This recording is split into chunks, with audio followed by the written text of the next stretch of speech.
He had unlocked a legendary cheat, yet never imagined he'd raise his stats by hauling bricks and swinging sledgehammers. Chengta County, a senior classroom in #1 high school. Shen Bei, what's the deal with turning in a blank history exam? Afraid you'll rewrite history if you put pen to paper? On the podium, Ms. Gu's Zinralong dress, finger-pinching a piece of chalk blue on it, flicked, and hit the daydreaming boy in the back row right between the eyes. Ow! What was that for, teacher? Shen Bei clutched his forehead, looking wronged. Snickers rolled through the room. The martial entrance test is around the corner, and he's still zoning out. Guess he's really given up. With attributes that low, he'll never make it as a martial artist. Won't study liberal arts either. How's he going to survive? I saw him yesterday carrying cement blocks after school. Already stepping into the workforce. He probably needed the cash just to eat. Ms. Gus' brows arched. Shen Bei earns his living with his own hands. What's so funny about that? Silence fell, but her glare locked back onto him. Holding the untouched exam, she snapped, skipping martial studies is bad enough. Now you blow off academics too? Explain. Teacher, I'm innocent. Innocent? He spread his hands in despair. No one around me was taking the test. There was nowhere to copy from. Gu Shinro nearly exploded. Out. Go stand in the hallway.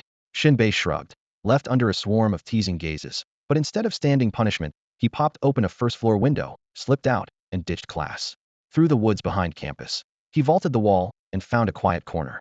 Eyes closed, he summoned a flickering interface in his mind. Yesterday's settlement. 1 hour unloading freight. 100 yuan, 1 constitution, 1 strength. 1 hour food delivery. 40 yuan, 1 agility, 1 riding. 1 hour dog walking and cleanup. 20 yuan, 1 strength, 1 spirit. His eyes lit up. Shen Bei was no ordinary student. He was a transmigrant to Blue Star. Unfortunately, in this bee-stridden, dungeon-prone world where martial artists rule, his attributes had been rock bottom, miles from the university entrance threshold. Forced to take odd jobs just to live, he had accidentally awakened this daily settlement panel. Make money, gain stats. Carrying bricks builds constitution and strength. Racing upstairs with takeout boosts speed. Wrestling a husky and its stench sharpens spirit makes sense. The martial exam demands a total attribute score of at least 60, and genius applicants push that bar higher every year. Last test, he was stuck at 4 to 18 points short. Ordinary students bleed fortune on elixirs for even 1 attribute point. But Shen Bei, a day's work does the trick. No need to envy anyone's talent. Heart pounding, he had zero interest in returning to class. Studying will only slow down my path to becoming a martial artist. Rolling up his sleeves, he sprinted to the day labor market. The place teemed with workers, bricklayers, plasterers, drain cleaners, regular folks like him. Some had already given up on life, asleep against the wall. The panel required paid labor, not empty workouts, so Shen Bei squatted to wait. A battered van pulled up. A bald boss hopped out, shouting, "Need 1 demolition hand wall breaking job, 120 yuan. Who's in?" The crowd swarmed. "Am strong, boss fast worker." "Yeah right, if you were strong you'd be training as a martial artist." "Take me." "They'll do it for 110. They'll go for 100. While everyone argued, Shen Bei slipped into the driver's seat, fired up the engine, and honked. "Boss, let's roll." The bald man blinked, then burst out laughing, climbed into the passenger side, and slapped the dash. "Kid, I like your style. You're a higher drive. 80, 80, 80. Shen Bei was drenched in sweat, swinging a 20-gene sledgehammer at the gray-white wall of an apartment slated for renovation, shards of plaster flying everywhere. "Hey kid, give it a rest."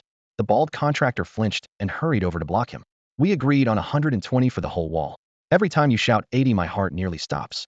Shen Bei wiped the sweat from his brow, breathing hard but unmoved. "The number's just my chant. I'm not here to squeeze you for more." The contractor finally relaxed and nodded. "All right, keep going. 80, 80, 80. The monotone chant echoed through the concrete shell. Nearly an hour later, the last chunk of wall crashed down. Job done. The boss stuffed 120 yuan into Shen Bai's hand without hesitation. These days there were 3 kinds of people you never cross: seto-theated kids who swung first, quiet oxen who never warned you, and martial artists. Call me if you've got more work. Shen Bei pocketed the cash and brushed lime dust from his hands. "You look like you should still be in school. Work's going to ruin your studies," the boss sighed. Shen Bei didn't explain. He left his number and hurried back to the labor market. The pay mattered, but tomorrow's system payout was the real prize. The world of martial artists was beckoning. Turning it down would be like refusing food handed down from heaven. At dusk another job came in. Haul a piece of equipment into a house. It was heavy enough that the client hired 4 or 5 porters. Once assembled, the crew headed to Mingwang Mountain Estate, the swankiest neighborhood in Chengtu County. White walls, red-tiled roofs, lawns trimmed flatter than a carpet. Only the rich and powerful lived here. After a brief wait by the gate, a truck pulled up to the villa. The employer waved them over. "This is the unit. Get it inside, carefully. It's a 4-dimensional scanner, very pricey." "A 4-dimensional scanner?" Someone gasped. Shen Bai's jaw nearly hit the ground. had seen this exact model at first high. Another porter blurted, "It checks attributes, right?" "Sure does. Usually only schools or the authorities have one. Even secondhand, it's north of 8 million. And that's if you've got the connections. The wealthy live in another world," someone muttered. Amid the chatter, they lashed the massive machine to thick poles and soft ropes. "Lift now." The poles pressed into Shen Bai's shoulders, the weight hitting him like a tidal wave. He locked his spine, blood surging to his neck, face turning crimson. Teeth clenched, he and the others eased the device off the truck. They'd barely found their footing when a light tap landed on his shoulder. "Well, Shen Bei, ditching class to moonlight as a porter?" A voice as clear as a lark rang out. Shen Bai's heart lurched. Jin Tong, his deskmate. What was she doing here? Already wobbling under the load. He faltered at the shock and embarrassment. His foot slipped, his rigid back buckled. Clang. One corner of the scanner slammed into the ground. "You little rascal, school's barely out and you're already causing trouble." Employer Jin Shan crouched halfway down, pried open the metal casing with his thick fingers, and inspected the damage to the tester.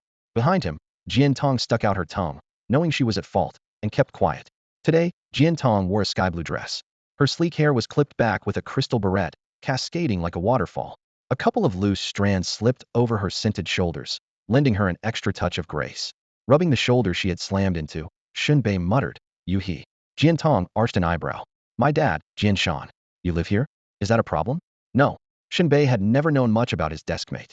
At first high, Jin Tong was the acknowledged goddess spirit, stats off the charts, future martial artist, admired from afar. And now she turned out to be a little rich girl as well. Ignoring the damaged machine, Jin Tong folded her arms, her voice cool and aloof. "Skipping class again?" Ms. Gu Zinris about to explode. "She says she's coming to your house." Shen Bei smacked his lips. "Then I just won't go home tonight." "So you'll dodge her by skipping school tomorrow too? Why not drop out altogether?" "No way. I'm still aiming for Marshall University."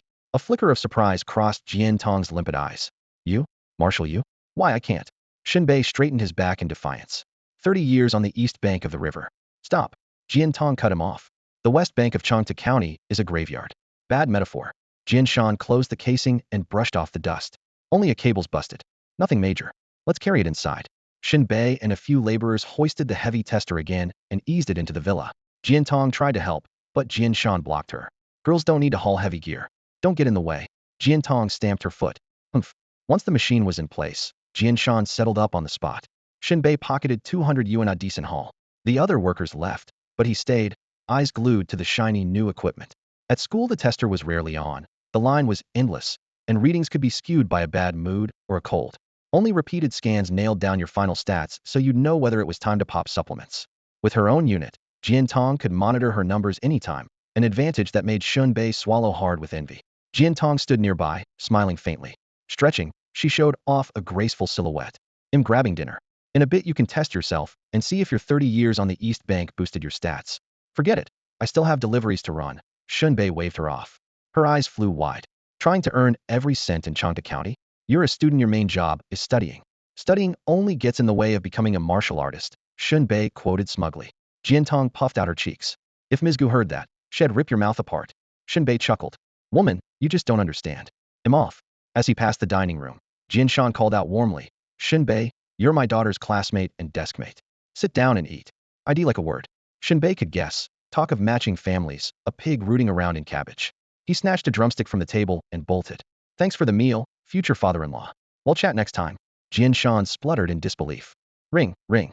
Sporting the new title of king in yellow robes, feasting on delicacies every meal, Shen Bei was still zipping through city streets, delivering takeout orders. Yesterday's panel reward driving skill one was already paying off. His ride felt steadier, his turn sharper. Beneath him, the ordinary scooter behaved like a souped-up BMW, threading through traffic gaps and charging ahead, scaring a nearby woman driver into a series of shrieks. One order explicitly demanded, "Must be delivered by a handsome guy, or he'll give a bad review." Shen Bei guessed the customer was female and only he dared accept it. Yet when he knocked on the door, the person who answered wasn't a beauty at all but a rainbow-clad stranger. Crew cut, round face, scruffy beard, gold-rimmed glasses, and nothing on but a pair of bright red briefs. Leaning lazily against the frame, the man drawled in a husky voice, "Hey, pretty boy, fancy a sausage? Eat your own, you creep." Shen Bei slammed the door and bolted. Sprinting down the stairs, he muttered that food delivery was a boot camp run by the devil. You met every kind of monster imaginable. A few orders later, the final address made him pause. It was the floor right above his own apartment. But that unit's been empty forever. He frowned, yet accepted the job. After picking up the food, he rode back to his old complex. The building, left to him by his parents, was ancient and dilapidated. So old it had outlived several generations of tenants. So rundown a wrist-thick sapling had sprouted through the roof. So time-worn you could pry out a brick and sell it as an antique. There was no property management, yet a security booth existed occupied by stray dogs paid with leftover bones.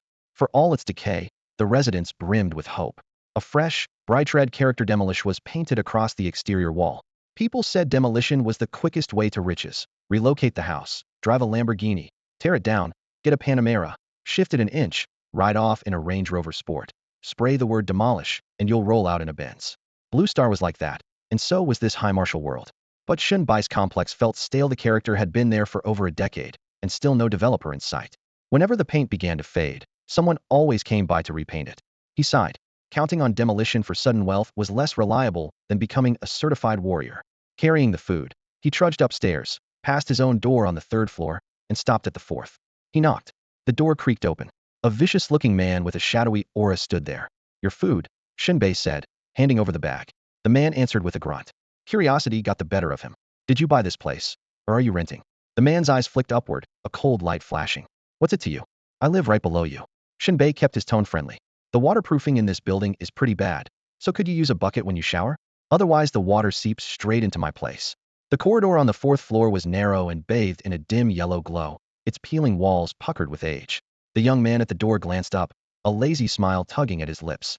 Oh, I had no idea. The landlord never mentioned it when I moved in. As long as you know, we're good. Neighbors and all. Shen Bei tilted his head in a congenial half-smile. The man nodded, then asked out of the blue. You look like a student. Why are you delivering food? No one at home to keep you in line. They keep me in line all right, beat me 3 times a day, Shen Bei joked, tapping the insulated box at his side. But spending money you earn yourself feels better. Fair point. The man chuckled and gestured invitingly. Drop by sometime. As Shen Bei left the 4th floor hallway, an unexpected chill pricked his spine, as if someone were stabbing him with their gaze. He spun around just as the man's door slammed shut with a bang. Weird vibe, like he's carrying a bit of menace, Shen Bei muttered, scratching his head. He pulled out his phone and called a regular client. Need me to walk the husky tonight? The client was free, meaning no job. Shen Bei sighed as if he had just lost $1 million. He climbed to the 5th floor, fished out his key, and cracked the lock. A faint, sweet fragrance drifted out to meet him. Finally caught you. Gu Shinro appeared like a ghost and twisted his ear. Teacher, an ambush visit's a little rough, don't you think? He grimaced. Inside. She shoved him through the door. The place was sparsely furnished, but she strutted around as though she owned it, inspecting each room in turn. Changed careers to detective? Shen Bei leaned against the wall, throwing shade. I'm checking whether you're keeping a woman here, Gu Shinro declared. Otherwise, why would a student work himself to death? And why would that be any of your business? He rolled his eyes.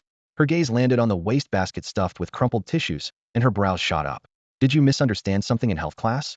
Had a cold, okay? Shen Bei rubbed his temples. Gu Xinris' ears tinged pink. She cleared her throat. I misread the situation. Then her voice hardened again. Even if you live alone, keep the place clean. Yeah. He yawned. At last she sank onto the sofa.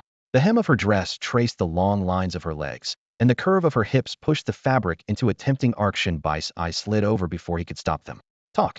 What's really on your mind? Gu Shinro frowned, meeting his gaze. Honest answer? He swallowed. She nodded. Give me a few years, teacher. You're 3 years older than me, and they say a woman 3 years older is worth her weight in gold. Her eyes sharpened. What are you implying? Guess I read that wrong. Wrong? She frowned deeper. No offense, but look at your circumstances. If you land someone who's been married 5 times, consider yourself lucky. I'm single, but you can forget about me. 5 times. Am I that hopeless? Engine leaking oil, windshield missing that bad? He sputtered. What else? You're failing martial arts training and tanking your academic classes. What kind of future do you expect? Every word hit home. Shen Bai's cheeks flamed. What if I pass the warrior exam? Any reward then? Gu Shinro froze, her eyes wavering. You? Fine. If you pass, they'll let you kiss me. You said it. Shen Bei licked his lips, ears turning red with excitement. She was about to tell him to stop daydreaming when her phone rang. Hello? She answered, brow knitting as the voice on the other end spoke. A tremor rippled through her eyes. After answering the call, Shen Bei noticed that Gu Xinris' expression instantly darkened. Teacher, what happened? He asked in a low voice. Gu Shinro snapped her phone shut, her fingertips still pressed hard against the casing, clearly unsettled. She stood, then sat back down with practiced grace, every movement poised, yet a shadow lingered between her brows. My brother is back, she said in a hushed tone. Shen Bei tilted his head. He had heard of Gu Xinris' brother, Gu Changfeng, a city inspector in Lingnan and a grade 2 martial artist. In a small county like Changtu, such status was unmatched. A brother coming home should have been good news, yet worry clouded her face. Why? The answer came quickly. He's here under orders to track down a fringe member of the headhunters, she added. The headhunters? Shen Bei sucked in a sharp breath, his heart pounding. They were a world-famous assassin syndicate. At the very top stood the 8 killers, phantoms who roamed the globe. With enough money on the table, no target was off limits. Every nation listed them as most wanted, yet no one had ever seen their true faces. Because the 8 killers remained at large, the headhunters, like weeds, kept springing back after every purge. The first threshold to join the headhunters was simple shed blood. It was whispered that they had a hand in coups across several small nations. Every member was an elite fighter, most self-taught, their techniques unorthodox, agile, and lethal.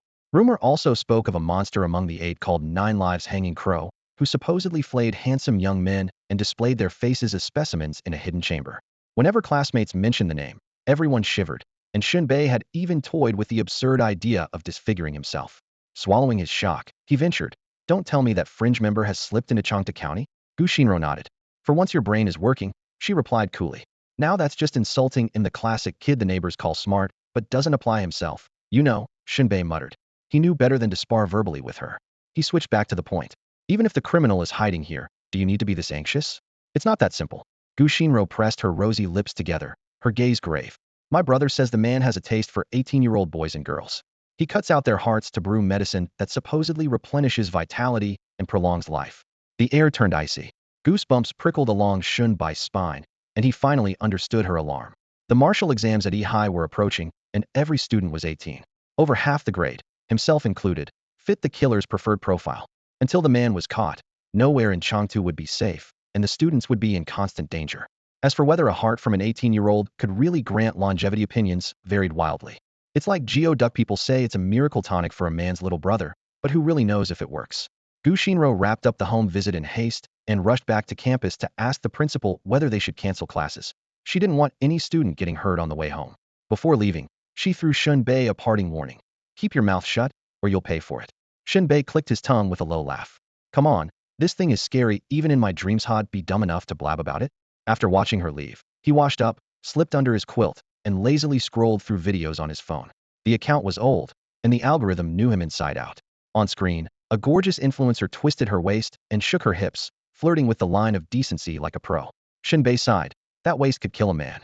Had always considered himself a virtuous guy, so stumbling on videos like this felt perfectly justified. Still, the fact that he couldn't do anything about it left him a little annoyed. At dawn he stretched, got up, and checked the class group chat. To his surprise, Gu Xinro hadn't announced a closure. Outer members of the Headhunter clan had shown up, yet school was still on. Puzzled, he moved on to breakfast. He cooked a pot of rice porridge, fished a spicy pickled cucumber from the old crock, and set 2 steamed buns in the basket. While the porridge bubbled, he headed to the bathroom. Out of the corner of his eye, pale blue system text popped up. Yesterday's settlement. Demolition job completed. Money 120, strength 1, accuracy 1. Moving job completed. Money 200, strength 1, endurance 1, spirit 1, Jianshan affection 100. Food delivery job completed. Money 50, agility 1, spirit 1, someone's interest 50. Strength for demolition made sense, but accuracy? That stat wasn't even on his sheet, more like something from a firearms sim. Then again, this was a high martial world. A tweak .45 or a sniper rifle could still threaten low-level fighters. Plenty of martial artists preferred to shave off a layer of their opponent's health with gunfire before closing in. Handguns never go out of style. The second entry's spirit point, he figured, was compensation for Jin Tong's jumpscare slap last night. Jianshan affection 100? No surprise, calling the man father-in-law on the spot had broken his guard completely. The last line was the strangest. Had delivered more than 10 orders who had tossed him 50 interest? The panel wouldn't say. Shen Bai's backside clenched.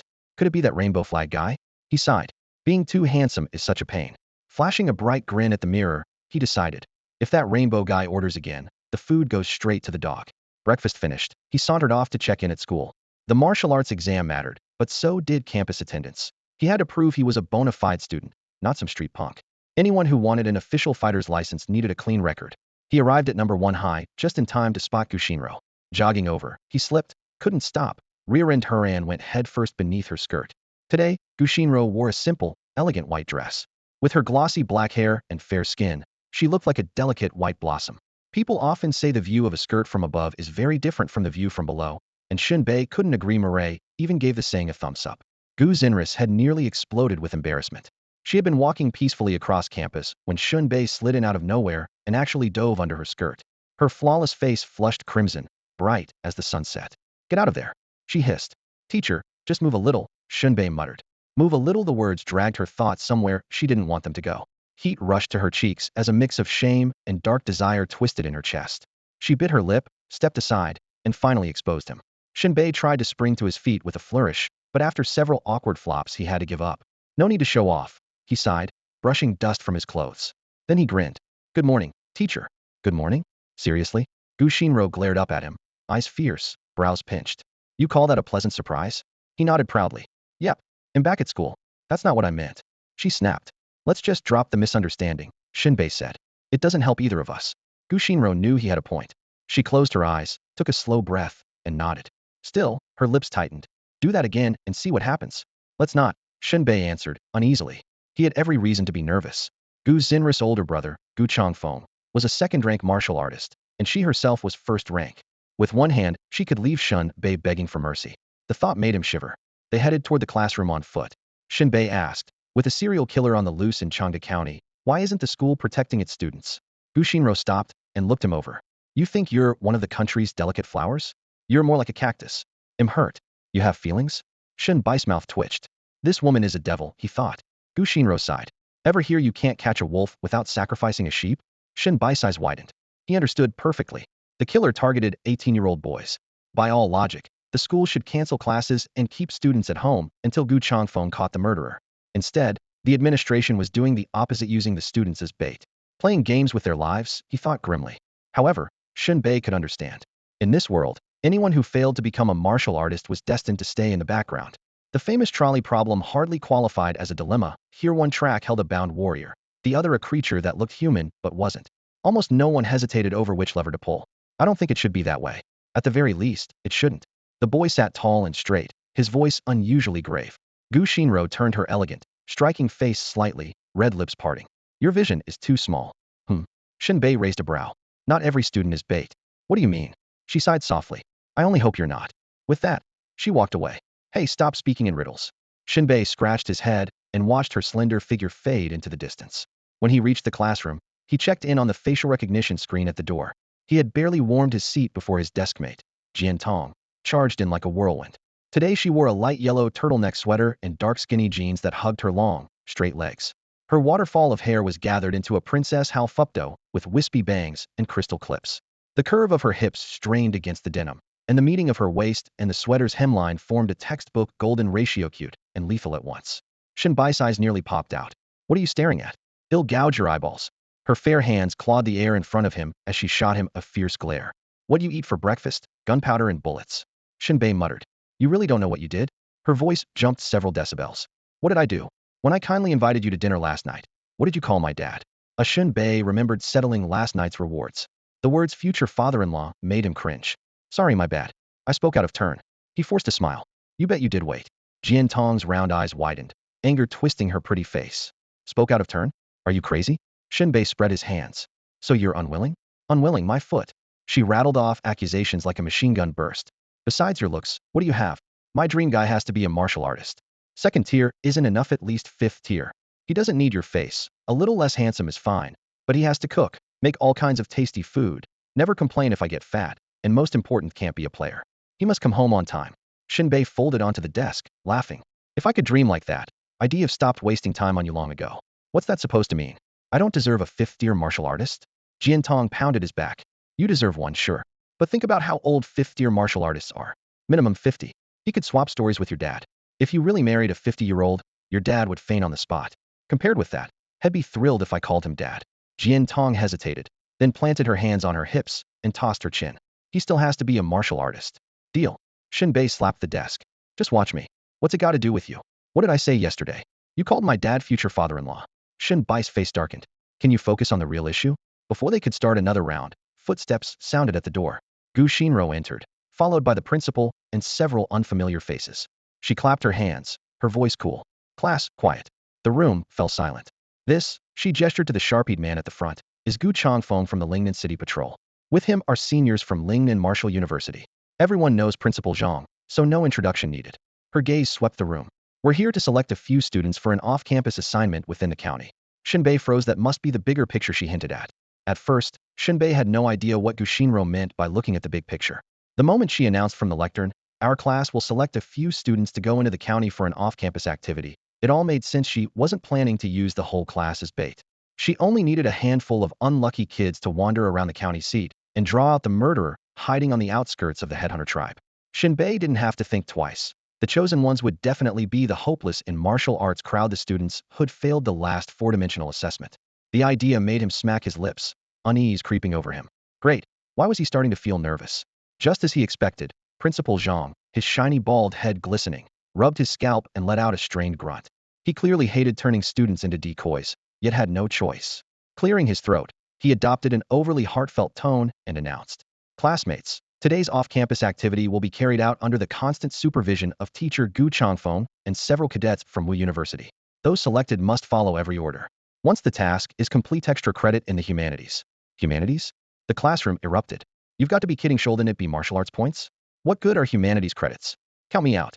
The air-conditioned classroom is way better. Quit bothering me, I'm reviewing combat drills. Go away.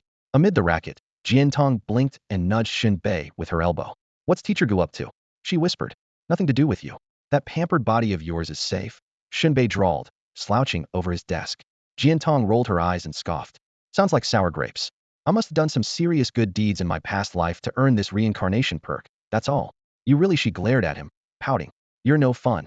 Up front, Gu Changfeng and Principal Zhang bent over the roster, jabbing at names and occasionally consulting Gu Shinro. Pick the ones who look like troublemakers, Gu Changfeng said.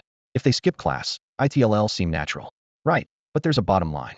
Anyone who passed or might pass the four-dimensional test is off limits. It's still dangerous out there. After a brief discussion, Gu Shinro lifted her head and began calling names.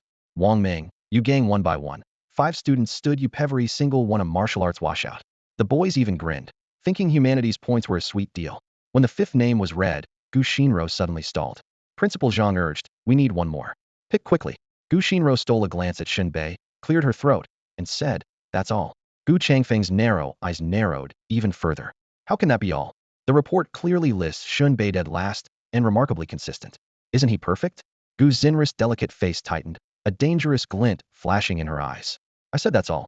Principal Zhang leaned closer and lowered his voice. Teacher Gu, this is a major case under city investigation. Even Wu University cadets are involved. If we don't pay the price now, the consequences could be endless. Gu Shinro pressed her lips together, a lump rising in her throat. Logic told her that as long as the murderer remained at large, the danger persisted. They had to fish him out. From an emotional standpoint, Shen Bei already had it rough. Although he had no hope of becoming a martial artist and would likely spend his life beneath others, Gu Shinro still wished he could live out his years in peace. Yet the school was determined to send students to help the constables, which to her looked like pushing Shen Bei into danger. Principal Zhang ignored her objections and called out to the class, who's Shen Bei? Shen Bei stood. Sunlight slanted across his face, outlining sharp features and clear eyes. With that filter-like glow, he looked so good that Principal Zhang's vision wavered. The old man raised a hand. Sit down. Nothing for you here. Shen Bei? Gu Shinro. Gu Changfeng. Gu Changfeng leaned over and muttered to Gu Shinro. Is that what they call pulling strings? Principal Zhang sighed. Too handsome doesn't look like a delinquent. A few students in the front row heard him and burst out laughing. Huh, Shen Bei not a delinquent? He sure looks like one, but he skips class nonstop. That empty seat in our room is always his. He even climbed the wall yesterday and the day before. The chatter rose like a flock of sparrows. Principal Zhang's face darkened. He turned to Gu Shinro, half scolding. Teacher Gu, if a kid that good-looking keeps sneaking out, what if he ends up working in a duck bar? The female warriors there would go crazy. Gu Xinris' cheeks burned, and she forced a smile. Principal, he only skips class to work part-time. TSK, wasting talent, Zhang muttered. Gu Changfeng rubbed his forehead. Can we get back on topic? The decision was final. Shen Bei still had to join the school's extracurricular activity. Gu Shinro fought hard, but she couldn't get him off the list. Shen Bei didn't care. Had planned to skip class and work anyway ever since he awakened the daily settlement panel. A day without earning felt like losing a fortune. As for the supposed killer, he figured the odds of bumping into him were tiny. Soon, each student left campus with guards from Lingnan Martial University. Gu Changfeng stayed in town to coordinate support. When Shen Bai's turn came, Gu Shinro pulled him aside, nerves on edge. Go straight home and sleep. Don't wander. Sleeping alone is boring, Shen Bei said solemnly. Come home with me, Teacher Gu. Drop dead. Gu Xinris' face flamed, her chest heaving. It was the first time Shen Bei had ever walked out the school's front gate legally. He usually climbed the wall. The normal exit felt strange. A dozen meters back, Two first-year grade 1 martial artists from Lingnan University tailed him. Wang Yi had the kind of face you'd lose in a crowd. Xiao Ying's jaw jutted upward like it was out of joint, his buck teeth unmistakable. The county was short on fighters, and most worked desk jobs, so these two freshmen got the last-minute call-up. As they followed Shen Bei through town, things felt off. Wang Yi cocked his head. Why isn't he following the planned route? Xiao Ying frowned. He was supposed to cut through the pedestrian street, then the back alley. Where's he going? They were about to warn him when Shen Bei veered into the labor market, found an open spot, and squatted, waiting for work. Wang Yi and Xiao Ying were rattled. They never imagined Shen Bei would be squatting in a day labor market, hands tucked into his sleeves, waiting for work like a seasoned hustler. What the? Both of them drew a sharp breath. Back at school someone said Shen Bei skipped class to take part-time jobs. I thought it was just an excuse, Wang Yi muttered. Looks like it was true. He's this young, and already out here chasing society's blessings? Xiao Ying goggled for a moment, then blurted, what a damn prodigy. They spoke the last words in unison. Shen Bei, meanwhile, refused to waste a second. In his mind, standing idle on the street was an insult to the system work. He had to work. A laborer's body, a laborer's soul. Even a martial artist punches the clock before he becomes a god. He told himself. He flashed a toothy grin at the stunned pair in the distance and turned back to the job board. The world's Wu University system was brutal. Every prefecture-level city ran a Wu University where students had only 2 years, pass both academic and martial exams, or get expelled. Graduates advanced to the provincial Wu University for another 2-year trial. Those who survived moved on to the imperial capital Wu University, where the nation's monsters studied one final year before graduating. Shen Bei had to admit, the setup left students no room to slack off. He had barely waited a few minutes when a foreman hired him to unload a truck at a warehouse. The job was simple. Carry cases of soda inside. Hoist them onto your back, use your legs and hips, don't deadlift with your arms, and it wasn't too tiring. Shen Bei joined a line of day laborers, shuttling back and forth like ants. The soda, branded Kawukiki, was just ordinary cola. Anything with the word Wu on the label sold well in a society that worshipped fighters. Jinli Wu energy drinks, woolly orange juice, Wu Shifu, braised beef noodles, even Wuding Lao burgers, every one of them flew off the shelves. Watching from afar, Wang Yi and Xiao Ying both twitched at the corners of their mouths. I couldn't do that, Xiao Ying said, stroking the stubble sharp enough to pop a balloon. What kind of street punk student works a job like that? It's not that you can't. You just think it's embarrassing, Wang Yi chuckled. We could take any random dungeon contract, bring back a few materials, and make more money. Exactly. Xiao Ying grinned. In this world, martial strength is everything. Fair, isn't it? Wang Yi scanned the area. Stay alert. Our real mission is to catch that vicious murderer. What rank is he? Xiao Ying narrowed his eyes. Second tier, I think, Wang Yi replied, his gaze gleaming. Our squad leader Gu Changfeng is only second tier himself. That says a lot. If we help Gu Changfeng take him down, we'll stack a ton of martial credits, Xiao Ying said with a nod. Credits buy elixirs, and elixirs boost our chances of making it into the provincial Wu University, Wang Yi added, excitement creeping into his voice. It all comes down to who gets lucky. Xiao Ying fixed a sharp, unblinking stare on Shen Bei, who was still hauling crates in the distance. He blew out a weary breath and scratched his nose. With Shen Bei like this, we don't stand a chance, Wang Yi muttered, giving a helpless shrug. The midday sun outside the hiring center was merciless. While the other student teams wandered around town, Shen Bei stayed by the truck, unloading case after case of drinks. The way he focused on the job made Wang Yi mutter, that's some professional dedication. An hour later, every case was stacked. Shen Bei slapped the sweat-soaked shirt against his back, took the 150 yuan in cash from the boss, and announced, job's done. Wang Yi nudged Xiao Ying, who was dozing against a lamppost. Wake up. Shen Bei's finished. He's definitely heading for the pedestrian street now. Huh. Xiao Ying rubbed his eyes and hurried after him. Instead, they watched Shen Bei head straight back to the hiring center and pick up another guy's window cleaning. Seriously? Xiao Ying's neck craned as he stared at the building, the safety cradle swaying dozens of meters up. That guy will take any job. Wang Yi kept his eyes on the thin figure above, eyebrows knit in thought. Some people you can't help admiring. No way that kid's ever starving. 2 hours later the last window gleamed, and Shen Bei slid down the cable. Because of the risk, the boss handed over 800 yuan without a fuss. Wang Yi and Xiao Ying gave him identical thumbs up. You're unbelievable, man. Planning to earn the world's entire paycheck? Just taking what I can, Shen Bei said calmly, tucking the money away. Xiao Ying sighed. If he ever became a martial artist, that determination could turn him into a god. To them, though, Shen Bei was still just an ordinary student busting his back for cash. They assumed he'd call it a day. Instead, Shen Bei returned to the hiring center and waited for another job. Wang Yi finally cracked. Does he live here? How long is he going to work? Xiao Ying rubbed his chin. Think there's a disease where you bleed out if you're not working? Wang Yi twitched. Your imagination's too much. At sunset Shen Bei finished hauling bricks another 100 yuan. The load was light, the floors were low, the pay was lousy, but he didn't care. The job's nothing. What matters is daily settlement. Even so, he still refused to stop. He swung a leg over his electric scooter, pulled on a yellow delivery vest, and started running orders. Half an hour of chasing him through alleys, and Wang Yi and Xiaoying finally lost the trail. I can't take this. Someone else tails him tomorrow. Xiaoying groaned, clutching his head. Wang Yi sniffed and watched Shen Bei weave through traffic. If he ever does become a martial artist, that drive could defy heaven. Tonight luck was rotten. He grabbed one delivery order, then his battery died. Staring at the dark console, Shen Bei fumed. Batteries these days. Never charged by love. He shook his head. Whatever. Window cleaning pays better. Day's over. One glance at the address showed the order belonged to the guy renting the apartment upstairs. As long as it's not that rainbow-haired dude, I'm good. He pushed the powerless scooter uphill, handed the food over right on time, traded a few pleasantries, and finally stepped into his own place. At dawn, Shen Bei opened his eyes, and the daily settlement panel popped up. Finished unloading drinks. 150 yuan, 1 strength, 1 constitution. Finished high-rise window cleaning. 800 yuan, 1 agility, 10 stability. Finished hauling bricks. 100 yuan, 1 strength, 1 constitution.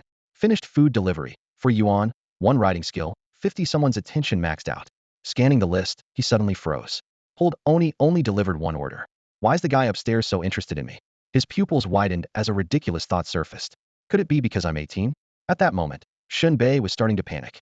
The daily settlement panel had just popped up, and he realized the person who'd been watching him wasn't the odd rainbow-haired guy, but the stranger living upstairs.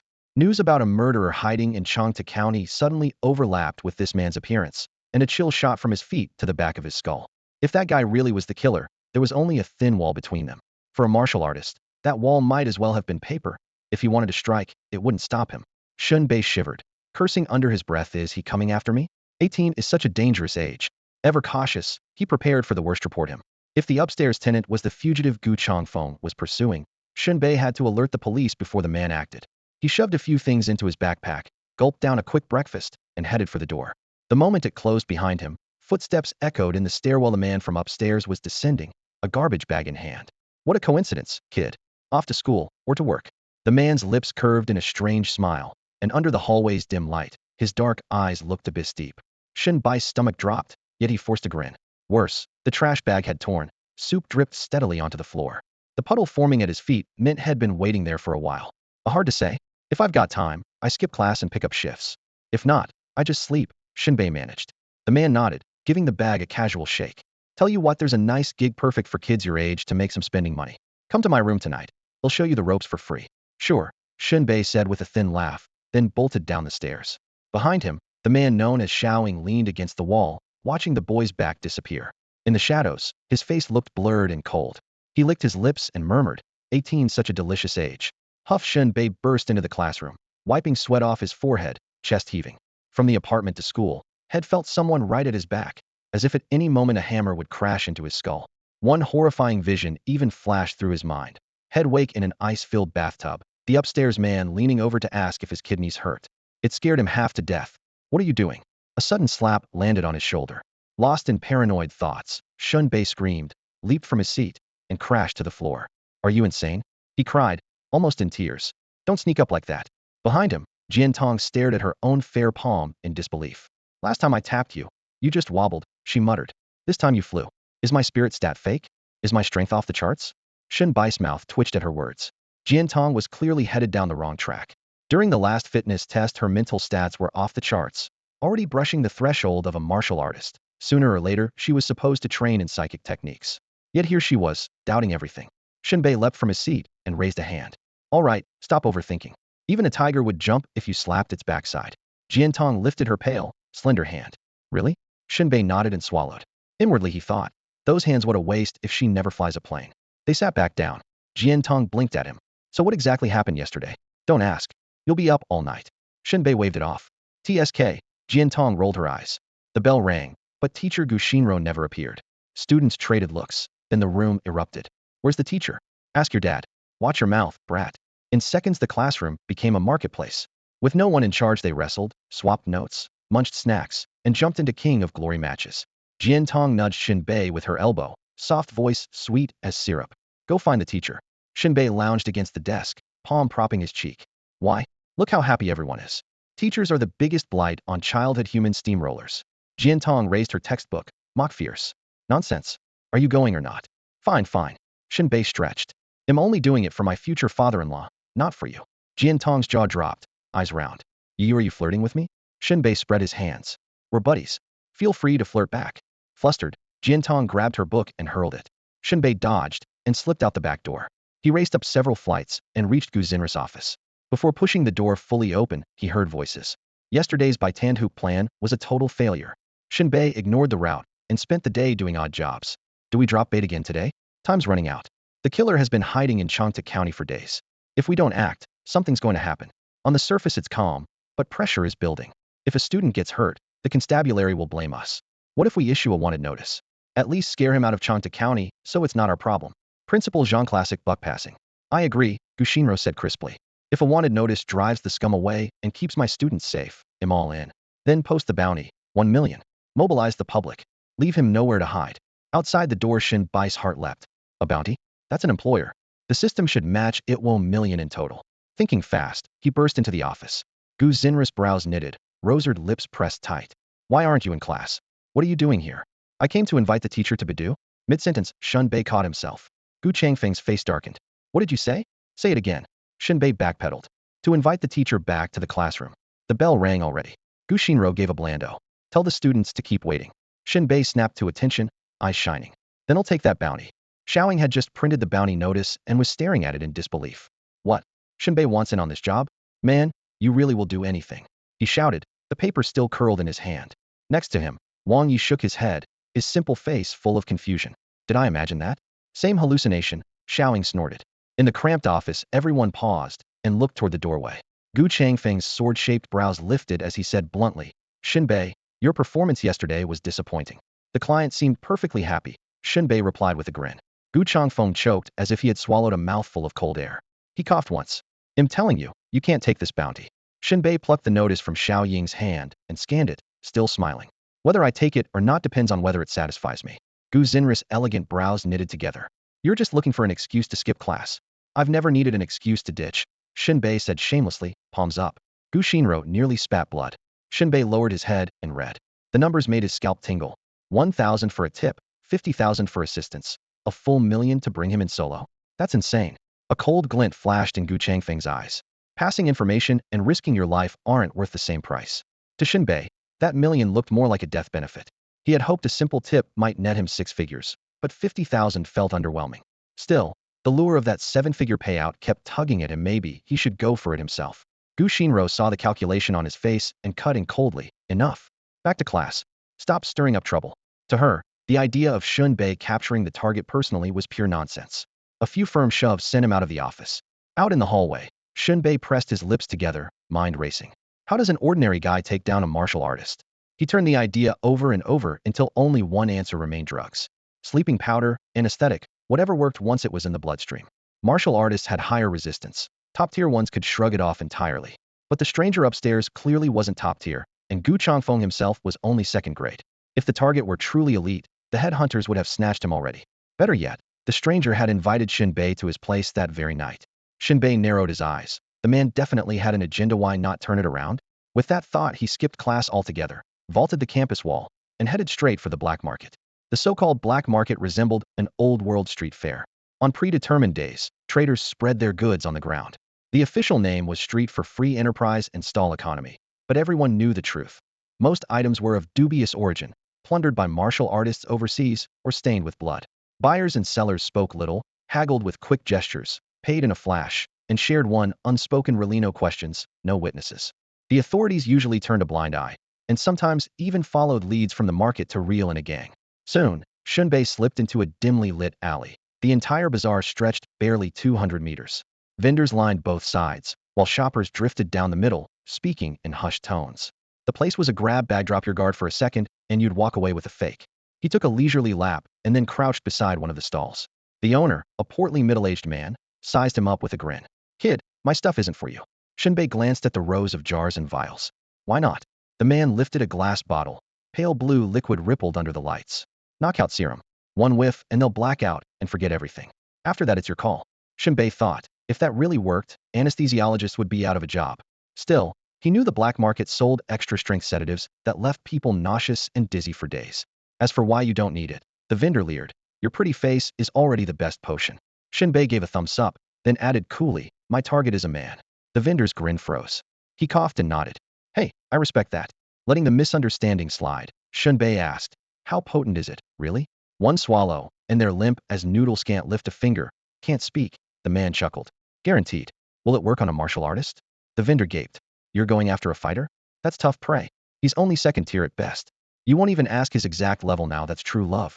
Love hard, I say. Shen Bei rolled his eyes. You've got it all wrong, Em. Yeah. Nobody here is squeaky clean. Forget the price. Let's talk dosage. More.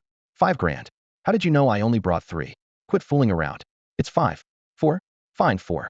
Cash for goods. Shen Bei gritted his teeth and paid. Between the million yuan bounty and the man upstairs spying on him, turning this job down would be a crime against his daily ledger. He emptied his savings, buying 3 small bottles 50 milliliters in all. The vendor claimed 5 milliliters could drop an ordinary person at 10 times the dose. Even a fighter should be paralyzed and delirious. Outside the market, he had to figure out how to make the target swallow it. His cover as a student and the neighbor living downstairs should lull the man into dropping his guard. That night, instead of heading to his part-time job, Shen Bei stayed in his rented room, rehearsing plans to turn the tables on the fighter upstairs and mapping out escape routes. Before the final bell, Miss Gushinro issued a new directive. She swept her jet black hair into a ponytail. A long-sleeved black dress paired with ink-dyed silk stockings gave her a mix of innocence and allure.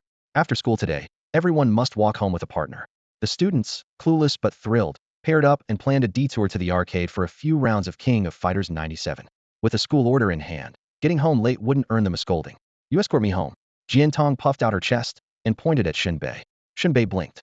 Sure, but ITLL cost extra. Jin Tong stared at him, speechless. Shen Bei, I swear you'd drown yourself in a bathtub full of cash if you could. Seriously charging me to walk me home. Jin Tong rattled on, grumbling as she walked ahead. Shen Bei rolled his eyes. He hadn't found any day labor today. If he didn't turn Jin Tong into a paying customer, he'd feel cheated. Out loud, he took a different tack. That's a pretty heartless way to put it. You're bound to marry someone eventually, right? Besides me, who else would you pick? Jin Tong froze, whipping her head around with a look of disbelief. Have you lost it? You think I'd ever choose you? Why not let one of our other classmates walk me home? Your imagination's running wild. Color rose in Jin Tong's cheeks. She stomped once and kept going. Back to business, Shen Bei said, catching up. Why do you think I'm working so hard? I'm saving up a bride price. Jin Tong's eyes narrowed. And you're making that money off of me? Just proves I can spot an opportunity anywhere. I should spray you with a bottle of fizzy water right now. They ambled down the road, the setting sun bathing them in a warm, orange glow. Jin Tong's thin apron did nothing to hide her figure. If anything, it gave her a dreamlike allure. The fabric stretched over her curves, her long black hair spilling down to her hips. Each step made her waist sway slightly, radiating effortless charm. Shen Bei trailed behind, mesmerized. The breeze teased her clothes, flowers seemed to add their perfume, and the sunlight turned her into something ethereal. Next to her, even the world's prettiest scenery looked dull. This wasn't just a beauty that could topple a city, it could topple heaven and earth. They cut through a park and sat for a bit. Jin Tong slipped off her shoes and let her feet dangle in the pond, nearly driving Shen Bei crazy. Her feet were tiny works of art. Soft pink arches, pearly toes, no polish yet naturally rosy, cool as snow, delicate as silk-like she'd spent her whole life walking in mountain springs. A masterwork of nature and, in more private moments, pure temptation. Shen Bei wiped an imaginary nosebleed and silently renewed his vow to become a martial artist. After a short rest, they headed on, bickering the entire way. Soon Shen Bei saw her to her door. Thanks, she said, reluctant to end the evening. Don't thank me. 50 yuan handed over. Jin Tong's bright eyes lingered on him, unreadable. You really know how to kill a mood. She pulled out her wallet, slapped a 100 yuan bill into his hand. Keep the change. My treat. Generous. Shen Bei chuckled. If this bride price still doesn't win your heart, he'll knock 50 off the wedding gift I give you. You won't lose a penny. Jin Tong. He even held the bill up to the light. They're real, she muttered, exasperated. Could you be any tackier? Shen Bei gave a snort, pocketed the cash, and said, you never have to worry about money, but I do. We live in different worlds. Well said. The villa's gate swung open and Jian Shan strode out.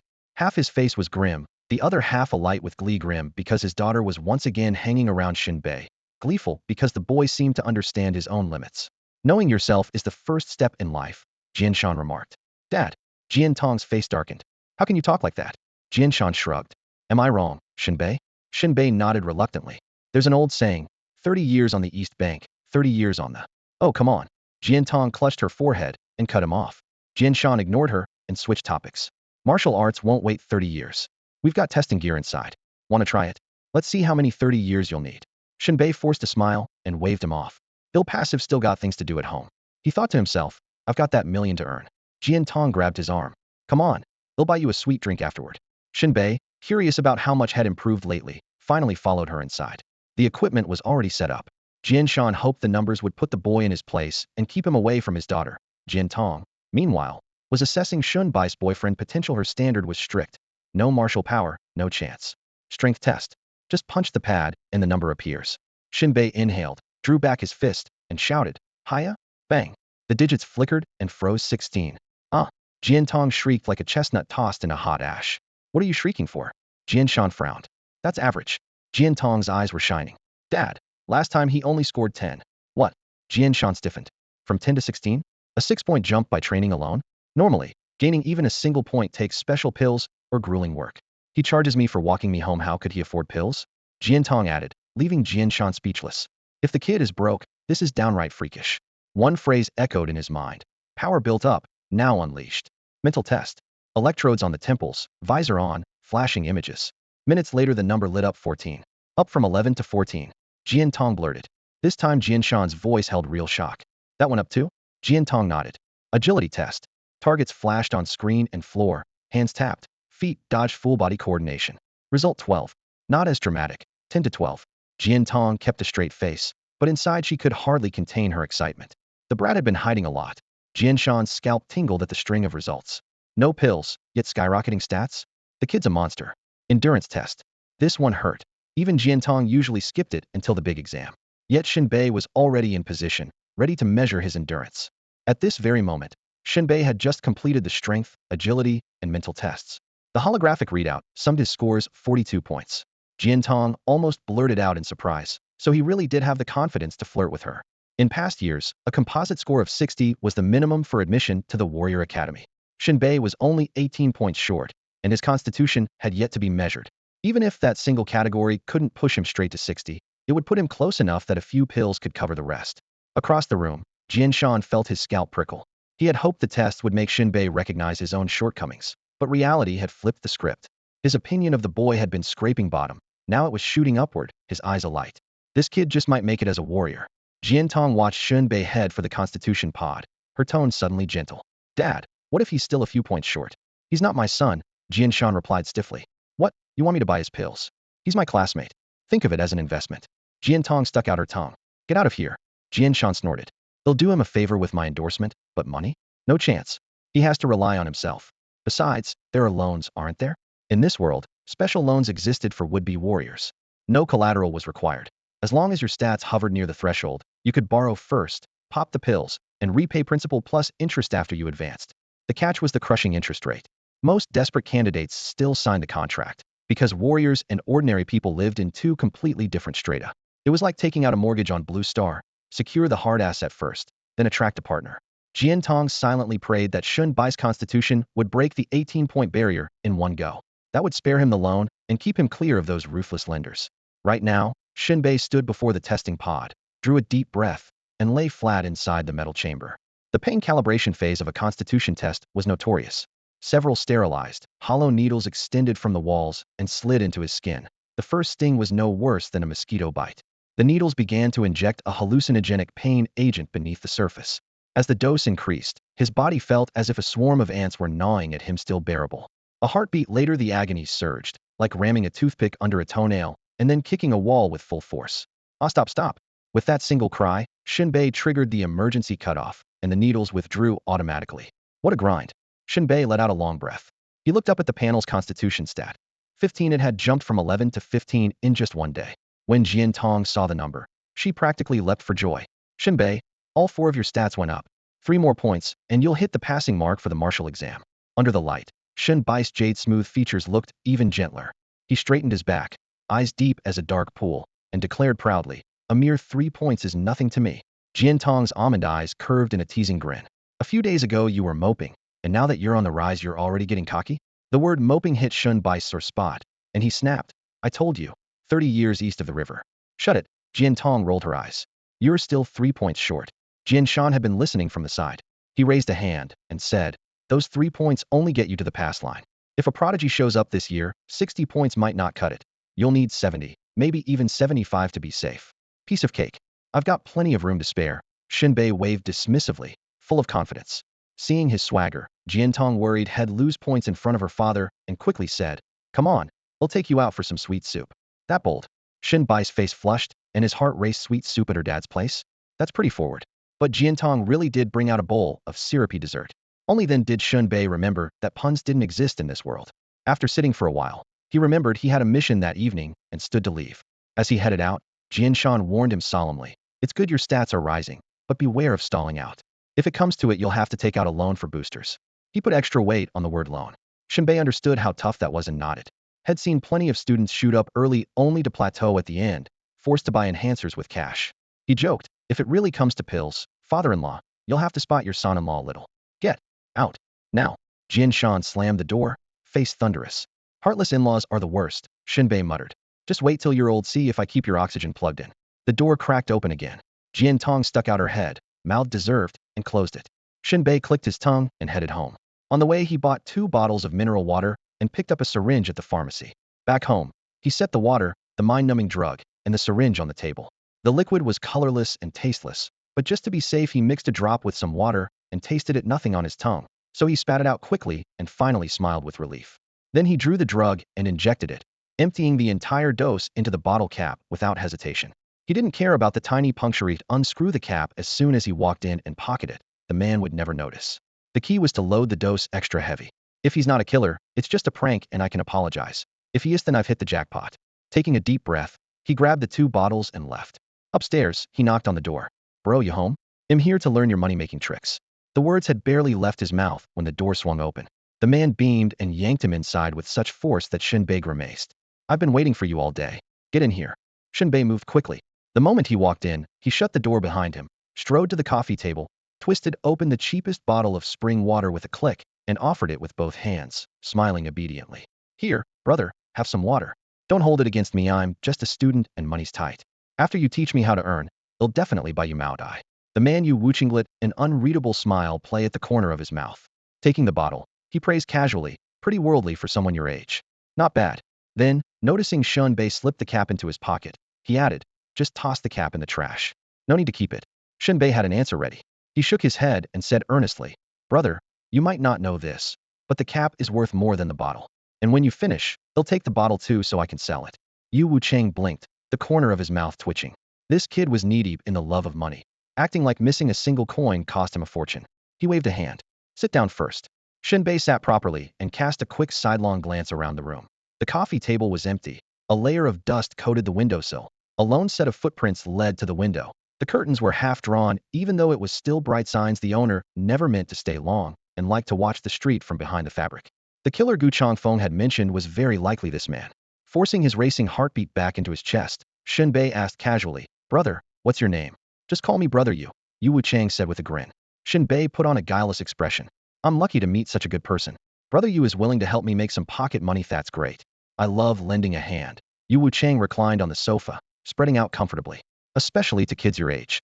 Then he leaned forward. "Forget the cash for a second. You said you have parents, yet from what I hear you don't. Why lie?" Shen Bai's face grew solemn. "Brother Yu, that's a matter of logic. If I didn't have parents, did I pop out of a rock? My parents will always live in my heart." Yu Wucheng raised an eyebrow. "Interesting." He continued. "So how much do you want to make?"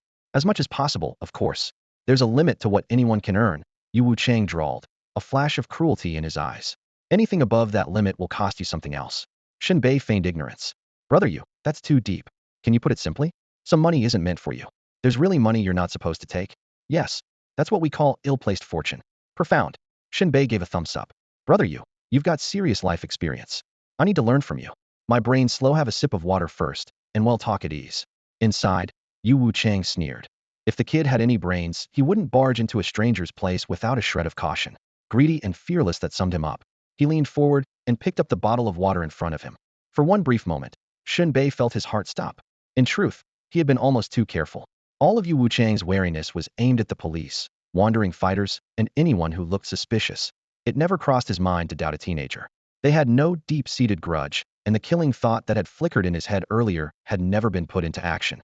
Under such circumstances, who would believe a kid could set up a seasoned killer? Anyone else would think the Sammy if you lived in constant paranoia, your nerves would fall apart. Most of the precautions Shen Bei had taken were therefore pointless. Yu Wuchang lifted the water bottle without hesitation and took a long swig. Fighters drank the way they fought boldly, never with the dainty sips of a young girl. Half the bottle was gone in one gulp. Seeing this, Shen Bai's spirits soared. He slapped his thigh and exclaimed, "How could I forget? I'd better run downstairs for pen and paper so I can write down all your insights, brother Yu, and study them later." Before the words had fully left his mouth, he dashed out the door. Yu Wuchang thought nothing of it. He still had more money-making tricks to teach, and the greedy kid would be back. Taking advantage of the lull, he stepped into the bedroom, dragged a black duffel from under the bed, and snapped open its chain lock. Blades gleamed coldly, a gutting knife, a bone saw blade, a skinning dagger, tendon shears each one razor sharp. A cruel, savage smile split his face, a crimson gleam flaring in his eyes. Shen Bei, when fortune outstrips its owner, he pays with his life. Refining your fresh heart into pills to extend my years is only right and proper. At that very moment, Shen Bai's plan had already worked. Instead of going home, he bolted down the stairs and ducked into a deserted corner. As long as the drug took effect before Yu Wuchang realized it, he was safe. If the man reached the third floor, a door would be no tougher than a wafer to a martial artist. Staying far away was wiser. Eyes fixed on the stairwell, Shen Bei gripped a steel pipe. If Yu Wuchang tried to flee downstairs, he'd clobber him from behind. No chivalry needed. Upstairs, Yu Wuchang lined the blades in a neat row and muttered, "I'm a man who follows procedures to the letter. Trust me, you won't feel a thing." His cackle had barely echoed when his vision blurred. His head swam, and his legs turned to noodles, nearly dropping him on the spot. Horror and disbelief flooded him in bending powder. That bottle of water. How could it be? He braced himself against the wall, eyes bloodshot, face ashen, breathing ragged. He could hardly believe it. He had never slipped up before, yet a kid had outfoxed him. He had killed without a single failure, and now had been tripped by a sparrow while playing the eagle. This had to be a setup. There was no way Shen Bei, an ordinary teenager, had the guts to drug him alone. Had the police already surrounded the place? Avoiding the front door, Yu Wuchang dragged his numbed legs toward the kitchen, hoping to jump from the window. His skull felt as if it would split, and his limbs grew stiffer by the second. He pounded his thighs in vain. Shen Bei always followed procedures, and the apothecary had said to increase the dosiso he had by 10 times. A second-grade fighter's resistance was high, but 10 times the normal amount would kill any ordinary person outright. The fact that Yu Wuchang could still move spoke only to his iron will, not to any hope of victory. Driven by raw survival instinct, he finally reached the balcony. At that moment, someone knocked on the door. "Brother Yu? I'm back. Brother, open the door. I know you're in there. Open up." Shen Bei shouted, pounding on the door so hard the whole corridor seemed to vibrate. Inside, every blow felt like a hammer slamming into Yu Wuchang's chest, his heart shrinking with each thunderous thud. He had no time to worry about that dishonorable scoundrel outside. Escape was all that mattered. The drug was racing through his nerves. Cold sweat beaded on his forehead, and his vision blurred. Head planned to climb out the window, but as he reached it, a flash of insight hit him. Shen Bei had probably returned to confirm whether the poison worked. If he could seize him as a hostage, he might buy himself time before the constables arrived. Yes, no one in Changta County would ignore the life of a senior-year martial arts student. Clinging to that hope, Yu Wuchang forced himself to turn and stagger toward the door. If he could grab Shen Bei before anyone realized had been poisoned, he could use the kid as a human shield. In the hall, Shen Bei pressed his ear to the door. Head heard no crash inside, which unsettled him. Either the drug had dropped Yu Wuchang already, or it hadn't worked at all, and the room was a trap. While he weighed the odds, the security door creaked open from within. Shen Bei stepped back 2 paces, hiding a steel pipe behind his leg. Through the crack, he saw Yu Wuchang's waxy face and vacant eyes. The man swayed so badly, he had to lean on the wall to stand. In a thick, slurred voice he rasped, Come in." The sight thrilled Shen Bei. Clearly the drug was working yet. He feigned concern. "Brother Yu, you don't look well. Need me to call a doctor? Or the police?" "Call your damned," Yu Wuchang cursed silently, lacking the strength to finish. Darkness threatened to swallow him again, and the constables could be here any minute. Time was slipping away. With no more hesitation, he lunged. His arm muscles bulged, blood pulsing beneath his skin. Fingers spread like iron claws, ripping through the air with a shrill whistle.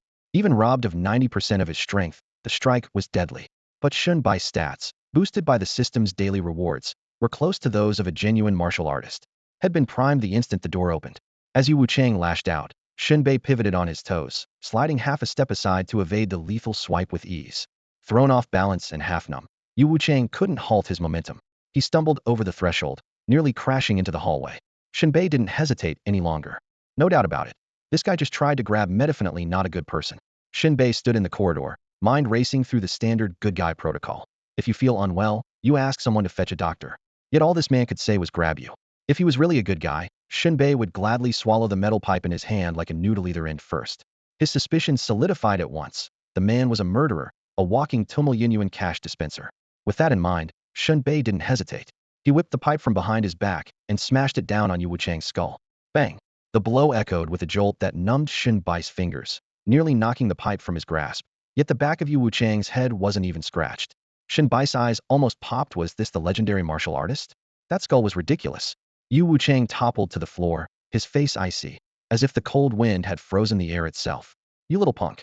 Trying to set me up? I'll give you one chance. Help me into the room right now, or I'll kill you. Shen Bei snorted and flashed a mocking grin. Still got some bite, huh? Not going to beg. He ignored the threat, raised the pipe again, and swung hard. Beat a drowning dog. That's how you make it drop its loot. Failing to intimidate him, Yu Wuchang nearly exploded. Bloodshot veins burst in his eyes. Horror, fear, and disbelief surged together. This bastard really was acting. All that trembling humility had been a ruse to lull him. As the pipe came down, Yu Wuchang purposely lifted his head, openly tempting the blow right here. Meanwhile, he inched his right hand up, ready to seize the weapon and disarm him. Normally, he would have turned Shen Bei into a corpse in one exchange, but his limbs were weak and he had to stay upright by sheer willpower. Once he got hold of the pipe, any ordinary man would die instantly. But Shen Bei refused to play along. When the head moved in, he reversed the swing bang. The pipe slammed into Yu Wuchang's arm and bounced off as if it had hit a concrete post. Shen Bei swore silently. How freakishly tough was this guy? The thought flashed by, but his hands never stopped. He brought the pipe down again with full force. After 2 straight hits, the pain cleared Yu Wuchang's haze a little. Rage boiled up. He bit his tongue hard, the taste of blood jolting him awake, and forced himself half a step toward the doorway. At the same time, he dropped all defense and swung with everything he had. Even crippled like this, a single punch from a peak second-tier fighter could send Shen Bei flying.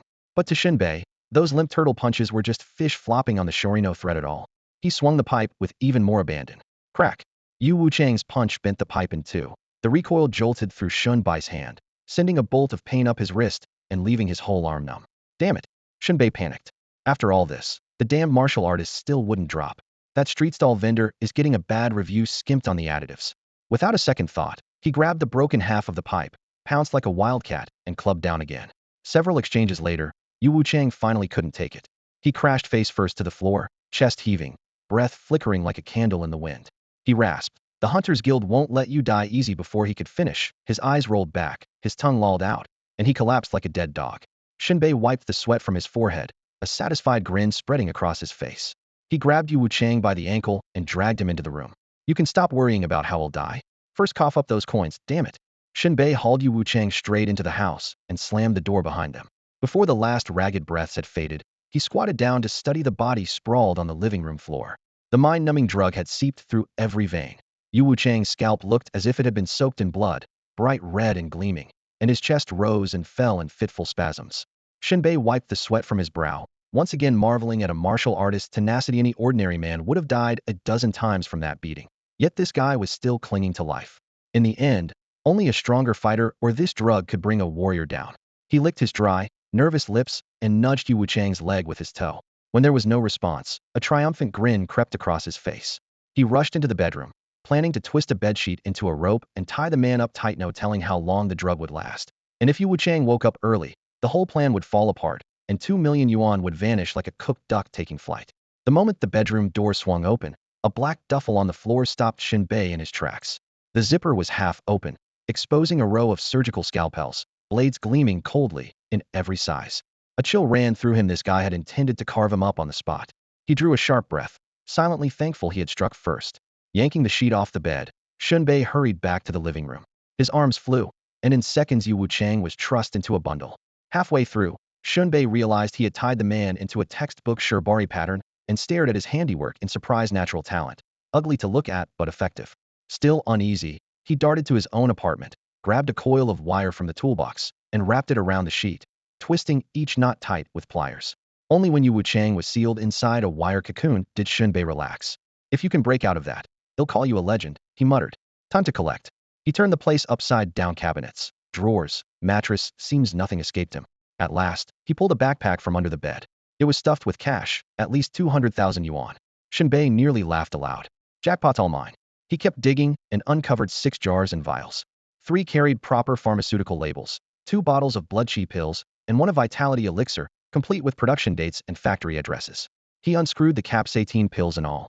At market price, those 3 bottles alone were worth close to 2 million yuan. Painful for most people to swallow, but for him, they went straight into the bag. Crime does pay, he clicked his tongue. So this is the money-making method you taught me, brother you? Lesson learned. A few minutes later, Yu Wuchang's room was stripped clean and nothing of value remained. Shen Bei packed his spoils, stashed them in his own place, then picked up his phone and dialed the police. There was still a 1 million yuan bounty on this murderer's head. We still need to get that reward money. Shen Bei flipped through his contacts and realized he didn't have Gu Changfeng's number, so he called their teacher, Gu Xinro, instead. Hey, teacher, get over to my place right now. On the other end, Gu Xinro glanced at the clock. 8 p.m. Is he crazy? It's late. What does he want? A home visit? Just the 2 of us, gross. She snapped into the phone. Shen Bei, I'm your teacher. Has no one disciplined you lately? Why are you calling me over at this hour? And don't tell me your faucet's clogged. I can't fix plumbing. The shouting made Shen Bei jerk the phone away from his ear. Teacher, my rope is all ready. Rope? Gu's Inris mind went straight to something kinky. Shen Bei, I never thought you'd listen. Stay away from that stuff. You pervert. Teacher, you're overthinking this. Shen Bei panted up the stairs to the 4th floor. I caught the killer. He's tied up. You guys need to confirm his identity so I can collect the bounty. Silence. Teacher, you're serious? As a heart attack. His bag's full of scalpels. Definitely the guy who's been carving out hearts for potions. How'd you manage that? The suspect's a martial artist. Because I'm a genius. Shen Bei smirked. Just get over here. If I'm lying, do whatever you want of me. Stay put. I'm bringing backup. If you're pulling my leg, you're dead. She hung up. Shen Bei rolled his eyes. You threaten me every day, but never follow through. Some teacher. He set the phone down, checked that Yu Wuchang was still unconscious, and parked himself at the door to stand guard. Minutes later, several cars screeched to a halt outside. Gu Changfeng, Gu Xinro, and a few students from Wu University among them, shouting, charged up to the 4th floor. You said you caught the killer. Where is he? Gu Changfeng rasped. Shen Bei pointed inside with an easy grin. Gift trapped and ready for you. Though skeptical, Gu Changfeng rushed in first. The others stayed at the doorway, all eyes on Shen Bei. Gu Xinro had clearly just showered. Her jacket couldn't hide the pink pajamas underneath. Damp black hair framed her pale skin, and a faint, fresh scent filled the narrow stairwell.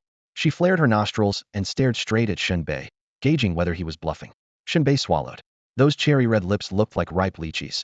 He almost wanted a bite almost. Xiaoying stepped forward. So, Shen Bei, you're saying you not only found the killer but took him down yourself? Shen Bei nodded as if it were nothing. Wang Yi clicked his tongue.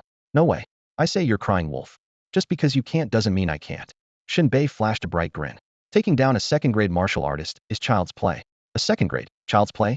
Gu Xinris' mouth twitched. A 2nd-grade martial artist was hardly common. Her eyes glittered. Shen Bei, if you're lying, this time I'm not joking, you'll make you pay. Shen Bei was just about to invite her Hansen lesson when Gu Changfeng stuck his head out of the room, tension melting into relief and even a hint of admiration. It's him, Yu Wuchang. We've got him. While the people in the hallway were still skeptical, Gu Changfeng cupped his hands around his mouth and shouted, Got him. We nailed him. The killer is Yu Wuchang. The words echoing like a thunderclap. Boom. Everyone felt their hearts jolt. Gu Xinris' expression changed in an instant. Her hands clenched around her knees until her knuckles whitened, and she trembled slightly. Her cool, wide eyes slid toward Shen Bei. Really caught him? How is that possible? Unbelievable. If she wanted to put Shen Bei in his place, she would need another excuse. The thought flashed by, but she had no time to dwell on it. She dashed into the room. Xiaoying and Wang Yi's pupils contracted, shock written all over their faces, and they followed her inside. Good grief. Yu Wuchang was sprawled on the floor, snoring like a chainsaw, dead to the world. A bedsheet wrapped him layer after layer, the knots suspiciously reminiscent of a certain Japanese adult film technique. Even more outrageous, loops of wire coiled around the outside, turning him into a metal cocoon, the sort of thing passers-by might mistake for avant-garde body art. Shen Bai's handiwork was both meticulous and outrageous. Everyone felt as if an invisible hand had closed around their throats. Not a single word came out. Shen Bei shrugged, spread his hands, and said with a cocky gleam, See? I told you I'd catch him. Xiaoying gave him a thumbs up. Bro, I don't bow to anyone but you. Whenever there's money on the line, you're always first in. Wang Yi bobbed his head in agreement. They knew full well that Yu Wuchang was a 2nd-tier warrior, cold-blooded and vicious. With their level as martial arts majors, even they would have had to call Gu Changfeng for backup. There was no way they'd fight him heat-in. Yet this kid who wasn't even a registered fighter had taken him down without breaking a sweat. It was absurd. Gu Changfeng cleared his throat and glanced at Xiaoying and the others to start collecting the spoils. Xiaoying understood at once and rushed into the inner room to search. Gu Xinro forgot about appearances, bent over, and asked softly, How did you pull this off? Her willow leaf brows knitted. curiosity dancing in her eyes. Shen Bei kept his air of mystery. He'll give you the full report back at my place, teacher. Before he finished, Gu Changfeng cut in dryly, knockout drugs. He doped him. Realization dawned on Gu Xinro. Her moon-shaped eyes curved as she covered her mouth and laughed twice. So that's it. No wonder you're my student quick on the uptake. But Gu Changfeng's face stayed cold. Shen Bei, what you did was reckless. You should have informed us immediately and let us handle it instead of playing hero. Gu Xinro nodded in agreement, her tone teasing yet earnest. That's right. If something happened to you, what would we do? Shen Bai's expression remained calm. I was after the million-yuan bounty, wasn't I? Gu Xinro reached out, twisted Shen Bai's ear, and put her rosy lips close to it, her breath warm as she scolded. Money, money, money, that's all you think about. To me, one more point on your humanity score is worth more than any cash. You need to understand. She went on and on for what felt like an eternity. Shen Bei didn't catch a single word. All he felt was her warm breath tickling his ear, sending tingles down his spine. A hot-blooded teenager, he reacted in the only way a teenage boy could, and before he knew it, he was pitching a tent. Shen Bei was mortified and tried to think of anything else to send the blood rushing back where it belonged. But Gu's Zinris allure was inescapable, and he completely lost control of his tripod. Not far away, Xiao Ying and the others returned to Gu Changfeng with grim faces, speaking in low voices. We found nothing but this pouch of scalpels. Gu Changfeng's brow twitched. What am I supposed to do with scalpels? They're worthless. I want pills. Pills are money. They cover the bounty. No pills. There should be some. Honestly, none. After a few evasive answers, Gu Changfeng's eyes darkened and he looked toward Shen Bei. Had this kid pocketed the loot? Would a student who'd just cheated death really dare to hide stolen goods? He probed. Shen Bei, was the crime scene untouched? Did anything get moved? Shen Bei shook his head innocently. I didn't move a thing. Oh, and I paid for knockout gas and bottled water out of my own pocket, 5,002 in total. You need to reimburse me.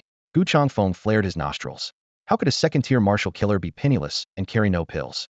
Yet there was no proof, and barging into the house would break the code. Wind and rain may enter, even the king may not. Even the authorities had to respect it. Swallowing his anger, he forced a smile, his tone dripping with acid. Fine. If there's nothing, there's nothing. Have Lingnan City pay the bounty. We've got the perp, that's what matters. Xiao Ying and the others carried Yu Wuchang away. What awaited the killer was an unmerciful verdict, instant execution. When the turmoil subsided, Shen Bei, who had played both sides, emerged as the biggest winner. Once the bounty was approved and the system settled accounts, the amount would double and land in his lap with ease. Teacher, I have another question. Seeing Gu Xinro turn to leave, Shen Bei called after her. Gu Xinro tilted her head, her long lashes quivering. What is it? It's about martial artists. Can it wait until tomorrow? I'm thirsty for knowledge, Shen Bei said softly but stubbornly. Gu Changfeng was eager to go back and close the file, but still whispered to his sister, check if the loot is on him while you're at it. Gu Xinro rolled her eyes and ignored him. The two of them went to Shen Bai's room. He got straight to the point. Teacher, what exactly is a martial artist? The question sounded naive. Most people would laugh. How can you pursue the martial path without even knowing what a martial artist is? Yet Gu Xinro didn't laugh. Unless one came from a martial family, hardly anyone knew the answer. The authorities had never disclosed it to the public, and students only learned after entering a martial university. Gu Xinro sighed softly, then smiled. Shen Bei, what does it matter to you? Your 4 attributes don't meet the standard. After today's double dealing you have 2 million gold. Live frugally, and you'll never worry about food or clothes. No, I want to become one. I need to know what a martial artist really is. She narrowed her eyes, studied him, and, seeing he was serious, finally nodded. All right, he'll tell you ahead of time. With that, she unclipped her hair.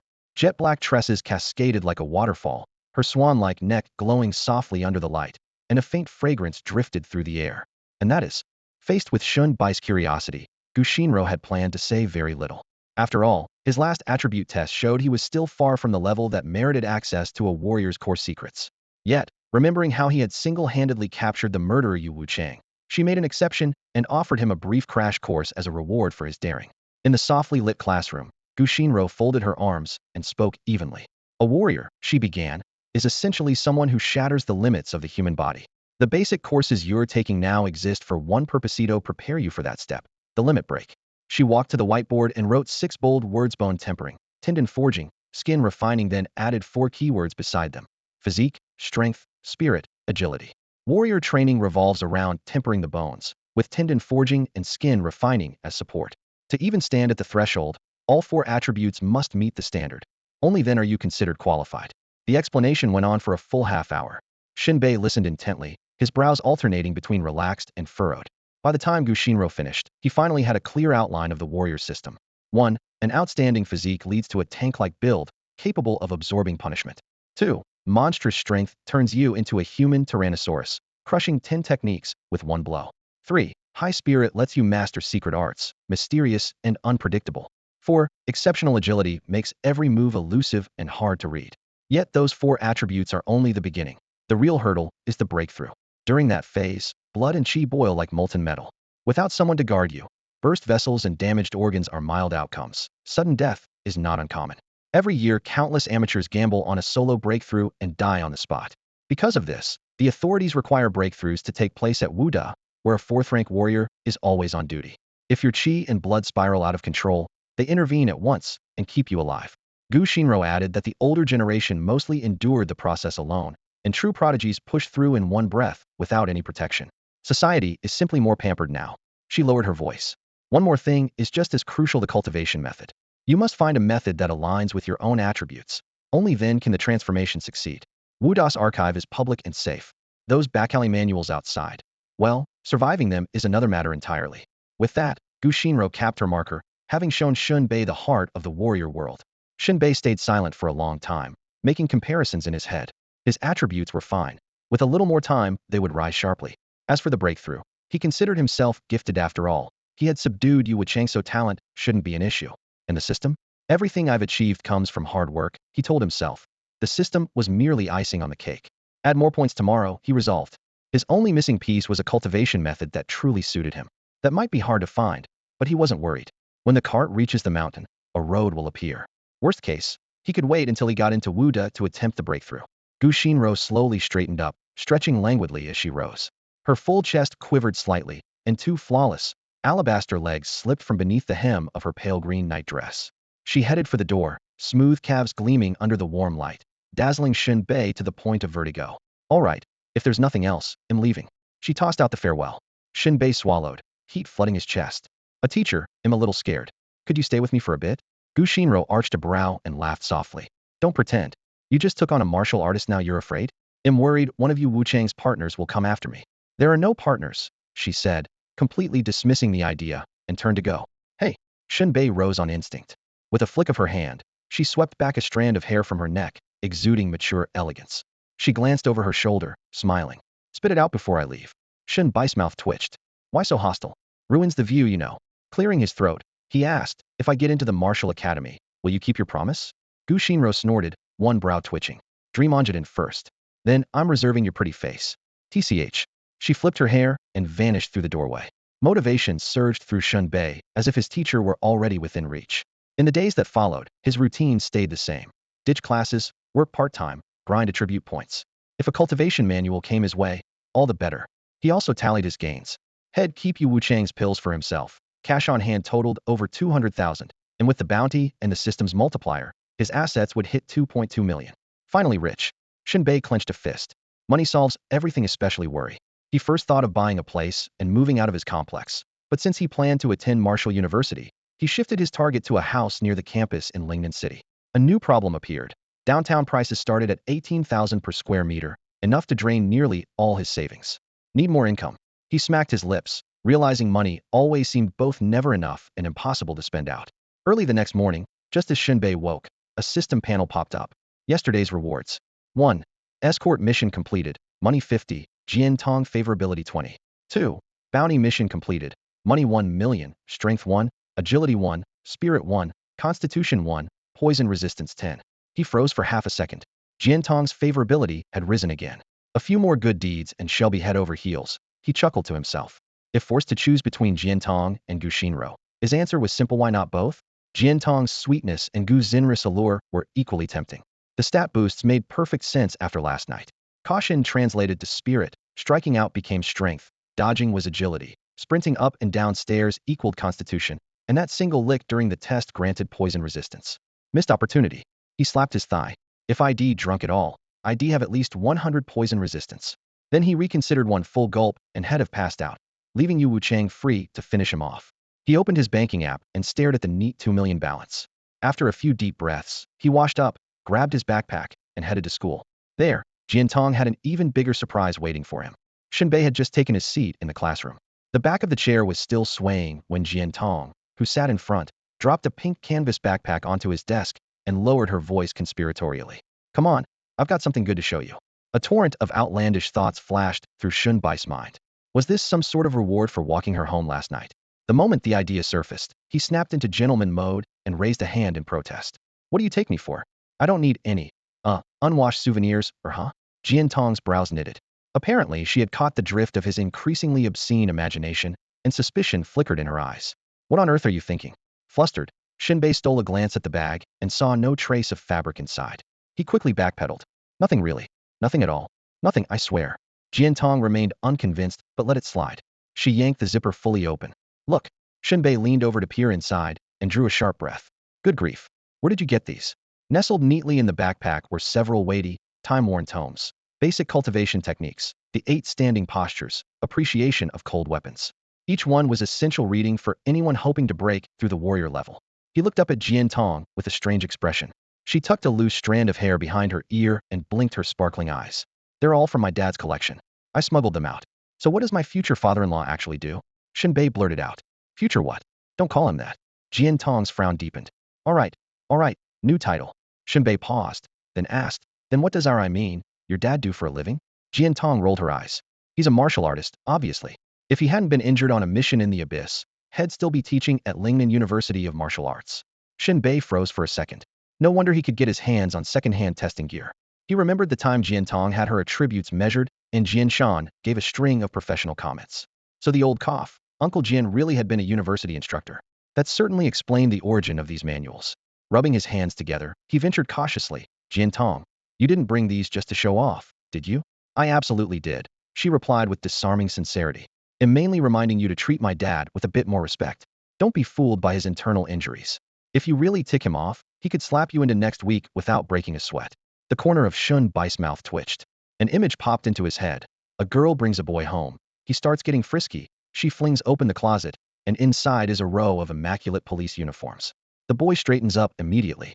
So this was Jin Tong's way of flashing her backstage credentials. Come to think of it, he never would have guessed Jin Shan was a fighter. Without releasing their chi and blood, martial artists look no different from regular people. It was like Gu Shinro. Who would imagine that sweet girl could smash a slab of stone on her chest? You really can't judge a book by its cover. Just then, Shen Bei recalled a tasteless joke from some novel. The heroine's cultivation was so high that even her hymen had become indestructible, and the hero couldn't break through no matter how hard he tried. He nearly asked Jin Tong whether membranes in this world were reinforced like that, but he was afraid she would slap him, so he kept his mouth shut. Shen Bei studied Jin Tong for a moment. Today she wore a high-waisted miniskirt, simple in cut, yet undeniably chic. Sitting with her legs gracefully crossed, the hem hovered a hand's breadth above her knees, exposing a stretch of fair, slender thigh as smooth as polished porcelain. Her calves, free of any sculpted muscle, were naturally slim, complementing a tall, lively figure that carried a faint, lingering fragrance no one could ignore. He stared, then cleared his throat. Could we negotiate a deal? Lend me those books for a few days. What are you up to? Jin Tong's guard went up at once, her gaze sharpening. I know your 4 core stats are brushing the threshold, but breaking through to martial artist level isn't a game. Without a high-level fighter watching your back, you could die. I only want to preview the martial university material. You're seriously overthinking this. Shen Bai's life flowed without effort. Really? She eyed him suspiciously. Would I gamble with my own life? He shot back, dead serious. Fine, you can borrow them for a few days, but don't do anything crazy. He barely heard the warning.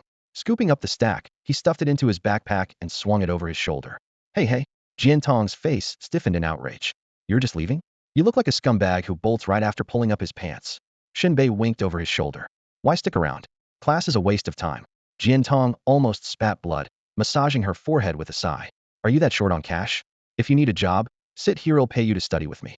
Shen Bei shook his head firmly. Yesterday's escort mission had raised her affection but not his stats. It proved that walking or keeping someone company earned nothing. Real labor was the key. Romance only drags down my performance. With that, he strode off.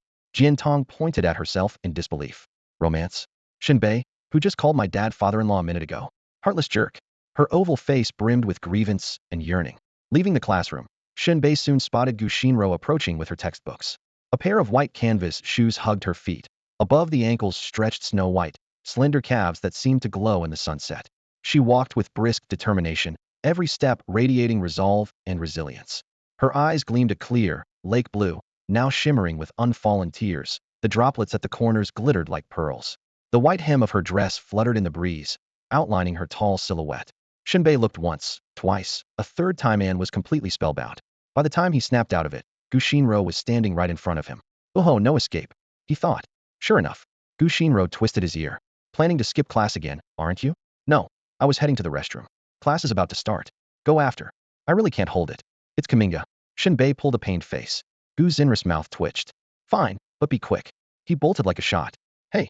She realized he was sprinting toward the main gate, not the restroom. Her almond eyes widened, and anger tightened her delicate features. Shen Bei, they'll get you for this, you jerk. After slipping out of campus, Shen Bei went home first and stashed Jin Tong's surprise in a drawer. He never bothered to lock it. There was nothing in the neighborhood worth stealing. You could loot 100 apartments here and still come up short of a single ornament in a rich man's villa. Ironically, even the rats had moved to better districts. The few that remained could be counted on one hand. With that done, he headed to the labor market for his daily round of job hunting. In his view, school only delayed making money. Here, the bosses talked straight and paid cash the moment the work was done. A few workers were kidding around. I dreamed I struck it rich last night. One bragged. Yeah, right, stop boosting the Book of Dreams sales. Another shot back. The group burst out laughing, and Shen Bei joined in. As dusk settled, he landed 3 gigs in a row. The first was digging holes for saplings 20 yuan per hole that passed inspection. It sounded promising until the foreman arrived with a flatbed carrying a mini excavator.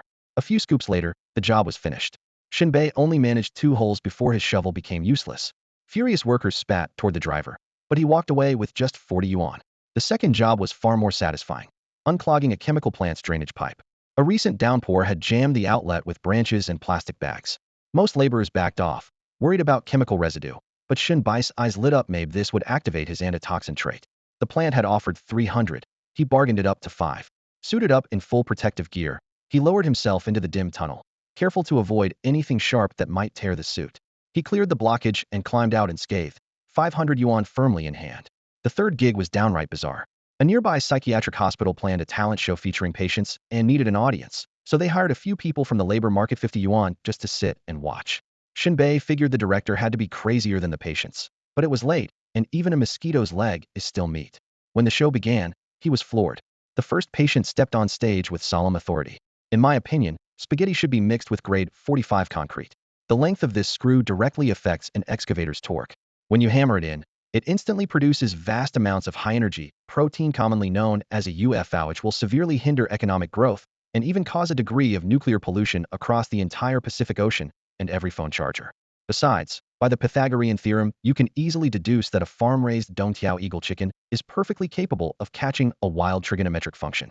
So, whether the cross-section of Qin Shi Huang is radioactive, or whether Trump to the nth power precipitates, nothing can shake Walmart and Walcon's grand plan to meet at the South Pole. To Shen Bei, such wildly imaginative logic was jaw-droppingly brilliant. All he could manage was, awesome. What a mind. I can't keep up. After that whirlwind, he decided this was the most demanding and most bizarre 50 yuan he had ever earned. Chaos aside, Shen Bei still looked forward to tomorrow's settlement screen. What on earth would appear there? Night fell. Instead of delivering takeout as usual, he spread out several books he had borrowed from Jin Tong. Their heavy covers glimmered under the dim lamp. Basic cultivation methods, 8 posture, standing meditation, and a few miscellaneous volumes stacked neatly in the middle of the wooden table. He rubbed his chilled palms, forced himself to calm down, and pulled out basic cultivation methods first. The tome was almost as thick as the novel To Live, which stunned him. This was only the basic manual. He had expected a slim booklet, scalp tingling. He opened it anyway. A true warrior dares to be the first under heaven. The gold letters on a black background leapt from the page, making his heart pound. Next came skeletal diagrams, muscle dissections, meridian maps, and illustrations of the internal organs. Less a martial manual than half a medical atlas. Scratching his nose, Shen Bei joked, so studying medicine really can save lives, yet he kept reading. Soon the text returned to its main topic, laying out the growth path for first and second rank warriors with high constitution and strength. 1. A first rank warrior tempers the bones of the limbs, starting with either the arms or the legs. 2. The arms contain 64 bones. Fully forged, they become as sharp as cleavers. The legs have 62 bones. Once hardened, they feel like steel whips. 3. After the first round of tempering and once blood and qi meet the standard, one breaks through to the second rank and finishes refining the remaining limb bones. At that point, a warrior wields terrifying lethality, bones hard as iron, blood and qi surging sky high. A single punch or kick enough to kill. Only then did Shen Bei reassess Yu Wuchang. As a second-rank fighter, the man's limb bones were already fully tempered. Without Shen Bai's earlier scheming, one casual kick could have sent him flying. Even bound hand and foot, he could smash a steel pipe barehanded without cracking a bone. That was the horror of a second-rank warrior. The book continued with the third-rank power path. A third-rank warrior begins forging the torso. At the peak of this rank, one can face modern firearms head-on so long as the head is protected. Ordinary bullets rarely prove fatal. If a round slips between the bones and pierces an organ or the brow, death still follows. There was no mention of how to temper the skull, clearly beyond the basic scope. Nor did the text describe anything above the third rank. Basic cultivation methods ended there. Another section outlined routes for those with high spirit or agility, but Shen Bei skimmed a trio combat. To him, was fists against flesh, pure and simple. He fixed his sights on physique and strength.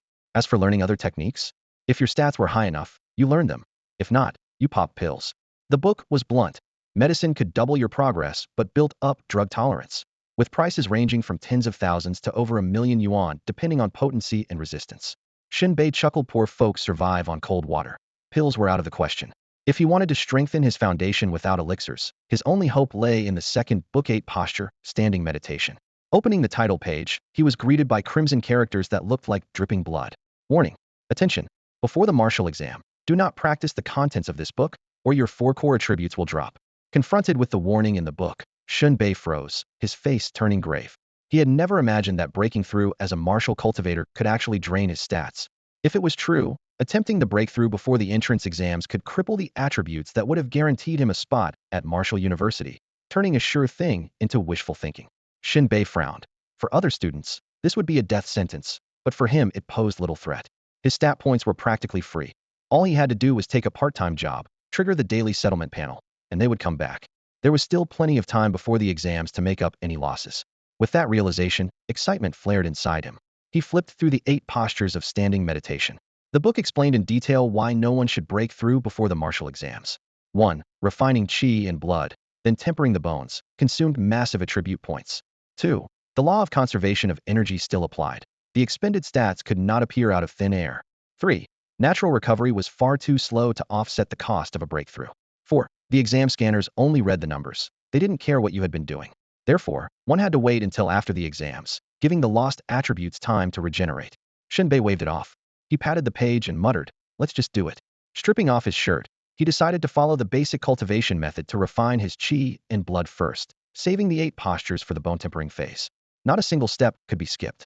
It was his first attempt, and mishaps were inevitable, but everyone's first time hurts. Once ready, he began circulating his energy. As his attribute points were rapidly siphoned away, the veins all over his body bulged, cords of blue twisting under the skin. In a few places they even lifted the flesh, the rushing blood visible to the eye. "So big swollen, it's my first time. This is normal, I'll get used to it." Breathe. Gritting his teeth, he kept adjusting his stance and breathing, noting every sensation so he wouldn't repeat any mistakes. When the searing current of qi and blood surged into his temples, his heart seemed to leap into his throat. If it burst here, his brains would spray out. No wonder you were supposed to have a 4th-grade martial artist guarding you. Fortunately, the basic method prescribed a fixed route. As long as he didn't do anything reckless, the energy would flow in order. At last the scorching torrent passed the danger zone, leaving him shaken but unharmed. An hour later he closed the stance, collapsed to the floor, and gasped for air. The process had gone smoothly, yet when he lowered his head to look at his skin, he still jumped in shock. What he saw was beads of blood seeped from every pore on his body. Shen Bei wiped his hand across his skin. His palm came away bright red, and he looked as though he had just been hauled from a blood pool. Eerie and horrifying. Walk down the street like this, and head scare pedestrians into wetting themselves. He immediately checked himself. The major arteries were intact. Only the capillaries had burst under the violent surge of qi and blood, nothing serious. Still, watching all that blood spill made him wince. How many eggs would it take to replace it? Painful as the thought was, he was even more curious about how many attribute points he had lost. Unlike Jin Tong, he didn't have the cash for home equipment, so he'd have to find another chance to visit his father-in-law if he wanted the numbers. Only after knowing the damage could he adjust the rhythm of his training. After a quick cleanup, he grabbed the manual of the 8 stance Zhanzhuang. The method focused on tempering the bones with qi and blood, and each of the 8 stances strengthened a different part of the skeleton. Shen Bei chose the most basic and most torturous horse stance. An old saying goes, if you train the arts but neglect the stance, you will end up with nothing. Here the stance refers to stake training. Hold the stance well, and you become unshakable in combat. Legendary masters of stake training were said to fight like Relipoli toy. So long as they didn't fall, they held a massive advantage. The horse stance has 3 levels. First, holding steady, no one can push you over. Second, Rooting solid, the feet become rocks. Blows cannot move you. Third, holding empty, the center of gravity shifts at will. Hit or shove as you please. I remain immovable. Grade is not the only standard for actual combat. A fighter with rock-solid stance work may not pierce a high-grade opponent's defense, but he can drag the fight out until the other's scalp goes numb. Stake training strengthens bones and tendons. Combined with the basic cultivation method, the effect doubles, though the cost in attribute points is staggering. Fortunately, attribute points were the one thing Shen Bei did not lack. Was the king of odd jobs, a grind freak with insane stats. Brimming with confidence, he sank into a half squat and began. He assumed it would be easy. Within 3 minutes, sweat was raining onto the floor, his legs shaking like sieves, as limp as noodles. At that moment, a mere gust of wind could have knocked him over, never mind a shove. Damn, is it me that's lousy, or is this stance just brutal? He cursed, gritting his teeth. He held on a bit longer until a numbness shot up from the root of his legs, as if they wanted to run off without him. Did I touch the first level? The spark of excitement was immediately quenched by exhaustion. He collapsed to the floor, slapping his senseless thighs while the corner of his mouth twitched, missed, likely a false alarm. He sighed deeply. Breaking into the ranks of martial artists is no picnic. Every step pushes the limits of an ordinary human. And that was only the single horse stance. Add the basic cultivation method, and the difficulty would double again. Still, he wasn't discouraged. What the predecessors could do, so could those who came after. Haste makes waste. That was enough for today. After washing up, he lay in bed scrolling through short videos, women from every corner of the country dancing suggestively on screen. He had barely watched a few before drowsiness swallowed him. He fell sideways and drifted off, playing chess with Duke Zhou in his dreams. At dawn the next day, Shen Bei jumped out of bed full of energy. That's the good thing about youth: 1 night's sleep and you're fierce as a dragon. While brushing his teeth and eating breakfast, he was also working out the day's training plan when the settlement panel popped up. Yesterday's settlement rewards are as follows. Completed the pit digging job, money 40, strength 1, constitution 1. Finished the pretend to be an audience member task, money 50, spirit 1, mental resistance 20. Unclogged the chemical plant's sewer, money 800, dark vision 20, poison resistance 50. Staring at the 3 neat rows of numbers, Shen Bei froze for a second, then a grin spread across his face. Last night had only cared about the asylum's audience gig and had assumed such a ridiculous errand wouldn't trigger the daily settlement. Yet the system had paid every cent it owed. Spirit 1 made sense. After all, you needed a certain spirit to enjoy a show that only psychiatric patients could appreciate. What really stunned him was the line that read mental resistance 20. It was a special stat outside the mainstream 4 attributes, invisible to any scanner. Yet on his personal panel it sat there with precise digits and unexpected Easter egg. The sewer job had been just as lucrative.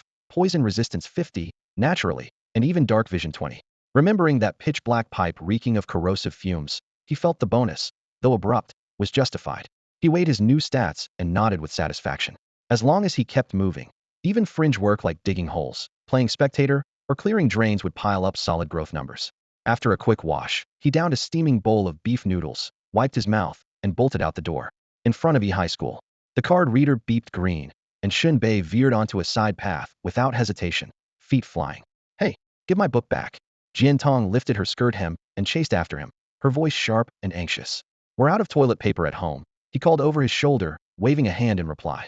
Jin Tong stamped her foot on the spot, eyes boring imaginary holes into his back. On the 2nd floor of the academic building, Gu Xinro had just clocked in. Hearing the commotion, she leaned out and sighed. Skipping class again, Mum? Jin Tong's nose was pink with anger. He's going to use my book as toilet paper. Gu Xinro bit her lip, a glint of steel flashing in her eyes. Don't worry.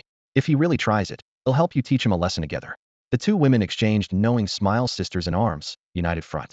Had Shen Bei known that the charming teacher Gu and the spirited Jin Tong were plotting to get him, he would probably grit his teeth, pawn everything, and book the most luxurious presidential suite to meet the challenge he'd in without retreating an inch.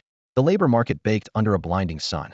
For most people, waiting around for work was mere survival. For Shen Bei, it felt like a rallying cry for his dreams. He stood amid the crowd, all smiles and energy, a white egret among gloomy sparrows. Today's plan came in 2 parts. 1. Pick up whatever jobs he could find in the morning and earn as much as possible. 2. Skip everything else in the afternoon, head back to school, and walk straight into the martial arts building, the one proudly labeled gymnasium. He had once thought martial arts were out of reach, but with his boosted stats, it was time to see the real elite of E High. Time flew by. That morning he landed 2 gigs. The first was filling in on a factory assembly line for 2 hours, a line dedicated to producing circuit boards. The job sounded mind-numbingly simple: put screws into circuit boards as fast as your eyes and hands could manage, and don't miss a single one. It should have been easy, steady assembly line work, yet Shen Bei suffered a minor nightmare on day one. Right across the table sat a young woman. While he was hunched over racing the clock, she suddenly slipped off a shoe and, across the narrow workspace, started brushing the top of his leg with her foot, batting her eyelashes the whole time. Shen Bei nearly raised his hand to call the supervisor, blatant sexual harassment, and a serious hit to productivity. This wasn't him being squeamish or clueless, was the kind of guy who'd call Jian Shan father-in-law in front of Jin Tong and ask a teacher, point blank, whether a kiss counted as cheating. He could take a joke. The real problem was the girl herself. She was built like a deep-sea titan, a supersized, 18-pleat pork bun come to life.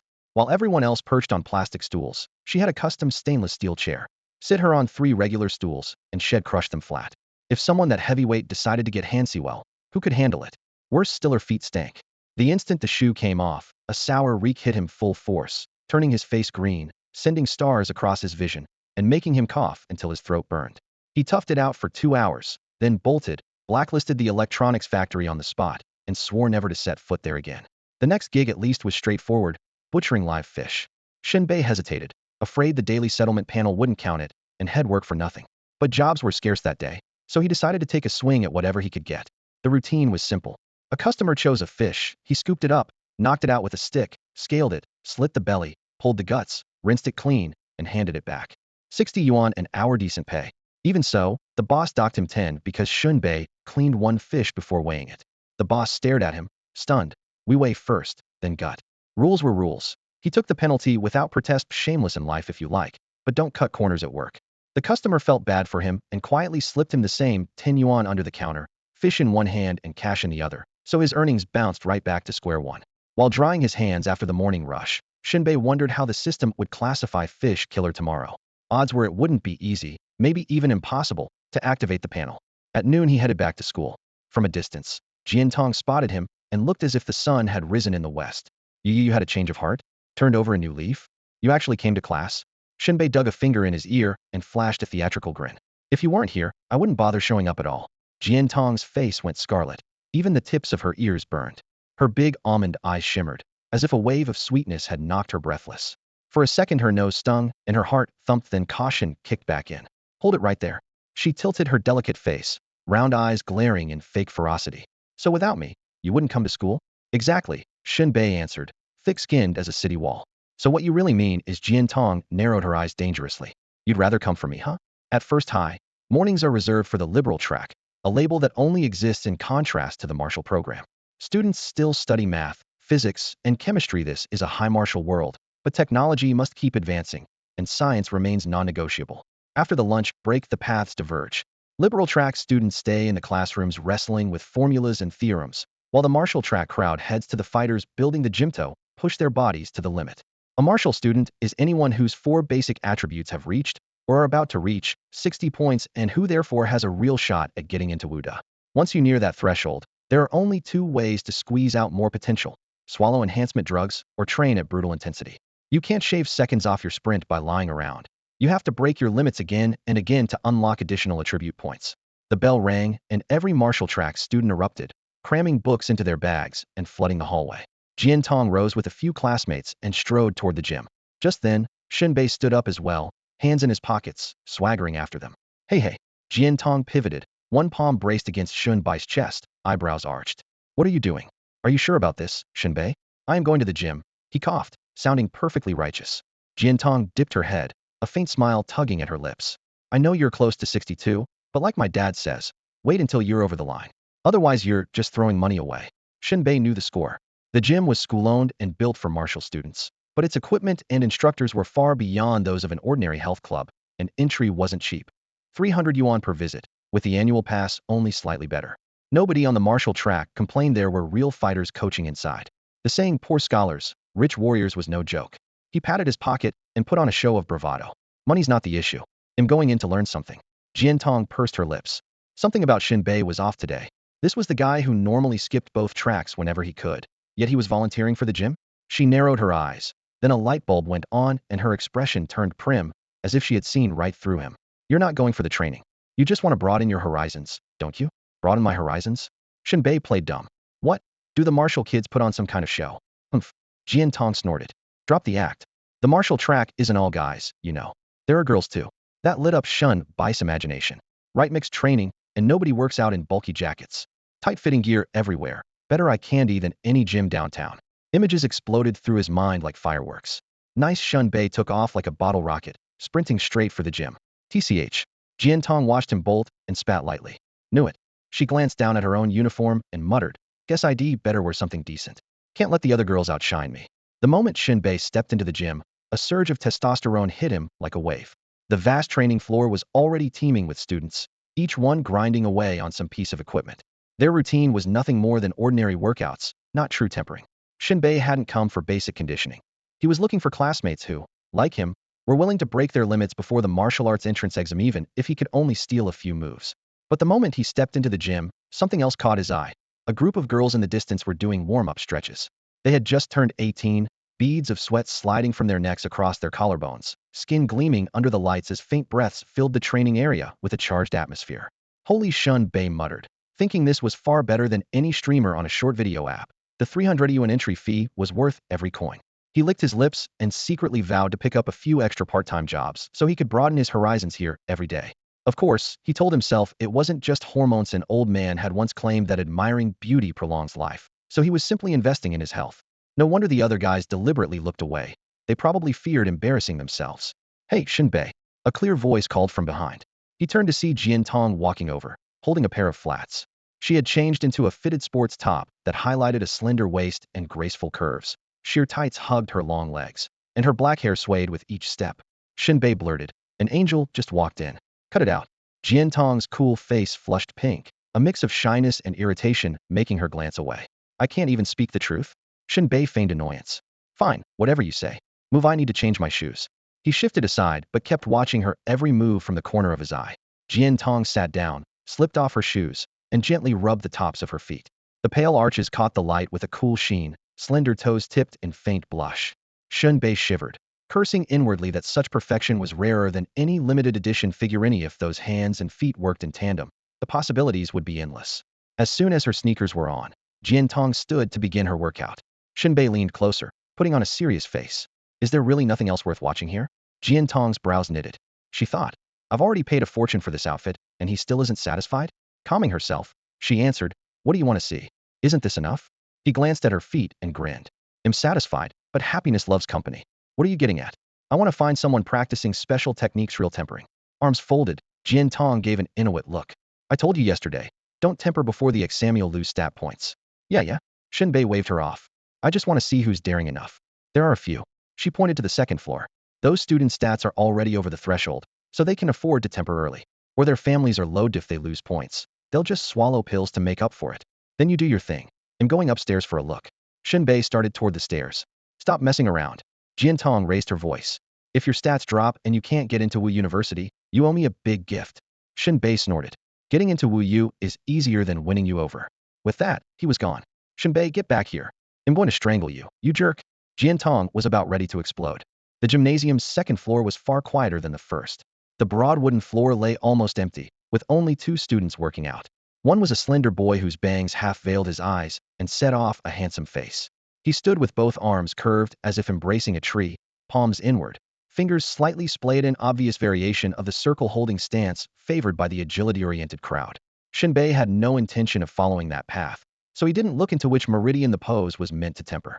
The other student was tall and rugged, his muscles sharply defined under the lights. With toes turned out, knees flexed, and back straight, he was holding a horse stance. Shen Bei knew the posture all too well, tortured himself with it all night. The difference was stark. He had forced a low, thigh-parallel squat that drained his strength, while the boy before him kept a balanced, upright middle horse stance that saved plenty of effort. Shen Bei compared the two in silence. It took only a moment for him to grasp why had lasted mere minutes. Yesterday his form had been wrong. He nodded to himself, filing the key points away. 10 minutes slipped by. The tall student hadn't twitched, though sweat rolled down the cords of his neck. At last he ended the stance, grabbed a towel, and, on spotting Shen Bei, lifted an eyebrow. Haven't seen you around. Class 10, Liao Zhongyang. Class 3, Shen Bei. Shen Bei replied with a nod. Ordinary class? Liao's tone cooled. At Changtu County number 1 high, class numbers ran in reverse, higher numbers meant elite sections. There were 10 senior classes in all. Shen Bei smiled easily. Better the head of a rooster than the tail of a phoenix. Liao choked on that, frowned, and asked, then why are you up here? To see how the phoenix's tail is doing in the honors section. His voice was calm, yet every word pressed in. "I'm putting in extra time, getting ready to break through to warrior level. Why should you care if I'm a phoenix's tail?" Liao's face twitched. Shen Bei shrugged, flashing white teeth. "Sure, brag on. Refining chi and blood before the martial exam, didn't you need those attribute points?" Liao laughed, a bright sound that echoed through the empty floor. "You think everyone downstairs only works their bodies for a lousy point or two? So your attribute points are spilling out of your pockets?" Shen Bai's eyes narrowed. "Right on." Liao lifted his chin, voice full of swagger. "My last test put me at over 80. The martial exam doesn't scare me." "Over 80? Shen Bai's pupils tightened. That really was high enough for early Kai blood work. He raised a thumb. "Can't deny it, you're the top dog." Liao laughed even louder. "So, tell me, am I still the phoenix's tail?" Shen Bei didn't answer right away. Instead he asked, "How long have you been refining chi and blood?" "Close to a month now." "How did you stop yourself from bleeding all over the place?" Shen Bei had barely finished the question when Liao Zongyang's eyes went wide. "Bleeding every day? You'd be kidney shot by now. Mind your language. My engine still roars." He paused, looking for a way to save face, then waved it off. "Since you asked, here it is. Stopping the blood is easy. Breath control, 3 slow breaths, 1 fast, then reverse the cycle. If you're flush with cash, pop a few vitality pills and you're solid. 3 slow, 1 fast, reverse the cycle. Vitality pills." Shen Bai's eyes lit up. These tips weren't in any textbook, had never even heard of them. Vitality pills simply replace whatever energy and blood you've lost. He couldn't stop grinning. 300 yuan well spent, enjoyed the scenery of cute girls, and picked up a refining secret. If these high schoolers weren't so green, there's no way he would have wheedled it out of them. Just as he was basking in triumph, Liao Zhongyang seemed to remember something. "Why are you asking anyway? You're refining your essence already and doing stake practice?" Shen Bei nodded. "What's your attribute score?" "Last test was under 60. Liao Zhongyang dug at his ear. "Under 60? Where do you get the nerve to refine ahead of schedule? Not planning on taking the Martial University exam?" Shen Bei smiled. "I've got plenty of untapped potential. They'll squeeze out more points soon enough." "You're joking, right?" Liao Zhongyang laughed. "Early refining needs at least 75 points unless you're leaning on drugs. And you think you can mine your own potential? Even if you could, you don't have the time." Shen Bei pressed his lips together and stayed quiet. Liao Zhongyang lost interest. Under 60 and refining early? No way this kid was making Martial University to end up on the garbage heap. No point wasting energy. Liao packed up and left. The skinny boy had been holding the stake, finished his practice, strolled over, and studied Shen Bei with open amusement. "Sneaky. A few lines, and you pried the secrets of blood refinement and stake work out of him. And you are?" Shen Bei raised an eyebrow. "Class 9, Chi Chuan Yu. I used to be in class 10, but I slipped up and got demoted." Pride still lingered in his eyes. "Demoted? Someone set you up?" Shen Bei asked. "What you do?" I confessed. Chi sighed theatrically. But that boy didn't understand true love. What the Shen Bei shuddered, a chill running down his spine. A boy confessing to a boy. Absurd. Good thing the demotion threw fate a lifeline for Principal Zhang. He muttered under his breath. Chi curled his lip. "Liao Zhongyang. Not my type." He gave Shen Bei a lingering once-over. Sensing danger, Shen Bei covered his lower back and bolted. Chi watched him barrel down the stairs and chuckled. Anyone who could pry secrets out of Liao Zhongyang isn't stupid. Refining with under 60 points? Must have a hidden card. Maybe we'll meet again at the martial exam. If he can claw back to 60, I won't mind raising the cutoff a bit. Toying with people is just so satisfying. Shen Bei left the second floor feeling triumphant. He had not only grasped the essentials of condensing blood and tempering bone, but also completely revised his opinion of martial track students. Liao Zongyang's explosive stats were daunting enough, and the seemingly carefree Chi Chuanyu was either swimming in cash or hiding an equally outrageous attribute sheet. He took the stairs to the ground floor. Only a handful of trainees remained. Most had already paired up and headed off to squeeze in some last-minute work on the machines before closing. Martial students enjoyed looser hours, after all. In the distance, Jin Tong was still at it. Her routine was unmistakably different, aimed squarely at agility and spirit. For agility, she caught short rods that dropped randomly from an overhead trainer. For spirit, she simply sat in a kiddie ride and let it thrash her around. Shen Bei watched, fascinated.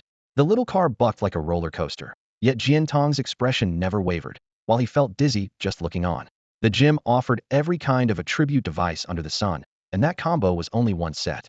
After a while, Jin Tong finished up, walked back, and sat beside him, breathing lightly. Shen Bei passed her a bottle of water. She tilted it back for a chug, then hesitated as if that weren't ladle-like enough. Half closing her eyes, she let her tongue lap at the mouthpiece like a kitten. Shen Bai's heart lurched. For a crazy second, he wished he could trade places with the bottle.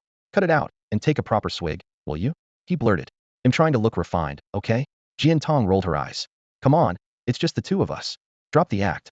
Shen Bei cleared his throat. "Fine, then I won't drink it all." With a huff, she flounced toward the locker room in tiny steps. Shen Bei muttered under his breath, touchy, aren't we? He waited a good while. When the door finally opened, Jin Tong emerged, freshly showered, the steam gone from her skin. Her face, pink from the heat, glowed softly. Curved brows, full cheeks, and flawless skin made her look like a newly blossomed crabapple. Her eyes were bright and gentle, a quiet elegance framing the scene. She bounced back to the bench, long pale legs lightly swinging, impossible to ignore. Satisfied she was completely dry, she bent to unfold a pair of white stockings, eased porcelain-like toes inside, and drew the silk up her calves inch by inch. When her fingers let go, the stocking snapped against her thigh with a muted pop, hugging the snow-white flesh. To Shen Bei, her legs seemed to begin at her navel long, thin, and meant for white silk. With her petite frame and doll-like face, he couldn't help picturing a middle school dancer fresh from ballet class. Let's go? Jin Tong called. Right. Shen Bei snapped out of his trance. They left the gym side by side, just as the liberal arts students were pouring out after class. Jin Tong tossed her hair, revealing a fair, delicate neck, and flashed a charming smile. So, what were you doing on the second floor? Shen Bei glanced around and lowered his voice. I found out a secret. Oh, Jin Tong's eyes sparkled. What secret? Chi Chuan Yu, Shen Bei said, recalling that slightly wicked handsome face. He's probably the brooding type? Anyway, he told me. I know him. Jin Tong rested a finger on her chin, analyzing.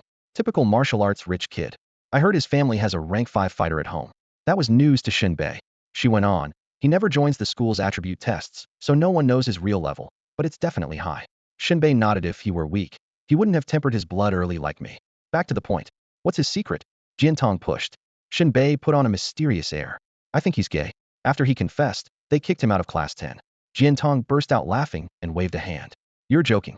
But he told me himself. Shen Bei frowned. You skip class so much you miss all the gossip, Jin Tong said, eyes clear and lips curved. He did get transferred for confessing, but it was to a girl Yu Chioi. Even Shen Bei, king of truancy, had heard that name. If Jin Tong was the campus belle, Yu Chioi was the goddess. Rumor had it every boy in class 10 flunked just because she looked back at them once. Even scarier was her grandfather, a governor of Jiangnan province. With backing like that, people only admired her from afar. Chi Chuan Yu confessing was practically suicidal. Surviving without losing a layer of skin was pure luck. Remembering how Chi had made him sprint away clutching his backside, Shen Bei scowled. That guy's rotten. Jin Tong's laughter rang. He loves pranks.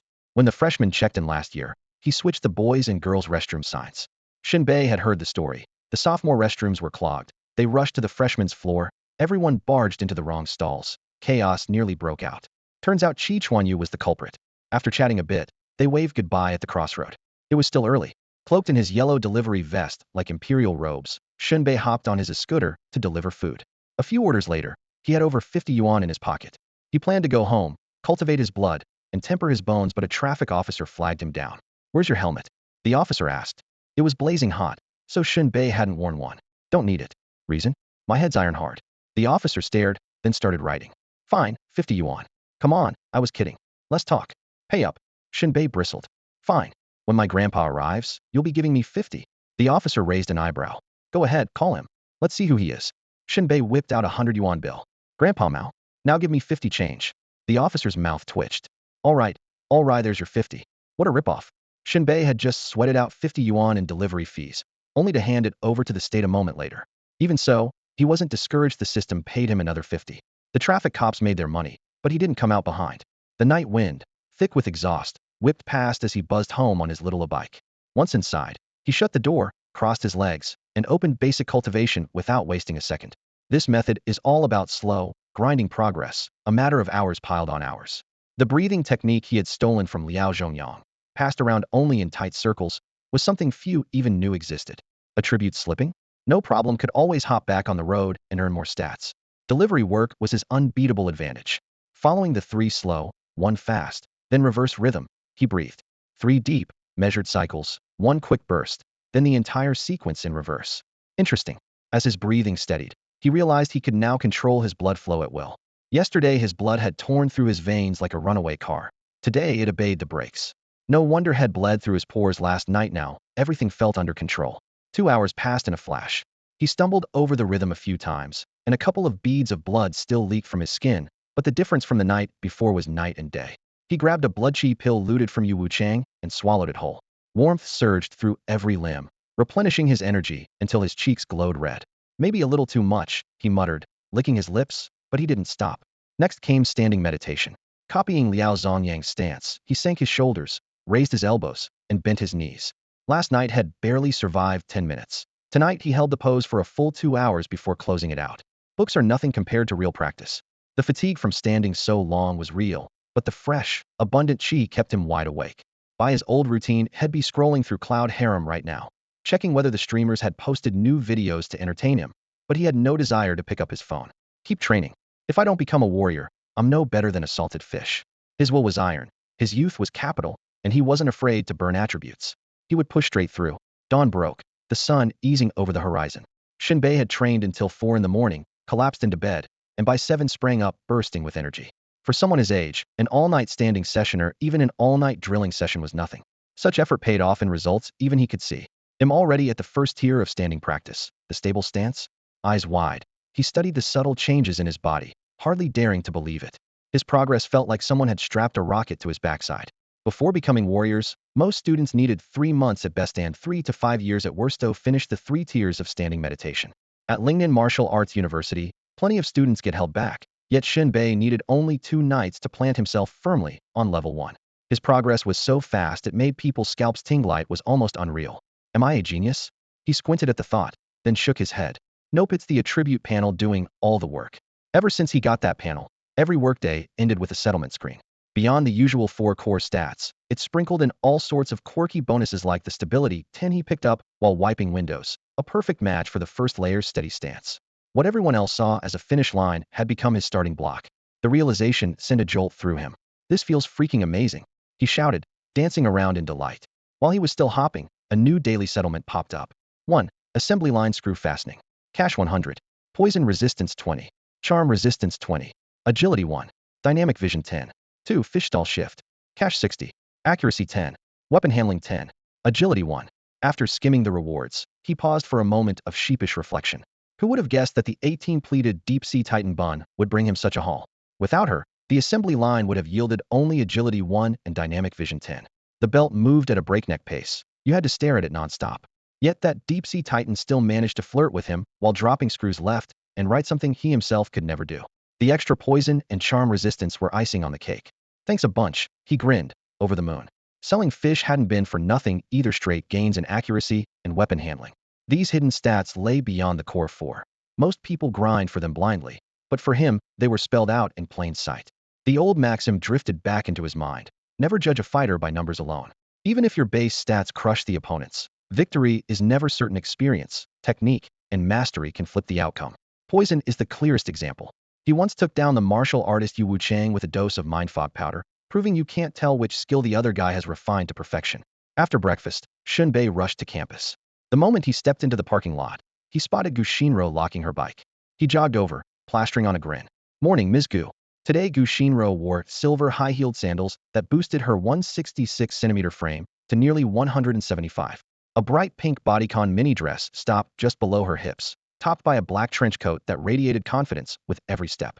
Ruby lips, perfect teeth, refined brows. She was flawless from every angle, and Shen Bei couldn't look away. Most eye-catching was her long black hair, cascading in soft waves over her chest, elegant yet intellectual. He inhaled deeply. Big waves wonder how the last word performs, he muttered, barely keeping the naughty thought off his face. Cut the flattery, Gu Shinro shot him a chilly glance. Normally this guy would spin on his heel the moment he saw her, and now he was all smile. She was definitely up to something. Shen Bei ignored the suspicion written all over Gu Xinra's face. Teacher, push me. He had been practicing standing meditation, and the results were impressive. Showing off was half the fun. The other half was giving Gu Shinro a little preview. After all, a kiss should be earth-shattering if you want it to be unforgettable. Gu Shinro blinked. Push you? Exactly. It's barely dawn. What kind of stunt are you pulling? Planning to bully your teacher? Come on, teacher, Shen Bei sighed. Am I that awful? Gu Shinro gave a soft snort. Scenes flashed through her mind. A teacher pushes, the rebellious student retaliates. The teacher fears a complaint and, step by step, falls into a trap she can't escapino, can't redeem herself from. Hurry up. Impatient, Shen Bei took her delicate, almost boneless hand and placed it on his shoulder. The skin was so soft he half wished he could glue their palms together and never let go, not even for a bathroom break. Snapping back to reality, Gu Shinro warned, I'm pushing now. No funny business afterward. I swear on the nearest streetlight, Shen Bei declared, thumping his chest. She bit her lip and gave him a gentle push. With that strength, any normal student would stumble back several steps. Yet Shen Bai's torso only wobbled while his stance stayed rock solid. Breakfast on me, teacher? He joked, as if teasing her for skipping her own. Surprised and unwilling to concede, Gu Xinro doubled to force half her strength. Her palm met what felt like cotton. Shen Bei still didn't budge. Huh. She froze. She was a martial artist. That amount should have been Shen Bai's limit. Planting all 10 toes, Shen Bei let tiny ripples run through his body, diffusing the impact layer by layer.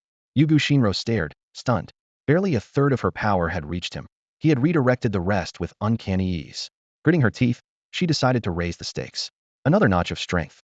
Shen Bei still stood unmoved, horse stance rooted, upper body swaying, toes curved hard against his insoles. When both palms pressed against his chest, that eerie no-contact sensation returned. She struck dead center, yet somehow slid to either side. Fine, full power it is. A martial artist's maximum. Shen Bai's body finally tilted back as if he might topple. But right before her widening eyes, his feet stayed planted. His waist snapped, and like a roly-poly toy he bounced upright. The moment he landed, Shen Bei swayed slightly, feet aching, but his heart soared. This was the feeling unshakable, like a weeble that won't stay down. Shen Bei wore a smug grin. After only 2 nights, he had already mastered how to keep the stance steady. If he wasn't a prodigy, who was? The thought had barely formed before Gu Xinro swept his legs out from under him. Ow! The cold concrete bit through his thin trousers as his backside hit the floor. He sucked in a breath, rubbing the bruise. Teacher, that was totally unfair. Gu Xinro narrowed her eyes, bent forward, and looked down at him. You've been practicing the standing post, haven't you? Shen Bai's attention drifted to the perfect, snow-white curves hovering above Hyman, intoxicating view if there ever was one. Shen Bei. Gu Xinro raised her voice. Yeah? He snapped back to reality, still wearing a proud smile. Pretty impressive, right? Are you out of your mind? A trace of worry crept into her brows. You never met the minimum requirements to be a martial artist. Do you think this is a game? The backlash will wreck your body. You'll age before your time. The 60-point threshold for the martial exam was no joke. It was only the floor. Shen Bei hadn't hit it, yet had trained in secret. If he failed to advance, the system would rip away those attributes forever. That was suicide by vanity, and even martial arts students were forbidden to start early.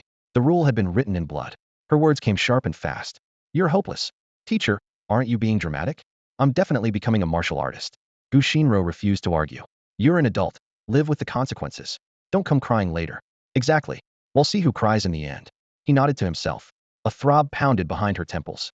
She could only pray his future wife never had to deal with his excessive desires. She stretched out a hand. Get up. Class. You knocked me down. I need a kiss before I can stand.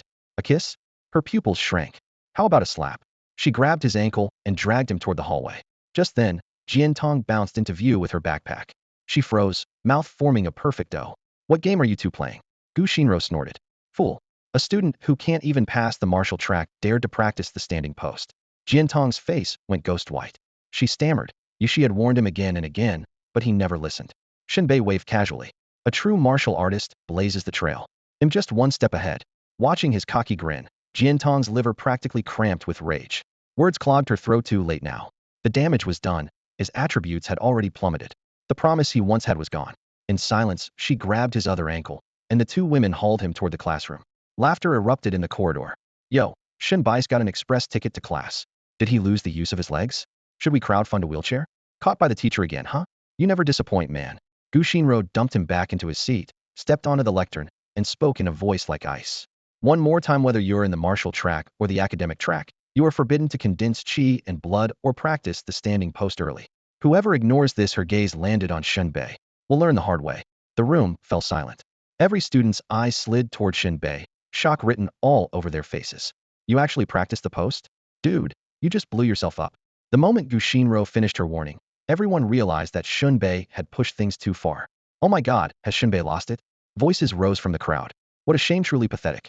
Someone lowered his voice and muttered, I had a neighbor who thought he was hot stuff and started training early.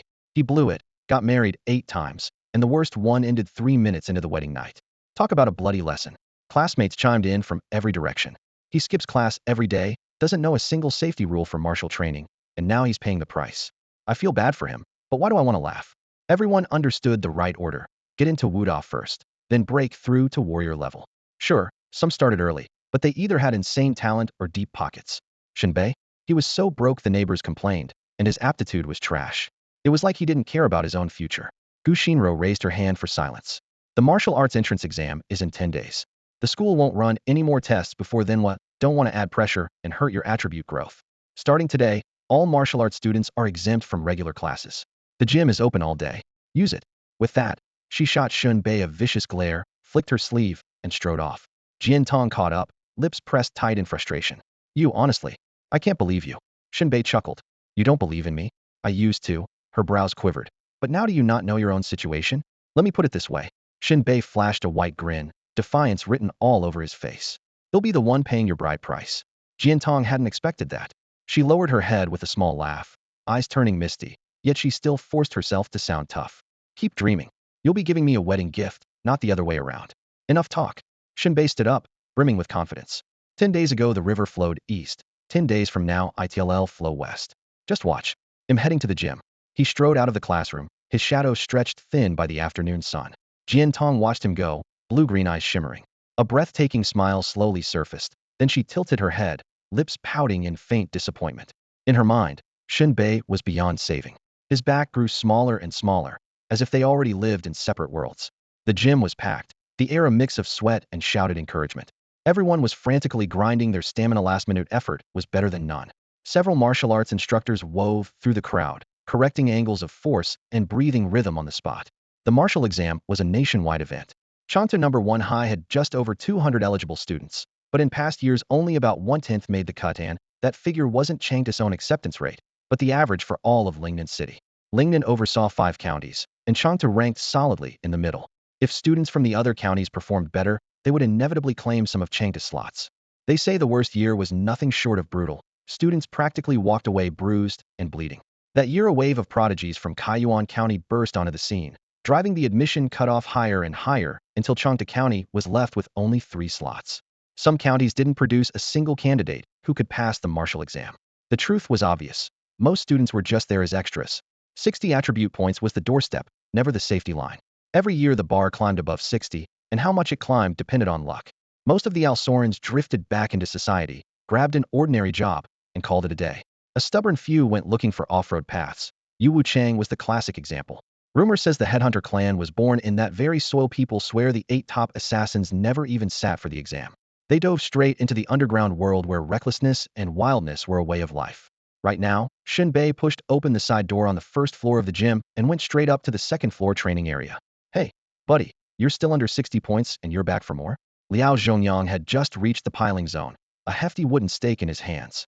He grinned like a fox when he saw Shen Bei. Shen Bei shrugged off his jacket and tossed it aside. We're doing stance training. You?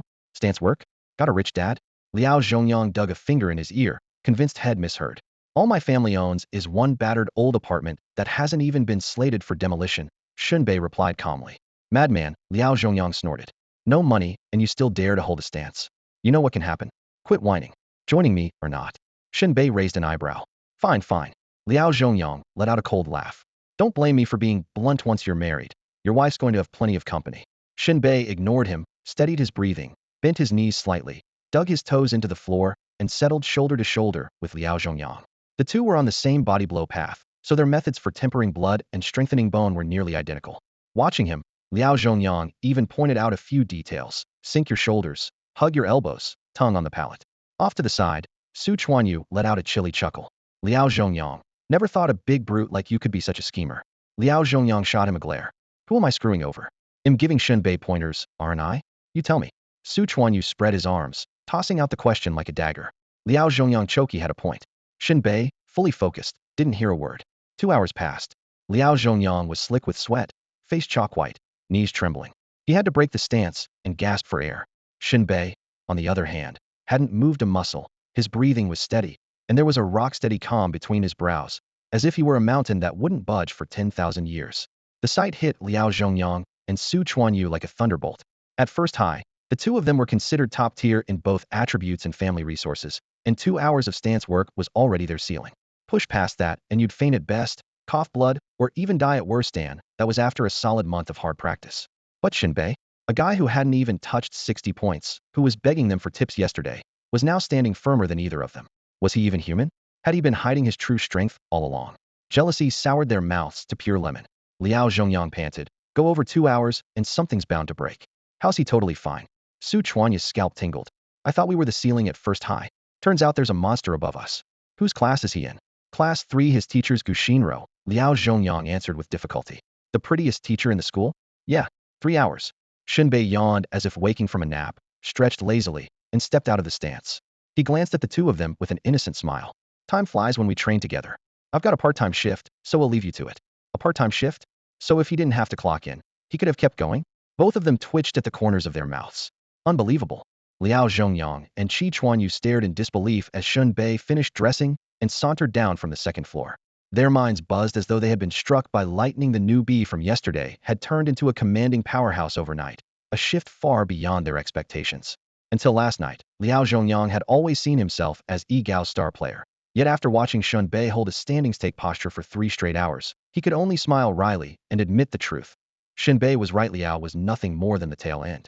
Qi Chuanyu, usually the mastermind of mischief, had only one thought left: keep a healthy distance from Shen Bei and behave in front of him. Do you think his teacher, Gu Xinro, knows about this? Liao Zhongyang asked first. Qi Chuanyu pinched his chin, face somber. No idea, but one thing's certain: Shen Bai's attribute points must be well over 60 higher than both of ours put together. Liao Zhongyang nodded. Without sky-high stats, the attribute drop alone would have flattened any ordinary person. Yet Shen Bei had breezed through 3 hours of standing practice, while the two of them were wiped out after just 2. The real mystery was why they had never heard the name Shen Bei before. Let's ask Gu Xinro. Qi Chuanyu's eyes lit up. If Shen Bei can dig information out of us, we can do the same with her. Without hesitation, they hurried downstairs. Scanning the gym, they finally located Gu Xinruanli to freeze at the sight before them. Gu Xinro had Shen Bei by the ear, her pretty face flushed with anger. Come on, you little brat, say that again. Shen Bei grimaced in protest. All I did was ask what Fan Xiaozhu Shui and Muan Lang Xiang Tao mean. Why blow up? Isn't a teacher supposed to answer questions? Nearby, the sweat-soaked Jin Tong blinked, thinking Shen Bai's question perfectly reasonable. Her voice, crisp as a songbird, chimed in. Right, teacher. I don't understand those terms either. Isn't it normal to ask? Gu Xinru's expression flickered between restraint and fury. At last she snapped. Jin Tong, you're switching seats tomorrow. Stay away from Shen Bei before he corrupts you. Huh? Why? Jin Tong asked, pointing innocently at the two phrases. Gu Xinro twisted Shen Bai's ear again. Because those words are nothing good, that's why. Shen Bei shot back, indignant. I won't let you disparage yourself, teacher. Out. Gu Xinro kicked him toward the door. Her voice cut like ice. Your head's full of filthy thoughts. Set foot in here again, and it'll make you regret it. With a loud bang, the gym doors slammed shut. Outside, Shen Bei rubbed his tingling ear, smacked his lips, and chuckled. And she says, in the one with a dirty mind. Humming a carefree tune, he strolled off campus, heading straight for the labor market. Inside the gym, Liao Zhongyang shivered and muttered, Teacher Gu is ruthless. She actually treated a boss like that. A smirk tugged at Qi Chuanyu's lips. It was obvious that Ms. Gu had no idea who Shen Bei really was. Do you know why she's upset? He asked in a gleeful whisper. Because that guy Shen Bei is exactly my kind of trouble. He chuckled, both self-mocking and proud. Sure, I like to clown around, but I'm still a good kid. Shen Bei, Thuff flirted with the teacher in public. Total agent of chaos, a role model for rogues everywhere. Liao Zhongyang, standing nearby, had no time for jokes. All he could think about was asking Gu Xinro how Shen Bei was improving so fast. As they drew closer, they heard Jin Tong mumbling. What do those 2 words even mean? Qi Chuanyu still saw Jin Tong mainly as the school beauty, though to him, she ranked a notch below Yu Qiui. Good afternoon, Ms. Gu. Liao Zhongyang, huge and burly, forced a goofy grin that felt oddly endearing. Gu Xinro nodded politely. I know you're from class 10. She frowned, searching her memory. Liao Zhongyang. No hints. I've got it, she said stubbornly, then clapped her hands. Right, big dummy, isn't it? Who stuck me with that nickname? Liao Zhongyang blushed to his ears. Your homeroom teacher. Oh, never mind then.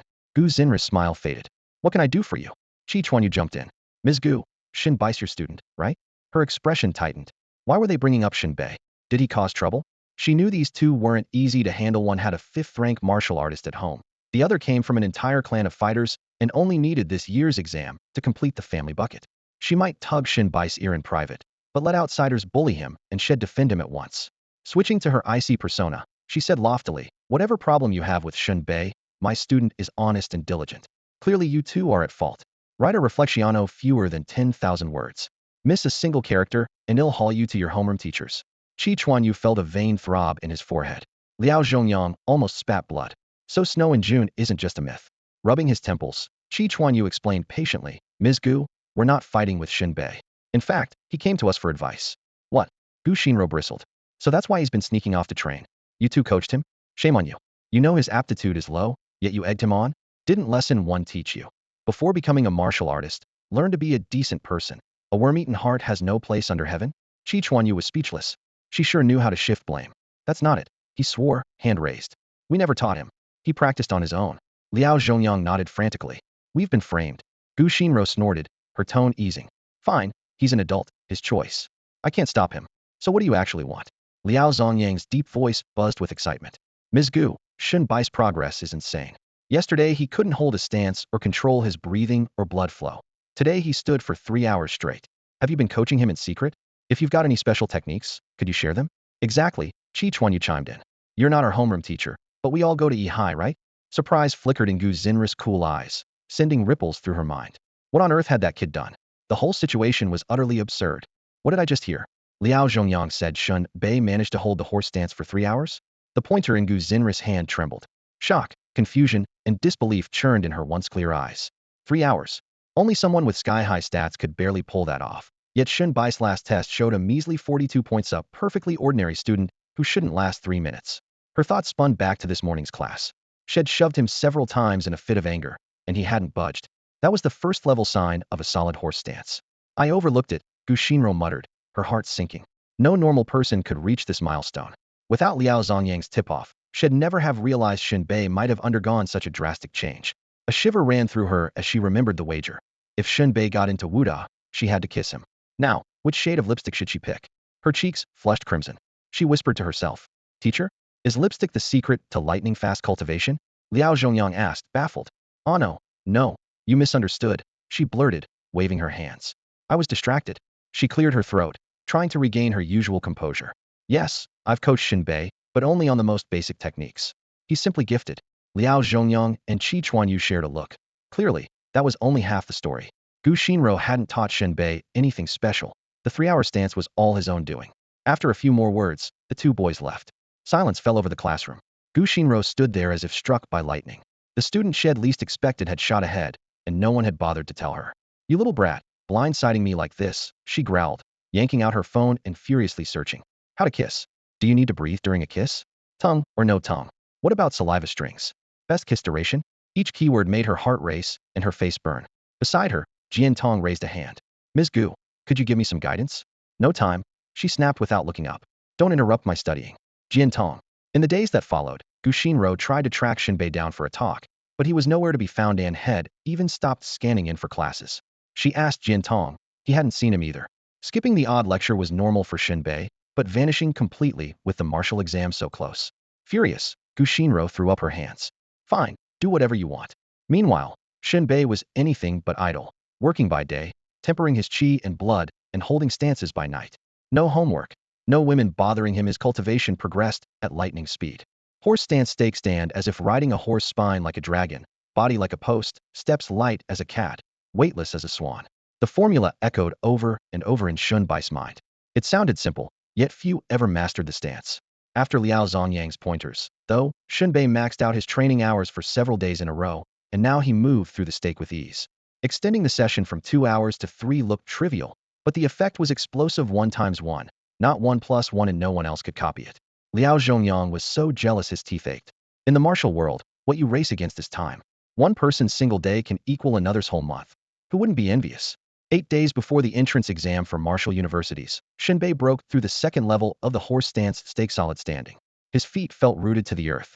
5 days out he reached the third level, empty standing, turning into a human Gallipoli. If Gu Xinro tried that sweeping kick again, she would never toss him so easily. Efficiency, results, achievement had them all. At this stage the stake practice was complete, and his blood danqi tempering had hit its ceiling.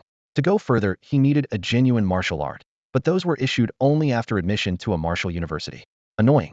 Still, Shen Bei wasn't flustered. He had a bigger priority, restoring the attribute points he had burned through in these high-intensity sessions. How many had he lost? No time to count. How many had he earned back doing part-time gigs? He hadn't tracked that either. The panel settled accounts once a day. All he needed was to grind out a few more shifts and wait for the numbers to refresh. 1 day remained before the college entrance exams. The dismissal bell had barely rung when a flash of bright yellow appeared at the school gate. Shen Bei, riding in a bike in a delivery jacket, intercepted Jin Tong and yanked her over. Come on, we're heading to your place. I need to fix your... Her face flushed scarlet. So eager? The martial exam's tomorrow, and you still can't wait? Exactly. After the exam it'll be too late, he said, waving impatiently. My dad's home, She whispered, kicking a pebble. That's why he has to be there. If he wasn't, two teenagers alone would be even harder to explain. Shen Bei, you jerk. Jin Tong's expression darkened, and she swung her backpack at him. The blow stunned him. I only want to calibrate the testing gear at your house. How does that make me a jerk? Next time finish the sentence first. She glared. Wasting my feelings, lunatic. They hopped onto the little scooter and zigzagged through alleys. Rush hour traffic churned around them. Shen Bei hit the brakes, and Jin Tong lurched forward, the soft whiteness of her chest pressed firmly against his back. Can't you ride properly? She pounded his shoulder, mortified. With this many cars I have to brake hard, he shrugged. You take advantage and still act righteous? He flashed a roguish grin. You should be honored. Plenty of girls would kill for this spot. Stop the bike. I'm getting off. She snapped. Laughing, Shen Bei twisted the throttle wide open and shot ahead under the sunset, leaving a row of luxury car owners stuck in traffic, envious not of the scooter, but of that unrestrained youth. At the Jin apartment complex, Shen Bei beat her to the door and walked straight into Jin Shan. Hello, future father-in-law. He beamed. Future father-in-law, my foot. Jin Shan's face was colder than ice and his voice harder than ever. I hear you've been training ahead of schedule? Shen Bei wasn't the least bit surprised that Jin Shan had started cultivating early. Obviously Jin Tong's quick tongue had gotten to work. He glanced at her and saw the girl pouting, lips like tiny cherries. A restless urge stirred in him. Those lips would be perfect if they quit gossiping and focused on kissing. Clearing his throat, he shrugged. I never meant to cultivate ahead of time, he said. It's just far too easy. Jin Shan froze, stunned by such brazen arrogance. Too easy? What nonsense. Even students at Marshall University struggle with blood energy control and stance training. His tone turned icy. A few days ago, I thought you had a shot at Marshall University. Now you're playing around, your stats will drop, and your chances are gone. Keep this up, and you'll end up in a different world from Jin Tong. As her father, I hope you know what you're doing. The warning was clear: stay away from Jin Tong. Shen Bei understood, but instead of retorting, he grinned and tossed out a wager. Uncle, let's say Jin Tong becomes a leftover woman, and I'm just an ordinary guy who marries her. How much bride price would I need to pay? That scenario. Jin Shan's eyes widened, clearly offended. Shen Bei pressed on. Purely hypothetical. Jin Shan ticked figures off on his fingers and gave a crisp answer. A martial artist bride is different from an ordinary oni, at least 2 million. What if I qualify as a martial artist too? Can we knock something off? Shen Bei asked. Seeing the youth's lingering naivety, Jin Shan laughed. Half off. Save 1 million. Then when I test in a minute, for every point over 60, how much do I save? 100,000, Jin Shan said, treating it like a joke. Deal. Shen Bei rubbed his hands, eyes gleaming. Let me borrow the equipment. Jin Shan waved indifferently. Shen Bei stepped up to the home tester with practiced ease. First, test strength. His fist slammed down, the screen flashed, 23. Second, agility. He worked the controls, screen lit, 19. Third, spirit. After a moment the number locked, 16. Last, constitution. Gritting his teeth, he held on noticeably longer than before. Final display, 22. Total score, 80. He finished, rolled his shoulders, and hopped off the platform. The living room plunged into silence. Jin Shan and Jin Tong looked as if lightning had struck them. Jin Shan's reaction was extreme. His head buzzed. Eye sockets seemed to split. When he saw the numbers, his breathing turned ragged, almost wheezing. Only a strangled gurgle came from his throat as his stiff mouth stretched. How is that possible? He blurted. Anyone who starts training early always shows lower stats, yet his just went up? Mid-sentence he realized the real shock. It wasn't that Shen Bai's stats hadn't fallen. They were outrageously high. Exactly. In that instant Jin Shan understood. Early cultivation always drags the numbers down, an ironclad rule. Shen Bai's stats had been stuck below 60. Now they had rocketed to 80. It wasn't a slow build-up, it was a volcanic eruption. Jin Shan's heart thundered. Genius? No, this kid was a monster. My daughter has struck gold. He took a long breath, finding Shen Bei more pleasing by the second. Jin Tong's eyes shone with even brighter excitement. Shed thought his early training had ruined him, yet the test read 80 points, and that was after cultivating. Numbers like that would crush 99% of the students out there. Jin Tong's cheeks glowed, her petal-like lips pressed together as pure joy overflowed. Shen Bei strolled over, wearing an amnesiac look. Jin Tong, what was my score again? I can't remember. She rolled her eyes, knowing he wanted her to show him off. 80. Brilliant, right? Seriously? He feigned shock. Guess I'm pretty amazing. Shyness, longing, and affection swirled in Jin Tong's damp eyes as she nodded. Shen Bei turned to Jin Shan and held out his hand. Pay up. Jin Shan blinked. Pay? For what? The bet. Shen Bei reminded him. 60 was the baseline. Every point above that knocks 100,000 off the bride price. All right. Jin Shan's mind raced. 20 points over meant a 2 million deduction, only 1 million left. And the boy wanted the discount immediately? Jin Tong burst into tinkling laughter that filled the room. Jin Shan's face darkened. Still laughing? This is outrageous. He cleared his throat, voice scraping like metal. We're going to be one family. Why haggle over money? Even brothers settle their accounts, Shen Bei said, undeterred. Jin Tong laughed so hard, she doubled over, cheeks red as Fuji apples. Jian Shan spat. One more word, and he'll show you the door. Shen Bei chuckled. Just kidding. It's late, and I have the martial exam tomorrow. See you, father-in-law. Jian Shan finally smiled. Win big tomorrow. Daughter, walk him out. Apartment gate. After making sure Jian Shan hadn't followed, Shen Bei leaned in and whispered, your dad's not going to stiff me, is he? Jian Tong's mouth twitched. Are you ever going to let that go? Shen Bei shrugged, grinning. She suddenly stopped. Her phoenix eyes shimmered as her jade white hand rested on his firm chest, tracing circles in time with his heartbeat. Shen Bai's eyes widened. He almost dragged her into the nearby grove if she could touch his pecs. Why couldn't he? He grabbed her small hand, relishing its springy softness. A jolt shot through Jin Tong. A rosy blush spread over her fair skin, her long black-clad legs tensing from toes to thighs. Did you bring your ID? Shen Bei blinked. Drop dead. Jin Tong pulled free and bolted, her midnight hair streaming like silk down her slender back. After a few steps she turned and called, get some sleep. Meet at the school gate tomorrow, and don't oversleep. My alarm's broken, Shen Bei shouted back. How about you grab your ID and be my human alarm clock? Jin Tong stuck out her tongue, let out a few crisp laughs, and vanished into the complex. Home. The moment she stepped inside, Jin Tong began rummaging through drawers. What are you tearing the place apart for? Jin Shan barked. Think those are antiques. You owe Shen Bei $1 million. Don't tell me you're going to stiff him. You're not even married yet, and you're already taking his side? Put that down. Jin Tong. Shen Bei walked into the house wearing a satisfied grin. Had won a cool $1 million from Jin Shan, and while he wasn't taking the money yet, he made sure the IOU was logged something to pull out later when he needed to impress his future father-in-law. After dinner he checked his phone. The class group chat was lighting up. Teacher Gu Xinro tagged everyone. Reminder, tomorrow at 9 a.m., martial arts students meet at the school gate for the bus to the Lingnan City Test Center. Students from other counties will be mixed in, so stick with the group. Stay calm during the exam. Big swings in your stats can ruin everything. Reply if you've read this. Replies poured in. Cutest guy in class. Received. Thanks, Miss Gu. Mom says no phones. Got it. Thanks. Tattletale Pro. Roger. Bring me spicy strips. Copy. Need a study buddy? Yep. Wild handsome stranger. 1. Every martial arts student had responded except Shen Bei. He was too busy scrolling through new clips of the girls on Cloud Harem, eyes roaming greedily across the screen. Moments later Gu Xinro pinged him directly. Shen Bei, stop pretending you're dead, and type got it. Shen Bei replied with 8 characters. I've already answered in my head. The chat blew up, and Gu Xinro promptly kicked him out of the group. A notice flashed. You have been removed from this group. Seriously? Shen Bei muttered. She changes faces faster than a kid. Fine, once I become a certified warrior, we'll play by adult rules. The thought stung. With one hand, he was flirting with the innocent school belle Jin Tong, and with the other, he was eyeing the sultry Gu Xinro. That was classic scumbag behavior. He called himself a jerk, then kept right on watching the videos. About a dozen clips later his phone rang. Unknown number. He waited for the third ring before picking Yupilwei's Stay Cool. Shen Bei?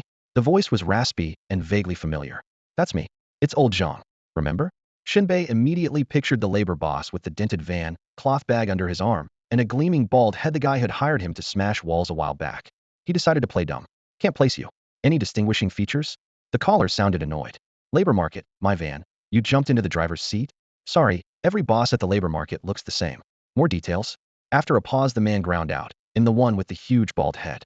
Oh, right, now I remember. Shen Bei acted as if a light bulb had gone off. Damn it. All you remember is my bald head. Whatever. Kid, the way you talk seriously. Where are you? Did you call just to set up a fight? Boss Zhang's voice was frantic. Forget about that fight. Thanks to a friend of a classmate of my second aunt's neighbor's cousin's childhood buddy's twice-married younger brother, I just landed a job in Lingnan City. We were supposed to erect the scaffolding for the WUKA exam hall, first time doing it, and we blew it. The whole thing collapsed. I need a crew to rebuild it overnight, or they'll skin me alive tomorrow. Are you coming? We leave right now. 300 an hour. On the other end of the line, Shen Bei perked up. 300 an hour was serious money. Zhang must be desperate. He knew Zhang normally handled demolition, not construction, so a fiasco on his first build was no surprise. Tomorrow he had to be at the same test site anyway, a quick way to make cash and rack up some attribute points. The job felt like a consolation prize after almost breaking his perfect attendance streak. I'm in. Pick me up, Shen Bei agreed. Knew you'd come through, kid. He'll grab a few more hands and be at your place in 5, Zhang boomed. Shen Bei slipped his student ID, national ID, and exam pass into a small bag, double-checked, then headed downstairs. Under the street lamp a van waited, Zhang's shaved head sticking out the window. Shen Bei, over here. The bare scalp caught the light like a beacon. Shen nearly squinted blind. After a few greetings he climbed in. Several workers were already crammed inside as the van sped toward Lingnan City. Zhang grumbled nonstop. What a disaster. I've lost my shirt on this one. Smashing walls is easier. If I didn't have connections, I'd be spending the night in a cell. Shen Bei chuckled. Complaining won't help. Just rebuild it. This isn't some scam to dock our pay, is it? The other workers stared at Zhang, waiting for his answer. He slapped the steering wheel. What do you take me for? I'll suffer myself before I cheat you out of your sweat money. He thumped his chest. I still have my pride. Then quit whining, Shen Bei said. Zhang sighed long and hard. I'm not whining, I'm reflecting. The rich get richer, the poor stay poor. Talent goes unnoticed without a patron, and opportunities never reach the right people. You think something is within reach, then find out it's a family burden you can't escape. You're exhausted, fed up, ready to quit, and some bystander tells you young people just don't try hard enough. I'm not talking about money. I'm saying the world's getting dirtier. Silence fell in the van. Shen Bei nodded. Yeah, more rotten crotches every day.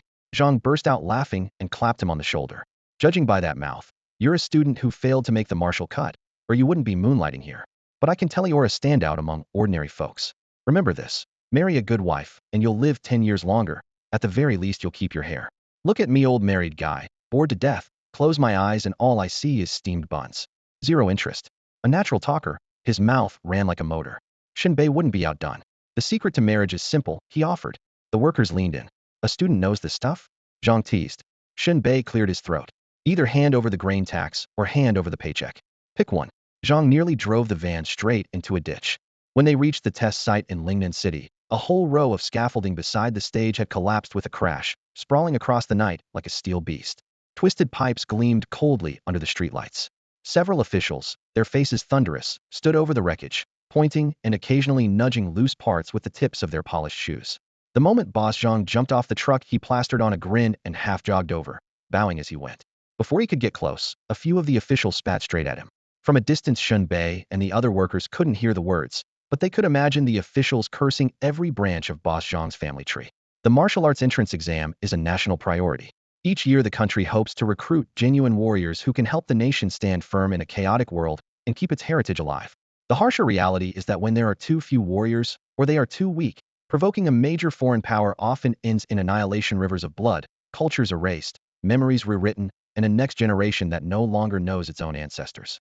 That is killing both body and soul. Minutes later, Boss Zhang trudged back, dusty and dripping with sweat. I don't want to hear a single word, he barked. 300 an hour, daylight robbery. Get to work now. Workers on a paycheck don't argue. They rolled up their sleeves, dismantled the fallen pipes, stacked them neatly to one side, and began reinforcing the surviving sections. If anything went wrong during tomorrow's inspection, Boss Zhang would be wearing handcuffs while the authorities invited him for tea. Reinforcement alone took more than 4 hours. Deep in the night, Boss Zhang showed up with takeaway. Break time. Eat. The boxes held greasy fried noodles and duck legs dripping with sauce, nothing fancy, but plenty.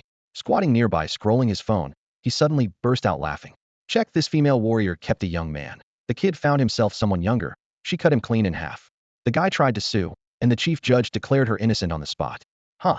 Shen Bei shoveled food into his mouth and grumbled. That guy's got no professional ethics. If she kept me, I'd serve up chives and grilled kidneys 3 times a day, stay loyal, and show her what real dedication looks like. Boss Zhang gave him a thumbs up. Kid, I'm impressed. Haven't heard devotion praised that highly in years. The food vanished in minutes, and the crew dove straight back into assembling the new scaffold. Dawn crept in, yet by 7 o'clock the job still wasn't done. Too many sections had collapsed, some pipes were bent or broken, and piecing together usable lengths slowed everything down. Luckily, according to the exam schedule, this scaffold wouldn't be needed until the afternoon, so there was still a buffer. They grabbed a quick breakfast, kneaded the ache from their arms, and plunged back into the roar of drills and the clang of hammers. Outside Changta County First High School, several luxury coaches lined the curb. Students with tactical backpacks checked in and queued as their homeroom teachers called the roll. Gu Xinro stood among them in a pale yellow dress that hugged her graceful curves, the hem fluttering in the breeze. Whenever Gu Xinro spun, the hem of her pale yellow dress fanned out like a blooming lotus, a breathtaking flash of color that drew every eye. She raised her wrist 8:60. Her brows tightened and her face clouded over. Damn it, why isn't Shen Bei here yet? She growled, teeth audibly clenched. Liao Zhongyang and Qi Chuanyu were about to step onto the bus when they caught her frustration and exchanged a glance. Today's the national martial arts exam, and he's vanished? Liao Zhongyang muttered. Qi Chuanyu lowered his voice. What if he's gone off-grid? The phrase hit Liao Zhongyang like a slap. In the days around the exam, underground syndicates were most active. Hackers broke into high school databases, pulled student records, and singled out kids who showed promise but weren't top tier. They dangled huge payouts, luring them away from the official test and into a gray market career. The targets were usually cash-strapped, impatient, or desperate for fame, and by Qi Chuanyu's reckoning, Shen Bei ticked every box. His family was so poor, even the cockroaches starved. No way, Liao Zhongyang said, still unsure. Qi Chuanyu flipped his bangs and gave a crooked grin. Who knows? Growing anxious, Gu Xinro called Shen Bei again and again, no answer. Just then a lithe figure hopped off the bus, Jin Tong. Still more girl than woman. She was striking today. Sleek black hair brushed the nape of her neck, its edges as clean as a watermelon slice, the ends curling inward toward her cheeks. A straight fringe parted slightly in the middle, revealing a single cinnabar mole. Soft cheekbones framed by two wisps of hair added a touch of sweetness. Teacher, is Shen Bei still coming? Concern flashed in Jin Tong's eyes. Gu Xinro snorted. He never lets anyone relax. Whether he shows or not, we aren't waiting. Missed this exam, he repeats the year. End of story. In Lingnan City, martial arts candidates from 5 counties were streaming into the testing grounds. Buses lined up, doors hissed open, intense faces poured out. Flags snapped in the wind, the national colors flew high. Streetside billboards shouted their own welcomes. Penglai Paradise Bathhouse wishes you victory in the exam. Present your admission ticket for 30 off, full-service massage. Need your life Loance, no collateral advances for fighters, cash wired in a flash. 8-day international theme hotel half price for male couples. Lee family traditional medicine 5 generations of secret Wang clan pills revealed. Skip the meds and you'll regret it. Attribute boosting elixirs slashed to 800,000 a capsule. The ads were ridiculous, but the students barely blinked until they looked past the gate and froze. The site was still under construction. On the scaffolding, workers bustled up and down. Mixed among them was a youth who looked about their age, face streaked with rust, wielding a power drill and leaping from beam to beam with monkey-like agility. Weren't the facilities supposed to be ready long ago? Class 1, Changta County High, over here. Kayuan County, form up here. Faka students, don't wander. Shifeng, gather up. Diabing Shan, eyes front. Teachers waved flags and herded their groups. Once the chaos settled, the proctors took their positions. The Lingnan City martial arts exam had begun. According to tradition, a leadership speech always precedes the martial examination. A tall, broad-shouldered man stood at the center of the rostrum, his posture straight as a spear, his presence as unshakable as a mountain. His voice thundered through the loudspeakers, powerful and resonant. Students, every one of you here is the pride of society, talents watched by thousands. On this grand day of the martial examination, I hope you raise your banners high and win admission to Martial University without exception. Thousands of candidates held their breath. Many of you spare no expense to pass the attribute assessment, he said, his eyes sweeping the crowd like a blade. But you have only one life, so value it. A warrior must strive, but never blindly. He raised a hand and pointed to the testing platform beside him. By the rules, you may use elixirs for a temporary surge. Some pills are mild and can raise attributes permanently, yet they build tolerance quickly and force you to change recipes at a steep cost. Others chase a single moment of extreme power on the battlefield, explosive strength, for an equally explosive price. Every year students swallow doses beyond their limits and die on the spot when their bodies rupture. The scene fell silent. Even the breathing sounded tense. A warrior is not just a fighter, much less a brute, he continued in a low voice. The pen secures the realm, the sword defends it. Only those who excel in both scholarship and combat deserve the title of warrior. If you rely on brute force alone, you are merely hired muscle. He closed with the customary warning. During the upcoming attribute forecast, any accident is your own responsibility. As his words faded, the students grew solemn, and a wave of murmurs swept through the crowd. Who was that just now? You don't know? That's Lu Fong, a third-grade warrior and deputy mayor of Lingnan City. What? Just the deputy?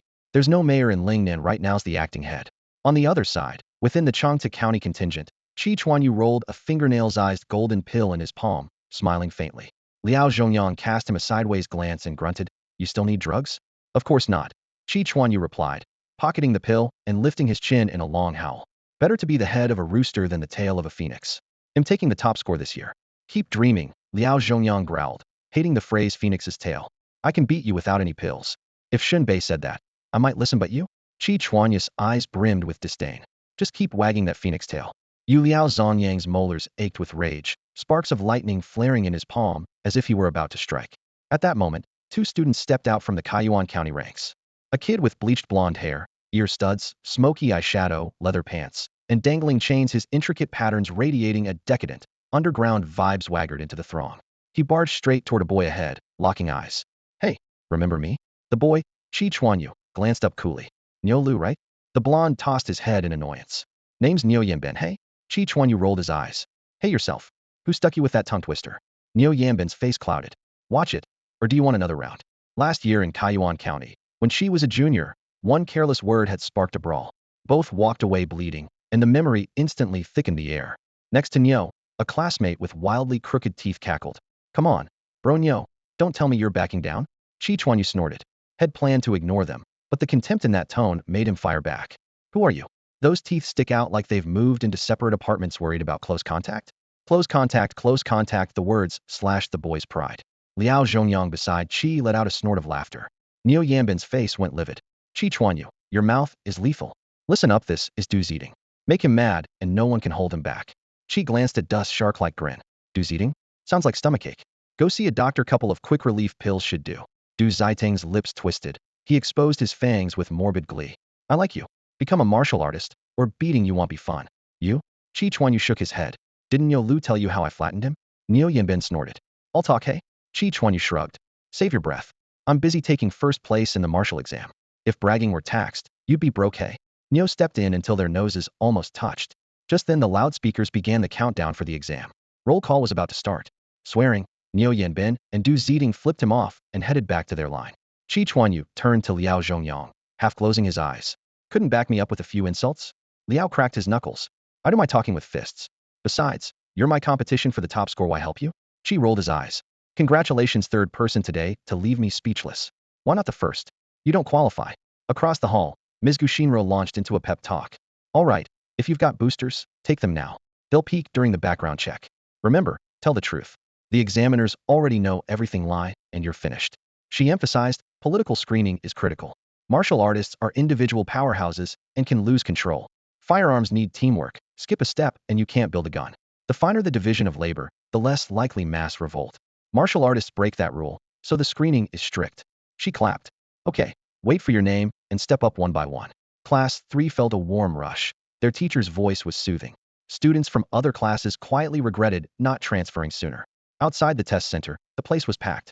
Cannon salutes thundered, the crowd roared, and the political screening stage of the martial exam officially began. The first name was called. The examiner spoke into the mic. Candidate Shen Bei, step forward. Shen Bei? He looked around. Where is he? Missed the call and you're out. The loudspeaker's voice blasted across the venue. Everyone in the examination hall heard it clearly, and when the name Shen Bei boomed out, it landed like muted thunder in their chests. Gu Xinra's heart lurched. She didn't know Shen Bai's exact stats, but both Chi Chuanyu and Liao Zhongyang had said that with his early training, he still had a shot at qualifying as a martial artist. Yet now he had vanished. Thinking of the 998 yuan lipstick Shed ordered online, she flushed with annoyance. Shed put it on for nothing. Jin Tong stood at the entrance, gripping her admission ticket until her knuckles whitened. Ever since she arrived, she had been telling herself that Shen Bei must have snuck in already. But the loudspeaker kept repeating his name, and his familiar figure never appeared. Her brows knitted tighter and tighter. That guy always drops the ball at the critical moment. Unbelievable. Across the room, Chi Chuanyu folded his arms and let out a crooked grin. See, he's not here at all. The top score is as good as mine. Don't celebrate too soon. Liao Zhongyang shot back, though even he sounded unsure. Meanwhile, 2 blocks away at a construction site, Shen Bei was kneeling on a scaffold, an electric screwdriver buzzing in his hand. Boss Zhang nudged him with an elbow. The loudspeaker just called Shen Bei. Was that you? Shen Bei jolted. Crap, the martial exam is today. You're taking the martial exam? Boss Zhang's eyes bulged, his voice cracking. That exam's for the school's shortlisted candidates. And you're out here working? On the very day of the test? Wind whipped up dust as Shen Bei jumped off the scaffold and sprinted toward the gate, then skidded to a stop and ran back. I still have to finish this. Boss Zhang's face went green. Come on. Real martial artists don't do this kind of job. Go. Can't. I have to finish. Shen Bai's tone was rock solid. Had been at it all night.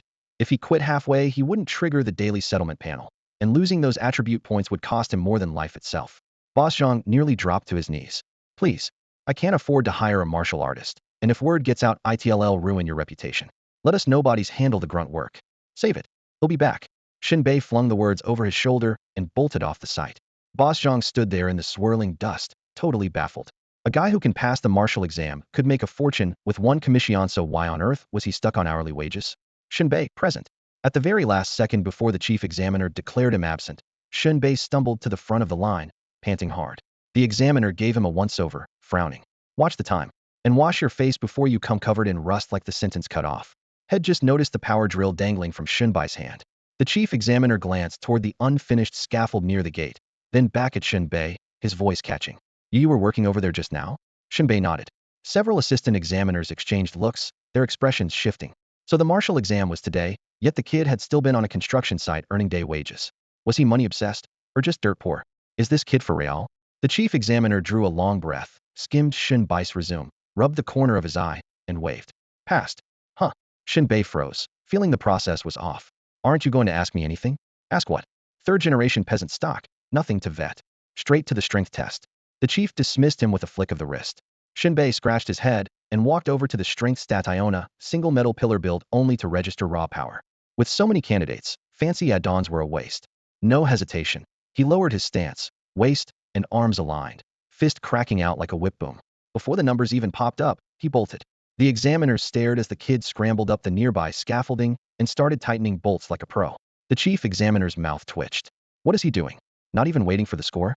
Murmurs rippled through the panel. Has he gone mad? Addicted to turning screws?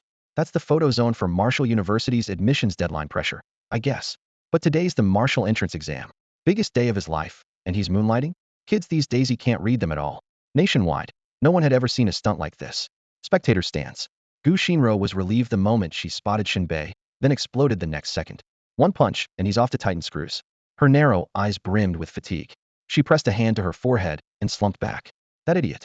She knew he skipped classes to work, but never dreamed he'd bring the job to the exam site. Of all days to multitask. Jin Tong, on the other hand, beamed. The person she had been praying for was here at last. Who cares? If he takes the test, he'll ace it. Chi Chuanya's face turned ashen. Damn, he showed up after all. The pressure's crushing me. With that, Chi, who had sworn off stimulants, pulled out a gold pill and swallowed it on the spot. Liao Zongyang's lips quivered. Does climbing scaffolding boost his stats? Chi shot him a glare. Honestly, go buy yourself some brain beans. Around the arena, spectators collectively questioned reality after Shen Bai's antics. A hush, then an uproar. He breezed through the background check, threw one punch, and sprinted off. Is he just here for the vibes? Bold. Self-sabotage? With that work ethic, he'll be somebody someday. Lingdon's martial tests have never seen fireworks like this. Look at the examiners holding his teacup and forgot to drink. If the strength score's insane, he'll kneel. Please, he's obviously mailing it in. Who wouldn't care about the result? Shut scores up. A giant external screen lit up. 2 digits rolled from 0 to 9, teasing the crowd. The ones place stopped first, then the tens place. The spin paused units digit, 5. Jin Tong's eyes glazed over. She looked emptied out, face draining of color. She muttered, something's wrong. Yesterday his units digit was a 3. Don't tell me side effects from his early cultivation are kicking in, dumping 8 full points off his strength? At that instant, Jin Tong went completely numb. Her mind raced. If Shen Bai's strength had dropped by 8 points, what if the other 5 stats fell too? 48 minus 36, even if his total had been 80 yesterday, it would be only 44 now, far below the 60-point safety line. And if a few more prodigies showed up this year and pushed the cutoff even higher, she and Shen Bei were finished. The thought drained the color from her face. She didn't dare look at the rolling numbers on the electronic board, convinced the tens digit was about to flip to a 1. Beside her, Gu Shinro noticed her distress and leaned in. What's wrong? Shen Bei retested at my place last night. Strength 23, Jin Tong muttered. A chill shot up Gu Xinra's spine. Yesterday the tens digit had been a 3. Today, it was a fivia glaring drop.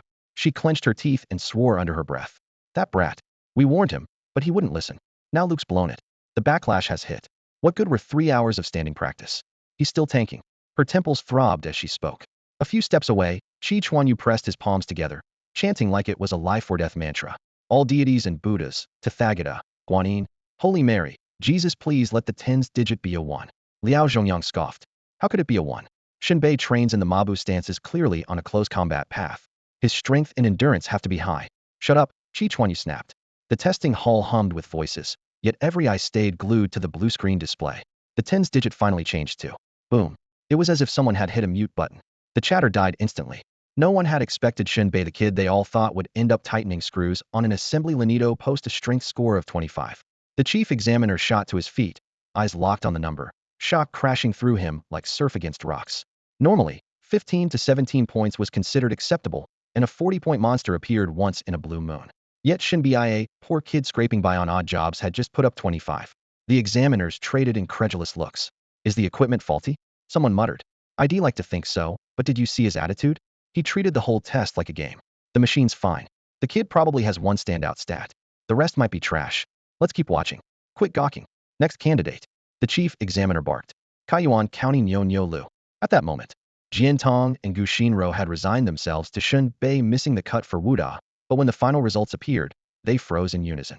The reversal hit them so hard and so fast that they stood there as if struck by lightning. Gu Xinro bit down on her tongue, the sharp pain snapping her out of the daze. What? It doesn't show a 1, it's a 2? Strength at 25? He gained 2 points overnight. Both girls inhaled sharply and exchanged looks, silently screaming. What the hell? Can attributes really go up overnight? Did Shen Bei somehow absorb the stats we lost during training? In the distance, Shen Bei was hanging off the scaffolding in a worn-out work suit, tightening bolts with a wrench, every movement casual and unhurried. Gu Xinro stared at his back, her heart pounding. I can't read this guy at all. He's terrifying. Jin Tong, however, couldn't hide her delight. I knew Shen Bei was strong. She slipped her pale hand into her pocket, feeling the edge of her ID card, her eyes sparkling. On the other side, Chi Chuanyu sucked in a breath. What the? Liao Zhongyang grinned confidently. Told you, 25 exactly. Still a long way from me, though? She shot back. If every one of Shen Bai's stats tops 20, will you still be laughing? That's impossible. Liao's voice climbed. What is he, a Pentagon warrior? Nobody's buying that. She narrowed his eyes and stared at Shen Bei, who was still focused on the bolts, his gaze turning dark. Outside the exam hall, the onlookers erupted. 25 strength is high, sure, but it's not the ceiling. The guy throws a punch, gets his score, then goes right back to work. Who does that? With stats like that, he's still on the scaffolding? Talk about zero ambition. After the brief commotion, the test resumed. The second candidate, Niu Nyobin, stepped up, and even the chief examiner choked on the name. Niu Nyobin, present. The teenager had dyed red hair, a glinting earring, and a cocky grin. The examiner gave him one look and announced on the spot, 3 attribute points deducted. The hall burst into laughter. Wow, bigger show-off than Shen Bei? Why the deduction? Look at him, sloppy clothes, face painted like a ghost. Martial exams require proper attire. That's a violation, plain and simple. Sucks to be him. Stubborn as a mule. Niu Nyobin didn't look the least bit upset. He flicked his hair and said, that's what I call style. The examiner snorted. Go take the strength test. Next, the third student stepped forward. The examiner opened his political file, his eyebrow twitching hard, and asked tentatively, do you really think there's any point in testing? The student shrugged. I think so. The examiner cleared his throat. No offense, but your family tree going back 6 generations is packed with guides for the invaders, puppet officers, notorious traitors, high-level collaborators, reactionary scholars, the whole package. And here you are calling yourself defender of the motherland. Rather ironic, don't you think? The other examiners nearly spat blood on the table and crowded around to read the file. Good grief, the complete villain combo meal. Incredible. Once-in-a-century material. The chief examiner waved him away. Go home. The student drooped his shoulders. What a curse. The waiting students covered their mouths, struggling not to laugh. This guy still got an ID card, thank our harmonious society for that. Total respawn fail. He should just go into acting, play a traitor, it's in his bones. Haha, we just witnessed the birth of an actor. Someone reminded them, quit the jokes, and keep moving. The exam's still on. The martial arts entrance exam broke for lunch at noon. Since most of the candidates had arrived late from all over the country, the morning session covered only political screening and the strength test. After the break, they would measure spirit, constitution, and agility, then take a group photo of the admitted freshmen. Only when that was done would the day finally be over. A massive electronic board in the center of the testing grounds was currently scrolling the top 10 strength rankings. First place was a foregone conclusion, Liao Zhongyang, sitting comfortably at the top with a strength score of 38. Shen Bei had slipped in at number 10 with 25. Of course, it was only a single event list. Once the other attributes were announced in the afternoon, everything could change. Some examinees were merely average in strength, but terrifying in spirit. Jin Tong, for instance, whose specialty had yet to take the stage. As soon as the bell rang, the students split up, heading in small groups toward the restaurants and snack stalls outside the venue. Inside, next to a stack of scaffolding, Shen Bei sat cross-legged, tearing into a boxed lunch. Boss Zhang hovered, glanced at the leaderboard, then rubbed his bare scalp as a chill ran down his spine. He squatted beside Shen Bei, looking grave. Buddy, you've got to quit. You're scaring me. Shen Bei spat out a chicken wing bone. Quit what? I told you. You've got the makings of a warrior. My part-time work doesn't get in the way. That's not the point, Boss Zhang muttered, wringing his hands. This job is beneath you. You shouldn't be doing it. Shen Bei took a swig from a bottle of water. The food's salty. Next time order from someone else. Boss Zhang was speechless. Just then a faint, elegant fragrance drifted over. Shen Bei looked up instinctively and saw Gu Xinro approaching.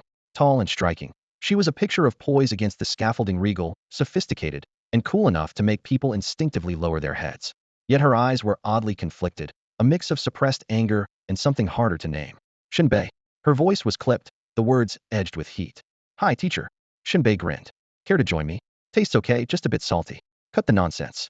Gu Xinro twisted his ear, hauling him upright. On your feet. Ow, ow, how set you off this time? Who do you think? Hands on her hips, she glared at him. Really impressive working a construction gig at the exam site. Could you maybe focus on the test? I am focusing. Shen Bei looked over at Boss Zhang. Did I tighten those bolts well enough? Boss Zhang kept silent. Gu Xinro stared him down for a few seconds, swallowed her irritation, and asked in her rich, low voice, how much are you making? He'll cover it. Go back and take the test properly. Huh. 300 an hour. I started at 8 last night, and I'll need about 3 more hours this afternoon, 17 hours total. 5,100. Gu Xinro's mouth twitched. She waved a hand. Enjoy your job, then. With that, she turned and left. Shen Bei chuckled and bent back over his meal. Boss Zhang's jaw dropped. His voice came out dry. Wasn't that your homeroom teacher? How did you manage to chase her off like that? Shen Bei kept a straight face. Boss Zhang, that's not on me. She just overestimated her little wallet. You fine, whatever makes you happy. Boss Zhang was speechless. He felt he no longer understood the world. That afternoon, the martial arts exam continued. Shen Bei didn't pause for a second. When his turn came, he walked into the testing hall with his power drill still in hand, finished the test, and went straight back to the scaffolding. He had to trigger the daily settlement panel on site, or the loss would be huge. To him, getting into Wu University was just a matter of course. Besides, the reward head claimed that morning had pushed his stats even higher and solidified his advantage. The agility test ended, and the place erupted. The electronic board lit up, agility 20. Combined with the 25 points in strength displayed earlier, his two attributes now totaled 45, instantly putting him at the top of the rankings. I thought he was just a strength freak. His agility broke 22? Monster. Absolute monster. Don't tell me the rest of his stats will break 20 as well. I bet his constitution and spirit are around 10, or he'll eat my hat and my ceiling fan. While I'm at it. Most spectators and examiners figured Shen Bai's other attributes had to be around 10. If all four cracked 20, the total would top 85, something Lingnan City hadn't seen in a century. If a prodigy like that existed, Changta County number 1 high wouldn't have kept it quiet. The chief examiner flipped through the records and compared notes with colleagues. Shen Bai's last school test had all four attributes near 10. This surge was unheard of, especially with strength and agility rising together. By normal projections, he'd probably in near 65, making admission to Wu University a lock. Not so fast, someone added. Chi Chuanyu's been doping. The cutoff could rise once the top spot. On the sidelines, Chi Chuanyu saw Shen Bai's agility hit 20 and muttered a curse. Liao Zhongyang rubbed his chin, wearing an awkward I jinxed it look, then quietly swallowed a pill. Chi Chuanyu glanced over in disdain. Already popping pills. It's just candy, Liao Zhongyang said without blinking. The third event, the spirit test. Jin Tong walked lightly to the platform. Her long black hair fluttered in the breeze, and willow leaf brows framed her delicate features. She lifted a hand and waved toward the scaffolding. Shen Bei set down the drill and waved back. To him, her pert nose, faintly flushed cheeks, and quiet aura of nobility melted his usual cool reserve. She looked like a peony in full bloom, radiating innate grace. Don't choke out there, he called with a grin. Jin Tong brushed her hair back, straightened her slender waist, let out a proud little hum, and stepped up to the machine. The numbers on the screen flickered, 1's digit 0, 10's digit 4. Spirit 40. With her first two scores, her total shot to 68. Jin Tong now topped the leaderboard with a combined score of 68. Although Jin Tong's strength and agility were on the low side, her sky-high spirit stat launched her straight to the top of the rankings, even nudging Shen Bei into second place. The chief examiner couldn't hold back a shout. Monstrous. Absolutely monstrous. A collective gasp swept through the judges, yet the air felt as if it had ignited 40 points. She was the first student to break the 40-point barrier in a single stat. Everyone instantly concluded that her constitution must be at least 10, which would put her total above 75 and make admission to Wuda a sure thing. In their minds, they could already see Wuda's instructors brawling over the right to recruit her. After Jin Tong's dazzling performance, the crowd was even more eager to see what Shen Bei had left in the tank. Him? Someone scoffed, shaking his head. Probably peaked already. Amid the chatter, Shen Bei stepped onto the spiritist platform. The hall was still reeling from Jin Tong's 40 when he slapped his hand on the scanner, waited a heartbeat, then turned back to the scaffolding to tighten bolts every inch. The diligent part-timer, earning a roomful of eye rolls. Off to the side, Chi Chuanyu whispered, please, let the 10's digit be a 1. Liao Zhongyang stared at the monitor. If the spirit stats still started with a 2, Shen Bai's bid for first place could be in trouble. The hall fell silent. Even the idiots who had bet they would eat crow upside down or face a fan on high if they lost swallowed hard. The result flashed up. 1's digit 0. The 10's digit flickered for a few breaths, then froze in bright read a 2. 20 points. Boom. Everyone was petrified on the spot. Strength 25, agility 20, and now spirit 20. How was anyone supposed to compete with that? Where's the 1? Did you eat it, Shen Bei? Someone cursed, powerless to change the display. Several gamblers, faces burning, hunched over and slipped away. The murmurs exploded. Good grief, Shen Bai's turning into a five-sided warrior. Cut it out, the hidden stat isn't shown, so technically he's four-sided. He's already at 65. Give him just 10 in Constitution, and he's at 75. Wuda is in the bag. This year's exam is insane. Whether he takes the top spot depends on his agility and Constitution. If his Constitution also breaks 20, the title is his. Man, working a job while taking the exam, that's inspirational. Not far away, Chi Chuanyu's mouth twitched, his teeth ground together. 3 hours of standings take practice, built for close combat, yet his agility's that high. His own first 2 tests had been mediocre, nowhere near the top 10. Agility was his lone advantage, a 37 in a home test yesterday, and head pop pills today to push for 40. By rough count, his total was a shaky 66, only 1 point ahead of Shen Bei. But Constitution hadn't been tested yet, and his own Constitution had always been abysmal. For a hand-to-hand fighter, a flimsy Constitution was normally out of the question. At this point, clinching the top spot seemed all but impossible. Liao Zhongyang stood rooted to the spot, mouth half open. The only decent stat head ever had his power was already sacrificed, and the rest were a mess. His Constitution was slightly above average, but there was no way he could outclass Shen Bei. They had all assumed Shen Bai's agility was low. Instead, he had blindsided them. Looks like we were overthinking, Liao Zhongyang muttered in a dull buzz. Chi Chuanyu let out a long sigh, forced a smile, and quoted the old saying. If Zhuge was destined to exist, why let Zhou Yu be born? He shrugged. Fine, he'll go test agility. Less than 2 minutes later, Chi Chuanyu's agility score popped up on the big screen, 40 points. The examinees gasped again, but Chi Chuanyu felt no joy. Being crushed by Shen Bei was suffocating. If Shen Bei had devoted himself solely to the exam, it might have been understandable, yet the guy worked part-time and still left them in the dust. In Chi Chuanyu's mind, he saw it clearly. Head stagger across the finish line, drenched in sweat, only to find Shen Bei already there, yawning and stretching, foot poised at the starting block, waving him over. Come on, catch up. What could he say? All he could do was watch Shen Bei keep performing. Numbers on the leaderboard scrolled again, and the heading for the final test Constitution lit up. This was the cruelest segment. The proctors kept warning the candidates not to push themselves. The pain hallucinations were no joke and could easily shatter a mind. But with the finish line so close, who would let go? Everyone sensed the tension. Shen Bai's pace set the tone. If his Constitution broke 20, his total would be at least 85. In past years, whenever a monster scored above 80, the 60-point admission line jumped to 65, sometimes even 70. With their hopes shrinking by the second, who dared play it safe? Resolve hardened on every young face. Go for broke. In an instant, the festive test site became a slaughterhouse. Pain hallucinations crashed over them. Screams and groans rose in waves. Damn it, that hurts. HSSSS. Hang on, victories in sight. Cock-arg. Spectators in the stands felt their skin crawl. Whoa, that's brutal. Shen Bai's got them gasping. Teachers and students all say his Constitution's sure to break 20. Yeah, the cutoff is bound to rise. If they don't push now, they're done. Sure, they can retake next year, but they'll lose attribute points. Not worth it. Poor kids. Poor. You're a civilian feeling sorry for martial artists? Seriously? As the tests progressed, the chief examiner deliberately scheduled Shen Bei lost and needed the boy to finish his day job. The scaffolding was nearly complete. They'd need him free to wrap it up. When the final section of scaffolding was in place, Boss Zhang hauled a huge canvas from the truck and began to hang it. Simple work. Line up the holes, thread the wire, pull the 4 corners tight. Before the canvas was fully stretched, the loudspeaker crackled. Candidate Shen Bei, please proceed to the Constitution test. Shen Bei had to set his tools aside, roll his stiff shoulders, and saunter toward the testing pod under hundreds of watchful eyes. Silence fell again. He was the last examinee of the day. Everyone was doing the math. Would Shen Bai's Constitution break 20? By how much? Where would he drag the admission line this time? Candidates whose totals sat between 60 and 65 held their breath. They watched Shen Bei lie back in the pod as calmly as if awaiting a verdict. Those students, perched on the 6-06 point edge, seemed to be waiting for Shen Bei to pass sentence on them all. Right now, the giant leaderboard was pounding like a drum, refreshing nonstop. First, Chi Chuanyu. Overall score, 81. Second, a student from Lingnan City High School, 80. Third, Du Ziding, also 80. Fourth, a Tai. A. Niu Lu of Kaiyuan County, 79 even after a 3-point penalty. B. Liao Zhongyang, likewise 79.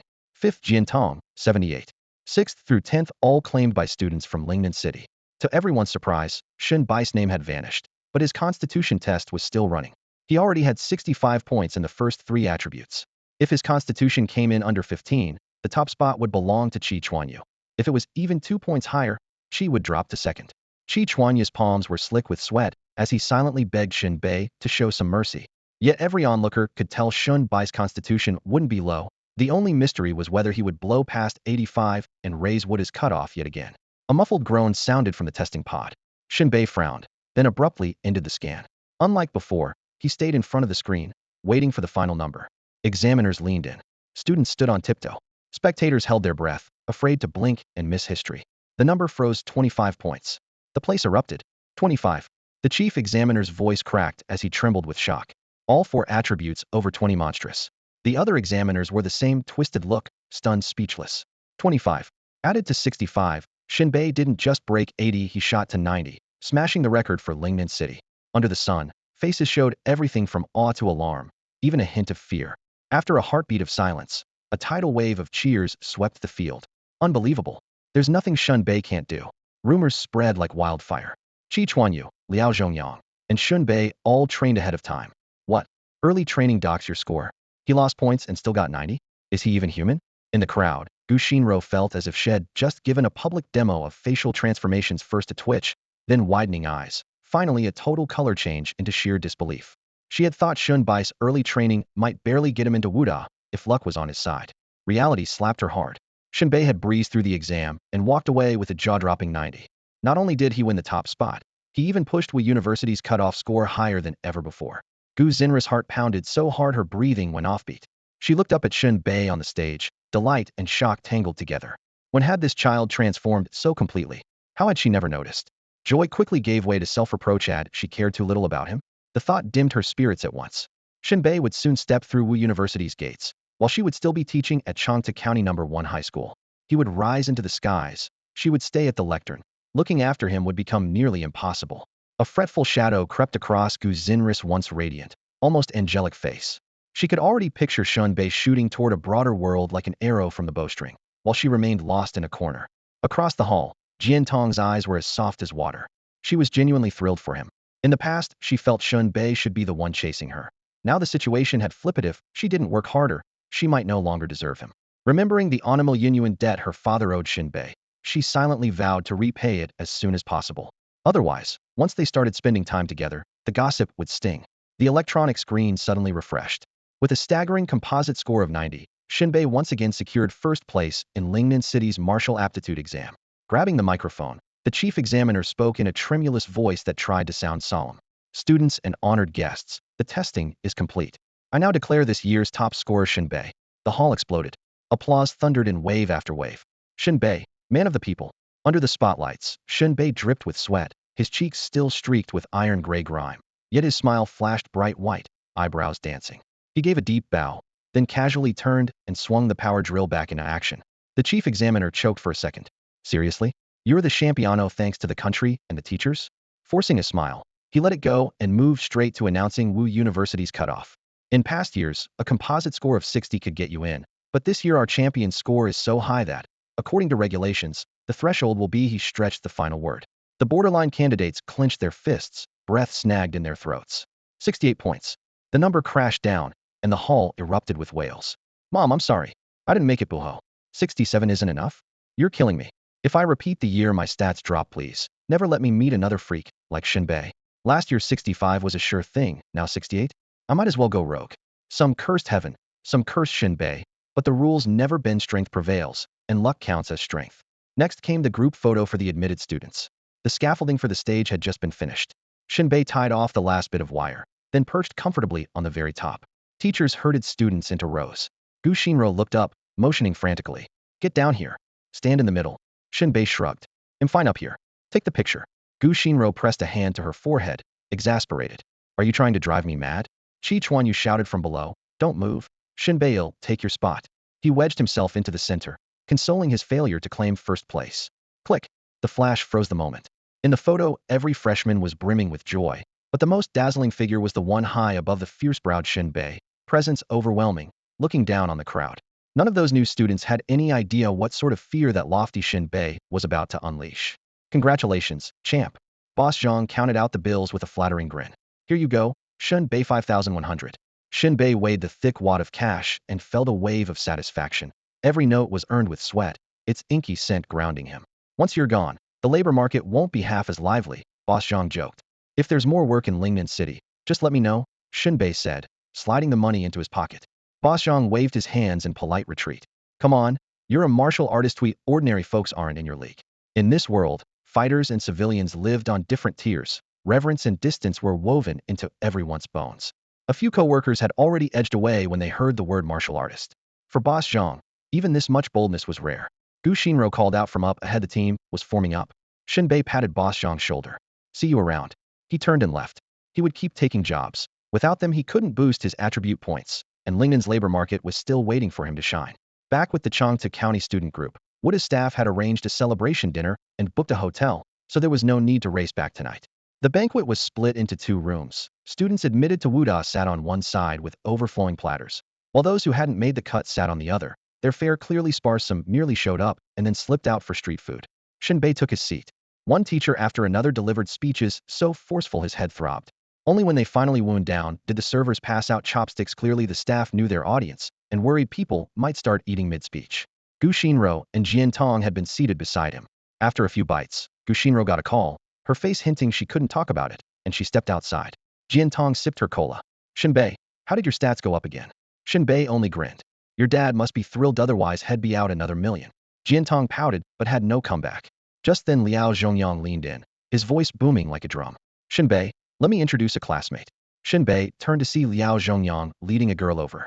She wore a modern palace dress, red silk embroidered in intricate patterns, tailored so perfectly it made her look regal yet lively. Her beauty bordered on unreal. Phoenix-shaped eyes, clear and noble, even the loose strands of hair impeccably placed. Beside her, Fu Huanqin would have seemed almost plain. She was stunning but never gaudy, poised like a phoenix in flight. Yu Qiui, Liao Zhongyang said by way of introduction. Nice to meet you. Shen Bei nodded. Yu Qiui blinked. Seriously? Yu Qiui found it hard to believe. She was on campus all the time. Even if they'd never spoken, she should have seen that guy from afar at least once. Not even during morning exercises when every student lined up on the track had she caught a glimpse of him. Across from her, Jin Tong stood as though born hostile, arms folded, a cold curve on her lips, eyes drilling into Yu Qiui. Looking for Shen Bei? Boys hide jealousy behind smiles. Girls flaunt it openly. The more Jin Tong thought about it, the more annoyed she became. Yu Qiui had shown up only after Shen Bei snagged the top spot. Talk about obvious motives. Yu Qiui flicked her long hair, voice soft and coy. A genius pops up at first high. Who wouldn't be curious? I'm just here to say hello. What's wrong with that? I'm not curious. Liao Zhongyang suddenly shot his hand into the air. It was the first time Yu Qiui had been undercut so bluntly, and she cursed inwardly. So the rumor about this big oaf was true. She had hoped a friend could make an introduction, but no one in the grade seemed to know Shen Bei, as though had appeared from thin air. After circling around, only Qi Chuanyu and Liao Zhongyang claimed familiarity. Qi Chuanyu annoyed her, so she had dragged Liao Zhongyang along. Jin Tong snorted, eyes curving like crescents. Only now you admire him? Too late. Too late. Yu Qi's lips bloomed into a smile, tone becoming a gentle lecture. There's a saying, latecomers often take the lead. Provoked, Jin Tong decided to end the debate with facts.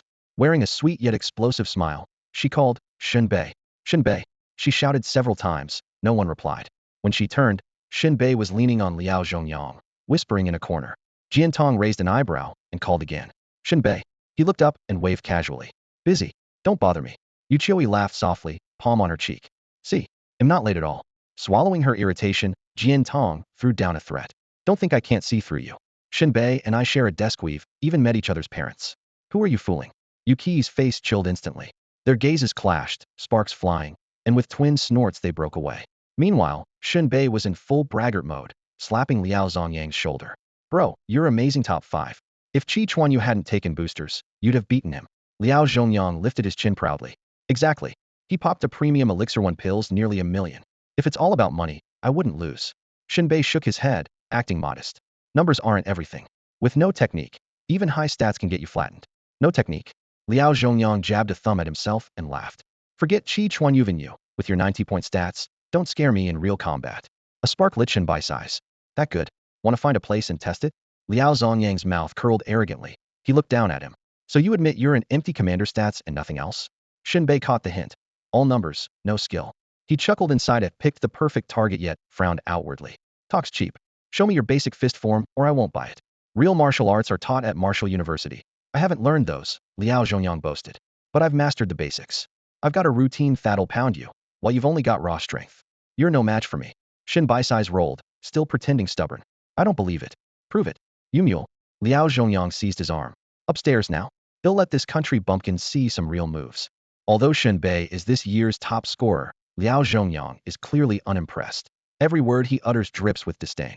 He isn't questioning Shen's sky-high overall stat sheet, just can't stand the way Shen spreads his points so evenly, as if he'd spilled them like water, without one dazzling specialty to dominate the field. In a straight contest of raw strength, Liao is certain he won't lose, and with a full set of basic boxing techniques under his belt, he's more than confident about an unknown fight. Shen Bei, however, has no interest in a heated clash. With just a few offhand remarks, he makes Liao's blood surge to his temples, like an ATM ready to spit out cash the second the card clears.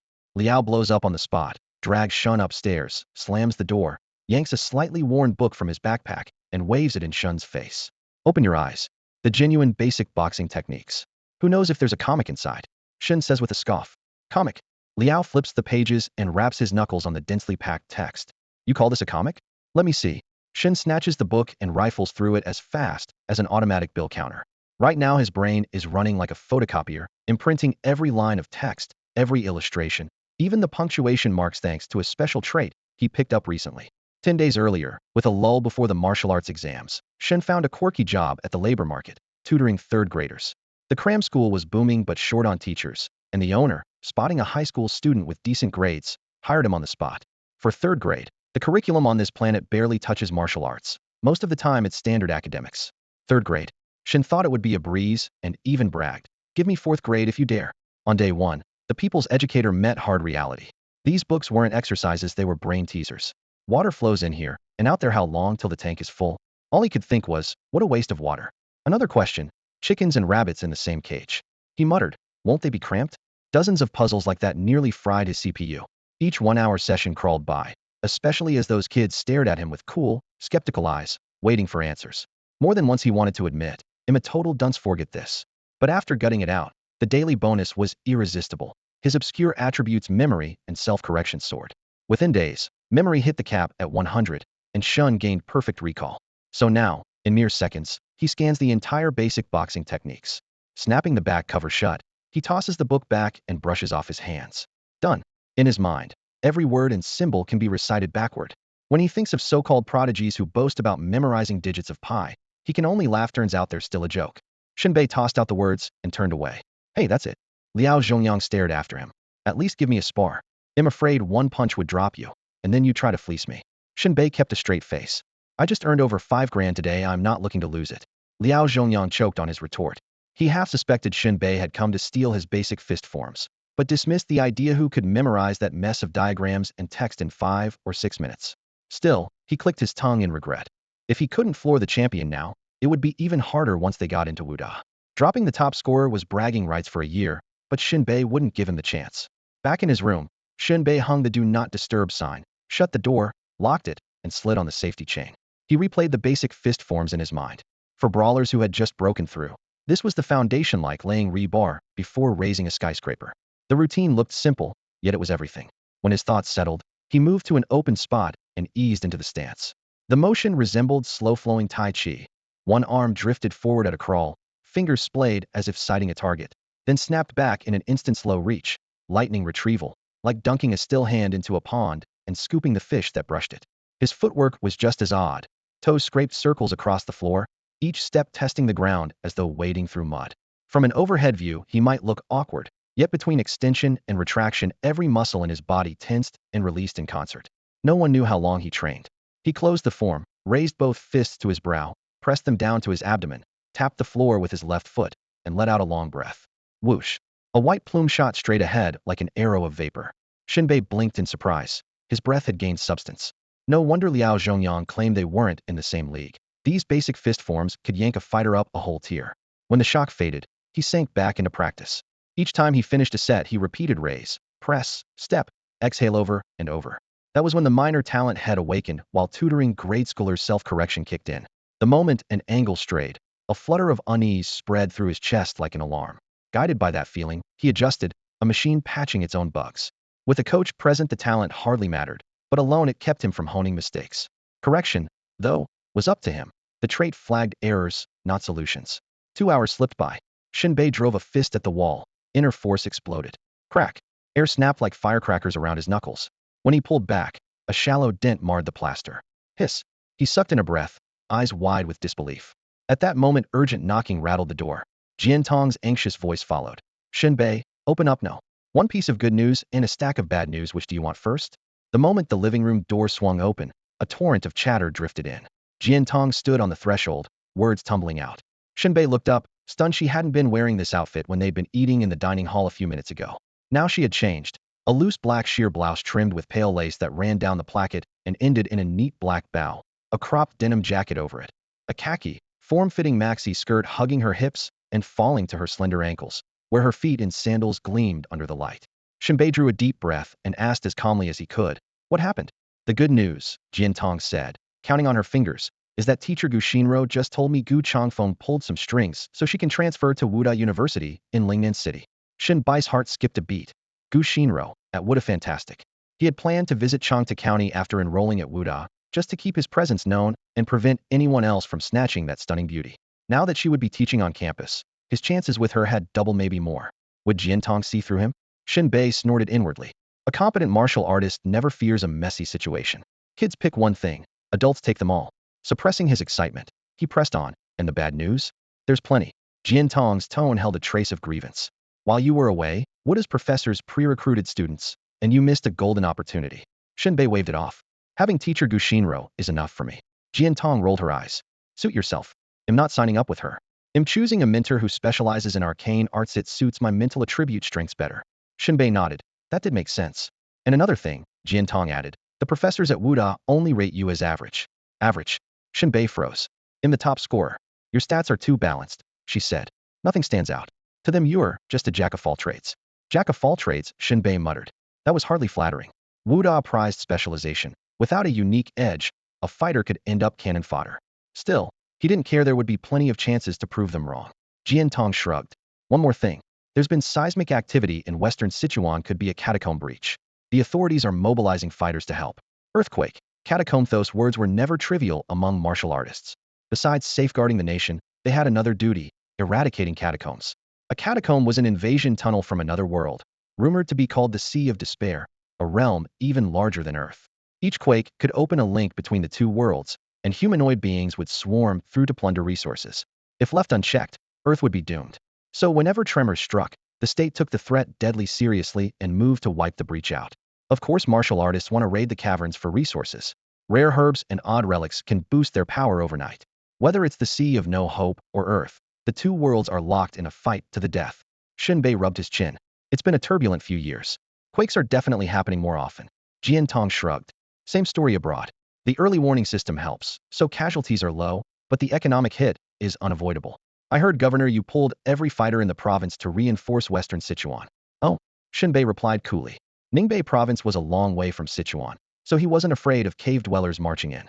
At worst, it meant thinner defenses at Hami. No big deal. Still, the moment he heard you, the little fox Yuqioi flashed through his mind.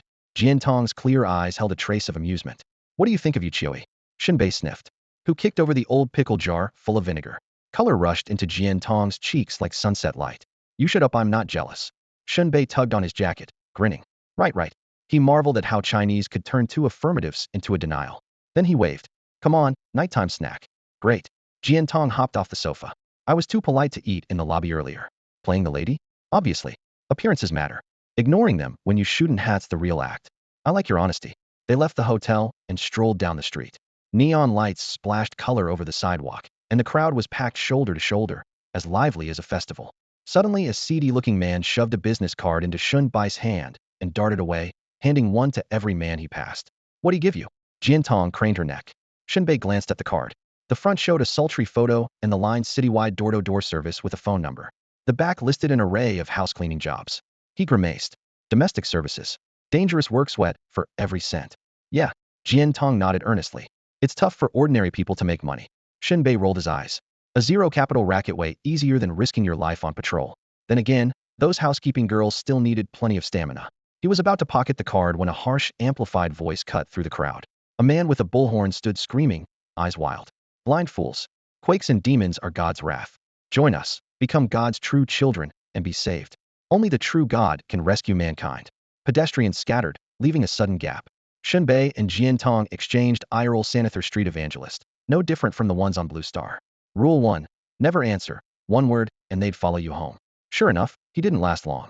Plainclothes officers burst from the crowd, tackled him, hooded him, and dragged him off. Let me go? I'm God's messenger. Offend me, and you offend God. When he comes, hell judge you. Stop hitting me. Shen Bei had watched the same scene in Changta County more than once. Beat first, talk later. A cop's fist was a lot more convincing than any deity. When the commotion died down, Shen Bei steered Jin Tong toward a row of food stalls. I'm buying you a feast, he announced. Jin Tong eyed the bubbling broth. Hotan spicy skewers? Exactly. 8 yuan's worth no more, no less. So precise? Shen Bei chuckled, a sly glint in his eye. Absolutely. 8 yuan mala skewers, coming right up. The vendor set 2 large wooden bowls of scarlet broth on the table, fragrant oil simmering with peppercorns and chilies that rushed straight to the nose. Shen Bei lifted a hand. Dig in. Jin Tong sat down unhurriedly.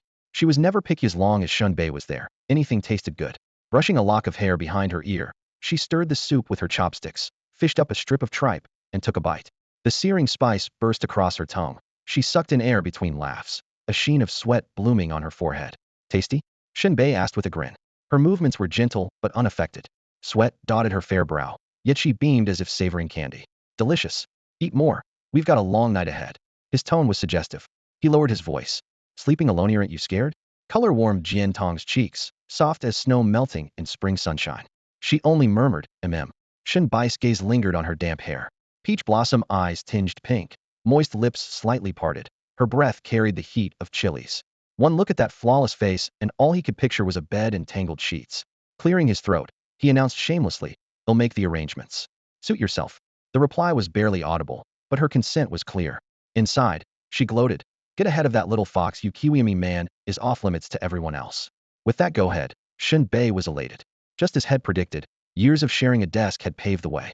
He only wanted to sleep with her, not star in a primetime show. How hard could it be? Board the train first, buy the ticket later. After all, he was the top scorer in the martial arts exam. Rules were made for him to bend. While their flirtation simmered, 2 figures in the dim alley opposite the stall fixed cold eyes on Shen Bei. The woman's voice was frosty. See that boy? The man gave a slight nod. He topped the martial arts hegemony of the privileged soon enough, she said, venom in every syllable. Through clenched teeth the man growled, I despise privilege. They bleed the world dry. It's not fair. Exactly. Hopeless, shameless, unforgivable, the woman rasped. We have to strangle him in the cradle. He hasn't tempered blood or bone yet, let alone learned real techniques, nothing but raw strength. You're a first-grade fighter. They'll keep watch. You kill him. A row of sharp teeth flashed. Consider it done. Back at the table, Jin Tong dabbed chili oil from the corner of her mouth and advised earnestly. Now that you're the top scorer, we University will shower you with rewards and resources. Plan wisely. None of that is your worry, Shen Bei replied. Shen Bei leaned in and said with disarming frankness, I just want to look after you. Jin Tong tipped her head and gave him a fool-in-death stare. No matter how she parsed the words, they still sounded off. They polished off the spicy hot pot in no time, the scalding broth still prickling their tongues. Shen Bei took her hand and strolled deeper into the night market. Under the dim street lamps, her delicate features seemed to outshine even the moon. They spent a while shooting air rifles at paper targets, the crack of pellets echoing in rhythm. Then they camped in front of a claw machine. The joystick rocked back and forth, plush toys bobbed up and down, and Jin Tong's gasps and laughter floated in the air. Food. Check. Games. Check. Time to get back to business. Shen Bei cut through a side street with few pedestrians, steering her toward their hotel. Without warning, a man appeared ahead. His eyes locked on Shen Bei with an intense, almost predatory focus. Shen Bei instinctively pulled Jin Tong to the right, but the stranger mirrored the move, closing the gap. What's with this lunatic? The sidewalk's narrow, but I'm already giving way. Why is he zeroing in on me? As their distance shrank, Shen Bei caught the man muttering under his breath. By the true God, let me clear the path for him. Great, another street corner zealot. Shen Bei loathed being pestered by proselytizers, and the man's stare was aimed squarely at him, though he had never dealt with this bunch before. Suddenly the stranger lunged, hand diving into his pocket. Steel flashhead drawn a knife. A brisk walk turned into a charge, blade thrust straight at Shen Bei. Shen Bai's eyes hardened. He shoved the slightly tipsy, head-down Jin Tong toward the curb. Hey, she hit the pavement hard, landing on her backside. Shen Bei, what's wrong with you? This isn't the kind of push I had in mind. Her protest cut off as she saw the knife-wielding man sprint in, blade angled for Shen Bai's carotid. Look out, she screamed, her heart slamming to a halt. In the split second before impact, Shen Bei stood firm. He didn't know why the attacker targeted him, but the footwork screamed trained fighter. A shoulder strike alone could shatter bone. Shen Bei moved first. His toes clawed the ground, locking him to the pavement. He leaned sharply right, body forming a 45-degree angle with the street, yet he never lost balance. The knife slashed empty air. The attacker's pupils shrank as he blurted, "Horse stance. Impossible. Just a student who took up martial arts before the entrance exams and still walked away with top honors in Lingnan City? Ridiculous." That hesitation was all Shen Bei needed. He coiled like a spring, then exploded forward. One step, an arcing sweep of his right arm, a textbook cross sweep from basic boxing forms. Boom. It landed like an iron bar, smashing into the man's chest. Nearly 200 pounds of body weight lifted off the ground, slamming him into a concrete garage wall. He stuck there for 2 or 3 seconds before sliding down. When he hit the ground, his pupils were unfocused, mouth gaping like a fish out of water, desperate for air. Shock flooded his face once more. What? So he started drilling the horse stance early and even studied the basic fist forms? Veins bulged in the man's eyes, the whites streaked with blood, hatred practically spilling from his pupils. He had barely scrambled to his feet when Shen Bei, a teasing curiosity in his gaze, sprang forward. With a quick shuffle, Shen Bei planted his foot, claws forming from tense fingers as power rippled through bone and muscle. In a flash, he skimmed along the ground like a snake slithering through grass. His right leg cracked out, the whip kick slicing the air with a sharp snap. The man darted back, bleeding off the force and curling his lips into a cold smile, deliberately opening his guard. Before Shen Bei could retract his leg, the man's hand shot out and clamped onto his ankle like an iron vise. Thrown off balance, Shen Bei caught himself with one palm on the ground. The man hissed under his breath, "Still a rookie. Your basic forms, your technique's useless. Go meet the true gods." He yanked, trying to drag Shen Bei in and drive a dagger straight into his heart. In that instant, Shen Bei scooped up a handful of gravel and flung it. The grit sprayed across the man's face. Damn it! Sand burrowed into his eyes. His lids twitched in agony, and he released Shen Bei, cursing as he clutched at his face. Shen Bei landed, drew his leg back, and flattened his hand fingers tight together, palm poised like a cobra's head. From his waist, the strike shot up toward the man's chin. The wind of the blow hissed past his ear. Instinctively, the man leaned back. The palm missed, but Shen Bei rolled his wrist and drove 2 spear-like fingers straight into the man's eyes. Squishy balls popped from their sockets, hanging like dark grapes in torn flesh. The man collapsed, a mask of blood smearing his features, a broken bellows rasping in his throat. My eyes. My eyes." Shen Bei looked down at him with detached contempt. "You call yourself a warrior? Seems I overrated you." Shen Bei wondered if the man who had suddenly tried to kill him was really a martial artist. The fight had been far from fierce. With nothing but basic moves, he flattened the guy in a few exchanges, leaving him battered and on the ground. Jin Tong came running, panic on her face. "Shen Bei, are you alright? Are you hurt?" He grinned and patted his chest. "Boat is fine, psyche's bruised. He'll need you to comfort me tonight. This is no time for jokes." She snapped, nearly in tears. "You scared me half to death." The man's screams drew a nearby patrol. 3 officers in gray uniforms rushed to the alleyway and saw him rolling on the pavement, hands over his eyes, blood seeping between his fingers. What happened? Did someone blind him? The lead officer asked, locking eyes on Shen Bei. "You involved?" "I am." Shen Bei raised a calm hand. "He came at me like a fanatic and tried to kill me. I acted in self-defense." The officers exchanged looks, radioed for an ambulance, and checked IDs. "Shen Bei? This year's top martial arts candidate." "That's me." Their expressions shifted. A high schooler who hadn't even gone pro had just taken down a trained fighter and blinded him. Unbelievable. "Please come with us to make a statement," the lead officer said politely but firmly. Shen Bei frowned inwardly. He had other things to do, but the police had authority. He nodded. He squeezed Jin Tong's hand. "Don't worry. He'll be back soon." The metal detention chair was ice cold. Arms folded, Shen Bei waited. The door opened, and several officers entered. The tall one in front froze. It was Shen Bei's brother-in-law, Gu Changfeng. "I thought it was someone with the same name," Gu said, surprised. "So it's really you. You blinded that perp?" Hearing perp, Shen Bei relaxed. The department had already decided the other man was at fault. He chuckled. "Got lucky." "Lucky?" Gu rubbed his chin. "You can't be lucky every time." Shen Bei just shrugged. A young officer asked, "Captain Gu, you know him?" "Sure do," Gu said, half admiring. "Remember Yu Wu Chang, that headhunter clan member we caught in Changde County? He's the one who nabbed him." Several officers inhaled sharply, eyes widening. Yu Wu Chang's brutality was legendary, yet a high schooler had brought him in.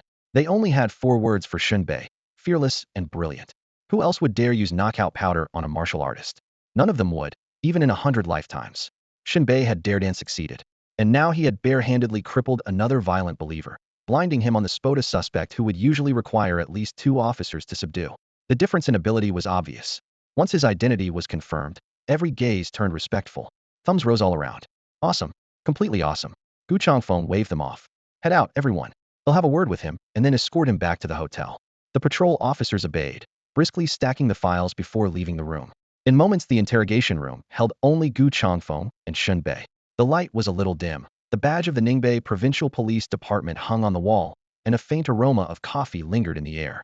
Gu Changfeng poured a steaming cup from a thermal pot, white mist curling around the rim, and slid it across the table. Thirsty? It's on the house. Shen Bei lifted the cup, blew away the vapor, and muttered, "Wasn't that on a million yuan bounty enough? I still can't afford an apartment. Tell me about it." Gu Changfeng managed a bitter smile. The police budget gave him a headache. Seizing the moment, Shen Bei let his questions spill out.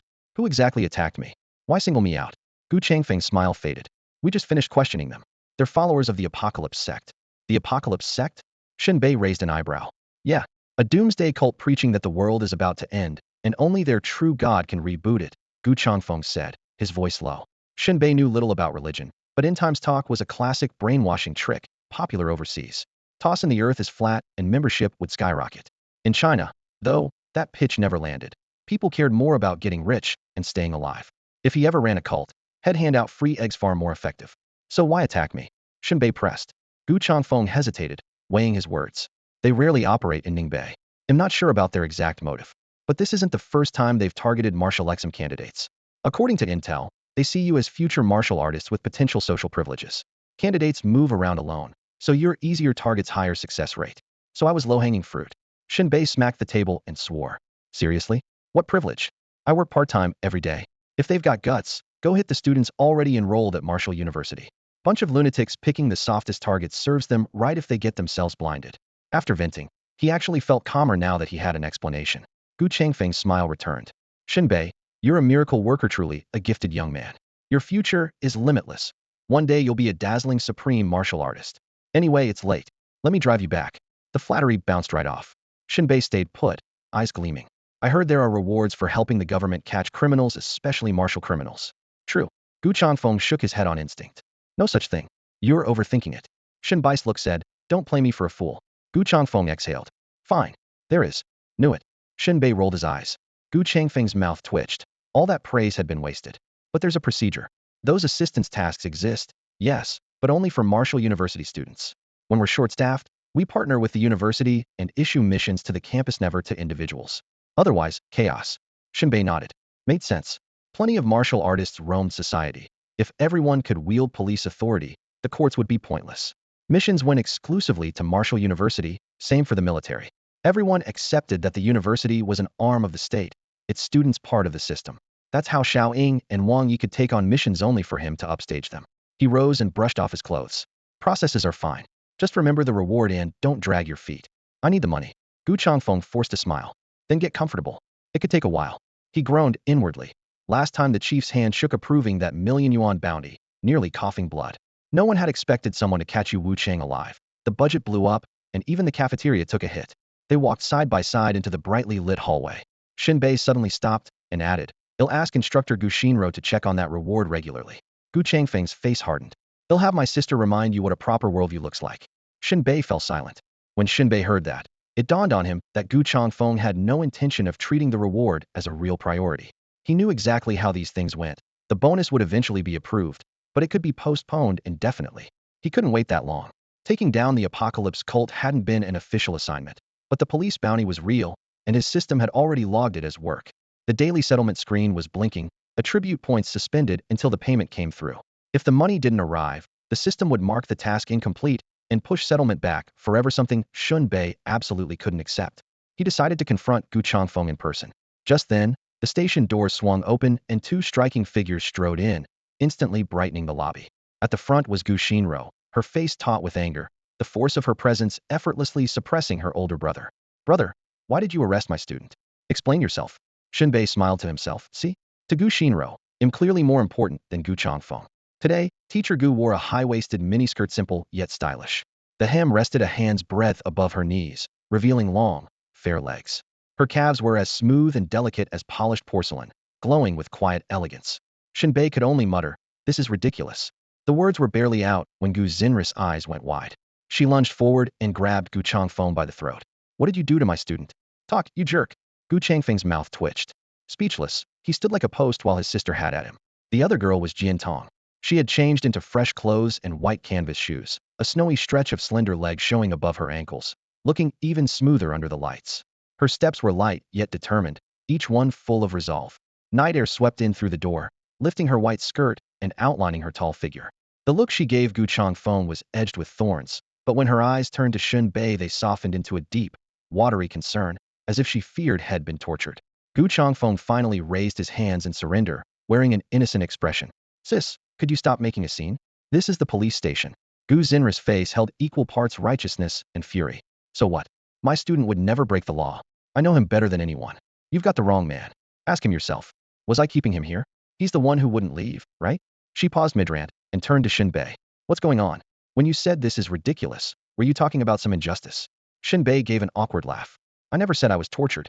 Captain Gu just doesn't seem willing to give me the reward mode. As soon as he finished speaking, Gu Xinra's face darkened. She wanted nothing more than to rip Shen Bai's lips off right then and there. Why couldn't he just finish his sentence in one breath? How could a measly bonus ever compare with a person's life? Her emotion reset in an instant. Slipping into dutiful little sister mode, she straightened her brother Gu Changfeng's crisp uniform collar and cooed. Bro, it was all a misunderstanding. He'll get going now. Expressionless, Gu Changfeng reminded her, if you weren't my sister, you'd have been charged with assaulting a police officer. Gu Xinro merely tapped his chest with a knuckle. Oh, come on. You actually took that seriously? She waved him away. Go on, don't let me hold up my brother's work. But my problem still isn't resolved. Shen Bai's protest was cut short as Gu Xinro dragged him out of the station and flagged down a taxi. Inside the cab, Shen Bei pounded his chest and howled. Teacher, that was my bonus. I need to go back and argue my case. Gu Xinro rolled her eyes at him. Stop yelling. Jin Tong chimed in. You're still alive, aren't you? That place gives me the creeps. Why stay there? Women, you don't understand anything. Shen Bei sighed, leaning back in his seat and shaking his head helplessly. Back at the hotel, the three of them went straight to Shen Bai's room. Soft light filled the space, and the city's nightscape shimmered on the carpet through the floor-to-ceiling windows. Gu Xinro perched gracefully on an ottoman, legs crossed, and studied her student. Shen Bei, have you been sneaking off to learn something again? Jin Tong added fuel to the fire. He said you poked a martial artist's eye out. I thought I was dreaming. To Gu Xinro, even if Shen Bei had started training early, at most had reached the third level of the horse stance. He hadn't actually stepped into the fighter realm, and he lacked a proper technique. How could he beat a real martial artist? He was probably up to some trick again. Shen Bei laughed it off. I didn't learn anything. That scoundrel Liao Zhongyang forced me to spar a few rounds. Bad choice of friends, otherwise my stats would have broken 100 by now. It's infuriating. Gu Xinro eyed him suspiciously. She didn't believe a single punctuation mark that came out of his mouth. As his teacher, she knew exactly what he was like. Every time she defended him, she feared lightning would strike her. Who exactly attacked you? Even Jin Tong looked puzzled. That was why Gu Xinro had stormed the police station and staged the whole choking my brother act. Shen Bai's expression turned solemn. A lunatic from the Apocalypse cult. The Apocalypse cult? Jin Tong exclaimed. Shen Bei nodded. Gu Xinro smacked her forehead. That explains it. You're this year's top student, and those fanatics see martial artists as a privileged class that blocks social progress. They've attacked martial arts students before. Shen Bei was still confused. Teacher, when I fought him, that lunatic kept shouting techniques are useless. What does that mean? Doubts swirled in his mind. If techniques were truly worthless, did that mean reverting to basics and breaking all styles with one punch? Thinking back, the cultist hadn't used any flashy moves, yet Shen Bei had still managed to take him down. Gu Xinro raised a hand and gestured as she spoke. Let me put it this way. Modern martial artists fall into three main groups. She ticked them off. First, university students of martial arts. Second, military fighters. Third, civilian practitioners. You could add a fourth, those from inherited family lineages, but they usually end up at the university as well. Whether they are martial arts majors at university or warriors trained by the military, combat always comes first and ranks second. Together, they form the mainstream of modern society.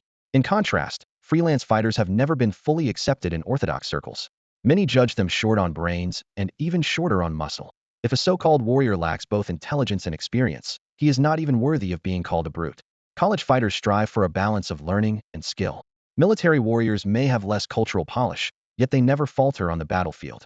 Only the social fighters are hollow shells, their ranks meaningless, unable to answer even basic questions. As the cultists jeer, these people parade around with the title warrior, enjoy a few minor privileges, yet cannot enter respectable circles until they prove themselves by force. In the end, a warrior speaks with his fists. Whether you unleash a refined technique or in the fight with a single punch, raw power validates every argument. Without it, no matter how eloquent you sound, one gouged eye in the opening bout will silence you. The quickest path to power is mastery of technique. Even a simple handgun kills only because skill turns bullets lethal. Trade the gun for a charred staff, and it can take lives all the same. The result depends on how you wield it. Shen Bei pondered this quietly. The talk made him realize how fragile the world's peace truly was. The headhunter clan's Yu Wu Chang, the madman of the apocalypse cult, the hopeless sea linked to seismic rifts. Each name sent a chill down his spine. After a while, Shen Bei grew restless, smothering yawn after yawn, and throwing Gu Shinro a look that said, "Time to head back to your room, so you don't interrupt the important business." Gu Shinro stretched, her smooth, flat stomach catching the light, and yawned as well. One moment, she was mid-sentence. The next, she toppled over as if drugged and slipped into sleep. "Come on, don't crash here. Who am I supposed to sleep with now?" Shen Bei muttered, then leaned close to Jin Tong's ear. "Jin Tong, let's go to your room. We can't postpone the important business." Jin Tong's heart skipped a beat. She blinked shyly and kept her head down. Shen Bei gently lifted the sleeping Gu Shinro and laid her on the bed. As he moved, his gaze slipped inside her collar. One glimpse of that perfect white curve nearly made him explode. He quickly pulled the blanket over his teacher, seized the still bashful Jin Tong, and rushed toward her hotel room in a blaze of urgency. They were adults. It was time to open the door to a new world. Tonight, Shen Bei intended to fight with abandon. Shen Bei could barely contain his excitement. After taking first place in Lingnan City's martial arts examination, he figured it was time for his relationship with Jin Tong to move to the next level. They were crazy about each other, so why not sample the forbidden fruit? Holding his breath, he clasped her hand and slipped out the door, heading straight for the girl's room. But trouble was waiting. The hallway was blazing with light, and a dozen officers with sidearms stood shoulder to shoulder, completely blocking the passage. "Hey, don't come out. Get back to your room," the nearest officer ordered, raising a hand. Shen Bei blinked, utterly lost. "Wait, what's going on here?" At that moment, Gu Changfeng rounded the corner, calm but firm. "After you were attacked, the chief figured the apocalypse cult might target students next. We're all on duty tonight. Go back and stay put." "Oh, right, sure." Shen Bei shrugged, playing along, and kept walking with Jin Tong in tow. Gu Changfeng stepped in front of them, eyes full of weary parental insight. "No need to escort her. We've got it." He pulled Jin Tong to his side and told his men, "See this young lady to her room before some bad guy grabs her." The words made Shen Bei fume. "Bad guy? Who are you calling a bad guy?" He jumped in. "He'll take her. It's fine." Gu Changfeng lifted a hand to silence him. "You're a walking time bomb." Shen Bei swore under his breath. This was blatant sabotage of his love life. He couldn't very well shout, "I'm sleeping with Jin Tong tonight. Back off." So he watched helplessly as they were separated. "The chief sure likes to meddle. Didn't I already take care of that cult?" Shen Bei grumbled. Gu Changfeng shook his head. "Cults are like weeds. Burn them, and they grow back." During a second interrogation, we uncovered a female ringleader, but she was gone by the time we moved in. They could strike any moment, and you may not get lucky twice. Still someone on the loose. Shen Bai's eyes narrowed. From the description, she sounded nastier than the guy had blinded. He smacked his lips. Fine, fine.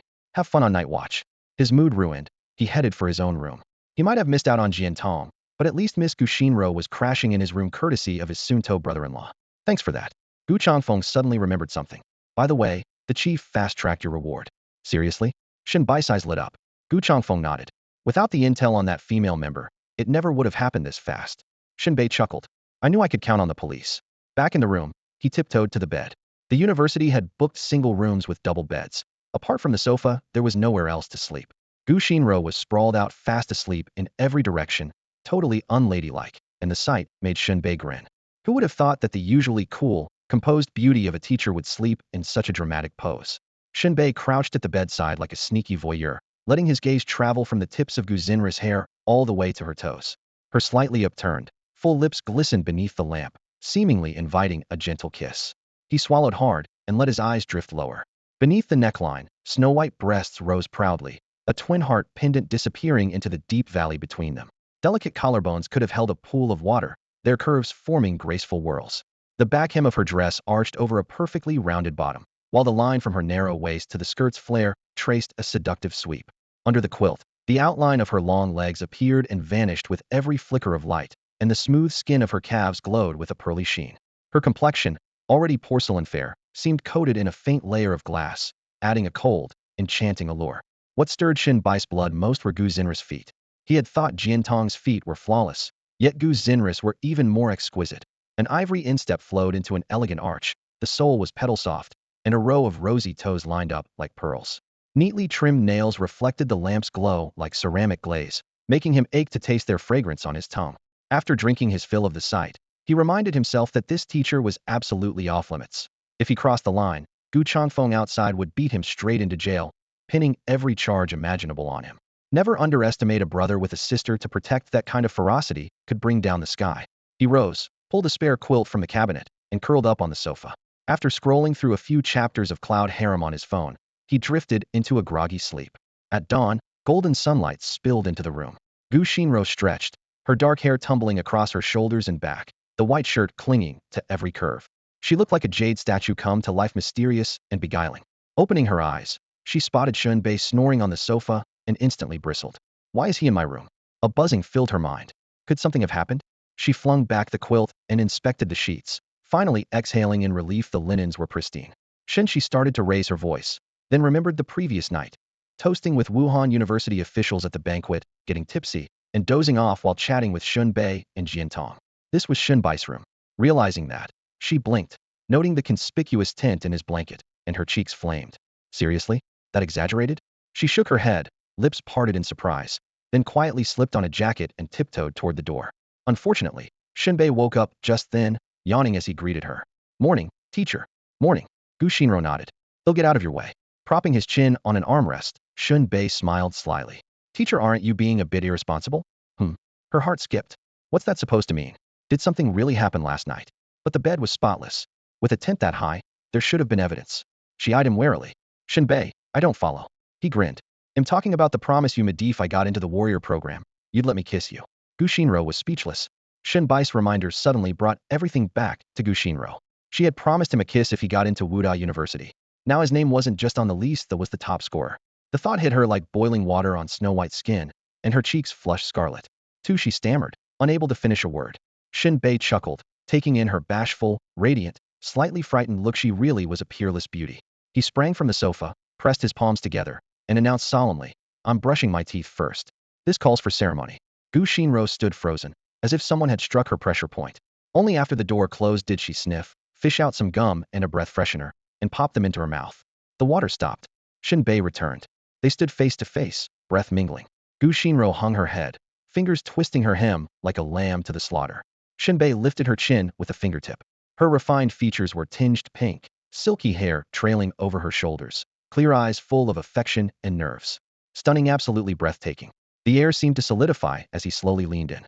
Her lashes trembled, and she shut her eyes, ready to keep her promise. His lips brushed hers. Neither of them was exactly experienced, but even rookies have seen how it's done. After a few clumsy bumps, he caught her lip and tested it gently. Startled, she trembled, a faint breathy whimper slipping out even as she kept her lips tight.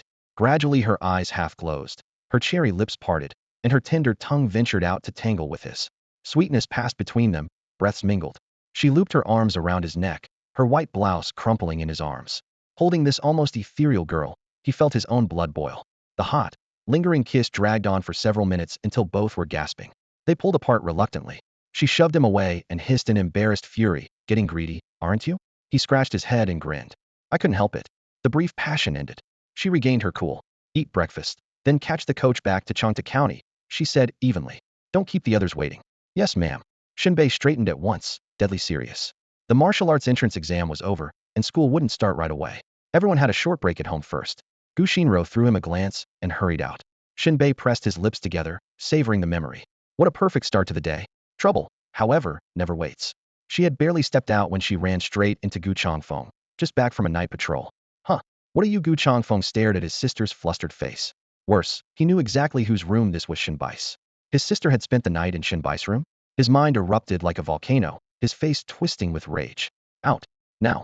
He grabbed Gu Xinris' ear, livid. Why were you in Shen Bai's room? Ow, I drank too much and fell asleep. She yelped. What? Gu Changfeng's teeth ground together. You're driving me crazy. Get out. Gu Shinro shrank her neck, stuck out her tongue, and bolted like a frightened rabbit. The corridor was left with only one onlooker, Shen Bei. Arms folded, he leaned against the wall and chuckled. So even the ever-gentle teacher Gu can have her ear twisted. Hey, wait, the laughter cut short. Gu Chongfeng burst back in, face dark, every footstep carrying a murderous chill. He forced the words through clenched teeth. While my sister was drunk, what did you do to her? Tell me. Shen Bei rolled his eyes. As if I'm that desperate. Instead of arguing, he flipped back the quilt and spread his hands. Look, the bed was tidy, and Gu Shinro, fully dressed, lay curled up on the far side. One glance, and Gu Changfeng's worry eased. Clean and proper, at least you know better. His tone softened only a moment before hardening again. But listen up. Keep your hands off my sister. The two of you are impossible. He raised a hand and listed the deal breakers one by one. 1. First, any guy she dates has to be handsome. Shen Bei straightened his back. 2. Second, he has to be a martial artist. Shen Bei stayed ramrod straight. A vein throbbed on Gu Changfeng's forehead. Damn it, Sai. The kid's not only good looking, he's this year's top martial arts scorer. 3. Third, she has to know him inside out. Shen Bei didn't budge.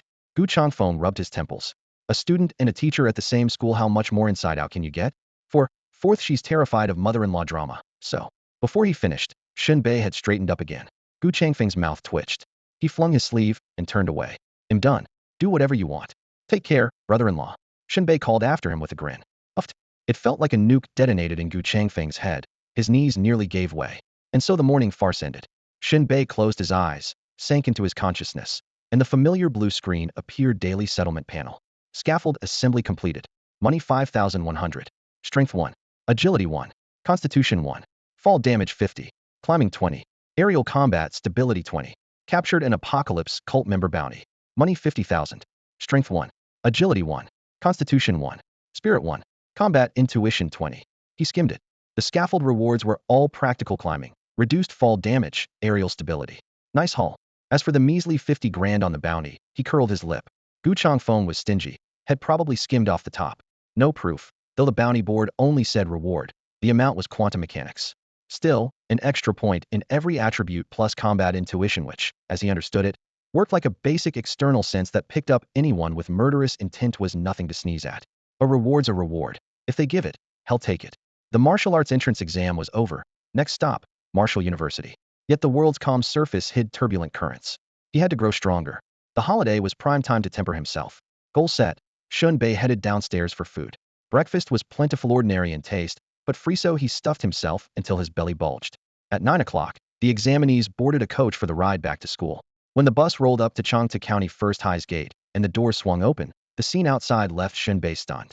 At the gate of number 1 high school, rows of banners were already strung up. The red cloth had faded to a pale pink under the fierce sun, and the lines read, "Congratulations to Changte County number 1 high school on producing the top scorer." Yet they never mentioned who that scorer was, as if these things had been lying in storage for decades and were dragged out at the last minute. Peering through the bus window, Shen Bei spotted the bleached banners and scoffed inwardly. Same dusty antiques as always. At the same time, Principal Zhang, flanked by a group of students clutching bouquets, craned his neck toward the coach that was rolling to a stop. Wow, our school finally produced a top scorer. The students erupted. First one in school history, right? Who could it be? They're too cheap to even print a name on the banner. Principal Zhang calls it thrift, not cheapness. Keep up. I'm betting on you, Chioi. Don't overlook Chi Chuanyu. Come on, what about Liao Zhongyang? The speculation flew in every direction. The coach door swung open, and Chi Chuanyu was the first to step down. Students swarmed him, their flowers nearly swallowing him whole. His face darkened. He shoved a path through the bouquets. Not me. Move, he snapped, voice cold as salt in a wound. Huh, it's not Chi Chuanyu. Cries of disbelief rippled through the crowd. Next descended Yuchioi. A light breeze swept her hair as she glided past, smiling gracefully, but she didn't touch a single bouquet. The students stalled again, not Yuchioi either. Then it has to be that big lug Liao Zhongyang, someone whispered. Usually looks half asleep, but maybe he pulled it off. Liao Zhongyang stepped down, pushed silently through the wall of bodies, and vanished around the corner without a word. Total confusion set in. No way. None of them? Is there some dark horse? You don't think Principal Zhang hired a ringer, do you? The murmurs grew louder. While the crowd kept guessing, Shen Bei straightened his spine, victory curling on his lips, and strolled off the bus. Trouble was nobody noticed. The students were still craning their necks at the doorway. He cleared his throat, fist to mouth. Ahem. Isn't it time for the ceremony? The actual top scorer's right here. They gave him nothing but eye rolls. You? The king of skipping class wants to be our top scorer? Quit blocking the door, let the real one through. Step back and stop coughing, we don't need your germs. Just then Principal Zhang jogged over, grinning like a delighted pup, and clasped Shen Bai's hand. 10 years, unknown, one day on top of the world. My brilliant top scorer, you're finally home. Boom. The words hit like a thunderclap.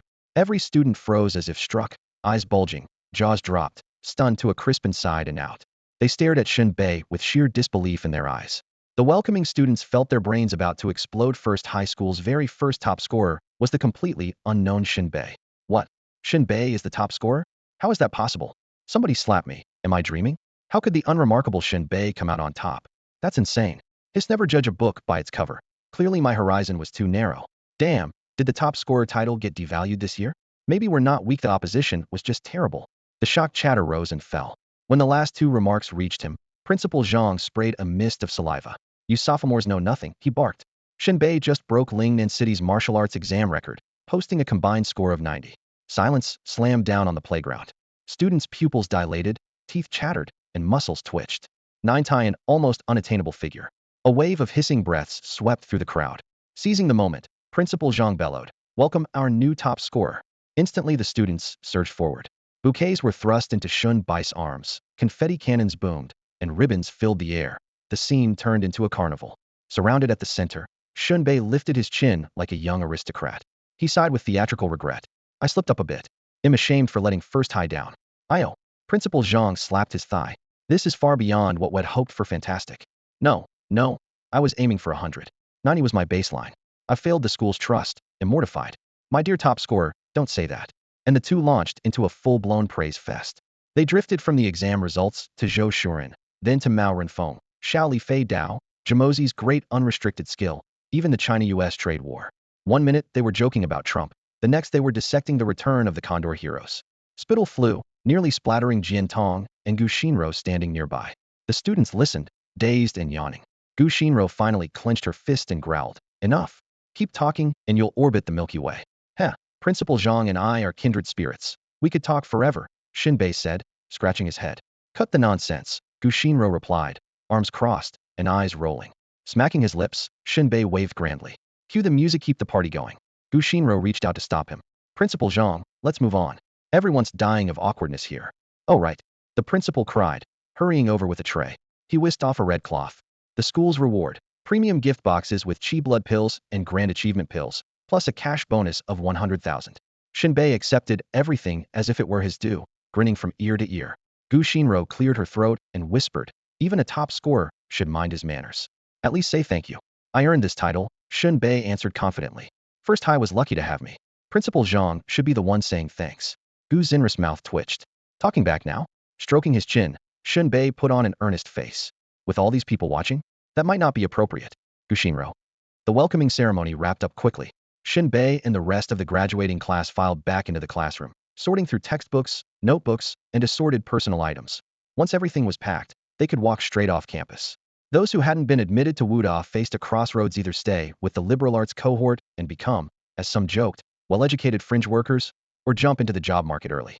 The students who had secured spots at Wuda simply had to wait for the new semester to start. Just before he left, Gu Xinro tugged Shen Bei into a hallway corner. The hesitation on her face couldn't hide the enticing curve of her lips, which caught the light with a glossy sheen. She tested the waters. Lots of professors from Lingnan City's Wuda were at last night's banquet. Which one did you end up choosing as your mentor? Shen Bei, nearly undone by her closeness and the lingering rush of that morning, swallowed hard. I wasn't there, he said. Later I overheard some of them talking. They said my attributes were too balanced, nothing stood out. Gu Xinro's eyes lit up, her delight impossible to miss. Exactly. You're too balanced. No one can teach you as well as I can. That's settled. When Wuda starts, you'll sign up for my class. Shen Bei tilted his head, thinking, so that's her angle. At Wuda, students are free to choose their mentors. The more famous and experienced a teacher is, the more students they attract, leaving newcomers like Gu Xinro with empty rosters and the risk of being bumped down to assistant status. He rubbed his chin and added a hint of threat. Even if I'm a generalist, I'm still the top scorer. Someone's bound to want me. Her clear eyes widened, misting as if she might cry. You can't stab me in the back. After a quick glance to make sure no one was around, Shen Bei lowered his voice.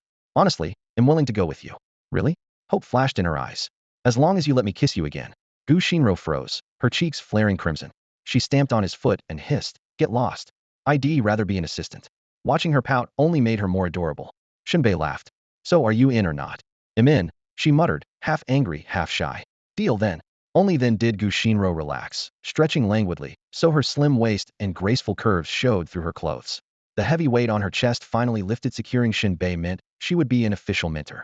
As for Shen Bei, his real advantage lay in the daily settlement panel. Whether he had a mentor at all, let alone Gu Xinro, mattered far less. Back in the classroom, Shen Bei was instantly drafted as Jin Tong's pack mule. No one knew where Jin Tong had unearthed so much stuff.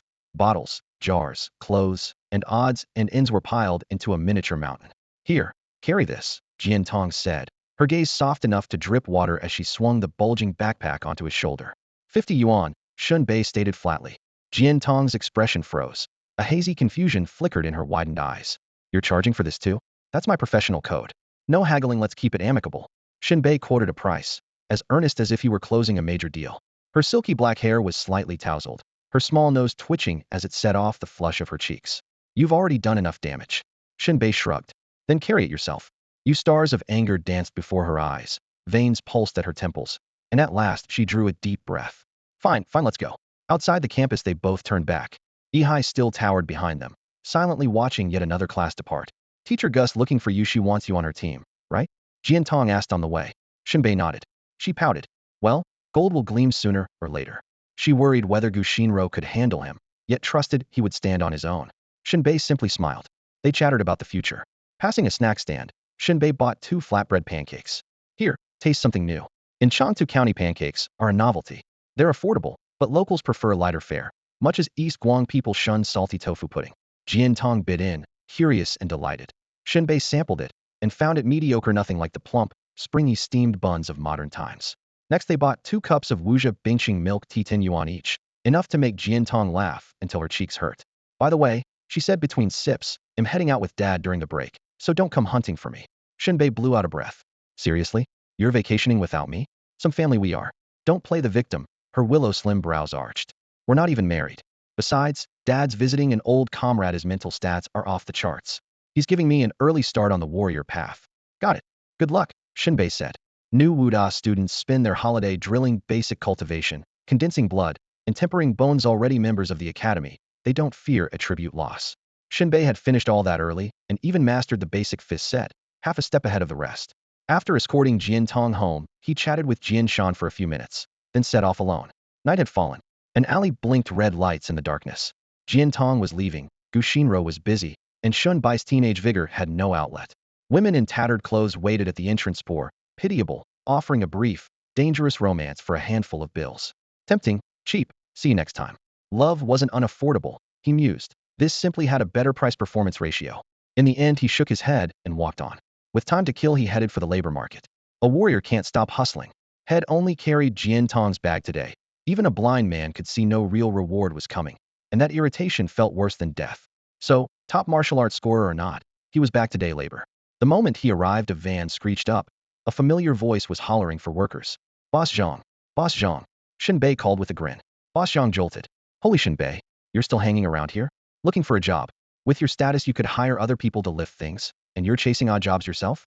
A prospective warrior sweating for 100 yuan, aren't you cheapening yourself? Guard your feathers, kid. Boss Zhang scolded. What's the work? Shen Bei cut him off.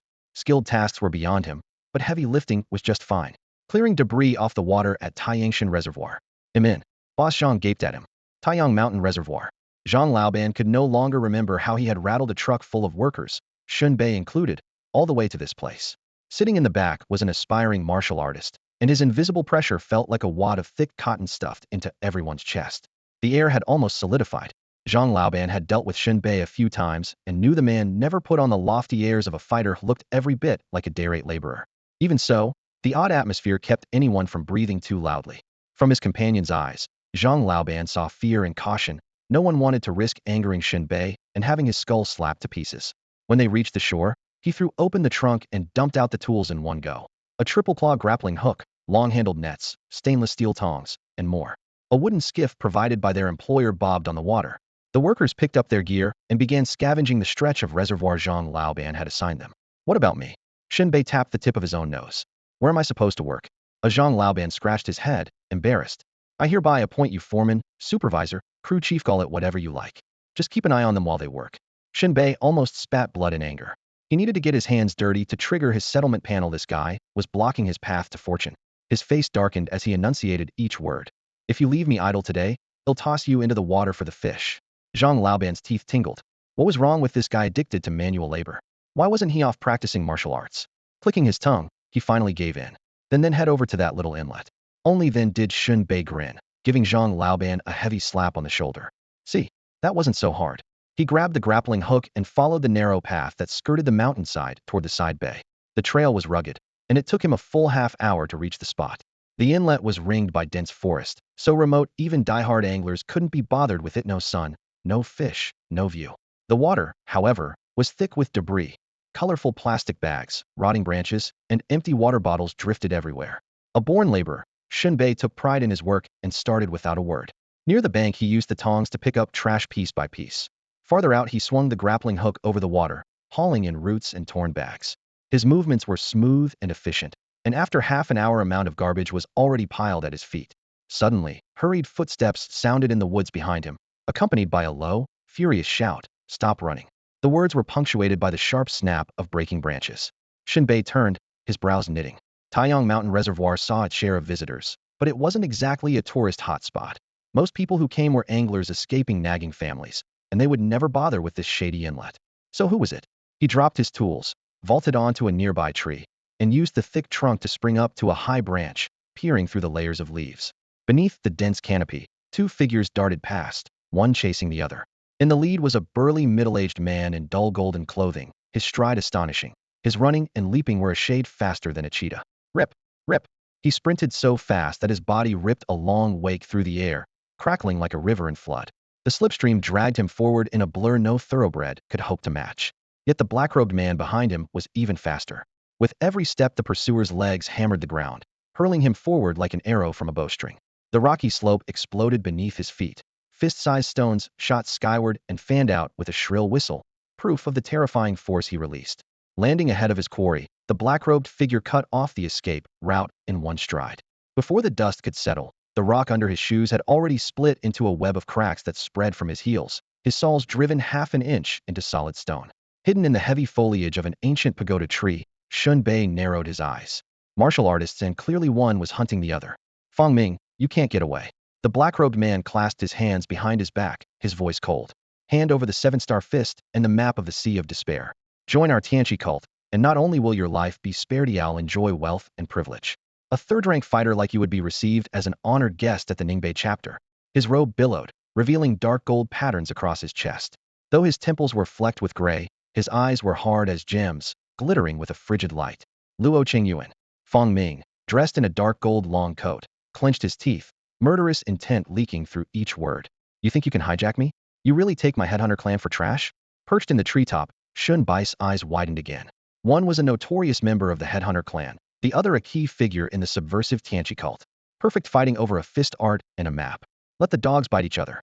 He cared little about the map, but the seven-star fist sounded valuable. If he could sit back and watch, maybe he could pick up the spoils afterward. Pressing closer to the trunk, he settled into spectating mode. Luo Qingyuan's eyes glinted with ice, a vicious smile curling his lips.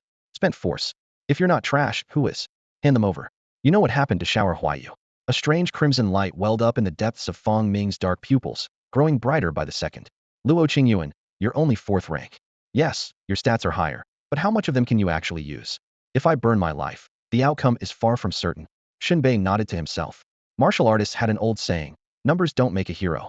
Attributes were one thing. How much you could unleash depended on condition, environment, technique, even state of mind. Some people only drew 50 from 100 points, others, cornered, could explode with 120. The instructors at the academy always warned them to stay calm during exams. If Fang Ming truly fought with nothing to lose, he might reach his full potential, whereas Luo Qingyuan's actual output was anyone's guess. Who would walk out of this forest alive remained to be seen. "I like it when people test my limits with their lives." Luo Qingyuan chuckled mockingly.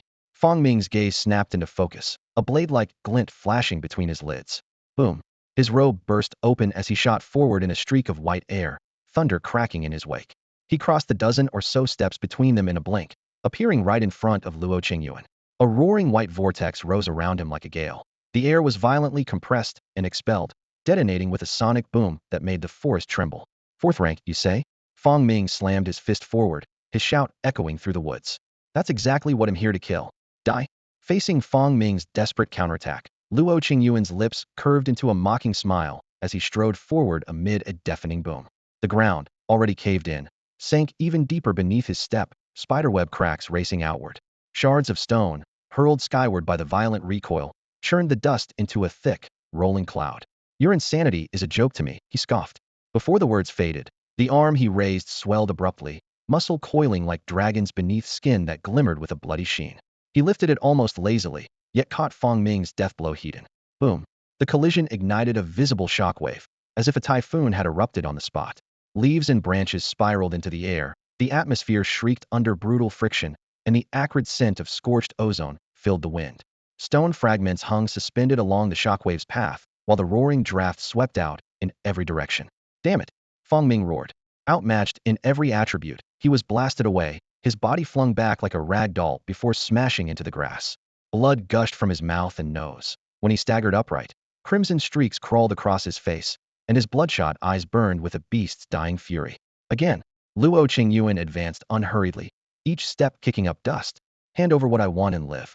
A headhunter's life isn't worth much. His tone was languid, yet every stride pressed harder. Only Fong Ming's exploding killing intent answered him. Qi roared through Fong Ming's body as he leapt, a descending fist wrapped in murderous wind, so dense it seemed solid.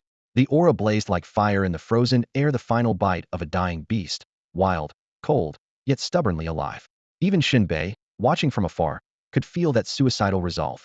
But willpower cannot bridge a chasm in strength. At close quarters once more, Luo Qingyuan dissolved every attack with effortless grace. Then his shoulders, elbows, fists, palms, fingers, legs, knees, feet, even his iron-hard skull turned into weapons. Strike, rake, ram, smash, hammer, blast, twist, hook, lock. The blows rattled like a machine gun burst, each layer of force crashing into Fong Ming before he could react. Blood sprayed as he staggered back, a puppet yanked in every direction by Luo Qingyuan's relentless assault. Within moments, Fong Ming had nothing left. Luo Qingyuan suddenly spread his hands, fingers curving into vicious claws that ripped through the air with a shrill whistle. Afterimages intertwined, landing with surgical precision on every joint of Fong Ming's limbs from arms and legs to the tiniest fingers and toes. All 126 bones were crushed and twisted with ruthless ease. A rapid staccato of cracking bones echoed as every joint in Fong Ming's body wrenched out of place, raising grotesque swellings under his skin before he collapsed again like a pile of sludge. In the next heartbeat, not a single bone remained intact. Jagged shards punched through his flesh, twisting him into a shape that would make anyone's scalp crawl. Perched on a distant treetop, Shen Bai's pupils tightened. So this is how terrifying a clash between cultivators can be. After the first wave of shock, a fierce blaze of rivalry flared in his chest. Only the strongest can stand invincible and keep their fate in their own hands. He drew a deep breath, forced down the surge of emotion, and kept watching. At this point, Fong Ming was little more than a cripple. He knelt helplessly on the ground, at Luo Qingyuan's mercy. Luo Qingyuan's gaze was as sharp as a blade, a faint chill coiling around him. He clenched Fong Ming's throat and lifted him off the ground, his voice icy. Well, what's your choice now? Blood-tinged tears streaked Fong Ming's face. Eyes squeezed shut, he rasped, you know I'm not alone. You've got the wrong target. A dim light flickered in Luo Qingyuan's eyes. The Litu clan had scattered after the Tianqi divine sect's purge. He snorted. Then you're worthless. His fingers snapped shut. Crack. The throat bone shattered. Fong Ming's face turned purple. After a few spasms, a wet gurgle escaped him, his head lolled, and he died on the spot. Luo Qingyuan dropped the corpse, expressionless, stripped it bare, and searched carefully. He found only a few pills and a low-grade technique manual. He raised an eyebrow and spat, damn. One kick sent the body flying. Rolling his neck, he muttered, hope the others strike it rich. When he swung his arm, a line of blood slid from the crook of his elbow into his palm. He glanced down and swore, even a cornered rabbit bites burst one of my veins. After lingering a few breaths to make sure he was fine, he turned and melted into the forest. Shen Bei still didn't move. If he couldn't handle Fong Ming, he definitely couldn't face Luo Qingyuan. Charging out now was suicide. Sure enough, moments later Luo Qingyuan returned to the battlefield's edge, scanning for spies or signs Fong Ming had faked death. He stood guard for a full 5 minutes before finally leaving for good. Certain Luo Qingyuan wouldn't double back, Shen Bei dropped from the tree and crept toward the corpse. Probably nothing left to loot, he muttered, turning the body over. Cultivators at this level usually carried pills or manuals. Pills prolonged a fight, though Fong Ming never got the chance, while manuals were even better, something you could study anytime or toss away in a pinch, like a Volvo shedding a wheel to save its passengers. His gaze drifted down to Fong Ming's backside. Stroking his chin, he murmured, could it be in there? Sticking my hand in gross. After a moment's hesitation, he sniffed, jogged to the riverbank, and fetched his hook and line. Flipping the corpse over, he set the iron hook. It was blunt, but still tore flesh. Squelch-skin split, a foul stench billowed out. Fighting the urge to vomit, Shen Bei pulled out the organs, laying coils of intestine on the ground and kneading them. Suddenly his fingers struck something hard, one solid lump in all that softness. He spread the intestinal wall, and a white object the length of a middle finger fell out. Wiping away the grime, he found a roll of paper wrapped in plastic film. Shen Bai's eyes lit up. The sphincter really is a miraculous organ. Got myself a freebie after all. 7-star fist. The Sea of Despair, a map of Kagoshima. Shen Bei balanced 2 slips of paper, each smaller than his palm. Because they were reduced copies, the strokes spelling out seven-star fist and the map's contour lines were hair-thin. Crammed so tightly together, he had to hold them to his nose just to make them out. After only a few seconds, his scalp tingled and lights danced before his eyes. Forget it. He rubbed his aching eyes and looked away. The print's too small. They'll have to blow it up at home. With that, he folded the papers into layers and slipped them into an inner pocket. Head toyed with the idea of putting his find back where it belonged. The Kagoshima chart was useless to him for now, and the boxing manual's techniques were illegible. Ho knew whether it was worth anything at all. But one fact was undeniable. Once the theft came to light, the Apocalypse cult and the Headhunter clan would both zero in on him. If he left the papers, at least Head stay safe for the moment. After weighing it up, Shen Bei kept them. If you're going to do it all the way. Yu Wuchang was already in custody, so Head offended the Headhunters, and in Lingnan City Head killed members of the Apocalypse cult. The grudges were set. This extra risk hardly mattered. As for Fong Ming's corpse, he didn't spare it a glance. He turned away. The body was a shredded, bloody mess. Anyone else would have sworn a serial killer was roaming Chanta County. Back at Sun Mountain Reservoir, the debris clearing job was nearly finished. A few workers squatted by the van, joking while they waited for their wages.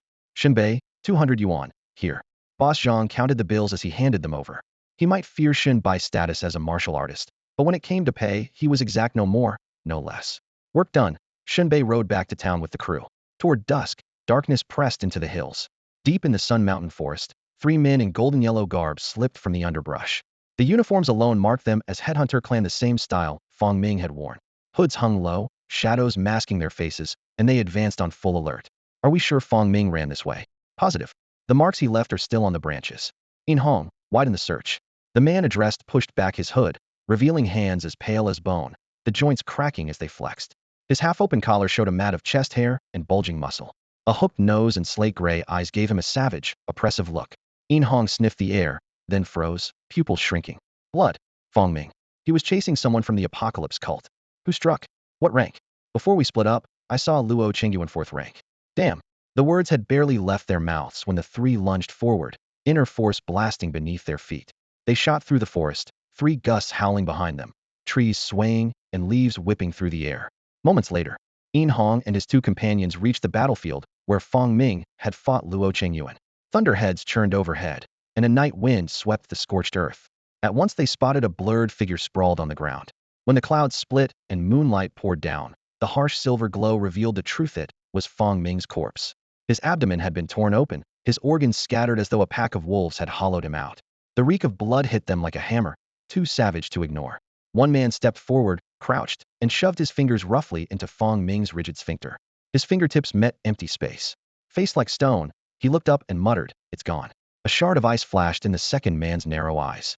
His voice was squeezed out from beneath a frozen sheet. Luo Qingyuan, right? He'll make him die 10,000 times worse than Fong Ming. In Hong forced down his fury and drew a long breath. Luo Qingyuan is dead for sure, but we've lost both the 7-star fist and the map of the Sea of Despair. The man by the corpse added gravely, "We can live without the 7-star fist, but that map is critical.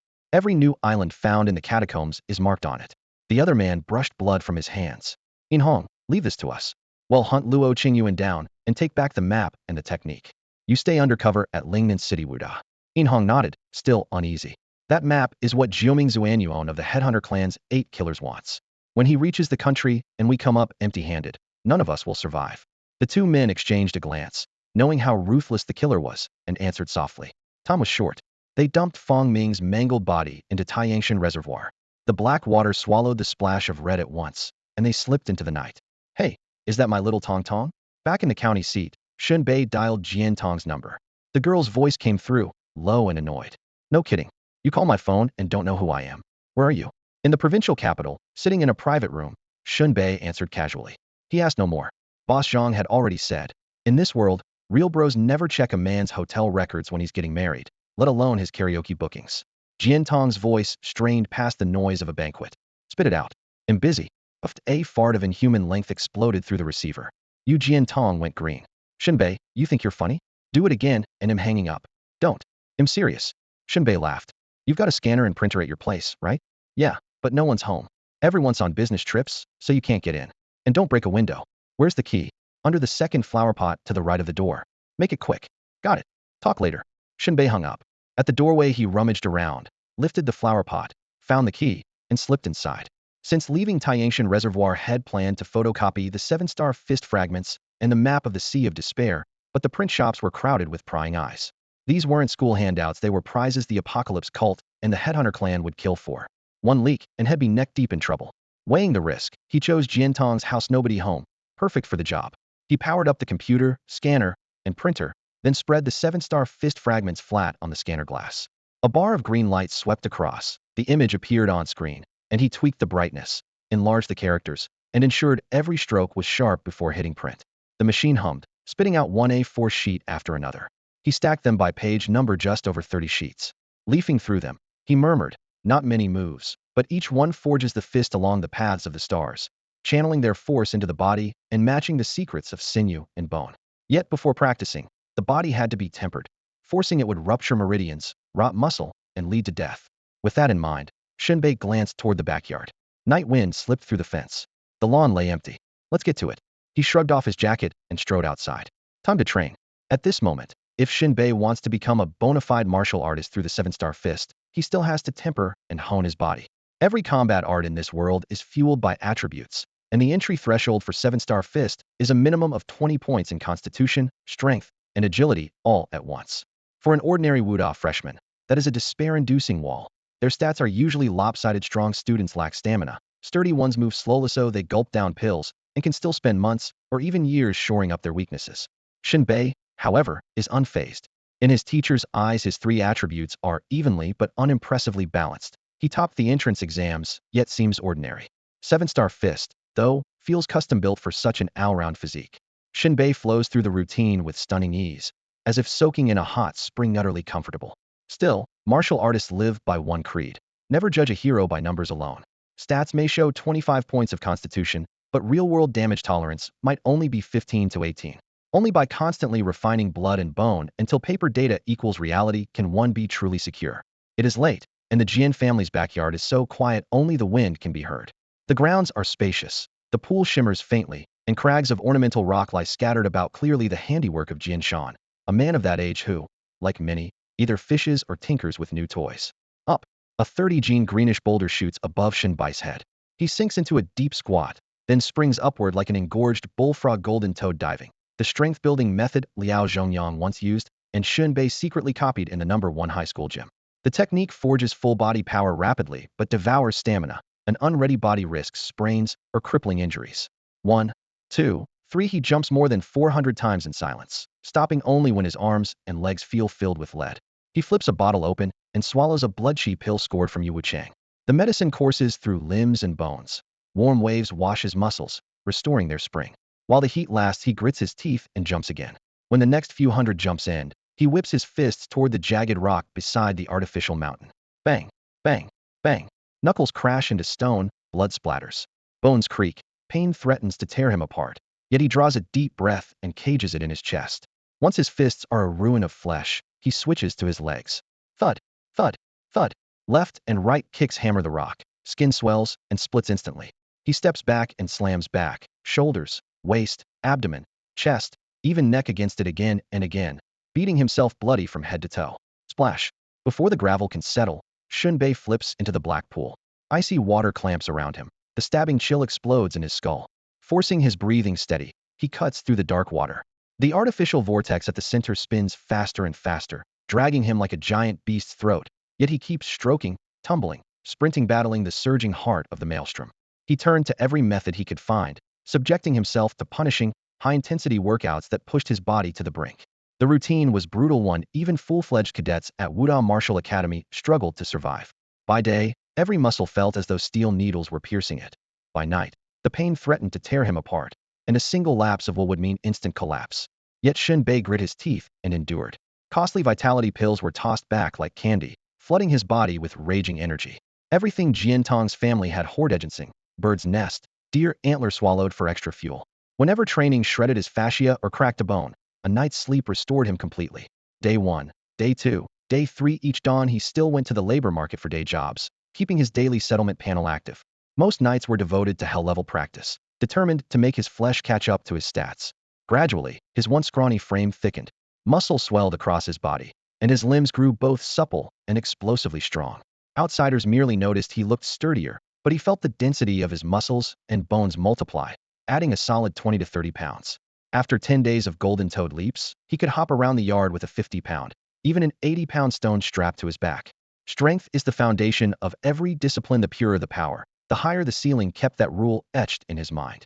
By day 15, he was carrying a full 100 pounds.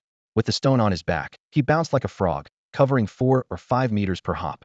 36 consecutive jumps left deep footprints in the dirt, yet his face remained calm and his pulse steady. Hey! He suddenly hurled the 100-pound boulder skyward. It shot 2 or 3 stories high before plummeting. Arms raised, joints creaking, he caught it overhead. Break! With a low roar, he balanced the stone on one hand and drove his other fist into a sapling as thick as a bowl. Wood split with a sharp crack, the trunk shattered inch by inch. Boom! The rock thudded to the ground. He straightened, a faint martial aura flickering around him. No longer the obvious novice of days past. His strength training was complete. Every muscle from his core to his limbs had been thoroughly tempered. He clenched his fists, joints popping like firecrackers. He could lift the 100-pound boulder one-handed and shift it at will, while many first-year cadets couldn't even budge it. All that remained was technique.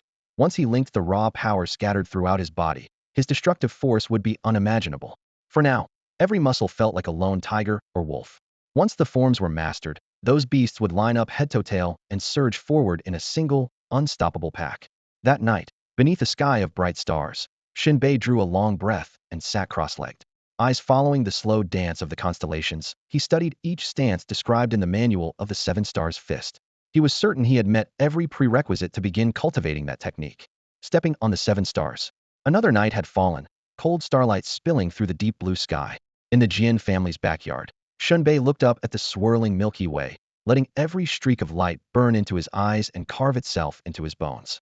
Beneath his skin, muscles rolled and swelled, like clustered constellations or a raging river in flood.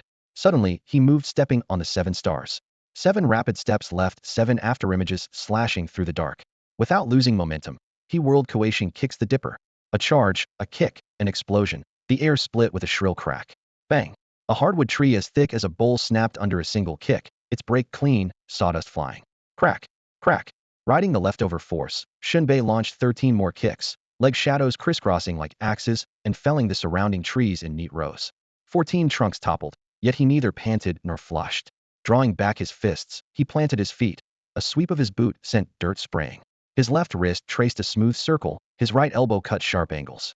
He stood like an ancient pine gripping bare rock, perfectly still, a stance that fused hardness and softness, looming like a mountain in the night. Only 3 nights to master it.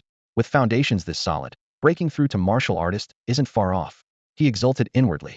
He swallowed a vitality pill. Its faint bitterness spread through his veins as scalding warmth, instantly soothing every ache left by the shattered trees.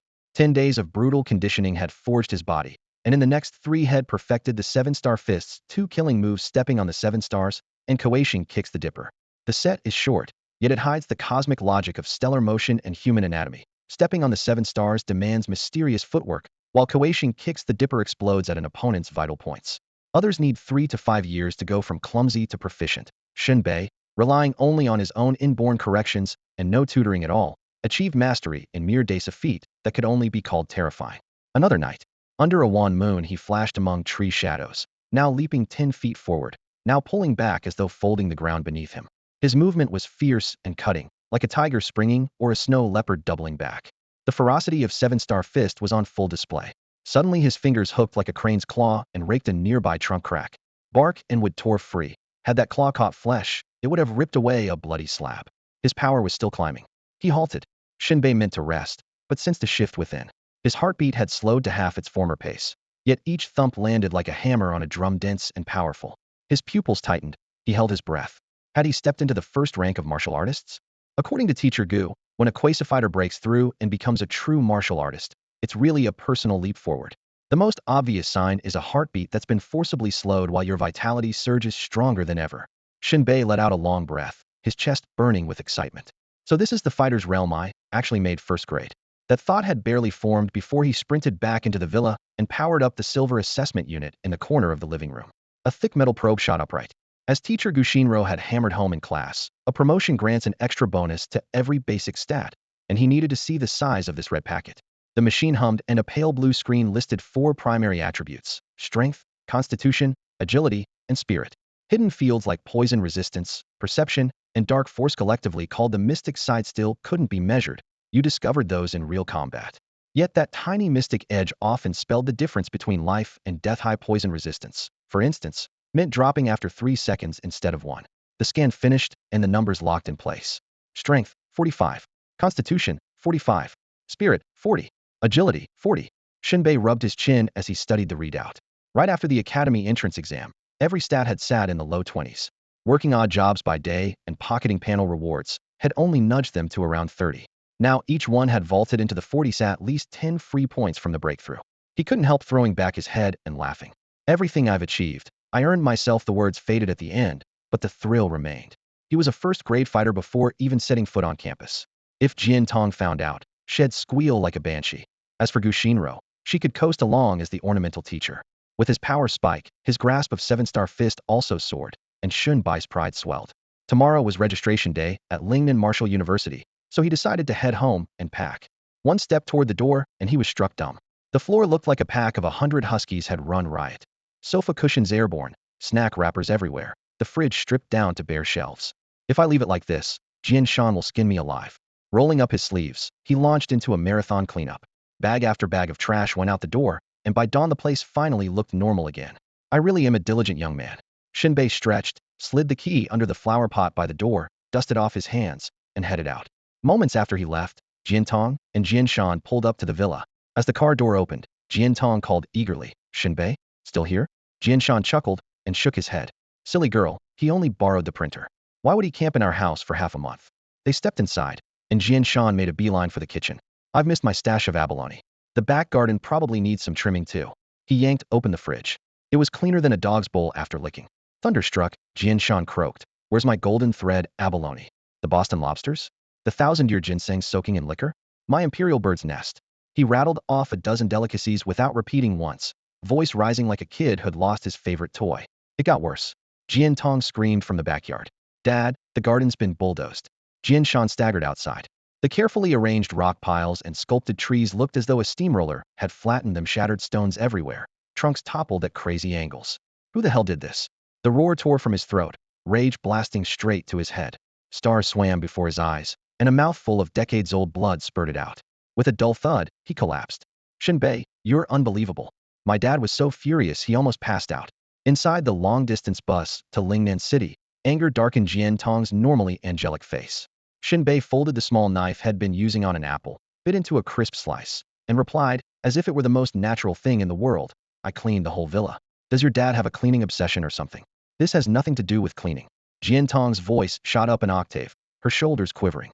"I could forgive the eating and drinking, but what about the backyard? Rocks smashed everywhere, tree roots ripped up. Did a husky possess you?" Shen Bei smacked his lips, putting on a wise expression. "It's a long story." "Then make it short." Jian Tong crossed her arms. It was a moonless, windy night. Shen Bei began in a conspiratorial whisper. "A thief broke in, trying to steal from your house. You think I'd let him? I chased him down and gave him a good beating. You know what happens when I throw a punch? Heaven and earth practically collapse." "Did you bring a violet gold hammer?"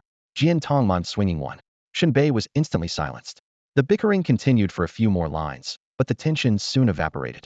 Jian Tong decided a few broken stones and uprooted trees weren't worth the fuss. The bus rattled on, air conditioning whirring, the highway outside glaring white under the scorching sun. When they pulled into a service area to refuel, passengers were allowed to stretch their legs. In the shade beside the convenience store, both of them held ice cream cones. Shen Bei chomped down whole bites, scoop after scoop. Jian Tong, meanwhile, traced slow circles with her tongue like a cat sipping water, so intent it looked almost indecent to anyone watching. "So, what did you actually learn in the provincial capital?" Shen Bei asked, clearly intrigued.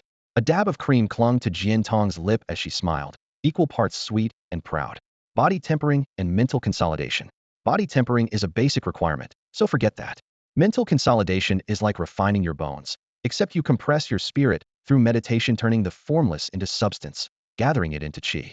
Qi is a thread, then a droplet, a trickle, a river, a lake, an ocean, bright as the stars. In gamer terms, it's like expanding your mana bar. Which path are you taking? Shen Bei blinked. Spirit class warriors have plenty of branches. Elemental control is one of them. I picked. Jian Tong paused dramatically, tipping up her pale chin, then whispered, "Lightning." "Awesome." Shen Bei shot her a thumbs up. "Seriously awesome. Work hard, and we can power the whole house off. You imagine the money we'll save on electricity." Jin Tong nearly crushed her cone. Grinding her teeth, she hissed, "Do you even hear yourself? I'm not turning into a human generator." Shen Bei rubbed his chin, considering. "You're thinking too small. I see a bigger application. Out with it." Jin Tong's eyes gleamed with curiosity. Glancing around, only one woman strolled in the distance. Shen Bei lowered his voice. "It could be spicy. During our, you know, XXO sessions, you could release a little current. Add some spark." Jin Tong froze like a glitching computer, blank for several seconds. Then, as if she had been dropped into a bed of hot coals, she exploded from the inside out. Jin Tong's words never made it out. Before she could react, a dark blur plummeted from above. A long, straight leg tore through the air with a piercing whistle. Bang! Caught completely off guard, Shen Bei was hit as if by a speeding truck. He somersaulted through the air like a straw doll, flew over 10 meters, and slammed into a wall. Boom! Bricks exploded, dust billowed. Damn! A choking cough escaped him. Agony lanced through his chest, as if his ribs were shattering. After a few ragged breaths, Shen Bei braced against the broken masonry and forced himself upright. He looked up, a mix of confusion and anger in his eyes. The attacker was the woman who had seemed so casually out shopping moments ago. She stood tall, posture lazy yet dangerous, clearly a first-rank martial artist. Up close, her features were strikingly beautiful, but a scar on her left cheek cut like a blade, giving that beauty a predatory edge. A thorned rose, lethal poppy. Panic seized Jin Tong. They'd been eating ice cream and talking. How had a stranger suddenly shown up to kill them? She hurried to Shen Bai's side and bent over him. "Are you okay?" Shen Bei drew her behind him, gaze icy. "Stay back. He'll handle it." He rolled his neck and stepped toward the woman, voice low. "So you're the survivor from the Tianqi cult?" He was certain had never wronged any woman. His only real enemy was Luo Qingyuan in the forest near the Taiyangshan Reservoir. This face was new to him, which convinced him she was indeed the fugitive Gu Changfeng had mentioned. Her eyes were deep as an abyss, cold as a cell, brimming with venomous rage. "Tianqi cult? For spitting out those blasphemous words, you'll die in pieces." Shen Bei snorted and leaned in, aura flaring. "A mere first-rank martial artist sewer rat daring to ambush me in broad daylight?" The woman laughed, the sound crashing through the air like a wave. "The top scholar of Wuka Academy who isn't even a real martial artist bags a few of our members and thinks he's invincible? Imbai Luo. On behalf of the Tianqi divine sect, I'll judge you, corrupt tyrant, and restore the world's truth. Any last words?" She brushed a finger along her scar, head held high. Her voice turned to ice. "If not, prepare to die." "Fine, fine, fine." A smile tugged at Shen Bai's lips. Flash. He blurred forward and clawed at Bai Luo's shoulder, 5 fingers splayed. Strike first, seize the advantage. Both were first rank. With his current strength, if he landed this grip, his talons would punch clean through her shoulder blade and end the fight. Bai Luo hadn't expected such a brutal riposte. A heartbeat of shock, then she opened her mouth. Screech. A shrill cry like needles through the skull burst out, laced with eerie psychic force. Everyone who heard it, Jin Tong included, felt their minds quake and split with pain. Shen Bei, point blank, grunted as his head rang. His grasp veered off course, ripping only 5 bloody trenches across her shoulder. He staggered back and wiped his face. Warm blood was already flowing from both nostrils. Bai Luo pressed a hand to the wound, staring at the crimson on her palm. Surprise flickered in her eyes. This top scholar had actually broken into the martial artist realm. But she didn't panic. A cold smirk spread across her lips. "A martial artist? How impressive. Yet you've been hit by my mental blast. Soon your thoughts will slow, your body will lock up. Stand still, and don't struggle. The quicker you die, the less it hurts." At that moment, Jin Tong finally pieced together why Shen Bei had been ambushed out of nowhere. The woman, named Bai Luo, was a core member of the Tianqi cult. The very operative Gu Changfeng had let slip away that night. Who could have guessed she would set a trap while they were on their way to Wuda? The rest stop straddled the border between Chengtu County and Lingnan City. Even if they called the police, the fight would be over long before the constables arrived, and Bai Luo could vanish into the surrounding mountains, nearly impossible to track down. Jin Tong saw blood trickling from Shen Bai's nose and the dazed look in his eyes, and panic gripped him. He didn't know when Shen Bei had advanced into a true martial artist, but he could tell that shockwave was an all-out psychic attack enough to dull the mind for mere seconds that could mean life or death in a close-quarters fight. Although Jin Tong had completed body tempering himself, he still wasn't on the same level as a seasoned hand-to-hand fighter. Worse, his own psychic enhancement was useless right now. He had no combat techniques at all, just a blue bar and no skills. Thinking fast, he grabbed a loose paving brick and charged in with a howl. "Let him go, you witch. Back off." Shen Bei shot him a furious glare. "Stay the hell back, you're just getting in the way." Jin Tong froze mid-stride, his face burning red, but he didn't dare take another step. Bai Luo let out a cold laugh, her voice like shards of ice. "Die then." Before the words fully left her lips, she snapped a whip kick at Shen Bai's temple, a blow that could have burst his skull. Through the searing pain, One thought blazed across Shen Bai's mind: resist the psychic shock. An ordinary fighter would be numbed for at least 3 seconds, but years of odd jobs and eccentric bosses had toughened Shen Bai's mind beyond the norm. In less than a second, he forced himself awake. In a flash, he planted 7-star steps, 7 rapid shifts that left afterimages in the air and slipped just outside the lethal arc of her kick. A fraction closer, and he exhaled hard. Across from him, Bai Luo's beautiful face still held a trace of fear. That unexpected sonic shriek had left her voice raw. She had never imagined Shen Bei would recover so quickly, let alone use such a bizarre footwork. 1 step forward, and he seemed to leap 7 steps away. 3 seconds of sluggishness, and Yushi clenched her teeth, eyes glittering with venom. All right, my little darling, you've given me quite a surprise. Do you really think? Save it. Shen Bei cut her off with a snarl and lunged like a starving tiger. That sonic blast had caught him off guard, but with his willpower the real damage was negligible. Bai Luo gathered her strength, spine arched like a bow, and barked out, before the Tianqi cult, you're nothing but vermin. Do you even know who you're up against? Huh. Faced with Shen Bai's lunge, as savage as a starving tiger, Bai Luo's face darkened. She drove 1 foot into the ground and whipped her long, pale leg across like a steel rod, the kick splitting the air with a sharp crack. It was blindingly fast. Her heel carved a ruthless arc straight for Shen Bai's skull, the stiletto's gleaming tip promising to detonate his Hiata clean, military-grade kill shot. She skipped the strange sonic strike she had used before. That technique had already damaged her vocal cords, and one more attempt might tear her windpipe. Even so, fear never crossed her eyes. A devout believer in the holy sect, Bai Luo was hungry for power. When she wasn't praying, she spent every spare moment learning combat skills from high-ranking fighters so diligently that even church official Lin Xiao of Lingnan City praised her. In her mind, a beginner like Shen Bei, who had no formal training, could never match her. The kick blasted toward him, wind screaming. Every hair on Shen Bai's body rose as he sensed its killing power. In the blink of an eye he ducked, letting the stiletto skim past. But he kept charging forward, a brute force intent on smashing Bai Luo to pieces. Fool, Bai Luo sneered. Midair, her sweeping leg snapped into a downward axe kick, dropping like a mountain. Boom. Shen Bei barely twisted clear, yet the blow cracked across his shoulder blade, the shockwave churning his organs. Their gazes met. Their triumphant disdain collided with the ice in his eyes, and in that instant he told her, got you. Kuei Xing kicks the dipper. A dull impact, the crunch of bone, and a shriek exploded together. Shen Bai's counterkick ripped the air with a piercing wail. The force was monstrous.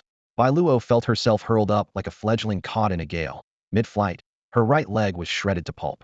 Ah, damn it. Agony shattered her composure. She had learned vicious moves, but she lacked the iron will of life and death combat. When her leg broke, pride and calm collapsed, and terror swallowed her whole. Ignoring his own shattered shoulder and roiling organs, Shen Bei lunged again, wordless, intent on a kill. Bai Luo writhed on the floor, trying to rise, only to find her ruined leg useless. As danger closed in, she shrieked, wait, we can. Crunch. Shen Bei stepped in and stomped her intact knee to dust. Ah! Bai Luo's beautiful face twisted into something demonic, her scream tearing the air. I know how tough a fighter's life force is, Shen Bei growled, staring down at her flailing hands, but you're out of chances. Slash, slash. A fruit knife flashed, plunging into her elbows and shoulders, severing every last hope of resistance. Blood soaked her clothes while her screams grew ragged and hopeless. From Bai Luo's sneak attack to her total defeat, less than 6 seconds had passed. What on earth just happened? They're actually fighting. The woman's figure looks decent, so why would she suddenly throw in with the Tianqi cult? Wasn't being a streamer good enough? Too fast. That guy is insanely fast. Someone in the crowd gasped. Another bystander hadn't even finished pressing the emergency call button before he watched the woman get pinned. I was about to call the cops, and she's already subdued? I know that kid's name. Isn't he this year's martial arts valedictorian? When did he break through and become a real warrior? The chatter overlapped.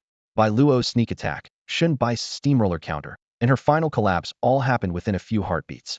The passengers waiting in the fueling zone stood frozen, eyeballs ready to pop and scalps tingling. The real shock came afterward. Bai Luo quietly admitted she belonged to the Tianqi cult. In an instant the crowd felt a stab of fear for Shen Bei. What is the Tianqi cult?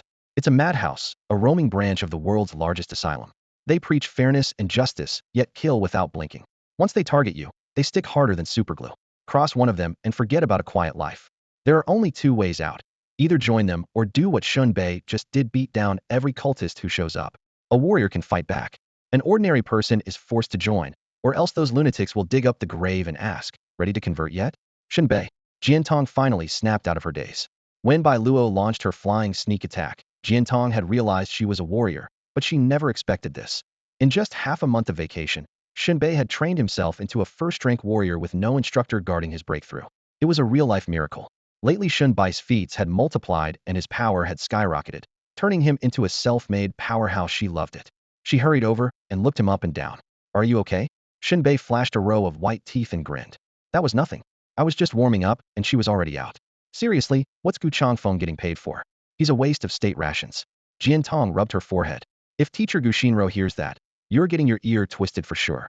Joking aside, they still had to call the police.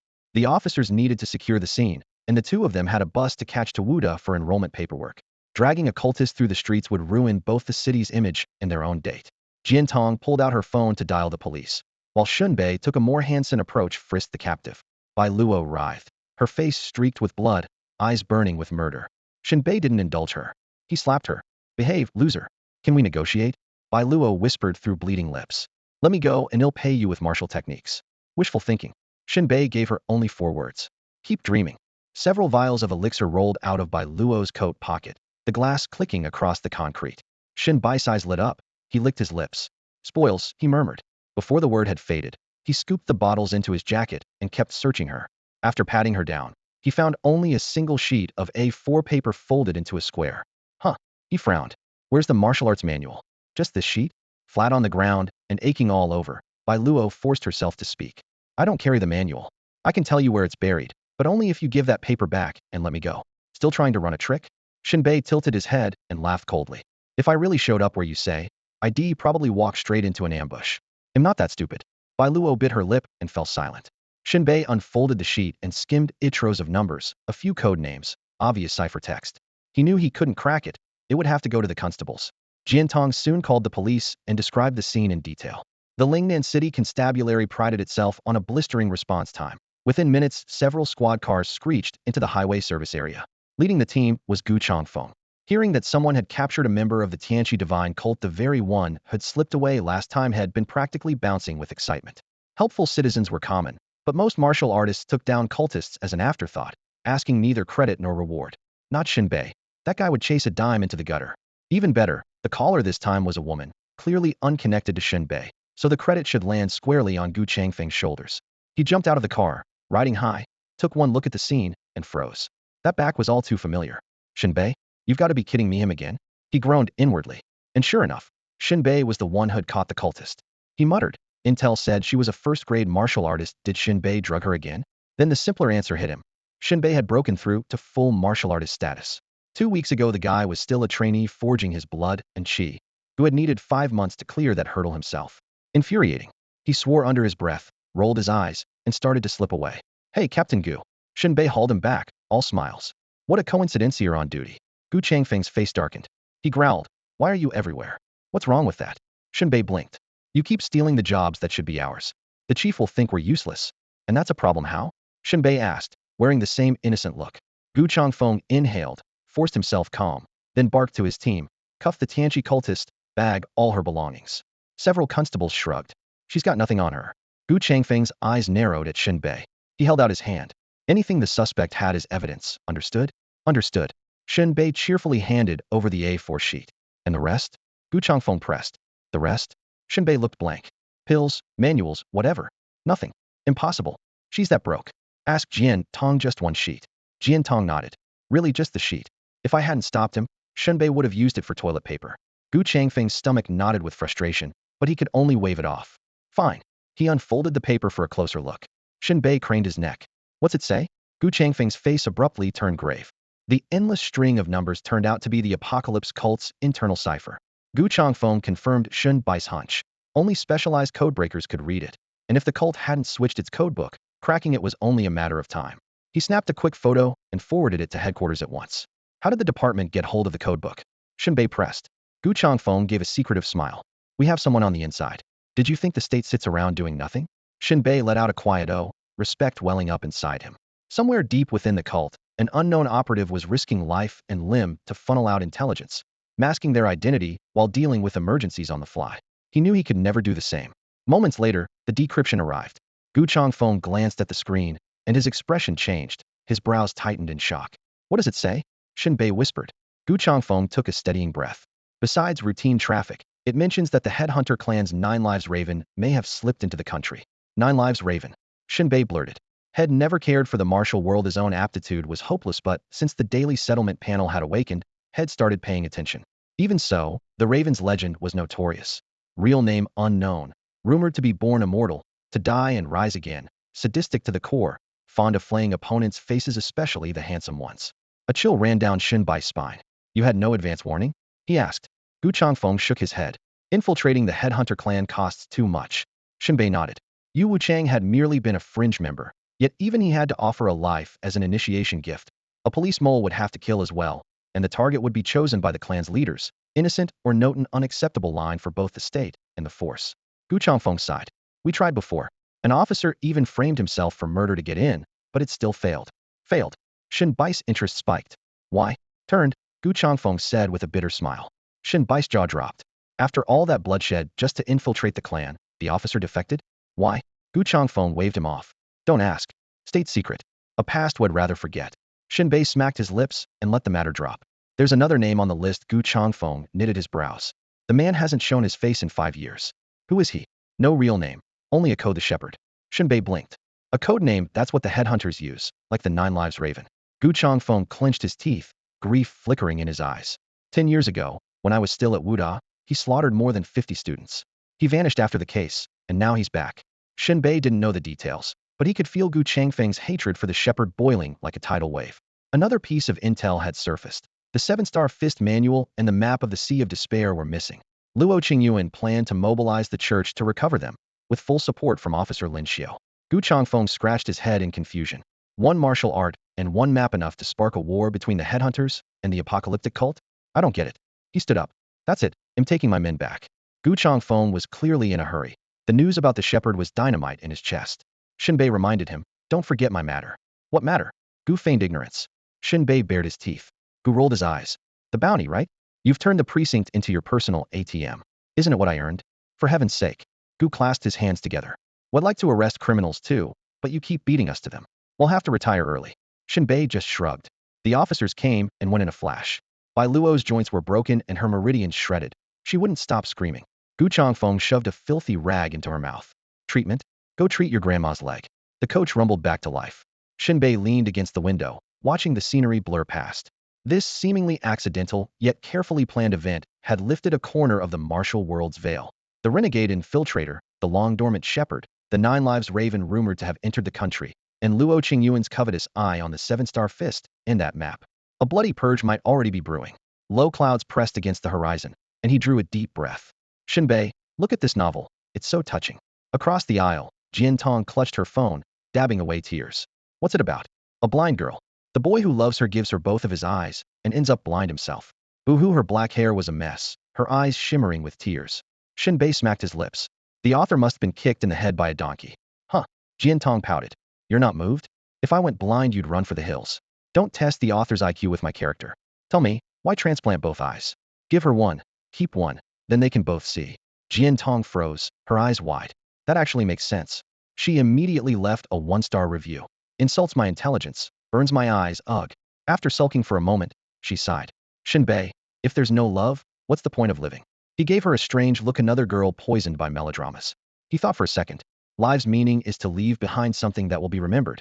Most of the time, that means children. Copying yourself, sowing seed, then raising it to maturity. Jin Tong was stunned. She hadn't expected something so pragmatic. Shen Bei added, safety is temporary, danger is permanent. Being alive isn't a right, it's a gift. Jin Tong had no comeback to his philosophy, but Shen Bei still gave her the floor. He asked earnestly, how much do you know about the apocalyptic cult? The Tianqi cult is a clandestine sect devoted to sacred relics rather than any anthropomorphic god. Jin Tong pressed her cherry-red lips together, let her fingertips skim her fair hand, and continued as if reciting a class outline. The highest rank is the first priest, followed by bishops, officers, stewards, senior members, and regular members. Their relic is called the Scales of Truth, and their doctrine can be summed up in 10 words. Fairness in the secular world, justice and truth. Within the cult, they're obsessed with sacrificial rites, claiming that equitable exchange keeps the world in balance. She closed the book with a sigh. Honestly, I've read piles of material and still only grasp half of it. They'll have to dig deeper into some of these concepts. Shen Bei nodded to show he understood. To him, so-called relics were simply unusual resources mined from the deep. Ordinary martial artists cared only whether they could be refined into pills to boost their stats. If not, the items were tossed aside as worthless, barely worth a glance. Yet the Tianqi cult revered these rejects as treasures. Different mindsets attract different crowds, Shen Bei thought, deciding he would puzzle over it later. An hour passed. The long-distance bus pulled up in front of Lingnan City's Marshall University. Only Shen Bei and Jin Tong stepped off. One look and Shen Bei sucked in a breath. It was freshman orientation day, and the entrance teemed with people. Suitcases rattled over concrete. Parents lugged every sort of baggage, and a line of luxury cars crawled forward.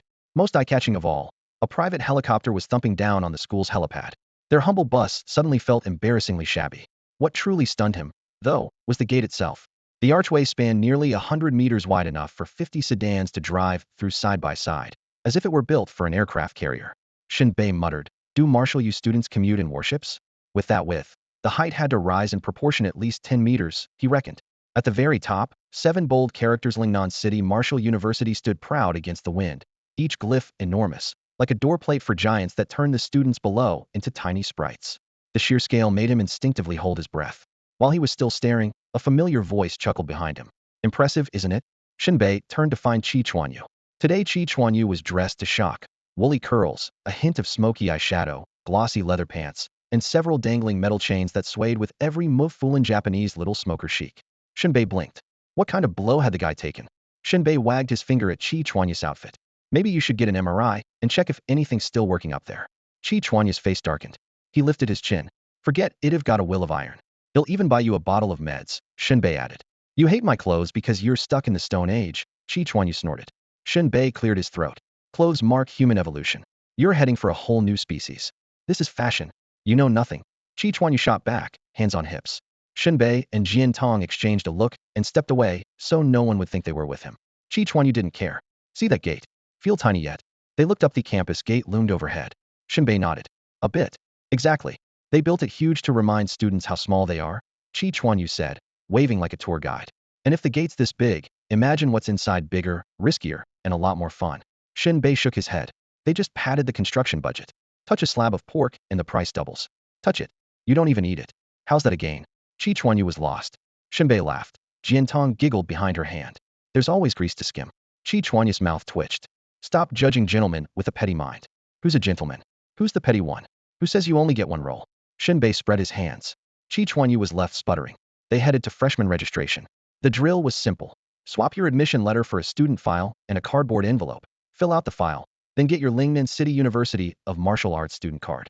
The envelope held the rulebook, reminders, and a list of perks. "Hold on," Qi Chuanyu compared cards with Shen Bei. "Why aren't ours the same? Special privileges?" Everyone else had silver cards. Shen Bei's was gold. The staffer stayed blank-faced. "He's the top scorer." Shen Bei bit it and gasped. "Solid gold." Qi Chuanyu blew up. "Solid gold? Come on. We're all students. This isn't fair." "Wait." Shen Bei pulled out another card. "Private villa dorm." Qi Chuanyu checked his own double room. "What the unfair?" "So he aced an exam. He's the top scorer," the staffer repeated. Shen Bei scanned the perks list. 5 vitality pills a month, 5 true Rex pills, 5 Titan Essence pills. "Damn." Qi Chuanyu's eyes bulged. "I only get 3. He's the top scorer," the staffer droned. Shen Bei started. "There's more." "Stop." Qi Chuanyu waved him off, smoky eye makeup twisting. "I'm out." He shoved through the crowd. Just then Du Ziting and Niu Nyobin elbowed in. The moment they met, the three traded family-level insults until campus security kicked them apart. While filling out forms, Du Ziting and Niu Nyobin kept throwing sideways grins at Shen Bei. Shen Bei frowned. "What are you staring at?" They froze. Most people wouldn't dare say that outright. Niu Nyobin forced a laugh. "Enemy of my enemy is my friend. We're brothers, right?" Shen Bei gave a non-committal "Brothers who'd take a blade for each other?" Du Ziting nodded hard. "Count me in." Shen Bei spread his hands, calm. "I prefer putting 2 blades in my brothers." Niu Nyobin Du Ziting. After orientation, Shen Bei walked Jin Tong toward the girls' dorm along a flower-lined, tree-shade path. Early summer sunlight spilled through the leaves, striping the cobblestones with bright columns of light. In that glow, Jin Tong's smile flashed like scattered gold, and her black, gem-like eyes sparkled even more. On a whim, Shen Bei snapped a few blades of grass from the lawn. His fingers worked quickly, and in seconds had braided them into a slender necklace. He held it out. "For you." Color bloomed in Jin Tong's cheeks. She fastened the necklace around her neck, the stems tickling her skin, and looked up. "Does it look nice?" Shen Bei craned his neck, letting his gaze drift south. "Pink lace with cutout flowers, yeah, it looks great. Where exactly are you looking?" Jin Tong's face turned scarlet, half shame, half anger. Shen Bei spread his hands and offered a sheepish grin. "Couldn't help myself." Get lost. They reached the dormitory. Normally, male students were barred from the building, but at Wuka University, a legitimate excuse got you in. A dorm matron sat at the entrance, yet she hardly looked ready to bite any intruding boy's head off. Jin Tong's room was on the third floor, a four-person suite. When they stepped inside, three girls were busy making their beds. Shen Bei lifted a hand. Hey, ladies. All three smiled and nodded. Two were average-looking, but the third was impossible to miss. A pale blue jacket draped over a white pleated dress that ended just below the knee. White stockings traced long, slim legs, and coffee-colored ankle boots added a playful touch. Most striking of all was the voluptuous curve of her chest, round and proud, like a pair of beach volleyballs. Shen Bei stole one glance, then another, until his eyes were glued. Man, if I could even get a shot at that, I'd be in heaven. Jin Tong stared too, dropped her gaze to her own figure, and groaned inside. There's no competing with that, none at all. So handsome, Kuju Pampan, blinking at him. Shen Bei cleared his throat and straightened up. Handsome is just an adjective for mortals on the adjective handsome wishes it could be. Think of me as a balcony flower, never short of food or drink, yet forever starved for sunshine and love. The room instantly smelled of teenage melodrama. Zhou Qi gasped and turned to Jin Tong. He your brother? If so, I'm calling dibs. Even Hulan, the busty one, felt her heart flutter. After all, Shen Bai's face had only one flaw on it all. Fuming, Jin Tong pinched Shen Bai's waist. You came up here to go speed dating, didn't you? Shen Bei sucked in a breath, but kept joking. If I must die, let a beautiful ghost take me. Speak human, you jerk. Shen Bei let out a yelp, slipped an arm around Jin Tong's shoulders, and said solemnly, ladies, if fate allows, let's meet again in the next life. The three girls understood instantly, bursting into giggles and shooting Jin Tong envious looks. Jin Tong rolled his eyes, thinking this finally felt normal. After a bit more teasing, they went their separate ways. Once the luggage was delivered, Shen Bei waved goodbye. He didn't mind changing into his uniform with Jin Tong, but he worried Jin Tong might feel awkward, so he headed back to the dorm first. Student housing at Wuda in Lingnan City consisted of neat rows of small villas, and Shen Bei was assigned to Villa 9. Standing at the door, he couldn't help sighing. The top scorer sure gets the royal treatment. Doesn't he, though? A clear voice chimed in behind him. Shen Bei turned. It was Yu Qiui. She wore a black long-sleeve dress and ink-dark silk stockings, an irresistible blend of innocence and allure. Her long hair swayed in the breeze, sunlight scattering like golden flecks at the tips like ripples catching the last light of sunset. What are you doing here? Shen Bei blurted out. Except for the valedictorian's free unit, the rest of these villas are open to anyone who can pay, Yu Qiui said with a smile. Only then did Shen Bei realize the villas weren't reserved for faculty. They were a moneymaker for the university. Remembering she was the granddaughter of the governor of Ning province, he understood at once. I'm right across from you, she added. Oh, he nodded, skipped further pleasantries, and pulled the door open. As he pushed it in, a nail popped loose, the number plate swung, and the 9 flipped halfway to become a 6. Quality workmanship, Shen Bei muttered, then walked inside, unwilling to make a fuss. The villa was spotless, clearly cleaned daily. After a quick room setup, he changed into Wuda's uniform. Honestly, school uniform aesthetics in this world were just as awful as they were on Earth, stiff and lifeless. With half an hour to spare before the opening ceremony, he pulled out his phone to browse nearby rentals. He needed somewhere with real privacy. The cleaning aunties here could barge in at any moment and scold him for being shy even in the bathroom. 10 minutes later his face twitched. Property prices around Wuda were outrageous. He had more than 2 million yuan saved and thought that would buy a small place, but the local market was sharper than a knife. So much for rock-bottom prices you see on TV dramas and crowdfunding pages. He sighed, shelved the idea, and opted to order toiletries online instead. Time to fire up PDD. When he finished, it was almost time for the ceremony. Shen Bei locked up and headed out. Meeting up with Jin Tong, Shen Bei looked grim. I just got sliced more than 8,000 times. You pick a fight with a meat grinder? Jin Tong asked. No PDD. Serves you right, Jin Tong replied with zero sympathy. New students were streaming toward the auditorium. On the way, Shen Bei and Jin Tong ran into Qi Chuanyu and Liao Zhongyang, old classmates from Changte County First High.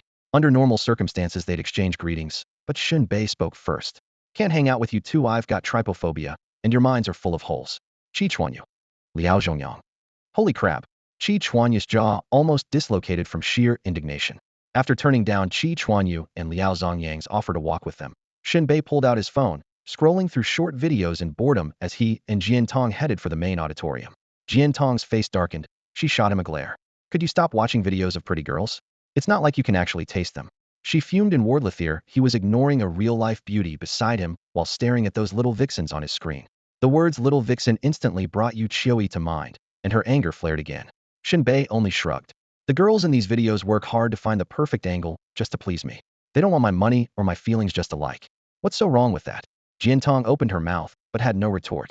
With a frustrated grunt, she took out her own phone and began scrolling through clips of handsome guys. Put it away, we're here. Shen Bei coughed lightly. Jin Tong rolled her eyes. Fine, mutual destruction it is. Inside the auditorium, clusters of freshmen chatted noisily. Then a group of figures filed in, and the room fell silent. Leading them was President Zhang Daoan, a burly man with a square face whose presence felt like a marble boulder settling into the first row. One by one, the other teachers from Lingnan Martial Arts University took their seats, Gu Shinro among them. The host of the ceremony was a young man of about 27 or 28. His smile was warm, his tone calm. Hello, everyone. I'm Hu Haipeng, your freshman instructor. It's a pleasure to meet you. This is my 5th time in the role. He paused.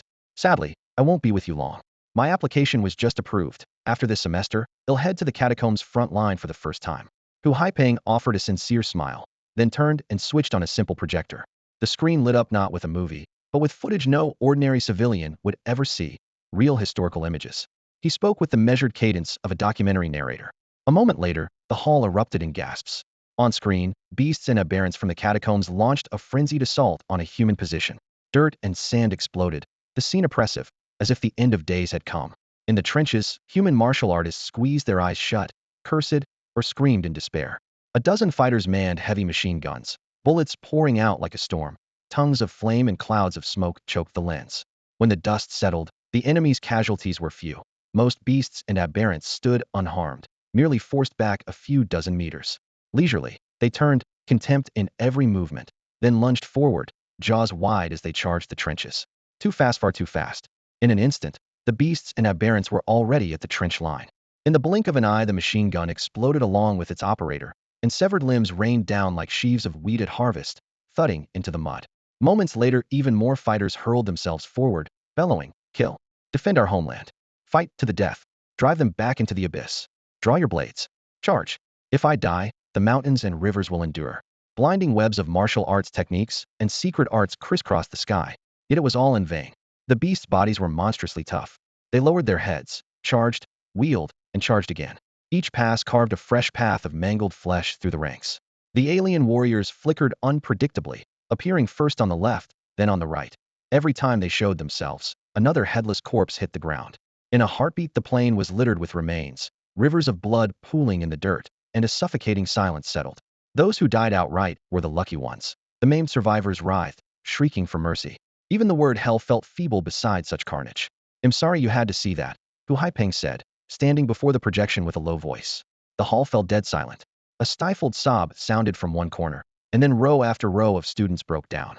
Since entering the martial arts university, many had lost sight of their purpose. The state lavishes resources on warriors not to elevate them above others, but to shield the nation and suppress the abyss. Over time, some cared only about becoming the elite. Even those who still burned with patriotism trembled after the footage. Could they hold their ground on a real battlefield? When the crying quieted, Hu Haipeng spoke again, his tone clear and steady.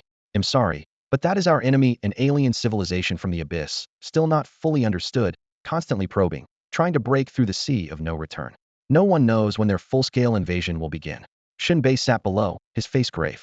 Using such graphic images as patriotic instruction at the opening ceremony was understandable. It reminded everyone what being a warrior truly meant. Still, the unfiltered gore had made several students vomit on the spot. After the commotion faded, Hu Haipeng casually sat on the edge of the stage, palms on the floor, and flashed a relaxed smile. Now, he said, let's talk about something else, love. The sudden shift detonated the crowd. Some burst out laughing, others frowned, some ducked their heads in embarrassment, and a few tried to keep a straight face. One moment, it was brutal slaughter. The next, it was love. Shen Bei silently gave a thumbs up. After all, love is a fundamental national policy. Without it, there are no children, and the country cannot endure. Hu Haipeng swept his gaze over them, speaking slowly. Once a warrior, always a warrior. That is our destiny. First, know this. Our campus does not forbid romance. Second, for various reasons, it actually breeds romance more easily. Soft laughter and whispers rippled below. Hu Haipeng's expression darkened, his voice dropping, then rising.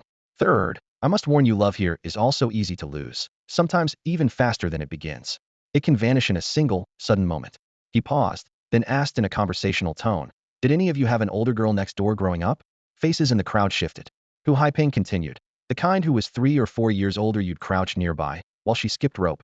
You'd watch her sling on her school bag while you trailed behind. She sprouted up tall, while you were still small. That kind of older sister. His gaze drifted to some distant point. as if replaying memories. I had one from my village. I watched her skip rope, helped her pick fiddleheads, saw her head off to school with that backpack until one day she grew up first, became a young woman, and stopped bringing me along. We weren't as close anymore, would only nod and exchange a few words when we bumped into each other. But that was all right. Without noticing, I had learned to adapt and quietly carved out a life of my own. After graduating from junior high, she never went back to school. Instead, she left with some relatives for a coastal factory everyone said was a long way off. In my teenage memory, she was 16, her ponytail tied high, a white blouse billowing in the wind. I pressed that image deep into my mind, yet as the years slipped by it slowly lost its color. Later I entered high school, got into Wudai University, and was drafted into the Allied Warrior Corps. That was more than 5 years ago. Boot camp was a nightmare. Fear sat like a weight on my chest. We tore raw meat with our teeth on the training field, and the drill sergeant's curses plus the constant bullying from veteran warriors were so heavy, it left me gasping for air. In the thick of those suffocating days, I ran into her again.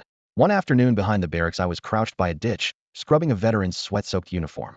She passed on the road, stopped in her tracks, turned back, and hesitantly called my name, hoarse but unmistakable. She had become a frontline fighter, home on rotation for summer recuperation. We stared at each other across the wet clothes and soap bubbles, the warmth of reunion flooding in so fiercely I almost burst into tears. Her eyes were shining too. She was now a soldier from the front lines of the underworld resistance. Old nicks ran up her arms, a shallow scar traced her left cheek. Yet she looked even prettier and far more spirited than I remembered. "So you didn't go off to factory work after all," I muttered. She laughed and slapped my shoulder. "And you are timid bookworm, what are you doing in the army?" She waved. "Come on, they'll buy you a beer. Tell me what the village is like these days." I glanced at the pile of uniforms soaking at my feet and shrank back. "I still have to finish this for the veteran." "Leave them," she said, tugging me forward. "If anyone gives you trouble, we'll give them trouble. I'm a deputy squad leader now." That evening we downed cheap can beer and emptied out everything from childhood to the present. She admitted she'd felt regret when distance grew between us back then. I rattled off village gossip. Who'd moved to which city, who had married whom. In the middle of it, I suddenly asked, "So, did you get married?" Tilting her head, she smiled. "Didn't you eat the wedding candy? I threw a banquet a few years back and wanted to invite you, but you were about to sit your college entrance exams, and your aunt wouldn't let you come. I even saved you some sweets." "Oh right, I remember eating them." She nodded, lowered her voice like sharing a secret. "It was a fake wedding. I needed a proper reason for home leave, so I had a comrade pose as an out-of-town groom. We staged it to keep my parents from worrying. So you too. Nothing happened. Just a performance. He's not my type." For the next, while she often showed up at the training grounds to see me, whenever drills ended, I mustered the nerve to look for her. She bought me a set of uniforms that actually fit, guided me through the intelligence posts and hidden tunnels under the underworld, and shielded me with a simple order: stay close. Whenever someone nitpicked my mistakes, she challenged them to a sparring match. In less than 2 rounds, she had the labor contract warrior flat on his back. Dusting off her hands, she told me, "Think of it as a lesson. Better to waste some stamina here than pay for it in real combat." One day, as we were chatting, a teammate suddenly egged us on. "Why don't you two get together? It's rare to find an old friend in a place like this." Had we been anywhere else, she might have blushed. Instead, she laughed brightly and looked at me. "So, timid Scalardo, you still think your big sister's good enough for you?" I nodded as hard as I could. Not long after that, his sister's leave ended, and she had to return to the cavern front line. The day she left, I was in training, so I couldn't see her off, Hu Haipeng said from the podium, his voice calm yet tightening every heart in the room. She just waved to me from the edge of the field and walked away. 5 days passed, then 10, then half a month waited for her letter. One morning the instructor told him the regimental chief of staff wanted to see him. He went into the office and heard a single sentence. His sister had been killed in action. Her ashes will come back through a special channel, the chief of staff told him. Everyone else is still at the front, so you'll have to place her in the Martyr's Wall on Mount Jujuan yourself. The Martyr's Wall on Mount Jujuan holds thousands of tiny niches with no photos and no names. Yet 5 years later, he can find hers from memory alone. He never needs to count, he simply knows. The day after the ashes arrived, a long-delayed letter reached him. In it, his sister mentioned almost casually, "Should I have a child? Do you know what it means to break down?" Hu Haipeng lowered his voice. I sat in front of that wall for a whole week, wind and rain couldn't move me. Seeing he was a hollow shell, the army sent him back to his hometown. Since then, he has rarely visited his sister's ashes. "If any of you graduate from Wuka University and join the Defense Corps," he said, scanning the audience, "go to the Martyr's Wall for me and say hello to her." When the story ended, he offered no conclusion, leaving only this slice of a warrior's love. The hall fell deathly silent. Every chest felt as if a boulder were pressing down. A warrior's love flares up fiercely and ends even faster. Today you share a call. Tomorrow that familiar number is forever busy. Jin Tong gripped Shen Bai's arm, tears pooling in her eyes. Shen Bei could only sigh softly. The students suddenly recalled the smile Hu Haipeng had worn that morning when he first took the stage's application had finally been approved. He could head to the cavern front. The smile had been genuine. As Wu's much-needed psychological counselor, he had applied for 5 years, solely to fight where his sister had fought. Hu Haipeng bowed and stepped down. Headmaster Zhang Daoan followed, delivering a conventional speech that eased the oppressive mood a little, ending with, "A warrior's mission is to defend home and country, never forget why we began." Then came the placement session. Teachers chose students, and students chose teachers. Each teacher's specialty and years of experience scrolled across the big screen. Students could switch later, and teachers would make recommendations based on exam attributes and career plans. Pairings formed one after another. When Shen Bei, the year's top scorer, took the stage, the teachers stirred noticeably.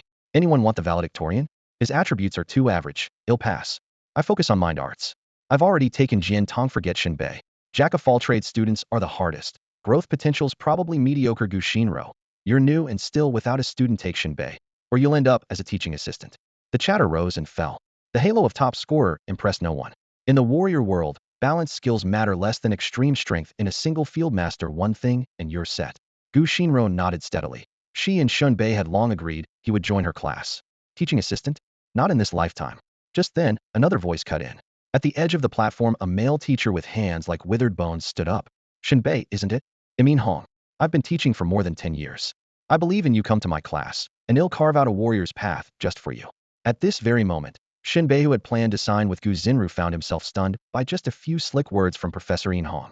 Yin Hong was a third-rank martial artist with more than a decade of teaching under his belt and was the most sought-after mentor among the freshmen. On top of that, he was offering a tailor-made martial path. Who wouldn't be tempted? Yet had already taken on plenty of students and was still shameless enough to poach another in broad daylight. Even Gu Xinro, watching from the side, could barely believe her eyes. Gu Xinro puffed out her cheeks, her stare locked on Shen Bei. "Don't you dare jump ship on me." She had reason to worry. Shen Bei was impulsive and had changed his mind at the last minute before. Yin Hong kept his tone warm, throwing out bait by the handful. "Come with me, and I'll design your martial path personally." Shen Bei did feel a twinge of interest, but Yin Hong's flaws were just as plain. He cleared his throat.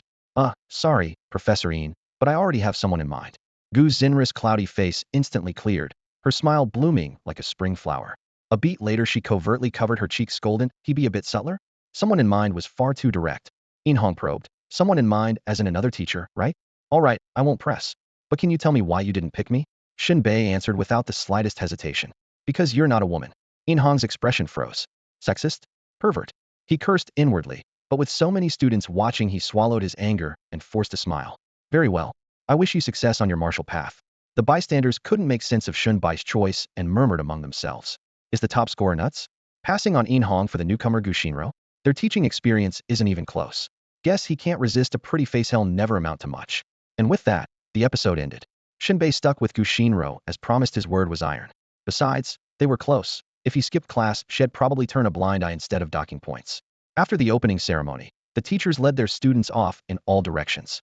Most went straight to off-campus restaurants or hotels for a welcome meal, typically covered by the students' A style. Shen Bei and Gu Xinro did the same. The night air was mild. Gu Xinro wore a simple dress that showed her figure to perfect advantage. When she turned, the jade green hem lifted under the lights like lotus petals, a fleeting glimpse of beauty that made the busy street corner even more vibrant. They chose a roadside malatang stall. The 8 yuan bowl of spicy hot pot steamed invitingly, its aroma burrowing straight into their noses. Shen Bei waved a carefree hand. "My treat." Gu Xinro arched an eyebrow. "He'll have the 9 yuan one, thanks." 8 and 9 yuan differed by only one, but the broth quality was worlds apart. Shen Bei smacked his lips. "That extra yuan is going to bankrupt me." Gu Xinro rolled her eyes, not bothering to reply. She pulled out a small notebook, ran a finger across a few lines, and looked up solemnly. "There's something you need to know ahead of time. Once the semester starts, it won't be straight to class. We're kicking off with military training." Shen Bei frowned and took a swig of Dayo soda. "Can you handle the boot camp?" "Handle it? No way." Gu Xinro set her chopsticks down, her expression earnest. "And the schedule isn't fixed. It could be daytime, could be in the middle of the night." "That's brutal." Shen Bei clicked his tongue. "It's standard." Gu Xinru's gaze was unwavering. "The dungeons don't send notifications before they open. As martial artists, we have to be ready around the clock." Shen Bei murmured a reply. For the first time, he truly felt the gap between a martial arts university and high school. Back in high school, teachers did everything to frame martial artists as demigods, boundless prospects, glory, prestige. Step onto campus, though, and the tone flipped. A martial artist has a single mission: protect the nation and wipe out the dungeons. Wealth, status, fame? Don't even bring them up. But the boot camp would devour his part-time hours.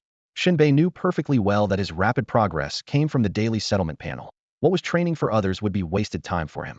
Gu Xinro noticed the calculation in his eyes and slapped the table. What are you scheming? If you slack off, you'll lose discipline points, and those affect my evaluation. Try anything funny and see what happens. Shen Bei spread his hands, all innocence. Instructor, you know I'm broke. I need the job. With such a bright future as a martial artist, isn't that better than odd jobs? She retorted. He shook his head. You don't know the real world, instructor. Low barrier, big money, that's the sea cucumber crowd. If martial artists were allowed on the soccer field, I could score blindfolded. Gu Xinro rubbed her forehead. Save it. No excuses. Full attendance. Shen Bei rolled his eyes, but said nothing more. When the meal was over, they parted ways. Gu Xinro went back to prep lessons, while he retrieved the little scooter head shipped in, opened his delivery app, and clocked in. Time to work. Lingnan City was far busier than Changta County. Orders poured in non-stop. He could even cherry-pick them. After 3 deliveries, he reached an upscale hotel for the next pickup. As he stepped out of the lobby, he bumped into Jin Tong. A male classmate beside her was chattering non-stop, but Jin Tong looked impatient. The moment she spotted Shen Bei, she waved. Shen Bei. He walked over with a smile. What brings you here? The teachers and freshmen are having a welcome dinner. Jin Tong's eyes curved into crescents as she slipped her arm through his and looked him up and down. Are you delivering food? Yeah, gotta make a living, Shen Bei said, perfectly at ease. The guy beside her let out a cold snort, dripping sarcasm. So you're this year's top scorer? How did you end up this broke? First day of college and you're already a courier, no pride as a martial artist? Want me to toss you some pocket money? He pulled several wads of cash from his bag and waved them in front of Shen Bei. Is he a relative of yours, showing up with a welcome gift already? Shen Bei leaned against the bar, glanced at Jin Tong, and without a hint of courtesy swept up the thick stack of cash, stuffing it into his messenger bag. Jin Tong burst out laughing, clutching her stomach as her shoulders shook. The boy opposite them clearly hadn't expected Shen Bei to take the money. His face went green, and after swallowing hard, he managed to squeeze out a single word. You. That's you how? Jin Tong said, fighting down her laughter. His dad and mine go way back. Oh, and he was last year's top scorer on the martial arts entrance exam. He's a sophomore at Lingnan University. Shen Bei arched a brow and looked him up and down. The guy was scrawny, plain-featured, and cross-eyed. Each eye seemed fixed on a different spot. He must have cheated. This guy top of the charts? Shen Bai's tone oozed disdain. Veins stood out on Yu Hao's forehead. Watch your mouth. I earned that title fair and square. Shen Bei clicked his tongue. Could you at least look at me with both eyes? Hard to tell who you're talking to. Yu Hao was so furious he couldn't speak, his face darker than seaweed. Sensing trouble, Jin Tong tugged Shen Bai's sleeve and murmured, ignore him. He's a pain, keeps pestering me. If his dad hadn't saved my father back in the day, I'd have called the cops. Let's just go. Shen Bei got the picture. Family ties kept Jin Tong from cutting Yu Hao off, and Yu Hao was clearly trying to dig in and steal her away. Cut the crap. Yu Hao blocked their path. Get lost, I need to talk to Jin Tong. Shen Bei swung the cash-stuffed bag. Why should I? You handed over the money yourself. Ever heard of common courtesy? You're taking the money and not doing the job? Yu Hao lunged for the bag. Shen Bei slapped his hand aside. Don't touch it. That cash is legally mine now. Try to grab it. That's robbery and I don't pull my punches. Yu Hao staggered, then snorted. You're a freshman. I'm a sophomore, a second-grade martial artist. Think you can hurt me? Delivering takeout fried your brain. Huh? Shen Bai's eyes turned icy. Delivery's my side gig. My real profession is funerals. The air froze. Their gazes clashed like drawn blades. Jin Tong wedged herself between them, arms spread. Enough. She shot Yu Hao a glare. Yu Hao, you're way out of line. Yu Hao's jaw dropped. Jin Tong, you're taking his side? He took my money. You were the one who shoved it at him to show off. Jin Tong replied with a shrug. Yu Hao felt as if he'd swallowed a fly, mortified to the point of implosion. It was only a few dozen grand, and he was far too proud to keep wrangling over pocket change anyway. He only cared about one thing, Jin Tong's attitude. Yu Hao lowered his voice, eyes blazing. Jin Tong, we've known each other for more than 10 years. We used to visit each other's homes. All the time, no one knows you better than I do. Tell me what's really going on between you and Shen Bei? Jin Tong's cool gaze softened slightly. She answered in 5 quiet words. You're a good man. The moment the words fell, Yu Hao looked as if he'd been struck by lightning. He froze, his expression collapsing into a twisted mix of shock and disbelief. Muscles tensed, a chill swept over him, and he growled through clenched teeth. Jin Tong, how can you face my dad after he once saved Uncle Jian? Has my devotion been fed to the dogs? Shen Bei let out a lazy snort and lifted his eyelids. Even a dog wouldn't eat it. He stepped forward without backing down. Whatever our fathers did was their business. You're using that to force Jin Tong to repay a favor? What century are we in? If Jin Tong has to marry into the Yu family, Shen Bei, will be the first to say no. Yu Hao's eyes turned vicious, hostility surging as he locked onto Shen Bei from head to toe. Say that again if you dare. Shen Bei curled his lips, ready to retort, but Jin Tong raised a hand and pressed his shoulder. It's late. Let's go. Held back, Yu Hao still glared at Shen Bei. In his mind, he was the hero crushed by fate, Shen Bei the villain cutting in, and Jin Tong merely deluded for the moment. Out of respect for her, he swallowed his anger. Jin Tong, they'll drive you back. He pulled out a key to a Mercedes Warrior Edition, pressed the fob, and the headlights of a black sedan flashed at the hotel entrance. Shen Bei also pulled out a key, hit the button, and the taillight of an electric scooter blinked with 2 cheerful beeps. Yu Hao snorted. Pathetic. We both topped the entrance exam, yet you don't even own a real car, and you still dare fight me for the woman I love? This round is mine. Get in. To his surprise, Jin Tong walked straight past him, swung a leg over the scooter, and sat down behind Shen Bei. Yu Hao's pupils shrank, veins bulging at his temples. What? Aside from looks, what did he lack? She'd rather laugh on a scooter than cry in a Benz. Damn, damn, damn. The closer he saw Jin Tong leaning against Shen Bei, the more it felt like a red-hot iron pressed into his chest, his eyes filling with poison. A crazed idea reared its head. If he wanted Jin Tong back, someone had to disappear. Night draped the city as the scooter wove through traffic. Jin Tong's arms circled Shen Bai's waist, her body pressed to his back, long hair streaming. So close are you trying to nurse the seed? Shen Bei teased. Jin Tong almost exploded, her face darkening. That's disgusting. Apologize now? How sincere I am depends on how daring your outfit is. Shen Bei grinned wickedly. Why don't you come to my villa tonight? Loosen up, be generous with me. In a few months I could give you a baby bump, how about it? Get lost. Jin Tong rolled her eyes and ignored him. After delivering their last order, they returned to Wuda. Jin Tong looked worried. If Yu Hao causes trouble, don't play the hero. Call me. I'll handle it. Shen Bei waved her off. He's a clown. Not worth my time. He's a second-rank martial artist, she stressed. Just promise me, okay? Fine. Shen Bei shrugged. Only then did Jin Tong's eyes curve into a smile, and she skipped into the girls' dorm. 3 in the morning. Shen Bei was deep in dreamland when, bang, the door was kicked open. Shen Bei, get the hell up. With a loud thud, Shen Bei sprang up and dropped into a defensive stance, eyes locked on the door. He was sure Yu Hao, still smarting from the afternoon's humiliation, had come to settle the score. But when the lights snapped on, the doorway held a giant in camouflage, as rugged as an ancient pine. His features were hard and cold, brows like drawn blades, a straight nose, a square jaw, and a flash of icy light in his eyes. Damn it, your house number fell off and I smashed the door of Villa 9 because of you, the man growled. Then, with a thin, mocking smile, he produced his ID. I'm your drill instructor, Chung Liao Yuan, he said. Or, if you prefer, the devil instructor. He glanced at his watch and barked, 3 minutes. Assemble on the field. 1 second late, and you get extra drills. With that, he turned and strode away. Still dazed, Shen Bei heard the door across the courtyard being kicked in, Yuki's scream, and the instructor's scolding voice. So it was really a midnight drill. He gulped, yanked on his clothes, and bolted for the field. The training ground blazed under the floodlights. Several instructors stood with hands clasped behind their backs, watching the students stream in like wolves sizing up prey. Shen Bei slipped to the rear of a formation, only to find his row filled by Qi Chuanyu, Liao Zhongyang, Niu Yanbin, and Du Ziding. Du Ziding yawned and grumbled, dragging us out at dawn for training isn't saying. Heads nodded all around. Liao Zhongyang muttered in a nasal drone, last year the teachers ran it. Who decided to bring real soldiers this time? Qi Chuanyu hissed, officers are freaks. We're in deep trouble. Niu Yanbin snickered. What's wrong, scared? Wave your white underwear on a branch and surrender. Qi Chuanyu's eyes flared. Why are you everywhere? Watch your back, or he'll bag you one day. Niu Yanbin snorted. Trying to act tough before you're even a martial artist? Bag me now if you've got the guts. Screw you. Qi Chuanyu snarled, rolling up his sleeves. Wanna go? Dragged from their beds, tempers flared. Niu Yanbin craned his neck. Do back me up. Don't. Liao Zhongyang pleaded. This is training. Get caught, and we're dead meat. Qi Chuanyu's eyes were bloodshot. Liao Zhongyang, whose side are you on? Get him. Seeing the idiots about to fight, Shen Bei edged away. A brawl here would draw the instructors, and he wanted no part of it. Sure enough, the shouting caught the officers' attention. Suppressing grins, several soldiers jogged over and laid into the fore with precise, ruthless blows. Every punch and kick landed perfectly hard enough to make them howl for their mothers, but careful never to break a bone. They looked battered and bruised, but the damage was only skin deep. Once the 4 troublemakers were seized, they were dragged to the center of the training ground like condemned prisoners headed for execution. The crisp clack of leather shoes drew closer. Chung Liao Yuan had arrived. He swept his gaze across the crowd, the chill in his eyes stabbing at every cadet. I remember 5 people in the back row. His voice was low, yet it chilled everyone to the bone. He ignored the 4 beaten unfortunates and locked directly onto Shen Bei. Shen Bei shot his hand up, pretending innocence.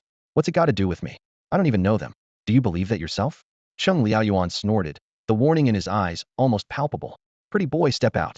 Shen Bei rolled his eyes and shuffled to the middle of the field, cursing his luck as he stood beside the four idiots. Cheng Liaoyuan left them for the moment and turned to the rest of the students.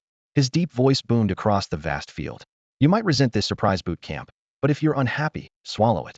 I don't care what education you've had or what lure pushed you to become martial artists.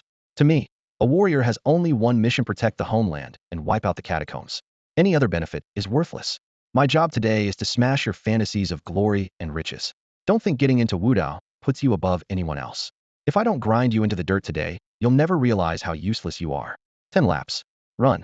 If you cough up blood, keep running. If you can't finish, drop out. The country doesn't need dead weight. Move. Wuda's track was far larger than a normal Skulsa, full 2 kilometers per lap. High stats didn't guarantee endurance, and the numbers on a sheet never matched real ability. Faced with the challenge, the students groaned but had no choice except to start running.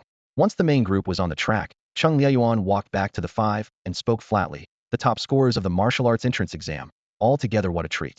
I love students who cause trouble. They make boot camp fun. You lot. He curled his lip. 20 laps. Any objections? Shen Bei raised his hand in desperation. I was dragged into this. Their fight has nothing to do with me. Cheng Liaoyuan's face darkened. If your teammates fall in the catacombs one day, does that have nothing to do with you? Will you just stand by? That's different. How is it different? Shen Bei had no answer and shut his mouth. Run. The 5 were forced onto the track. Shen Bei swore to keep his distance from these 4 jinxes in the future. By the 15th lap, they were spent. Some threw up, some collapsed, a few even passed out. Shen Bei sank to the ground, gasping for air. Cheng Liaoyuan's shoes stopped in front of them. He bent down, grabbed Liao Zhongyang by the collar, and lifted him off the ground. His gaze was razor sharp. What are you? Liao Zhongyang hung his head, silent. I asked you, what are you? The pressure was suffocating. Silence. You're trash, an empty shell. Your stats look good, but you can't turn them into real combat power. In the catacombs, you'll get your teammates killed. Liao Zongyang's face flushed as he struggled. I want. You will. You can't even finish 10 laps. Cheng Liaoyuan's voice turned savage. Say I'm trash 10 times, and I'll let you go back to bed. Liao Zhongyang bit his lip hard. Trash. Cheng Liaoyuan let go, and Liao Zhongyang crumpled to the ground. Cheng Liaoyuan looked at Qi Chuanyu. What about you?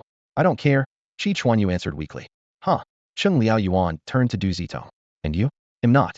Du Zitong roared, defiance blazing in his eyes. Finish the laps.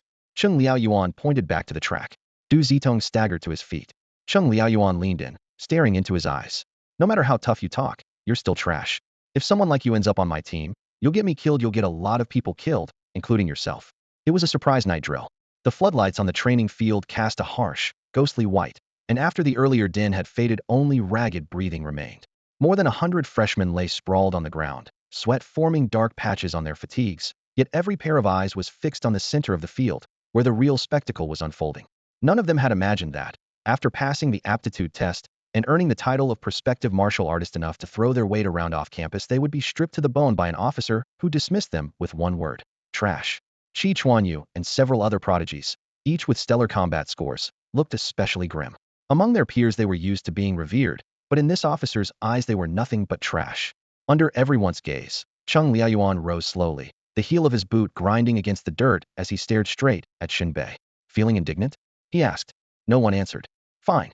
He'll give you a chance. 5 of you can come at me together. If any one of you manages to touch me, we'll call it a night. With that, he clasped his hands behind his back and stood ramrod straight. A ring of instructors watched from a distance, clearly enjoying the show. There goes old Cheng again. Yep. Break them down under pressure, then show them what a real master looks like. It gives the rookies hope. Be honest, after all these years, has any freshman ever landed a hit on him? Not a chance. Cheng Liaoyuan is a third-rank fighter. He spent over a decade slaughtering beasts and battling deviants in the catacombs. How could he have slipped? Remember, these kids haven't even reached first rank yet. They only qualified on physical stats that are nothing but candidates. The instructor's whispers drifted to the recruits, stoking a fire of awe and curiosity in their chests. According to past data from Lingnan Martial University, if anyone here could reach second rank after graduation, they would already be thanking their lucky stars. In the provincial capital universities, the bar was even higher. Ending up as a lifelong second-rank fighter was considered admirable. Third rank was a distant dream. Worse still, Cheng Liaoyuan had survived more than 10 blood-soaked years in the catacombs with every limb intact, which meant his combat experience was off the charts. In the center of the field, Cheng Liaoyuan swept his eyes over them, his voice cracking like thunder. What, scared? Give these wastes a stick and they're afraid their hands will hurt. Clack. Another officer tossed a staff as thick as an arm onto the ground. The wood rolled a few times before stopping at the student's feet. Pick it up. Hit me once, and you can go to bed. Silence. No one moved. Trash. Cowards. Worms. Chung Liao Yuan snorted. He grabbed the nearest student and forced the stick into his hands. Take it. If you don't even have this much courage, how will you face a deviant on the battlefield? Damn you. His curses poured out. When deviants burst out of the catacombs and spread chaos, even ordinary civilians grab bricks and charge. And you, an aspiring fighter, won't even hold a stick? Why don't you just drop dead? The student, Nyo Nyobin, flushed scarlet. You're a third-rank fighter. I'm just a trainee. I don't know anything yet. What you're asking is too much. Too much? Chung Liao Yuan roared. When a deviant comes to kill you, do you think it will spare you because you're only a trainee? When every ranked fighter has fallen, it'll be your turn to face the enemy. How will you defend your families and this nation?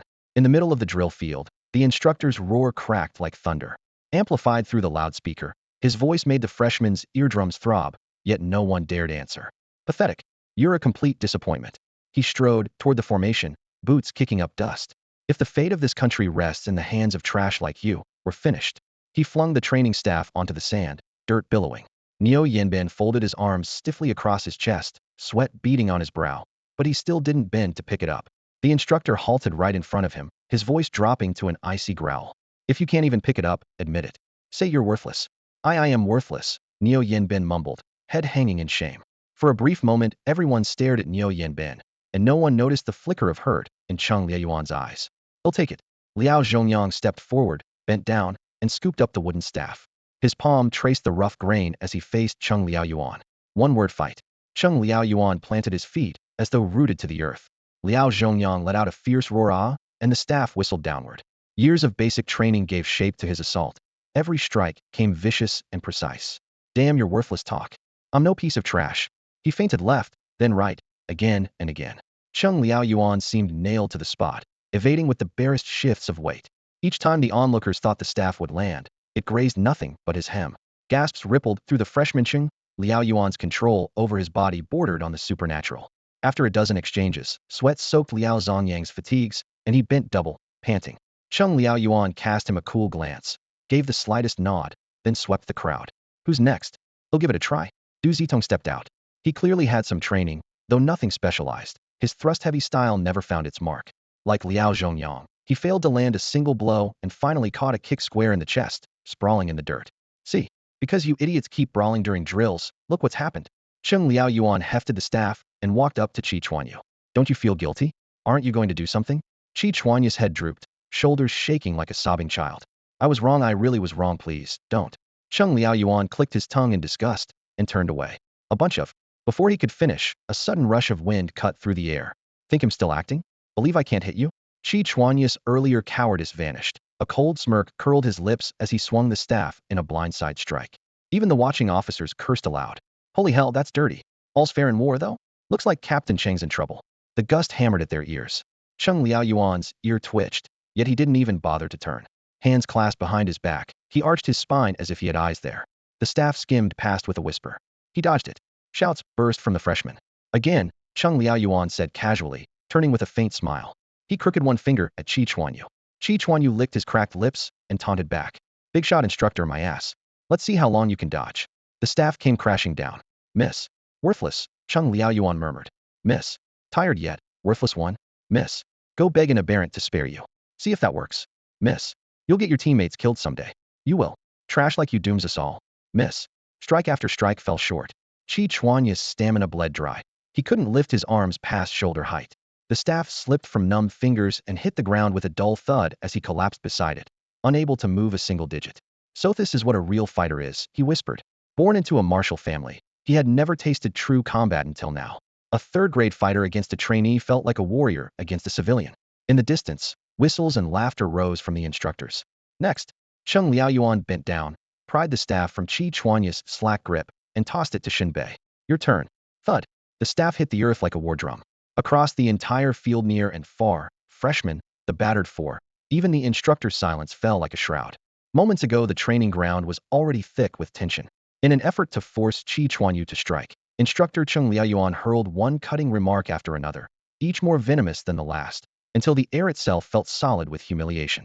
Qi Chuanyu clenched his teeth, his chest rising and falling harder with every breath.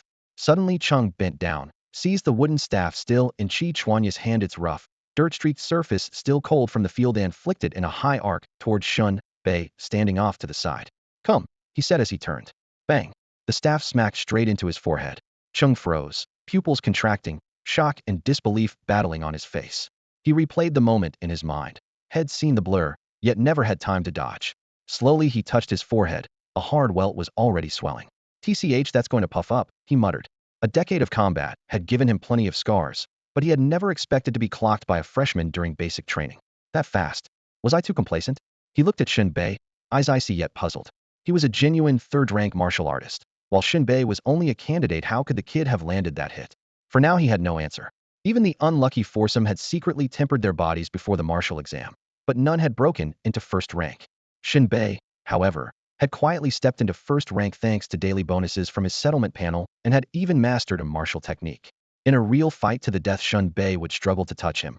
But this was only training. Cheng's contempt and carelessness had left his forehead wide open. The parade ground fell dead silent. Cough, cough, hey, have flat on the ground. Chi Chuanyu couldn't hold back. His cracked laughter hoarse, weak, half suppressed yet elate, rasped through the hush. Every recruit and officer sucked in a sharp breath, eyes snapping to Shen Bei. Envy, awe, shock, confusion, and a pinch of jealousy twisted together in expressions too tangled for words. At last the tension shattered and the crowd erupted. No way, how is that possible? A freshman actually tagged Captain Sheng?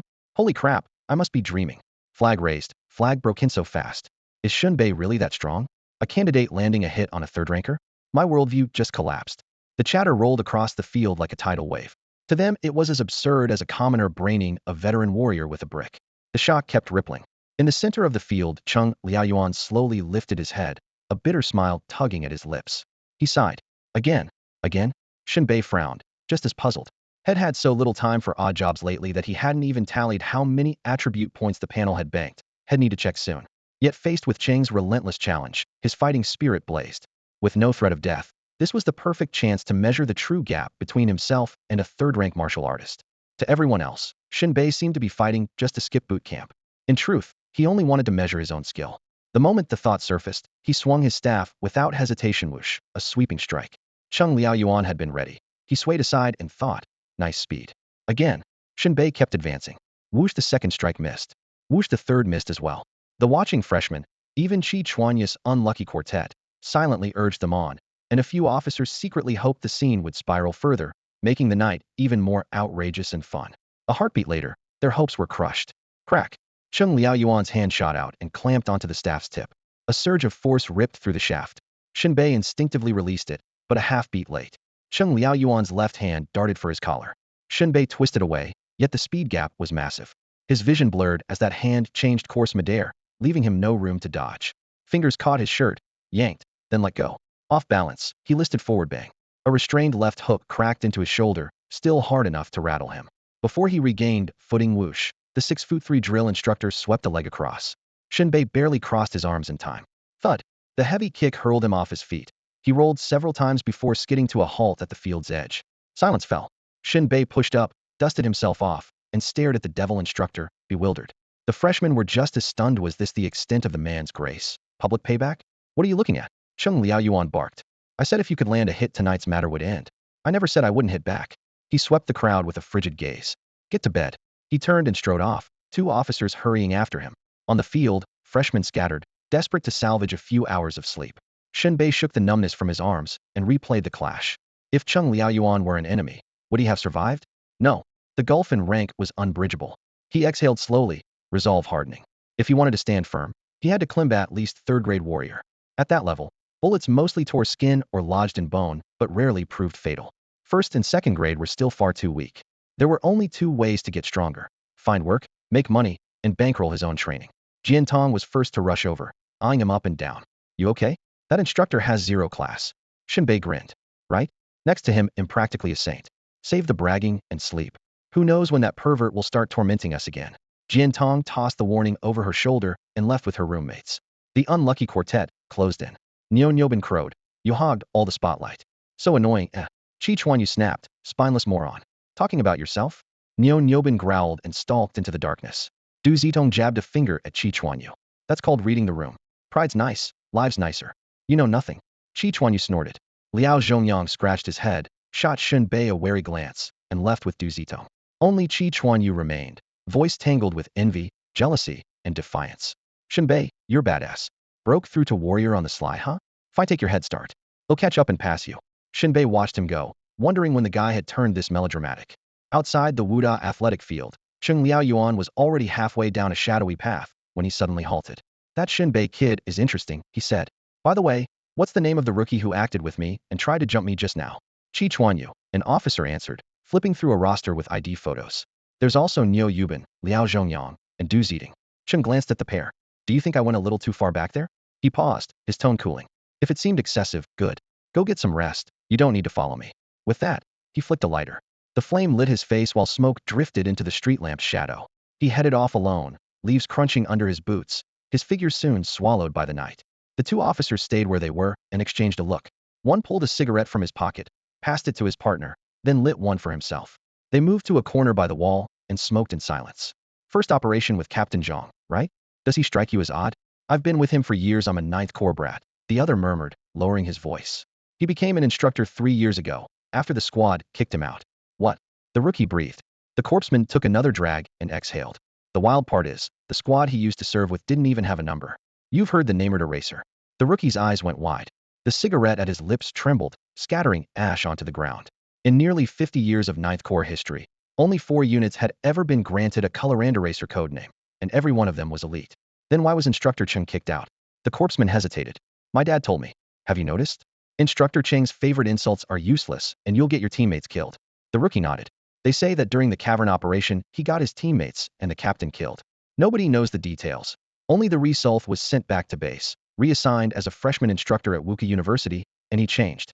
The squad lost people, lost its old commander, and after they booted him, it disbanded. The Ninth Corps hasn't had a red eraser since. He finished, his expression dimming. Few of Instructor Cheng's comrades are still alive, and the ones who are haven't forgiven him. At that moment, in a hidden house in Lingnan City, a single dim bulb hung from the ceiling, its orange halo glinting off a round table. 3 people sat around it, their faces lost in shadow. Knuckled fingers tapped the tabletop. A hoarse voice asked, "Why drag me out here in the middle of the night?" "Shepherd, I picked up something big from the police station." "Oh, Bai Luo, a member of the Apocalypse Church, has been arrested." "So, the constables haul in a bunch of idiots every other day. The point is, just before he was taken, Bai Luo fought someone named Shen Bei." "Shen Bei?" The shepherd, Yin Hong, frowned slightly. "Isn't he a student from Wu University?" "Chasing horse, what's going on?" A jolt ran through him. Bai Luo was a first-grade martial artist, while Shen Bei was only a prospective one. If Shen Bei had beaten Bai Luo, it meant he had broken through on his own. Freaks like that were rare, but not unheard of. Every year a few dozen freshmen enrolled already at the first grade. The man codenamed Chasing Horse leaned out of the shadows. Both ears were long gone, and the hardships of life were etched into his middle-aged face, making it look even harsher under the light. "I never paid much attention to Bai Luo." Chasing Horse's voice was raspy, but every word was clear. "You know I trade in glass. I went to a highway rest area to replace some shattered panes and found out Bai Luo and Shen Bei were fighting there." The manager described the whole scene to me in vivid detail. "Forget the other details for now. What's the point?" Yin Hong pressed. Chasing Horse exhaled slowly. According to the manager, Shen Bei used 2 moves. One of them looked exactly like the first form of the 7-star fist Fong Ming mentioned step on the 7 stars. 1 step forward, 7 steps apart. Yin Hong paused, thinking for a moment. "You believe that move was the 7-star fist?" "I'm not sure," Chasing Horse admitted. "Other techniques could imitate it. We just don't have more clues right now, and Shen Bei is highly suspicious." Yin Hong narrowed his eyes. If Shen Bei doesn't admit it himself, no outsider will ever know. Exactly. The only person who'd seen the 7-star fist, Fong Ming, has already been killed by Luo Chengyuan, Chasing Horse muttered. "Shen Bei is all we've got." Another man hidden in the shadows spoke with a hoarse voice. "Shepherd, find a chance to test Shen Bei. The 7-star fist is nice to have, but the map of the Catacomb Sea of Despair is what really matters." Yin Hong nodded. "Every freshman at Wu University orders supplies online. Honey Badger, you work deliveries, don't you? Check whether Shen Bei has any packages, intercept one, and deliver it yourself. Get inside his villa and see what you can find." The man codenamed Honey Badger grinned. "Consider it done." Morning. What woke Shen Bei was never the crowing of a rooster, but the daily settlement panel. Yesterday's settlement. 1. Completed food delivery shift, money 35. 2. Driving skill 1. 3. Spirit 1. 4. Agility 1. The rewards were modest, but practical. Normally delivering food only raised driving skill, and climbing stairs now and then might add a bit of physique. This time both spirit and agility went up because he had nearly collided with a car. He gunned the throttle with one hand, squeezed the brake with the other, shot through a corner, and pulled off a tail whip to dodge it, so triggering new attributes made sense. After washing up, he left the villa for the cafeteria. Wu University's dining hall lived up to its reputation. The serving ladies never skimped. There were no bizarre dishes like mooncake soup or apple fried rice. The menu changed daily, and the price felt like a government canteen. 3 yuan for a meal worth 30. The state's investment in martial artists went far beyond pills and techniques. It was willing to spend on every aspect of their lives. Gu Xinro came over with her tray and sat across from him. The hem of her pale yellow dress fluttered, creamy long legs half hidden, a light fragrance in the air. Had military training yesterday? Shen Bei looked up and nodded with a smile. Their eyes met, and he was instantly caught by her clear gaze. Lashes flared like butterfly wings, a delicate nose, moist red lips, bright brows and teeth with a hint of orchid in her breath. Got into a fight, didn't you? Gu Xinri's mouth curved into a lovely arc. Technically, it was a sparring match, Shen Bei corrected her. Gu Xinro lowered her eyes and brushed aside a few bangs with her fingertips. As long as you know what you're doing. If you cost my class points, they'll dock your credits. Everything's under control, Shen Bei replied with a grin. After breakfast, he headed alone to the testing hall at Wu University to get an updated reading of his attributes. The testing devices at Wu University were nothing like the ones at Changte County No. 1 High School. At the high school, the equipment was only available during fixed time slots, a policy meant to ease student pressure so they could focus on cultivating their attributes and stay in top condition for the martial arts exam. After all, mood swings could affect attribute values, and the more often you tested, the heavier the psychological burden. At Wu University, however, monitoring had to be done in real time. Keeping a constant eye on your stats was not just about grades. It was essential for learning martial techniques. Many techniques came with hard thresholds, and forcing yourself to practice before meeting them could, at best, waste all your effort, at worst, leave you crippled or insane. Take the 7-star fist Shen Bei dreamed of mastering. It required at least 20 points each in strength, constitution, and spirit, no exceptions. These thresholds did not appear out of thin air. They were earned through the blood and sacrifices of the predecessors. Every technique, every attribute requirement, was a hard-won legacy. Shen Bai's generation was standing on the shoulders of those who came before, and he knew it.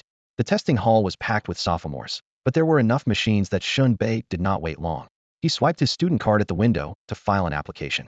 The clerk was a well-dressed woman, her features delicate, a fitted black suit hugging her figure. A white blouse glowed softly under the lights, nude stockings and high heels outlining a crisp silhouette. Her makeup was impeccable, a picture of a polished professional. Yet she gripped her phone tightly, crying as she talked, and Shen Bei caught the words male best friend more than once, clearly an argument with her husband. Hello, I'd like to use a testing station, Shen Bei said, pulling her out of the call. She hung up, the sorrow wiped from her face in an instant, replaced by a bright smile. Hello, student. She blinked at him. How bright is that smile? Shen Bei asked without expression. A loss for words, she walked out from behind the counter. They'll take you to a machine. They reached a corner of the hall, and the device needed a few minutes to boot. Upidal time that invited conversation. She could not help venting. Tell me, do you think men and women can have a purely platonic friendship? My husband suspects my male best friend and me of fooling around. It's driving me crazy. Shen Bei stroked his chin, his tone flat. Men and women can have a pure friendship, right? You think so too? Her eyes lit up.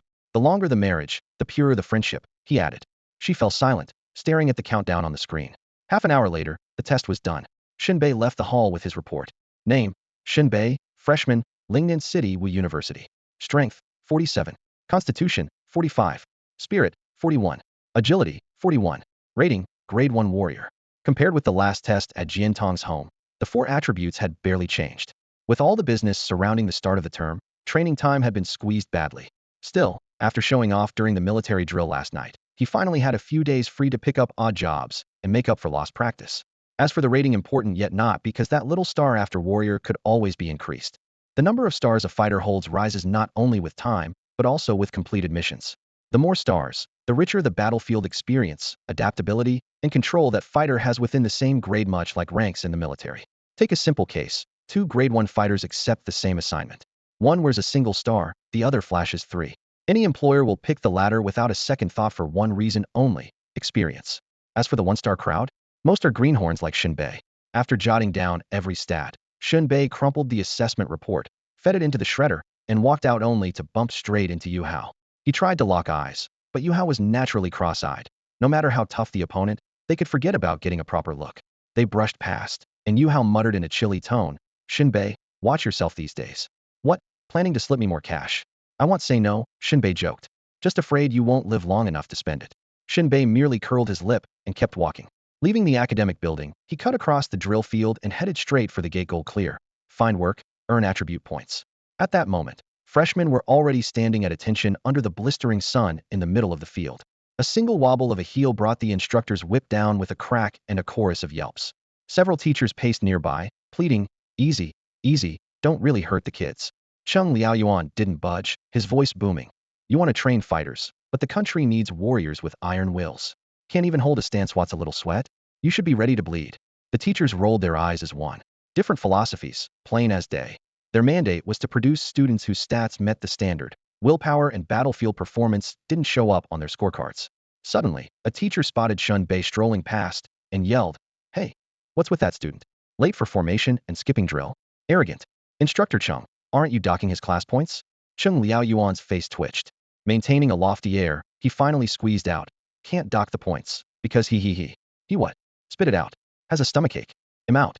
Chung Liaoyuan bolted, leaving the teachers fuming. Their gaze slid to Gu Shinro. In the ranks, Du Ziding thought he heard his name, stepped out, and shouted, "Present." The nearby instructor's mouth twitched, the whip cracked. Instructor Chung said stomachache, not Du Ziding. Extra drill. 10 laps. Why? Can't even catch a word right. On the battlefield you'll botch orders and get teammates killed. Du Ziding opened his mouth to argue. The instructor roared, "Talk back again, and it's 20. Du Ziding shuddered and sprinted off. Lingnan City's day labor market.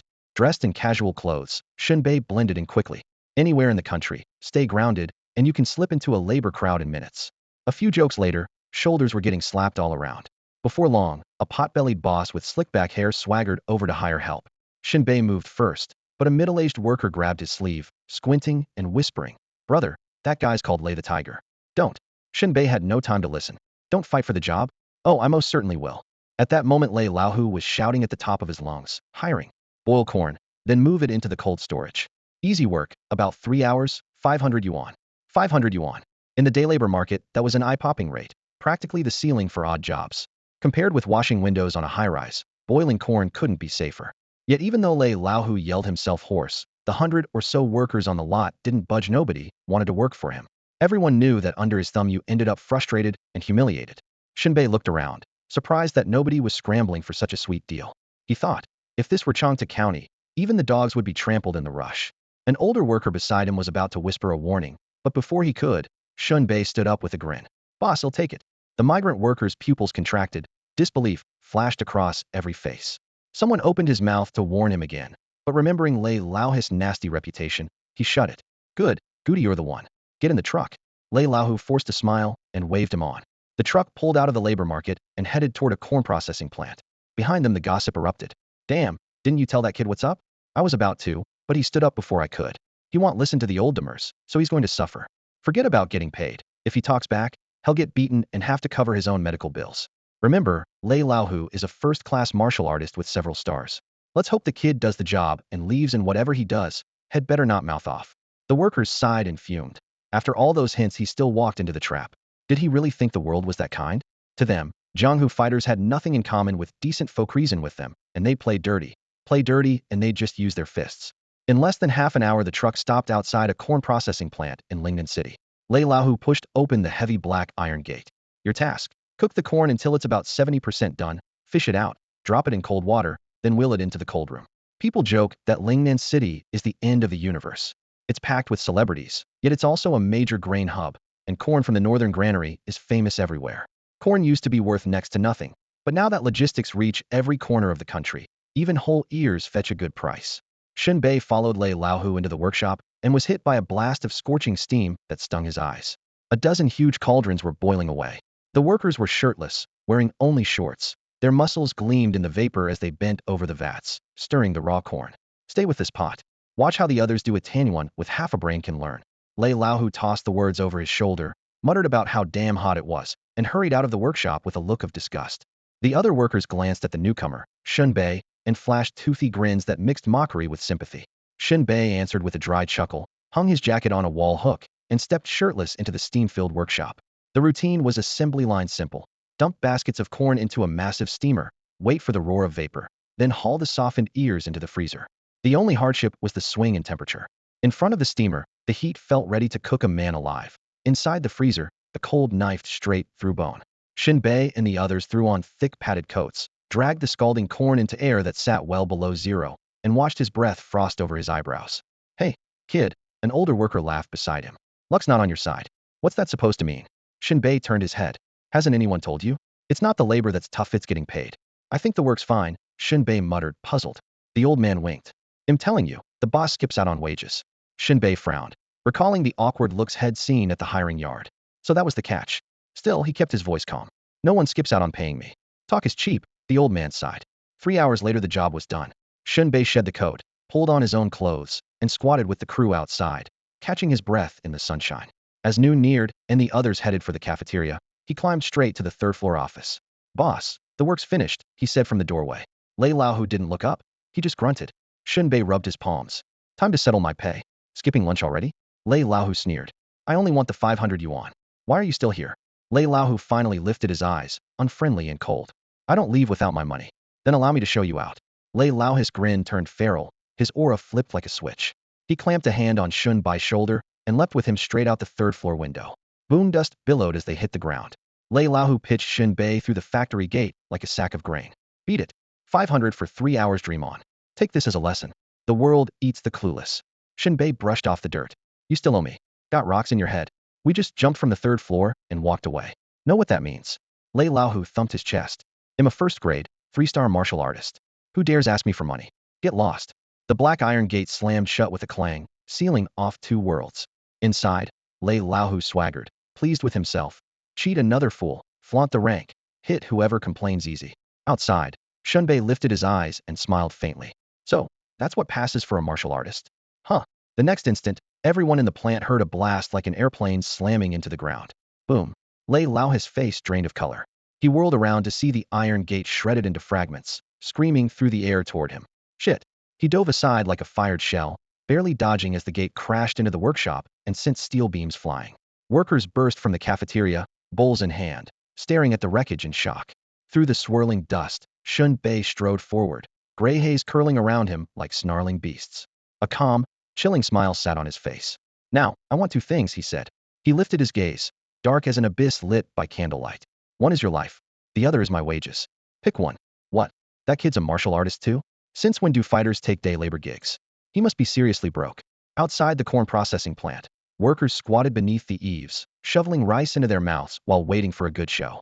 They'd seen plenty lured here by Lei Lao's promises of quick cash, and they'd watched every wage-demanding stunt in the book crying, making a scene, even threatening suicide. But someone like Shen Bei bursting in by force was new. Neck after neck stretched forward. The looming clash was today's lunch special.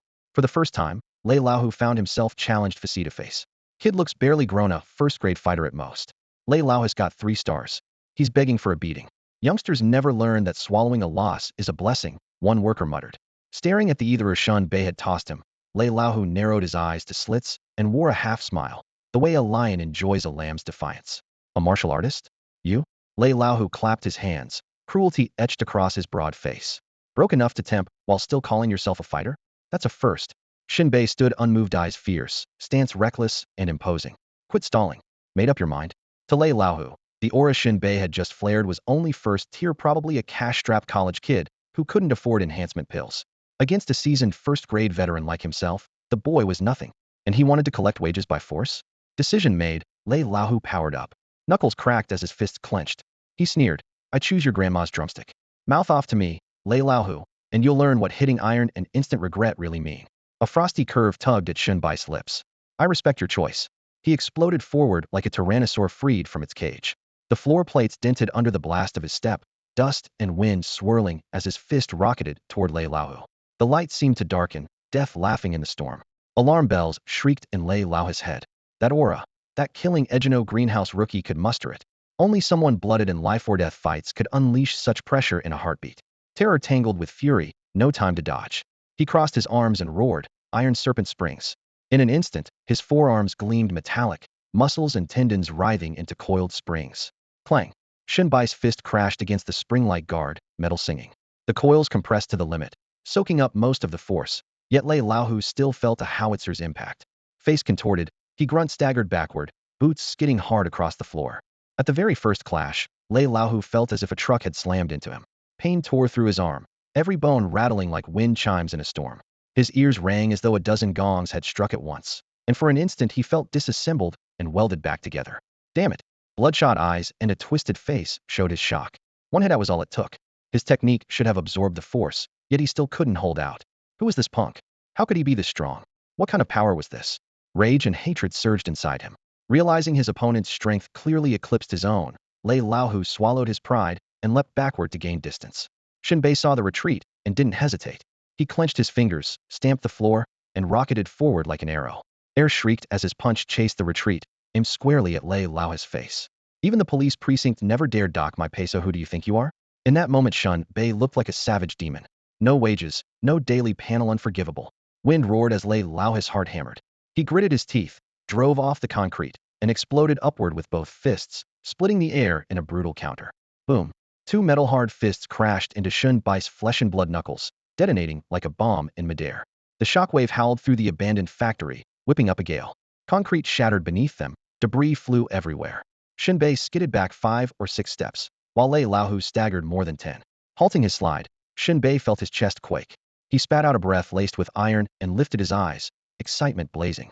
Not bad, packs a punch. 10 meters away, blood dripped from Lei Laohu's lips and nostrils. The arm that moments ago had rebounded like a spring was now grotesquely twisted. His bones quivered, his fists burned, a testament to Shen Bai's ferocity.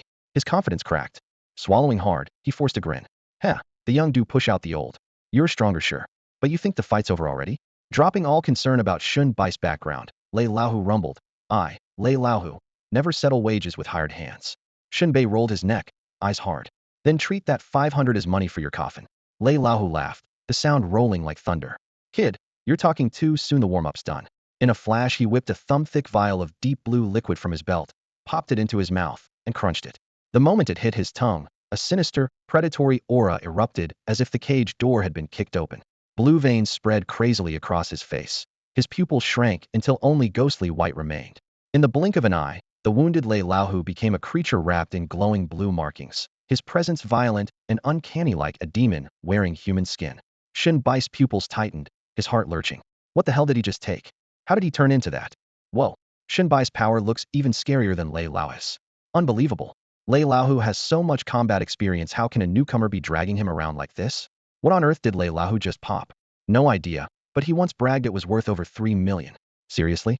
He swallowed a 3 million yuan booster over a 500 yuan wage dispute? Huh, that's Lei Laohu for you. He'd rather lose his last pair of shorts in a casino than pay the workers a dime.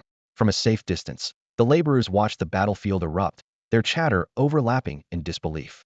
No one could imagine the untouchable Lei Laohu being forced to burn through his secret stash just to keep up with Shen Bei. The moment the drug hit, every trace of fatigue vanished from Lei Laohu's body. This was his trump card, an ultra-modified adrenaline, crafted by the headhunter tribe of Lingnan City. Rarity-wise, it was said to rival the Night Demon Serum of the Nine Lives Raven.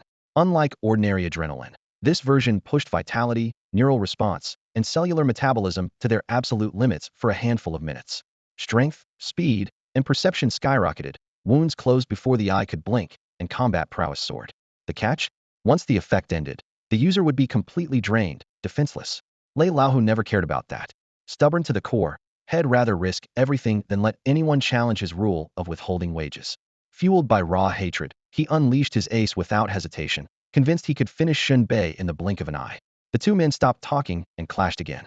Workshop walls and steel beams crumbled under stray shockwaves as the fight spilled from the factory floor to the wasteland outside. For the first time, Shen Bei truly felt the crushing pressure of a drug-pumped Lei Laohu and found himself on the defensive.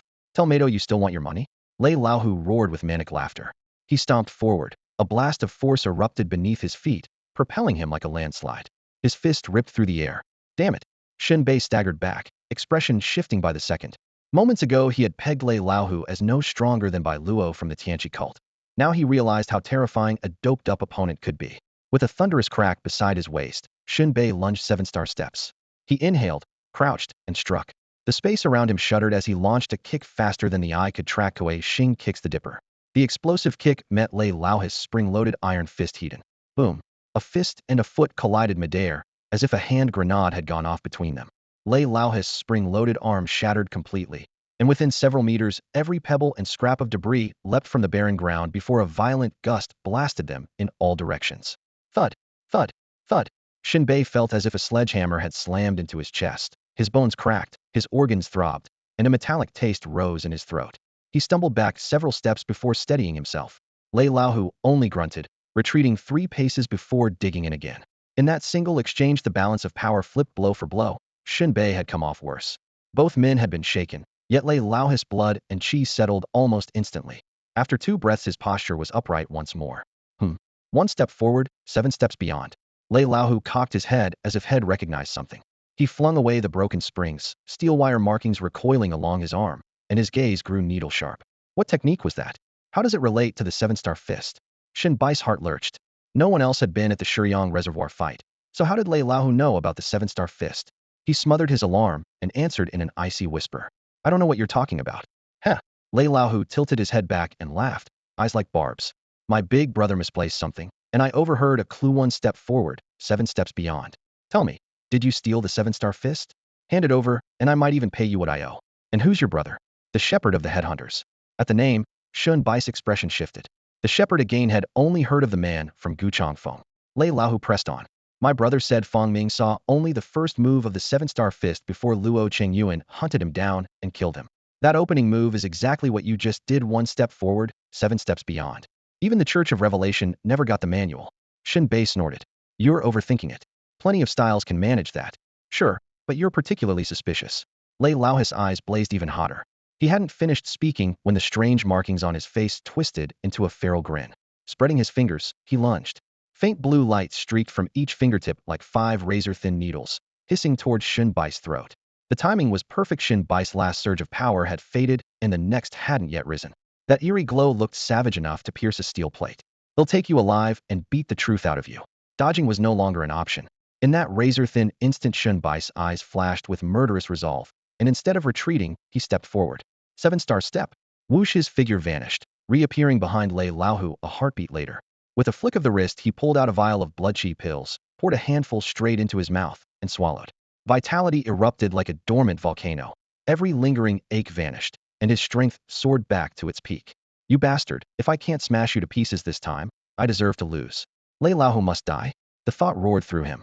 His opponent had already guessed he might possess the 7-star fist. The threat had to be eliminated, proof or no proof. Yet at this stage, Shen Bei could not afford to draw the attention of the Apocalypse cult or the headhunters. Anyone he killed had to disappear without a trace. Boom. A savage gale whipped up as Shen Bei unleashed the Kuei Xing kick again, his mountain-heavy foot crashing onto Lei Laohu's crossed arms. Lei Laohu's eyes bulged, his left knee folded, and his right foot slid back. His chest felt crushed beneath an impossible weight, and bloodshot veins instantly spread across his ashen eye sockets. You son of the curse never left his lips. The blow landed like a pile driver. Bones that had only half-healed cracked open, his chi and blood scattered, every hair on his body trembling as if he were bearing an entire mountain. Shen Bei ignored the pain below him and sneered. Again. Before the word had faded, he stepped in with Lei Laohu's retreat. Kuei Xing kick. He had plenty of blood chi pills. All he needed to do was unleash everything. Air detonated. The second kick shot down like lightning. With almost no gap between the 2 blows, Lei Laohu, numb from the first impact, could only tense his veins and take it heat in. Boom. Agony ripped through his arms. The gale slapped his blood-red face. His body swayed, bones cracking like dry sticks. Blood spurted from his mouth, nose, ears, and eyes, turning his visage into that of a ghoul. Adrenaline couldn't keep up with the mounting damage. Old wounds reopened before new ones could seal, piling injury upon injury. Like waves on the Yangtze, one blow hadn't subsided before the next rolled in. Laughing wildly, Shen Bei pulled back and rammed forward again, his fist crashing like an iron pillar. Again. Boom. Again. Boom. Fists and feet fell as fast as thunder, gales whipping blood into the air. The blast of each impact merged into an unbroken roar. Lei Laohu's muscles tore, organs ruptured, breath rasped, eardrums burst, and a crimson haze swallowed his vision. Pain shredded his consciousness to near blankness. Instinct alone puppet what was left of his body. His throat wheezed like a broken bellows, yet he still clung to life. Blood streamed from every orifice, his face twisted. Inch by inch, he raised his head. I was wrong. He'll pay you, trembling. He pulled out 500 yuan and let it fall with a dull thud. A vicious smile spread across Shen Bai's face. No, you're not sorry, you just know you're about to die. Begging won't help. You have to die? The last kick slammed down, and Lei Laohu's skull exploded, brain matter splattering everywhere. Shen Bei bent, picked up the money, and only then did his eyes calm. He gave Lei Laohu one final glance, then strode toward the factory.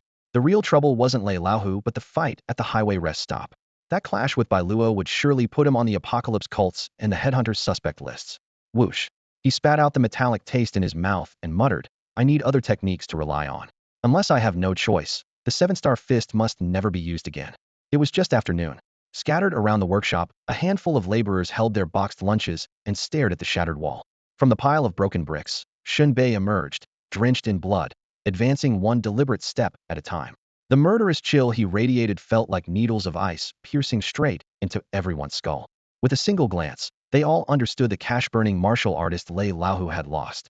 Without looking sideways, Shen Bei trudged through the workshop, leaving a trail of bloody footprints. His figure grew smaller at the main gate until it vanished. The workers exchanged looks, then all at once hurled their lunch bowls aside and charged past the fallen wall. A gruesome sight awaited them. Lei Laohu lay face down in the dust, his skull crushed to pulp, red and white mingling on the ground.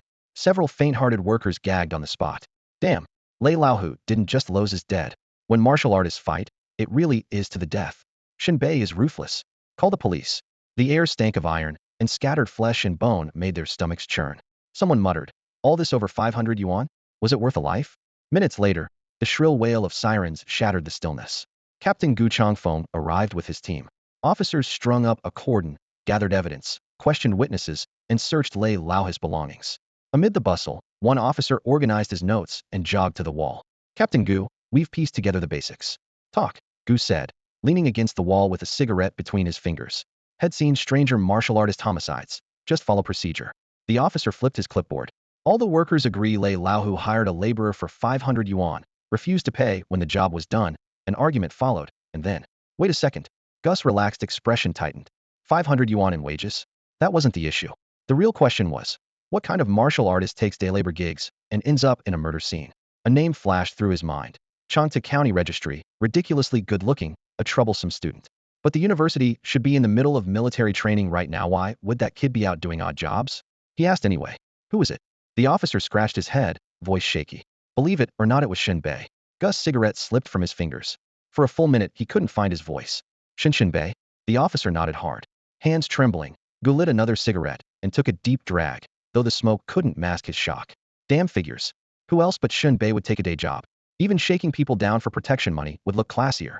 What chilled him even more was the kid's terrifying rate of growth. And still, somewhere in the country, there were newcomers even more monstrous than Shen Bei. A few years back, Ba Xiang was already jaw-dropping, reached second rank before the martial exams, and jumped to third rank in a single semester. Even that looks tame beside Shen Bei. Beating Bai Luo was one thing. Now he has killed Lei Laohu as well. He's practically a god of slaughter. Inside the Lingnan City police station, Gu Changfeng frowned. What's Lei Laohu's status in the database? That was the key to classifying the case. Whenever a martial artist died, the police checked only one thing, the database. If the victim was a thug who had never served in the army or ventured underground, they usually ignored it. If the person had contributed to the country or society, a manhunt had to be launched. There were far too many freelance fighters causing trouble for the department to chase down vengeance for every bully. The officer flipped to page 2. No updates for a year. Lei Laohu. First rank, 3 stars, no conscription record, purely a civilian fighter. Terrible reputation. He bullied workers into unpaid labor, and none of them dared speak up. Gu Changfeng relaxed. Good trash is easier to handle.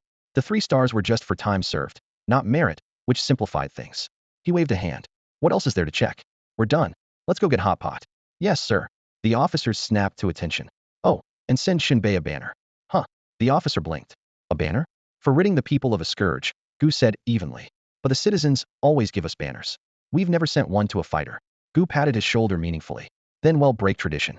Inwardly he muttered. You're too young to know how troublesome Shen Bei can be. If he shows up asking for a crime-busting bonus, we won't even have chicken legs left in the mess. Better to shut him up now. At Lingnan University of Martial Arts, the midday sun blazed as Shen Bei staggered out of the gate. The recent fight had cost him dearly.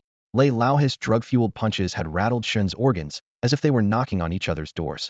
Adrenaline had masked the pain during battle, but now the aftershock hit dizziness, nausea, a metallic taste rising in his throat.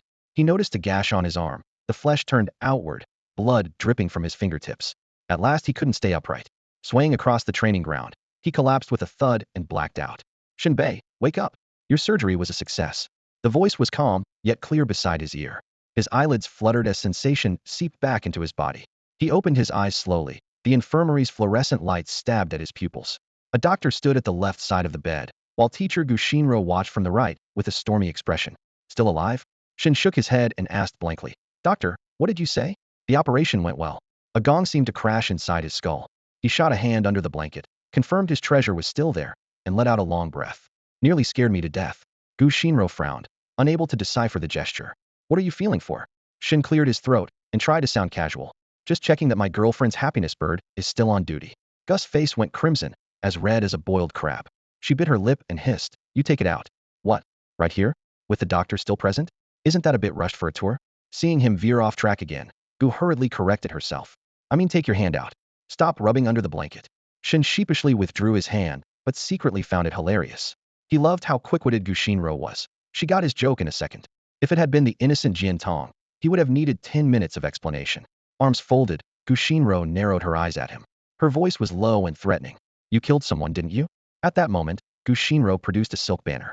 It unfurled in midair, the golden characters spelling eradicate evil, protect the innocent gleaming brightly. The inscription at the bottom reading Lingnan Municipal Police Bureau. Eradicate evil, huh? Aren't you something? Shen Bei muttered sourly, shooting the banner a glance. Gu Xinro slapped it onto the table, eyes sharp. What now, still playing the cleaner? Shen Bai's mouth twitched. He rolled his shoulders and answered lightly. The better the looks, the heavier the duty.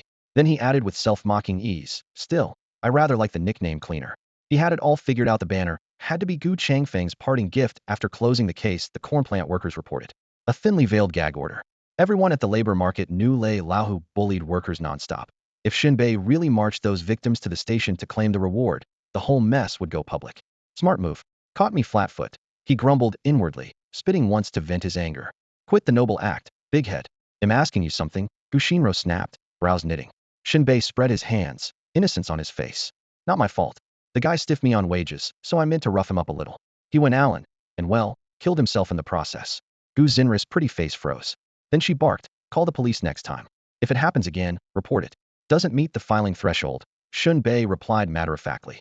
Gu Xinro lifted her chin, sounding superior. That's my brother. If I say it meets the threshold, it does. Since when is the station your family business? Shen Bei shot back. Her mouth twitched. She changed the subject, a hint of delight in her eyes. So you've broken through and become a martial artist? How did I not hear? What's your technique called? Alarm bells rang in Shen Bai's head. The fewer people knew about 7-star fist in that map, the better. He dodged. Let's talk about that later. I need a combat skill right away, teacher. Can we start training? Gu Xinro parted her red lips, studying him. Your progress is scary fast, I'll admit. But before you learn any technique, we have to test you. A test? Exactly. Every technique has attribute thresholds. The numbers you've seen are just surface stats. We need the real figures, or you'll waste time or worse, get hurt. Shen Bei rubbed his chin. How's the testing done? Have you been to the testing hall? Went this morning. Give me your 4 attributes. Shen Bei rattled off strength, agility, constitution, and spirit in one breath. Gu Xinro did the math in her head, keeping her face calm. No glaring weakness or strength, but the averages were frighteningly high. They'll dig through the archives and pick a suitable technique for you, she said at last. After boot camp, there's a unified freshman test. You'll take it with the others. Shen Bei didn't press for details. He nodded. Gu Xinro left, and several figures appeared in the doorway. Cheng Liaoyuan stepped in first, gave Shen Bei a single glance, patted his shoulder, and said, if he deserves death, kill him. Once your intent is clear, don't hesitate, and don't be afraid afterward. With that, he walked off. Next, Jin Tong sashayed into the ward, worry written all over her face. She had brought him a mountain of fruit and supplements. Jin Tong was never one to dig for answers. In her eyes, whatever Shen Bei chose to do, she would support him without hesitation as long as he stayed safe. So when he casually asked for a strand of her hair, she found it odd but didn't even frown. She plucked one out, handed it to him, and walked away. The door had barely clicked shut when the so-called unlucky quartet Qi Chuanyu, Niu Niubin, Liao Zhongyang, and Du Zitang filed in. The moment Shen Bei saw them, he blurted, damn. He opened his right palm, drilled his left index finger around in it, then held the finger upright. Stay back. Your bad luck might slow my recovery. Qi Chuanyu rolled his eyes so hard they nearly hit the ceiling. We talked to the doctor. Your worst injury is that cut on your arm. Honestly, if you'd come in a little later, it would have closed on its own. Shen Bei almost jumped off the bed to slap him. Niu Niubin, at least, came bearing gifts. He dug several takeout boxes from his backpack and lined them up on the bedside table, grinning. Unlike Qi Chuanyu, I know how to be nice. I brought you food, spicy duck necks, Sichuan-style shrimp balls, hotanser noodles, and chili crayfish. Hold on, Liao Zhongyang said, scratching his head. Aren't patients supposed to avoid spicy food? Oh, they can't. Nyo Nyobin shrugged. Then never mind, I'll polish it off myself. Shen Bei clenched his teeth. That bastard's doing it on purpose. Jin Tong had been staring at Shen Bei the whole time. His brows knotted. After a long pause he asked, Shen Bei, what does it feel like to kill someone? Shen Bei's face stayed flat, though a flicker of surprise crossed his eyes. Addictive. I still want to kill. His voice was calm as he added with a slight nod. Right now I want to kill for. The quartet practically exploded. He just remembered I haven't washed my underwear. Bye. Man, you're scary even when you joke. Too much spice for Melatter. Get some rest. See ya. Their panicked farewells echoed down the hall, and the infirmary finally fell quiet. When silence settled, Shen Bei slowly closed his eyes. He could feel an invisible pressure squeezing him from every direction, as if the air had turned to syrup. Seven-Star Fist the Sea of Despair map. If not for Lei Lauh's warning at the highway rest stop, he wouldn't have noticed the loophole there. The Apocalypse Cult, the Headhunter clan, none of them had real evidence yet. At most they could label him a suspect. Next would come the probing. I need a new fighting style, and I need it fast, he exhaled. The next morning, the settlement screen appeared right on schedule. Yesterday's rewards. Processed corn cash 500, strength 5, constitution 5, agility 5, spirit 5, heat resistance 50, cold resistance 50. Shen Bai's pupils contracted. 5 points each. It had always been 1 before, now it was 5 times that. Stroking his chin, he concluded that killing the employer who had withheld payment must have triggered the bonus. Holy crap, windfalls like this don't come often. A quick tally put his stats at strength 52, constitution 50, spirit 46, agility 46.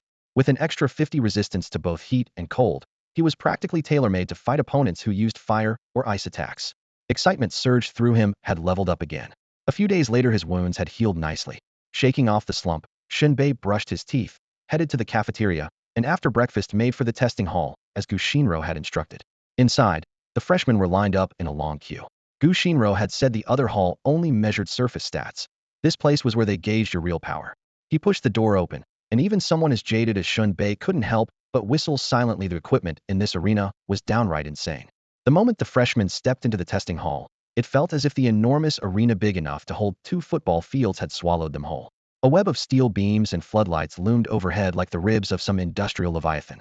The farther they walked, the smaller they seemed. At the hall's deepest point, a pitch-black gateway gaped open. Within that darkness, 2 crimson pinpoints glimmered, like a beast breathing in secret, exuding a savage, domineering, blood-soaked menace. What's in there? Shen Bai's heart clenched. Every instinct warned him that whatever lurked beyond the door was anything but harmless. He and the other freshmen craned their necks, transfixed by those blood-red eyes.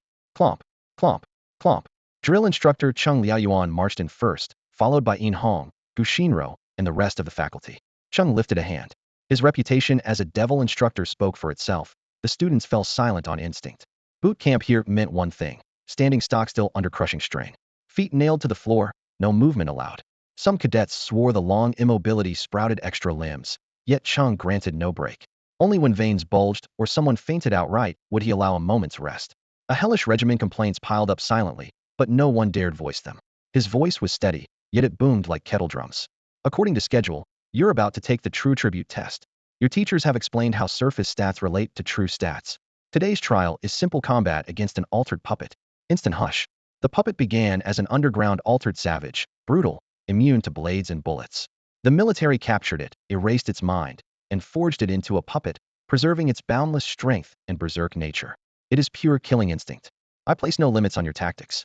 Use everything you have. The staff, and I will keep you alive. The students snapped. An altered puppet?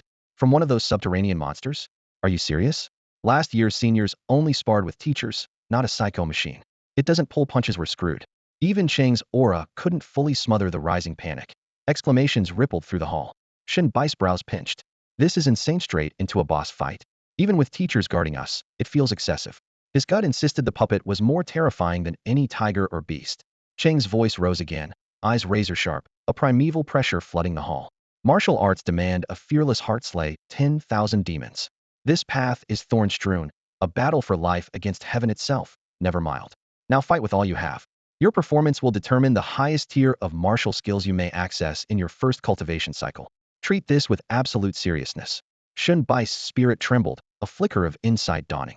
The martial path isn't a gentle stroll. It's a journey through brambles, a life-and-death struggle against the heavens. Well said.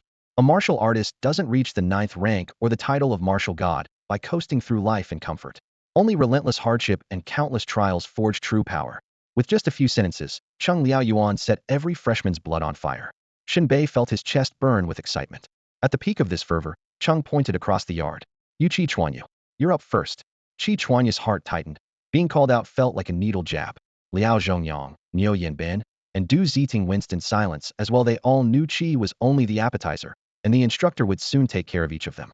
There was no backing out. Chi grabbed a standard longsword from the rack and stepped into the arena. A pitch-black gate loomed before him, twin blood-red eyes flickering in the dark, filling him with an eerie chill. "Open the gate, release the hound." Chung barked. Gray mist blew apart. A half-again human-tall construct burst out and slammed onto the ground, scattering gravel. The creature was vaguely humanoid, its body plated in onyx scales, twin horns jutting forward, fangs twisted in a permanent snarl. Thick muscles rippled like forged steel, every flex made its joints crack. The long, powerful legs promised terrifying leaps. "Raf!" It roared, turning into a black blur as clawed fingers shot for Chi's skull. He was only a freshman. One split-second's hesitation let the killing intent freeze him. He twisted away too late. The claws shredded his shoulder, 5 bloody gashes blooming across torn fabric, nearly splitting his head open. "Holy crap, that thing's nuts," gasped one spectator. Someone even pulled out a phone, ready to buy accidental death insurance on the spot. The savage scene made Shen Bai's heart pound. Without at least second-rank strength, one misstep against that puppet meant death. The construct pressed the attack, forcing Chi to sprint around the ring, while every swipe threatened to rip him apart. If it strayed too close to the edge, waiting teachers and officers would boot it back inside, keeping the crowd safe. Floating cameras zipped overhead, keeping Chi centered in their frames and streaming data to nearby monitors. A group of instructors muttered as they watched. Agility peaks at 45, displayed attributes 4 to 7, only too short, pretty close. His mental stats tanking was 12, now it's 6. Not suited for elemental augments then. Still no strength reading. He's been running, hasn't landed a hit. Life and death pressure brings out real numbers. This test is solid. Inside the arena, the tide suddenly turned. The puppet overshot a lunge, and Chi spun, driving a cold flash of steel straight between its eyes. Thunk! The blade sank into the black shell, but the creature only grinned wider. Its hooked claws clamped around Chi's throat, lifting him, ready to tear him apart. Enough! A low shout rang out. An officer outside flicked his wrist, and a white arc of swordlight shot forward, lopping off the puppet's head in an instant. Chi hit the ground, sword and all, gasping, face pale. That was scary as hell.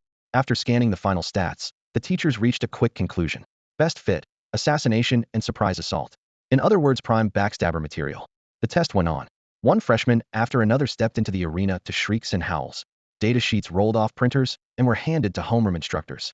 Not a single student managed to kill the puppet alone. Every rescue came courtesy of the waiting officers. At last, it was Shen Bai's turn to enter the field. At this moment, the entire training ground felt like a colossal meat grinder. Freshmen were shoved into the center one after another, and only their screams proved they were still alive. The Xenian puppet already despised humans, and now, stripped of reason, it had become a cold, efficient killing machine, crushing, tearing, and battering without pause. Every rookie in this cohort was beaten so badly their own mothers wouldn't recognize them. Even their cries came out through their noses. Even the usually proud Jin Tong ended up in tears, covering her face and whimpering. "My face is ruined." At last, the final contestant Shen Bei stepped forward. He drew a deep breath, clenched his fists, lowered his shoulders, and strode to the arena's center. "No weapon?" The officer raised an eyebrow at Shen Bai's empty hands. Every other student had grabbed something from the rack: a spear, a war hammer, or at least a heavy shield. Fighting barehanded was unheard of. "I need one," Shen Bei replied truthfully. His muscle-bound frame was the only weapon he trusted. Fists and teeth were a man's most reliable tools. The officer nodded. "Good. Showing up unarmed takes guts." The gate hadn't even opened yet, and the spectators were already craning their necks. "He's insane. Going in with just his hands. That thing's slimy ID have to wash 100 times after touching it. He still has to put the puppet down. Can he? Wasn't he the guy who decked Instructor Chung the other day? Different situation. I'm not betting on him. This is suicide." The unlucky quartet rolled their eyes. They had to admit Shen Bei was strong, but jealousy burned in their chests. Why couldn't they be the ones showing off? "Release the monster," the officer bellowed. Boom. The iron gate slammed open, and the puppet charged out roaring. A massive teal fist sliced through the air, heading straight for Shen Bai's skull in the blink of an eye. "Hey!" With no time to dodge, Shen Bei gathered every ounce of strength and swung a punch to meet it. Bang! Air burst, dust spiraled, and the impact hit Shen Bei like a sledgehammer. His chest tightened, and the taste of blood rose in his throat. Hell of a punch, he cursed silently. It was fiercer than that drug-crazed thunder tiger. Forcing the rushing blood back down, he managed a steady breath. Across from him, the puppet froze for half a heartbeat. Someone had actually met its strike Heaton. But emotionless as ever, it lunged again. I'm ripping you apart. Shen Bei growled. He refused to retreat, slamming a heavy fist into the puppet's waist even as another blow crashed into his chest. Crash! Shen Bei staggered, nearly rolling out of the ring, while his raw power drove the puppet back several steps. He's going to get himself killed. The students traded uneasy glances, certain Shen Bei would die if the officer didn't intervene. Unable to watch any longer, the officer quietly gathered his strength, ready to kill the Xenian puppet in a single strike. Yet Cheng Liaoyuan merely raised a hand, a cryptic smile playing on his lips, and leaned back to enjoy the spectacle. Several officers exchanged glances, the corners of their mouths twitching. By standard procedure, the test should have ended here, but Cheng Liaoyuan's single remark had cut them off. They could only step aside and stand like statues on night watch, observing the unfolding scene. What are the real numbers? Cheng Liaoyuan asked Gu Xinro. Gu Xinro glanced down at her laptop. The red line on the screen was spiking wildly. Current peak strength 35, constitution 25, psyche 27, agility 30. Taken on their own, Shen Bai's raw stats weren't bad, but set against his earlier surface attributes, they looked pitiful. Only his strength passed muster. The other three had shriveled. Where most people could draw on 90% of their potential, Shen Bei was losing nearly half. Gu Xinro sighed, disappointment clear on her face. Cheng Liaoyuan simply waved a hand. Continue. Inside the arena, Shen Bei snapped upright in a lightning-quick kip-up and charged the alien automaton like a starving tiger. His fist slammed into its chest at the very moment it clipped him with a sweeping arm, the impact booming like a sledgehammer on a drum. They rolled, sprang up, and collided again. Shen Bei fought like a war god who never tired. His stamina seemed bottomless and his attacks only grew fiercer. The iron floor dented beneath them, and the examiners felt their scalps tingle. What sort of training had forged this kid's bones and tendons like that? Bang! Bang! Bang! The puppet threw a chain of 10 punches. Shen Bei answered with 10 whip kicks. Each figure was hurled away in turn, then shot back from the dust to clash anew. At last the puppet's power core reached its limit. Shen Bei stepped in, veins bulging along his arms, clamped both hands on its shoulders, and hoisted the nearly 200-kilogram metal body over his head. He roared and slammed it down. Metal skeleton met steel floor with a deafening crash. The puppet's chest caved in and sparks burst from its joints. Before it could turn over, Shen Bei advanced again, fists and feet raining down until the construct finally went silent, beaten to death with bare hands. The freshmen in the stands were petrified. Moments ago the same model puppet had chased them around and left them battered. Now they watched Shen Bei treat it like a sandbag and smash it to pieces. Is he even human? Are we sure we're in the same world? Some muttered, questioning reality itself, while others stared with blazing eyes. Great. My goal is to defeat Shen Bei. A roommate slapped him back to earth. Buddy, wake up. Across the testing zone, several instructors clustered around a monitor in silence. After the second bout, Shen Bai's peaks had risen, yet his utilization rate was still only 60%, far from the ideal 90. Gu Xinro frowned. The efficiency was far too low. Only 2 people truly saw through it. Cheng Liaoyuan narrowed his eyes, muttering inwardly that the kid was a monster if 60% was enough to beat a puppet to death. What had he been practicing? The shepherd, Yin Hong, watched with an equally deep gaze. Shen Bei wasn't incapable of reaching 90%. The simple truth was that the puppet never deserved his full strength. In other words, the opponent was far too weak. The test to help the freshmen choose their martial arts techniques had just ended. Students drifted off in small groups, following their assigned teachers to the resource vault. Shen Bei was about to leave with Gu Xinro when Cheng Liaoyuan hurried after them. Coach Cheng, is something wrong? Gu Xinro blinked. According to protocol, the military instructors were finished at this point and should have turned everything over and left campus. Cheng Liaoyuan waved with a grin. Shen Bei still has to pick a martial skill, doesn't he? I thought I'd tag along for the fun. That's not necessary. I know what I'm doing. Gu Xinro pouted. No. Cheng Liaoyuan's smile vanished, and his tone went abruptly hard. You don't know. Let's go. Gu Xinro exchanged a look with Shen Bei, then reluctantly followed as the three headed for the university's resource vault. The so-called vault was actually a basement hidden behind the classroom building. The entrance was a heavy alloy door more than 2 meters high, and opening it required 3 people at once. One to turn the mechanical key, one to enter a digital code, and one to press the fingerprint scanner. Inside lay every supply allocated to Lingnan Martial University: jade slips of martial techniques, healing pills, standard weapons. All of it was distributed by the state, and the staff answered directly to higher authorities, beyond the university's control. After lengthy ID checks, security scans, and paperwork, they were finally allowed in. Shen Bei stepped into the basement and looked up. Bright lights filled a cavernous room that was shockingly empty. Rows of shelves stretched into the distance. Yet most held only a few lonely wooden boxes or cloth-wrapped bundles, a stark contrast to the warehouse's size, like a mining truck capable of hauling 100 tons. but carrying only a single brick. Shen Bei wasn't the only one stunned. Cheng Liaoyuan rubbed his eyes. Seriously? Was this place robbed? Is that all a city-level Martial University has left? The clerk gave an awkward smile. The supplies come from the state, but you still have to fight for your share. Stronger universities lobby harder, so they get more. We end up with less. Cheng Liaoyuan grunted, conceding the point. Some city universities are full of prodigies and have higher demand. Some regions have poor security and need martial students to help the constabulary, so they burn through healing pills. Other cities face frequent dungeon outbreaks, turning their vaults into logistics hubs, so the state gives them extra. Resources are limited. For a quiet city like Lingnan, getting even a sip of the soup isn't bad. They stopped in front of an old yet smooth-running search terminal. Using the peak values from the earlier tests, Gu Xinro began entering Shen Bei stats and typed. Strength, 37. Hold on. Cheng Liaoyuan leaned over. Enter 41. What? Gu Xinro stared, temper flaring as she put her hands on her hips. The real number is 37. Why type 41? Trust me. It's fine. No way. Gu Xinro lowered her voice, enunciating every word. If Shen Bei gets hurt because of this, will you take responsibility? Ever since Cheng Liaoyuan had tagged along, Gu Xinro had felt something was off. She now suspected that Shen Bai's earlier data from the fight with the puppet adept might have been wrong. She refused to gamble with his body. Caution was better than letting Shen Bei wreck himself. Besides, she might still need him in perfect shape. Later sexual well-being was non-negotiable. Cheng Liaoyuan chuckled, palm hovering confidently in midair. Relax. You may be the teacher, but in real combat I've swallowed more salt than you've eaten rice. Shen Bei scratched the back of his head, looking indifferent. Why not just max out every stat? No way. Are you crazy? Gu Xinro and Cheng Liaoyuan shot him down in unison. Shen Bei shrugged with a sigh. Back when he trained the 7-star fist had barely met the system's minimum physical requirements and still came out fine. Those daily stat sheets were clearly accurate. If the numbers were real, then maxing them shouldn't hurt him. To him, Gu Xinra's caution and Cheng Liaoyuan's half-baked boldness were both overthinking it. After a lengthy argument, they compromised, leaning on their experience. Every attribute was set to 40 points with the condition close quarters combat. Gu Xinro hit enter. The database hummed.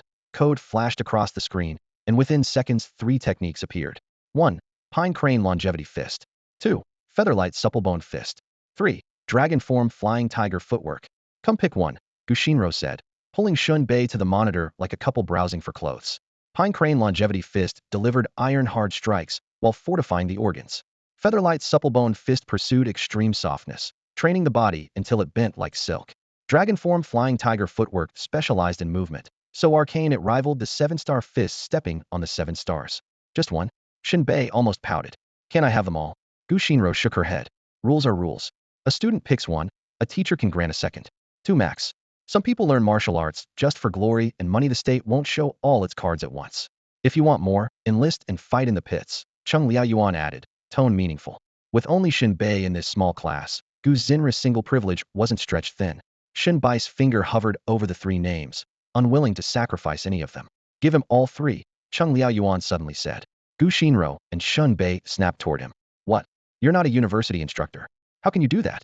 Cheng Liaoyuan pulled out his officer's ID and handed it to the staffer. His voice was low and firm. He'll trade the military merit points I've earned over 12 years for Shen Bei. The staffer hesitated. Captain Cheng, those points were earned with your life. Exactly, Cheng Liaoyuan nodded, eyes sharp as a blade. He's worth it. The quiet statement weighed more than any boast. Shen Bei felt a jolt. Those points were paid in blood. He opened his mouth, flustered. Instructor I. Cheng Liaoyuan raised a hand. Enough. I'm giving them to you. Take them. Just as the emotion peaked, the staffer hurried back, looking awkward. Captain, your points aren't enough. Cheng Liaoyuan. Gu Xinro. Shen Bei. All that drama only to come up short. What? Cheng Liaoyuan's face went stone gray as blood rushed to his temples, his eyes snapping wide until every fine line around them stretched taut. In the next second, he roared like an enraged lion, his voice booming through the underground garage. How can the points be short? Do you even know how to check? A fierce, oppressive aura burst from him and sent a chill down the duty officer's spine. The officer blurted, the points were enough at first, but someone transferred them out of your account. Who? Cheng's gaze turned icy, every muscle drawn tight. Clearly he realized had been set up. Miller from the 9th Corps, the officer answered with great difficulty. Son of a Cheng swore under his breath. Shen Bei, who had no idea what was going on and didn't care to ask, cleared his throat. All right, never mind. We won't trouble you. Cheng's chest rose and fell hard, yet his eyes grew calm and stubborn.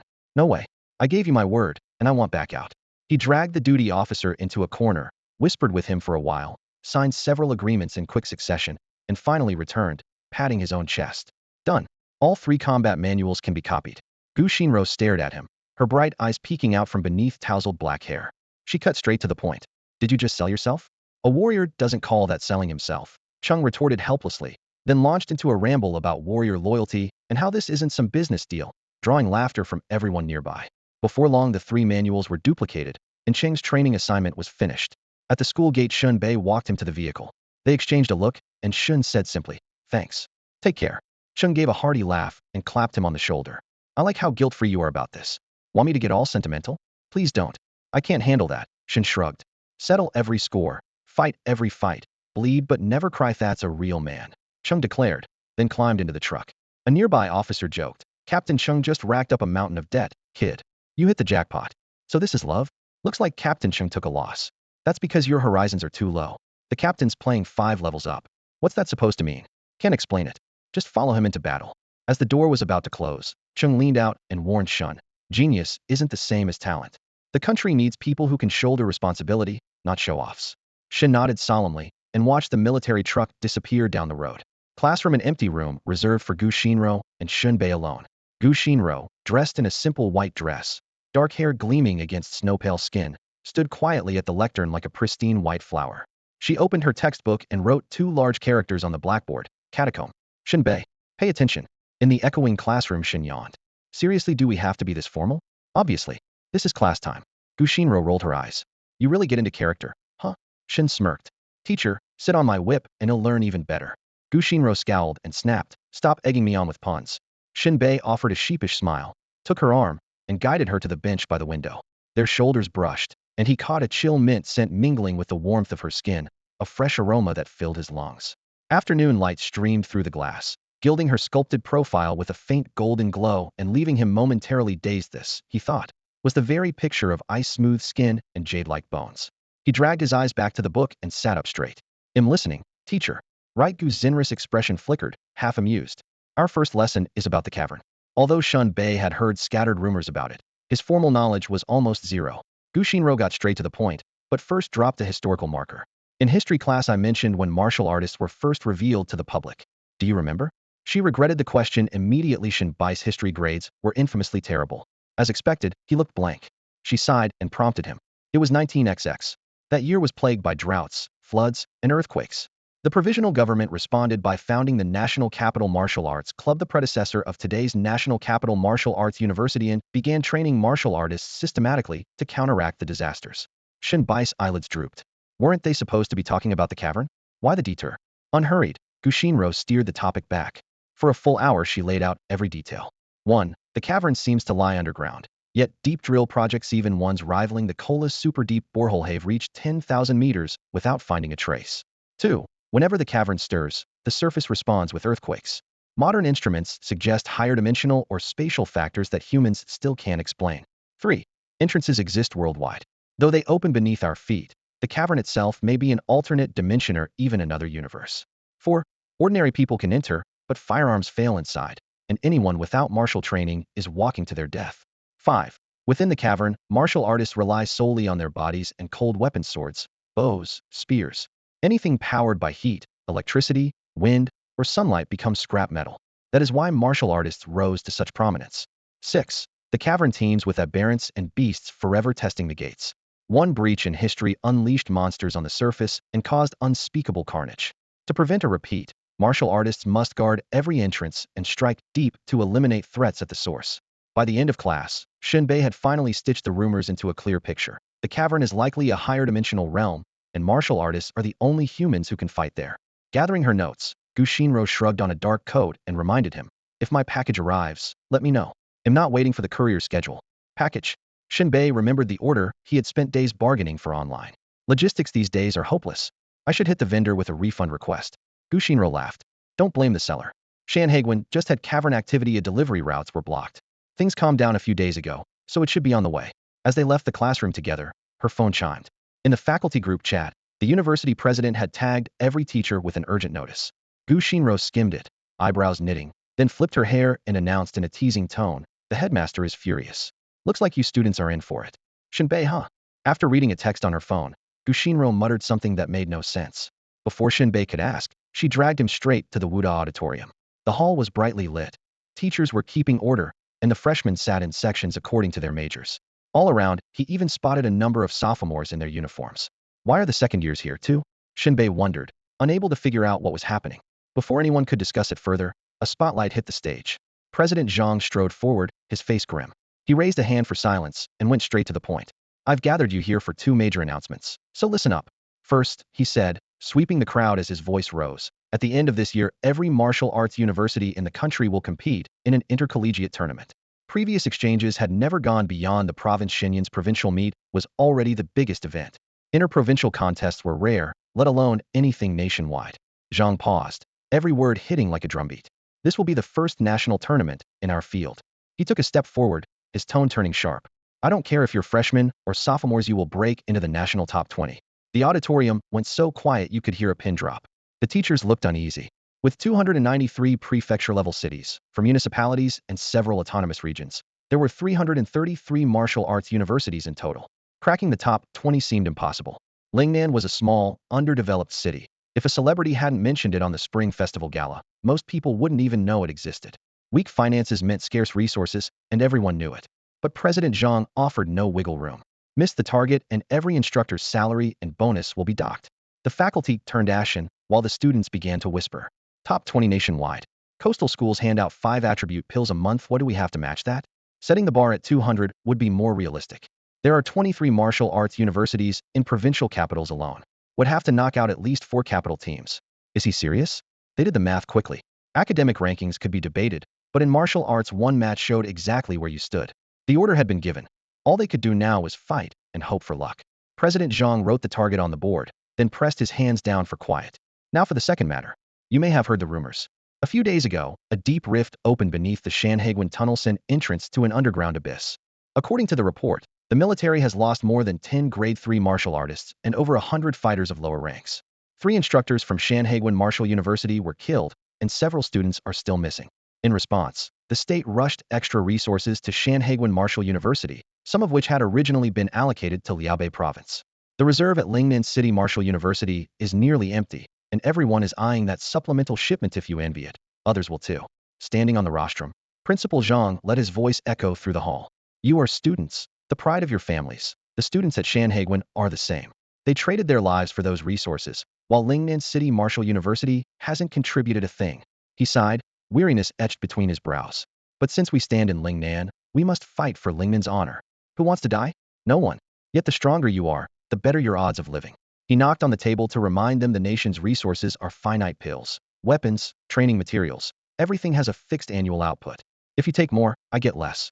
To avoid falling behind, I have to set high goals for you in the national exchange tournament. Normally mild-mannered, Instructor Huang Jing now wore a steely expression.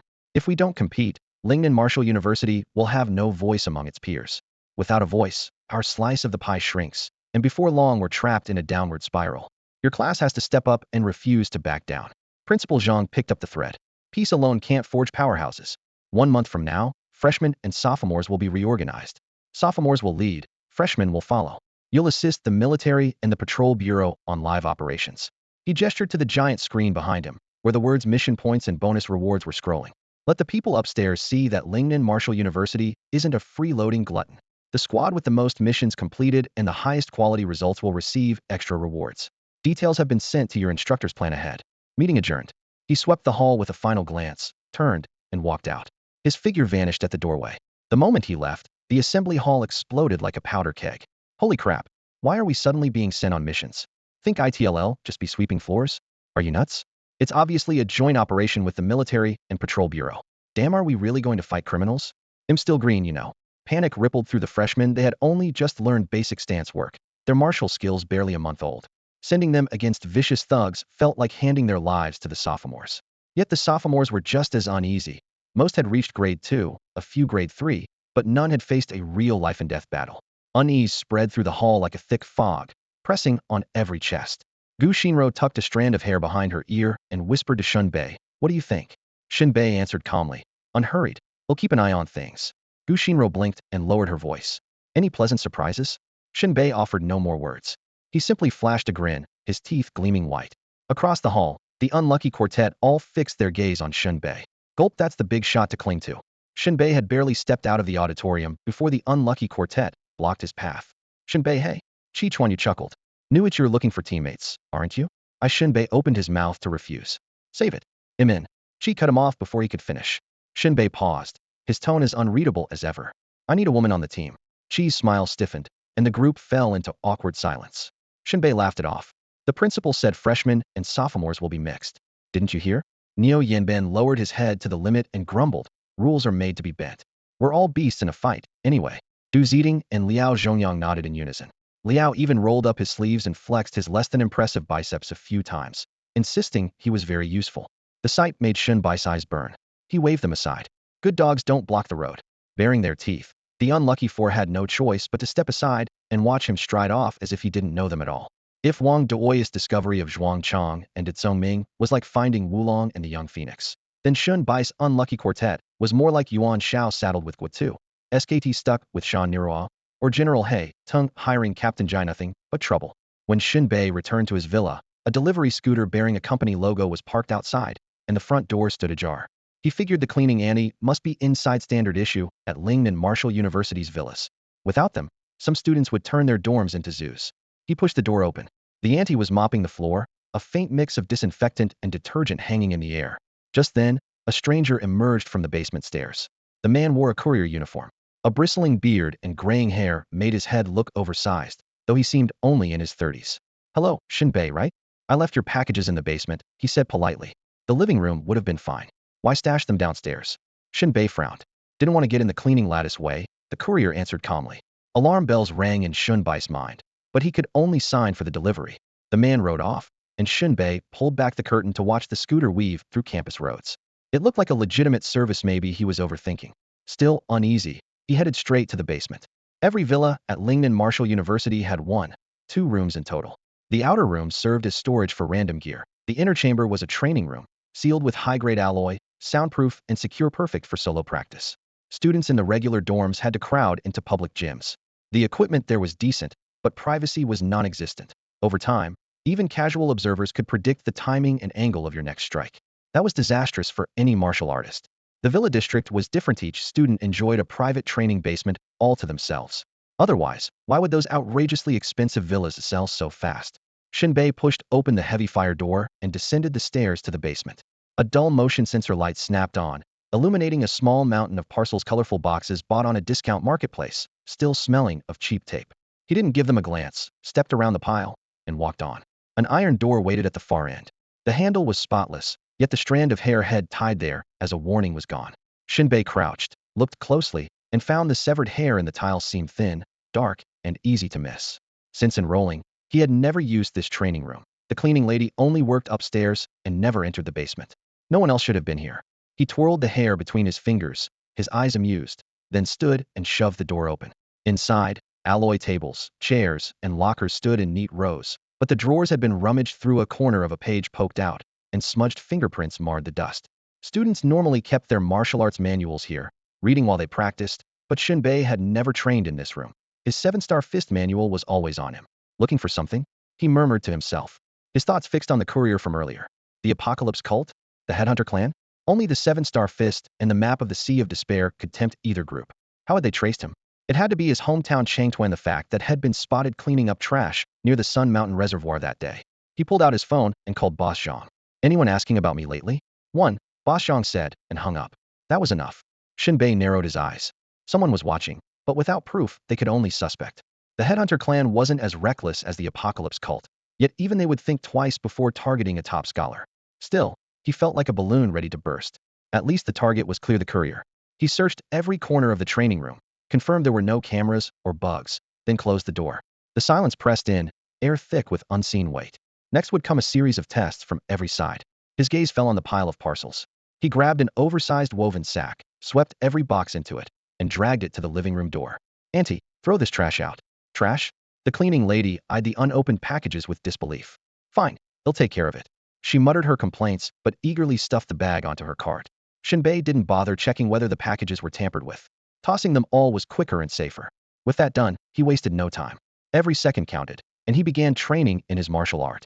In fact, the 7-star fist includes many more techniques, but mastering them is extremely difficult. For now, If he wants to improve his chances of survival quickly, the safer choice is to learn a different martial art. Yet Shen Bei has never been content with mere defense. He keeps searching for a way to tear open the enemy's guard, and he believes the courier will provide the opening he needs. He immediately took out the jade scroll he had copied in advance and shut himself away to study it. For 3 whole days, he read and meditated on every incantation almost without sleeping. What about his classes? He simply asked for leave. Gushinro was one of his own, so there was no risk of losing credits. On the 4th day, he began to practice the dragon form flying tiger technique. In the training room, Shen Bei stamped the floor and let out a deep, drawn-out cry. Tiger pounce, dragon roam. With that roar, his footwork became as agile as a dragon and as ferocious as a tiger. In his mind, a green dragon and a white tiger spiraled through an abyss, their phantoms echoing each of his strikes. His body moved like a swimming dragon, his breath roared like a wild tiger, and chi surged through his meridians while his chest and organs beat out a steady, powerful rhythm. Dragon inhale, tiger devour, dragon essence, tiger might. With each cycle, he felt his organs contracting and hardening as though they were being forged into immovable iron. As his chi surged, a sudden tightness seized his chest. A mass of phlegm shot up his throat, leaving him gasping like a broken bellows. He doubled over poo, and with a violent cough spewed a thick wad of bloody phlegm onto the ground. Once the blood was out, his whole body felt light. The stale air within him completely cleared. Pressing his tongue to the roof of his mouth, he sensed saliva flooding his mouth, as if nectar were swirling beneath his tongue. With a gentle pull, that cool stream flowed through his meridians, filling him with a breeze-like relief. Train harder, 100, 1,000 times harder, he ordered himself. Dark clouds gathered and a storm loomed, but Shen Bei had never known fear. Whoever threatens Shen Bei will pay with interest. Only Shen Bei may devour others. If anyone so much as dares to touch even one of his fingers, he will annihilate them. That day, Shen Bei invited Gushinro into his villa and led her straight to a private basement lit only by harsh white lamps. Once the iron door slammed shut, he got to the point. Teacher, I want you to train me. Gu Xinri's elegant face tightened, her crescent-shaped brows lifting in caution. How do you expect me to do that? Draw your weapon and try to kill me, Shen Bei said, voice cold. I need real combat to build my nerve. Don't hold back, aim for the kill. The corner of Gu Xinri's mouth twitched. Has this kid lost it? Recently, Shen Bei had skipped classes but buried himself in the basement practicing techniques instead of drifting through odd jobs. Progress, at least. She dropped by now and then, offering pointers. With her sharp eye, she could always spot the flaws in his moves, playing the martial arts scholar to his fighter. But to step in herself? Damn it. She had combat experience no less than his, but her strength lay in theory, his in violence. Yet the student insisted. Gu Shinro looked as if she'd seen a ghost. You're certain you want a real fight? Absolutely, Shen Bei growled. She drew a long breath, ready to refuse, but met the ferocity in his eyes and glanced at the 3 dog-eared manuals on the desk. At last, she slid out the short sword she kept hidden at her waist. Fine, but don't blame me. I may be a university instructor, but I once hunted rogue fighters with my brother Guangfeng. The moment she finished speaking, her entire presence changed. Warm big sister turned predator. The air seemed to drop several degrees under her killing intent. Swish, swish, swish, gold light flared. The short sword flicked at Shen Bai's forehead, the corner of his eye, behind his ear, his throat, his wrist. Real steel pressed in on him. A chill washed over him as he dodged in panic. Slash blood opened on his forehead, dripping down to the bone. The gap between a blade and bare fists was brutal. Sword flashes and fist shadows tangled in the narrow room, metal ringing against flesh. Shen Bei wiped the blood away and plunged back in. Dodge, counter, slash, another cut.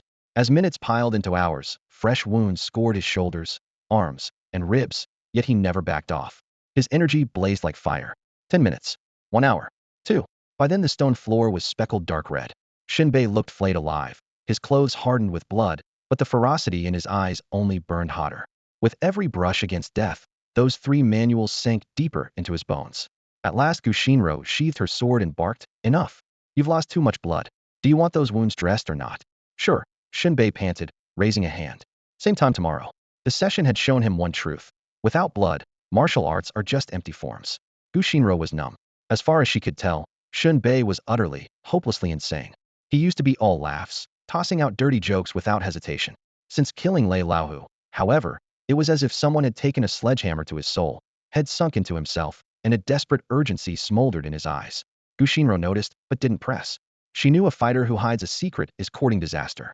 She had once asked what technique had propelled him into the martial ranks. When Shen Bei remained silent, she let it go. Questions a warrior won't answer are usually tangled with life and death, and hearing one word too many can be fatal. The next morning they met in the basement as usual. Gu Xinra's heart jumped. The wounds that were ragged and raw yesterday were now little more than faint lines. She silently clicked her tongue, suspecting he had downed a clandestine healing pill. In truth, Shen Bei had burned through every last pill during his showdown with Lei Laohu. The school's monthly welfare supply was nowhere in sight. Casualties in the Shanhaiguan catacombs had been catastrophic, and the state diverted all the resources earmarked for Lingnan City. Officials figured Liaobei province was quiet enough to endure a shortfall, and by the time the province redistributed its meager share, Wuda had to queue up, leaving Lingnan almost empty-handed. After all, Lingnan hadn't produced a headline name in years. A little sacrifice meant nothing. Principal Zhang stomped in fury, warning teachers and students that if they didn't make a splash, next time they'd be squeezed even harder. So Shen Bei never saw a single welfare pill. His startling recovery was thanks to a mysterious fifth dimension trait that had awakened during a part-time job. Scanners couldn't detect it, yet its weight rivaled the 4 established dimensions. That day's sparring ended as always. Gu Xinra's sword chi flayed him until flesh curled like shredded silk. That night, he trained anyway, cycling through every form until sweat rained off his skin. Day 3, 4, 5 each morning he was slashed to ribbons. Each night, he wrung every ounce of strength from his body. Gu Xinro even dreamed of the metallic scent of the blood she spilled each afternoon, yet every dawn Shen Bei stood before her blade nearly restored. 10 days flashed by. 15 passed in a blink. On the 20th night, Shen Bei felt his blood thunder through his veins. The ultimate insight of Songhe Wanshou Quan burrowed into his organs like golden lightning, turning muscle and tendon to wrought iron. Failing Rugu Quan followed in a sweep of green light, stretching his meridians until his bones felt hollow and his sinews resilient as silk. Scabs from hundreds of sword wounds sloughed off in sheets. New skin stretched drum-tight over a dense, protective layer beneath. Strength surged in climbing waves, his explosive power close to rupturing his limbs. 20 days of flirting with death had perfected both Songhe Wanshou Quan and failing Rugu Quan. Even without Qixing Quan, he now believed he could fight at full tilt. Shen Bei understood he wasn't some noble paragon. Without his cheat, he would have been another scrap in society's gutter. Knowing his own insignificance made him detest delay. Vengeance had to be immediate. 20 days of waiting had churned his resentment into a tidal wave no ocean could wash away. A courier, is it? Shen Bai's eyes darkened to a lifeless stillness. Now it's my turn to find you. Although Shen Bai's cultivation had already borne fruit, he understood the situation all too well. If he clashed head-on with that courier, even the tiniest spark could send everything spiraling out of control. For the moment he had to advance slowly and carefully, never exposing himself on a whim. He let out a long, murky breath, weighed his options again, and decided to stay submerged for the time being, waiting for a better opening. That day, Shen Bei switched back into part-time mode. Only 10 days remained before every student at Lingnan Martial University would be deployed on a mixed squad mission that could earn the school real glory, so he had to seize every chance to raise his stats. Most of the other students didn't care. President Zhang was full of passion, but he was tight-fisted with incentives, so everyone went through the motions. Shen Bei, however, was deadly serious. Whether it was a military assignment or a constabulary bounty, every job came with a reward, and his cheat could double that reward. In a society run by martial artists, the old rules still held true. Money makes the world go round. He urgently needed every kind of pill, vitality pills, hemostatic pills, you name it, but the university's depot was empty and issued none, so he had to pay out of pocket. Pills weren't going to fall from the sky. When he reached the labor market, a few workers who had met him once before stared at him. Make some room, let me squat in the center spot. Shameless as ever, Shen Bei grabbed the most conspicuous place to wait for work and soon blended in, chatting and joking, cracking sunflower seeds and munching away. The people here were straightforward. Selling muscle for a meal was far nobler than selling one's integrity. Skip the flowery rhetoric, throw in a few dirty jokes, and you became the life of the conversation, with sunflower seeds and cigarettes coming your way nonstop. Before long, he landed a big gig. A subcontractor had taken on the excavation of a tunnel in a coal mine on the city's outskirts, an outside team, as people called it. In theory, miners had to be professionally trained, but with coal prices booming and capital flooding in, safety training and self-rescue gear had been tossed aside. 1 or 2 old hands often led 20 or 30 rookies underground. This job did mean going down the shaft, but only to clear debris from the tunnel so equipment could be brought in later. Worried the crowd might misunderstand, the foreman explained, think of it as sweeping the floor. If my regular crew weren't stuck at Shanhaiguan for days, I wouldn't be hiring temps. Aside from the fact that it's pitch black, it's perfectly safe down there. 8 hours, for 100 yuan woes in. Only a handful of people answered. To be honest, the pay was pretty good. A regular coal miner who goes underground to do basic manual labor earns a little over 10,000 yuan a month. Skilled jobs such as continuous miner operators, electricians, or equipment mechanics pay more, around 15,000. For temps hired merely to clean tunnels and sweep up, 400 yuan a day is already an attractive rate. The catch is that coal mining is dangerous. Gas explosions, flooding, cabins. Despite the government's annual crackdowns, accidents are still reported every year. Lee Kuan Yew, the subcontractor, shouted himself hoarse, yet only 5 or 6 gutsy workers were willing to go underground. Just then, Shen Bei raised his hand. He'll do it. For him, the money was part of it, but the real goal was to rack up those mysterious fifth dimension stats. The tougher the job, the likelier those numbers would rise. Lee Kuan Yew slapped Shen Bei on the shoulder. That's the spirit, kid. You're young, take a chance. Who knows, you might even grow to like it down there. No one else stepped forward, so Lee counted heads, then drove Shen Bei and the others to the Taibingshan mine. The modern site looked nothing like the ramshackle pits of old. The grounds were as tidy as a residential complex. Offices and dorms flanked a central garden complete with fountains. Not a speck of coal was visible. Where's the coal? Shen Bei asked, curious. Lee laughed and pointed to a silo dozens of meters high. Everything that comes up goes straight into the bins for screening. The coal never touches the ground, it's loaded directly onto trains. Shen Bei nodded, impressed. The crew was led into the locker room. Regulations required pure cotton coveralls to avoid static sparks, thick-soled boots, black helmets with cap lamps, and belt-mounted self-rescuers the size of lunchboxes. At the tool counter, Shen Bei was handed a shovel. Follow me. We'll take you down, Lee said after checking their gear. The shaft entrance was a broad incline with stairs on one side and rails on the other, so mine cars could run all the way to the face. They descended the steps, reaching the horizontal drift 20 minutes later. When Shen Bei looked back, the mouth of the shaft was a firefly-sized speck of light. Stay off the rails, cars can come through any time, Lee warned as they walked. And stick close. Newbies get lost in here. Steel arches supported the roof, wrist-thick cables were bolted to the walls, and a huge white ventilation duct, more than a foot square, roared with fresh air. After a half hour of twists and turns, they reached the working face, a solid brick bulkhead. Lee patted the wall. Break it down. Load the bricks into the cars and push them to the underground lot. Work only from this side. The far side hasn't been ventilated for ages. There's poisonous gas in there. One step in and you'll pass out. With that, he stepped back and signaled them to start. Shen Bei and the others swung sledgehammers. The wall crashed apart, dust billowing. Demolition was routine for these laborers. In minutes the wall was reduced to rubble. They shoveled the bricks into cars and scraped the floor clean. When the area was tidy, Lee headed to the power room, connected the fan cables, and started the ventilator. The crew rested against the wall, listening to the duct thunder. Half an hour later, a gas inspector wearing a respirator went inside to check methane levels. Once the air was cleared, Lee waved them over. All right, get in there and haul out the trash, old ties, scrap iron, whatever's inside. Finish that, and we're done for the day. The cap lamps swayed back and forth in the passage. Dim yellow beams swept through the narrow, muggy space, revealing rotting sleepers, battered chute troughs, conveyor belts blackened by coal dust, and stacks of rock bolts piled higher than a man. Shen Bei and 6 other workers inched these odds and ends out of the drift like ants moving house. The tunnel was only about 300 meters long, yet the darkness, dust, and stifling air tested their endurance far more than they'd imagined. The 7 of them worked in unspoken rhythm and kept up a good pace. After roughly 3 hours, every bulky item had been hauled away, leaving only scattered heaps of coal that could be leveled with a shovel. They plopped down where they stood, letting sweat stream down their necks. Underground silence makes you drowsy, so people talk to stay awake. With only men around, the chatter soon turned to women. Lee Kuan Yew might be the subcontractor, but off the clock, he despised gambling and drugs. Right now, though, he was beaming, kneading the air in front of his chest as he relived a memory. I've been with a college girl. He crowed. Well, Boss Lee, you must be pretty educated yourself, one laborer teased. Lee Kuan Yew cleared his throat. Only finished high school. A drawn-out "oh" ran around the group. He went on, enraptured. The bounce in that ass. TSK, my brain just crashed. All I could think about was throwing money at her. I'd go bankrupt for one night with a college girl, die of exhaustion, and still say it was worth it. Shen Bei stroked his chin. The guy who wrote "better to die beneath a peony than live without pleasure" probably cared more about the pleasure than the dying. A good rear rules the head. Once you see one, thinking's out the window.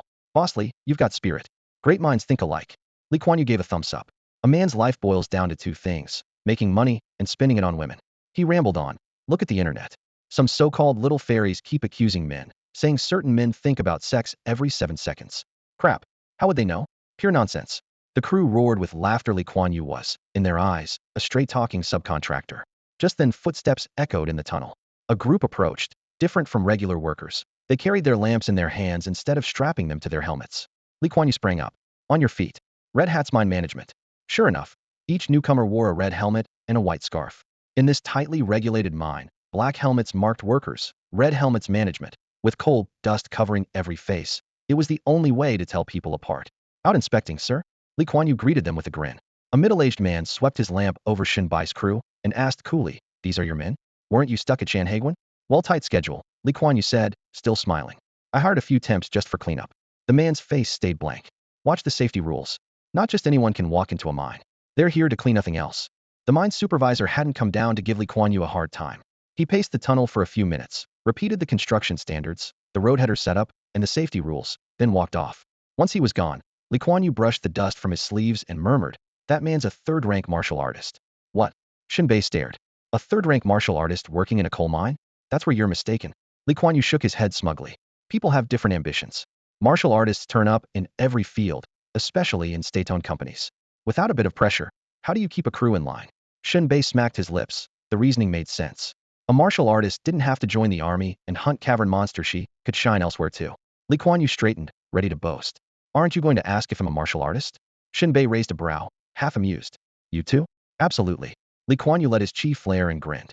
"First rank. How else did I win this contract? Even the electromechanical manager's brother-in-law lost to me. But you never went to college." "Didn't get in back then." Li Kuan Yu sighed. "Made some money later and climbed the ranks on pills." Shen Bei nodded, mentally labeling him a freelance martial artist. Rank always carried weight and extra points on construction bids. The small talk ended, and everyone went back to work. Half an hour later, Shen Bei was hunched over, leveling the floor and clearing coal from the rails when a faint tremor ran underfoot. The low rumble was magnified in the empty tunnel, sounding as if the ground were tearing apart. "What was that? Is it an earthquake?" Workers looked around in panic. Li Kuan Yu waved them down. "Relax. It's probably blasting at another face." Hearing that, Shen Bei and the others exhaled. Blasting meant drilling, loading explosives, detonating, clearing debris, and pushing the face deeper. Even now, when rocks slowed the roadheader, explosives were still the only way forward. "Get back to work," Li Kuan Yu said. Boom.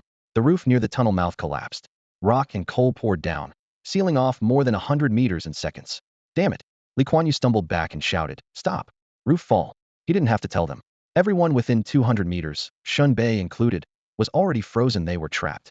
Staring at the blocked passage, Li Kuan Yu's heart sank. What kind of work is this? Aren't the roof bolts doing anything? He dragged several workers away, picking a spot where the roof still looked solid. Most of them had never faced anything like this, and panic surged. "What do we do? I don't want to die. We've got the worst luck." "Dig. Let's dig ourselves out." Li Kuan Yu raised both hands. "Calm down. The mine has a rescue team. Management knows we're here. They'll come soon. Rescue takes time, so stay put and save your strength." Shen Bai's mouth twitched. Was his luck really this bad? Lingnan City, National Seismic Monitoring Agency. A piercing alarm screamed through the building, red lights flashing furiously. In the duty room, the half-asleep technicians jerked awake. One squinted at the monitor, still groggy. Equipment glitch? To him, Lingnan never quaked. It was a model of geological peace. The alarm had to be a false reading. He initiated a self-check, but the computer ignored every command. Warning boxes popped up faster than he could close them. Oh hell! It hit him then. The gear wasn't broken. Lingnan really was shaking. Earthquake! He nearly fell as he sprang up, face drained of color, and sprinted for the director's office. Earthquake! Earthquake! Earthquake! The control room was dim, a full wall of monitors pulsing with streams of data. Director Liao Zhengwo stood dead center, eyes fixed on a single crimson dot flashing madly on the map. "Are we sure the gear's clean?" His voice was low. "No faults." The technician's fingers flew over the keys. "Backup unit is through self-check, every system running nominally." Liao drew a deep breath, squinting at the new line in the lower left corner of the screen. "Seismic level 1, coordinates, near Shan coal mine." "Pass my order. Assemble the combat fighters and move on Shan mine." Director and aide murmured. After the Shanghai Pass tremor, everyone was shifted out. Liao's face went rigid. Since he had taken this post, Lingnan City had been blessedly calm, no quakes, no crises. Now, out of nowhere, he was staring at a full-blown emergency. "Then pull people from Shenin." He snapped. "Shenyin's fighters are in western Sichuan for quake relief. That's why we covered Shanghai Pass." His teeth clacked as he weighed the odds. He whipped out his phone. "Principal Zhang, we've got a level 1 quake near Shan mine. Send fighter secondaries only." "Good. I'm on my way." He hung up, slung on his coat, and barked, "You stay here and keep watch. I'm heading to the front." University of Martial Arts, Lingnan City. Principal Zhang set down the phone, equal parts nervous and elated. "My turn to shine at last, about time." Since the school's founding, its students had never fought in a real cavern. The most they'd done were provincial exhibition matches. Now the chance had fallen straight into his lap. Pacify the cavern, pad the loss report a little, and the state would finally make good on the backlog of supplies. A level 1 quake, basically a starter zone. He exulted. Had been planning to beg missions from the army or the patrol bureau. Instead, The cavern had come knocking on his door. The data were clear. Quake's strength matches cavern danger. Level 1 means mostly first-tier beasts and mutants, maybe a handful of second-tier strays. The higher the level, the deadlier it gets. Shanghai Pass hit level 4. Shan is only level 1. Second years can handle it. If it were level 2 or 3, he'd never gamble with their lives. Decision made. He slammed a palm on the red button. Wuhan air raid siren ripped across the campus. He grabbed a bullhorn, voice nearly cracking. All second-year students, assemble on the field now. Opportunity of a lifetime. Chaos erupted in the classroom buildings. Teachers stared in disbelief. Many had worked here for years without ever hearing that siren. If the state hadn't required annual maintenance, the rusty speaker would have been junked long ago. Everyone knew the horn usually meant a battlefield of the dead, yet Principal Zhang was yelling about untold riches. At the same moment, a hapless freshman foursome just back from training were squatting in a sunny corner. They looked up as the siren wailed. It was still obvious, though, that Qi Chuanyu and Liao Zhongyang kept a clear distance from Miao Yanbin and Du Ziding. Qi Chuanyu tilted his head and listened to Principal Zhang howling through the loudspeaker, his expression blank. What just happened? Liao Zhongyang lifted his eyelids, crossed his hands inside his sleeves, and looked utterly unconcerned. Neo Nubin's face had gone deathly pale, as if a full-power vacuum cleaner had sucked him dry. He sniffed. Doesn't sound like anything good. Same racket as always with Shen Bei, if you ask me. Du Ziding cut in quickly. I haven't seen Shen Bei for days. Where'd he go? No one answered. Du Ziding felt targeted at once. Seriously? The second I speak, you all clam up? What? You're a bunch of rich snobs now. Chi Chuanyu perked up. What's the deal saving your words because silence is golden? He finished laughing, then changed tack. So what else about Shen Bei? Haven't you heard? Neo Nubin's blonde tuft Quiverides gossip meter was off the charts. Spill it. Chi Chuanyu loosened his belt, ready to talk. Neo Nubin shot back immediately. What's with the belt? Planning fireworks? That kink's messed up, man. Can you shut up? Chi Chuanyu glared at him. Shen Bei ticked off you how somehow. You challenged him to a life-or-death duel. Everyone's eyes practically exploded. The previously silent Liao Zhongyang couldn't believe it. You how top scorer from last year? Chi Chuanyu nodded. Neo Nubin frowned. No clue why they're beefing, but a formal challenge? That's lame. Even bargain bin dramas don't stoop that low. Du Ziding chimed in. Web novels nowadays wouldn't even write that garbage. The air iced over again. Du Ziding cursed. Every time I talk, bam freeze out. Forget you guys, I'm out. He turned and stomped off. Neo Nubin shrugged and told Chi Chuanyu. You and Shen Bei are hometown buddies. Talk him down. Yu Hao's a grade 2 fighter, no joke. Rash moves cost big. He left after Du Ziding. Liao Zhongyang asked Chi Chuanyu, what do you think? And no, I mean Shen Bei, not that guy who keeps saying figures. He's nuts too. Chi Chuanyu clicked his tongue. What else makes guys fight at school? A girl, obviously. Which girl? Come on, what else? Campus beauty Yu Qiui. Liao Zhongyang paused. I suspect you still have designs on her. Chi Chuanyu stood and brushed dust from his pants. Just wait for the funeral feast. No. Liao Zhongyang shook his head. Chi Chuanyu snorted. Shen Bai's good, but Yu Hao's grade 2. He'll get wrecked. I mean, you've got the girl wrong. It's not Yu Qiui. Who cares? I'm not the one dying. Marshall University track field. A line of sophomores stretched like a dragon. Principal Zhang had no patience for speeches and bellowed. If you're not grade 2, get the hell out of here. Half the crowd scattered instantly. Principal Zhang's face collapsed. He whipped around to glare at the sophomore instructors. This is your achievement? Second years and half still stuck at grade 1. No wonder we get no funding. How can I face other schools? The teachers muttered excuses. Turning muck into gold isn't exactly in the job description. If it were, they'd be teaching at Capital Marshall University already. Time was tight. Principal Zhang cut them off. There's been a level 1 quake near the Taebingshan coal mine. You know what that means. Lingnan City is shorthanded. Marshall U students will fill the gap. The nation doesn't feed freeloaders. Remember your mission, move out. Someone in the line raised a hand. Principal, I've got diarrhea. Can I skip? Principal Zhang's stare went arctic. Hold it. Better the enemy knocks it out of you than you dodge duty. Yu Hao. Here. Lead the team. Yes, sir. Shan coal mine. On the face where Shen Bei was working, the roof suddenly caved in, and falling rocks sent a deep rumble through the gallery. The safety officer on duty sensed trouble at once, sprinted to the comm panel, and alerted the control room. A piercing alarm blared, and the underground emergency plan snapped into action. Warning lights flashed, the priority hoist opened, and every miner below was ordered to evacuate immediately. Management did not bar the workers from helping with the rescue out of indifference, but because they had already been on shift for hours and were exhausted. Leaving them underground would only invite secondary injuries. With ambulances, stretchers, and oxygen tanks ready on the surface, the mine's own rescue squad assembled their gear, preparing to descend and take over. Just then, a convoy of SUVs stopped at the main gate. Bureau Chief Liao Zhangwo, President Zhang of Southwest Marshall University, and 100 students each, a second-rank martial artist, filed out. Both men wore tactical gear, the blades at their hips glinting under the lights, and their sudden appearance froze the mine managers in their tracks. Director Liao? What brings you here? A supervisor hurried forward. Stand your rescue team down. From here on, it's our operation, Liao said, his brow furrowed and his tone brooking no argument. A chill ran through the supervisor. That tremor just no wasn't it from blasting? Could it have been a real seismic surge? Otherwise, why would the Seismic Anomaly Bureau show up in person? A labyrinth? He ventured. Exactly. Liao nodded. Our instruments put the epicenter right under Shan. What's the situation below? One of the tunnels collapsed. We don't know if anyone inside is still alive. The supervisor swallowed and answered. Can you confirm the labyrinth entrance is in that tunnel? Liao rubbed his chin, eyes fixed on the shaft. The surface showed only a 5-meter wide, soot-black incline, but below stretched a maze of galleries, the main drive running more than 10 kilometers. A level 1 labyrinth exit would be barely 3 meters across. Searching for it in the dark would be manpower heavy and dangerous. No way to be sure. The supervisor shook his head. We thought the tremor was from our blast. If it weren't for the caveat, production would still be running. Liao's frown deepened. He turned to President Zhang. Teams of 3. Get everyone underground. Find that entrance. The moment you locate it, pile on. Not one beast or aberrant makes it to the surface. Understood, Zhang replied. He led his students to the changing room, where they donned coveralls, headlamps, and respirators. Meanwhile, Liao faced the mine staff. Effective immediately, under wartime protocol, every worker is to evacuate the pit. The supervisor broadcast the command at once. Miners poured toward the exits. Some were still dripping wet from the showers, yanking on clothes over damp skin. A few, with no time to spare, grabbed their helmets and bolted upward stark naked. A new dilemma followed. Once everyone was topside, who would clear the collapsed tunnel? The mine's rescue team were ordinary people. If a beast or aberrant struck, they would be slaughtered. Li Kuan Yew and the others trapped below were suddenly hanging by a thread. The supervisor was desperate but short-handed. He considered borrowing a few students from Liao, yet saw them wholly focused on sealing the labyrinth, clearly the top priority. He could only sigh. In the face of a labyrinth, everything else must yield. Before martial artists, ordinary people must yield as well. Li Kuan Yew might be a fighter, but he was only a rogue cultivator, hardly weighing against the mission of locating the labyrinth entrance.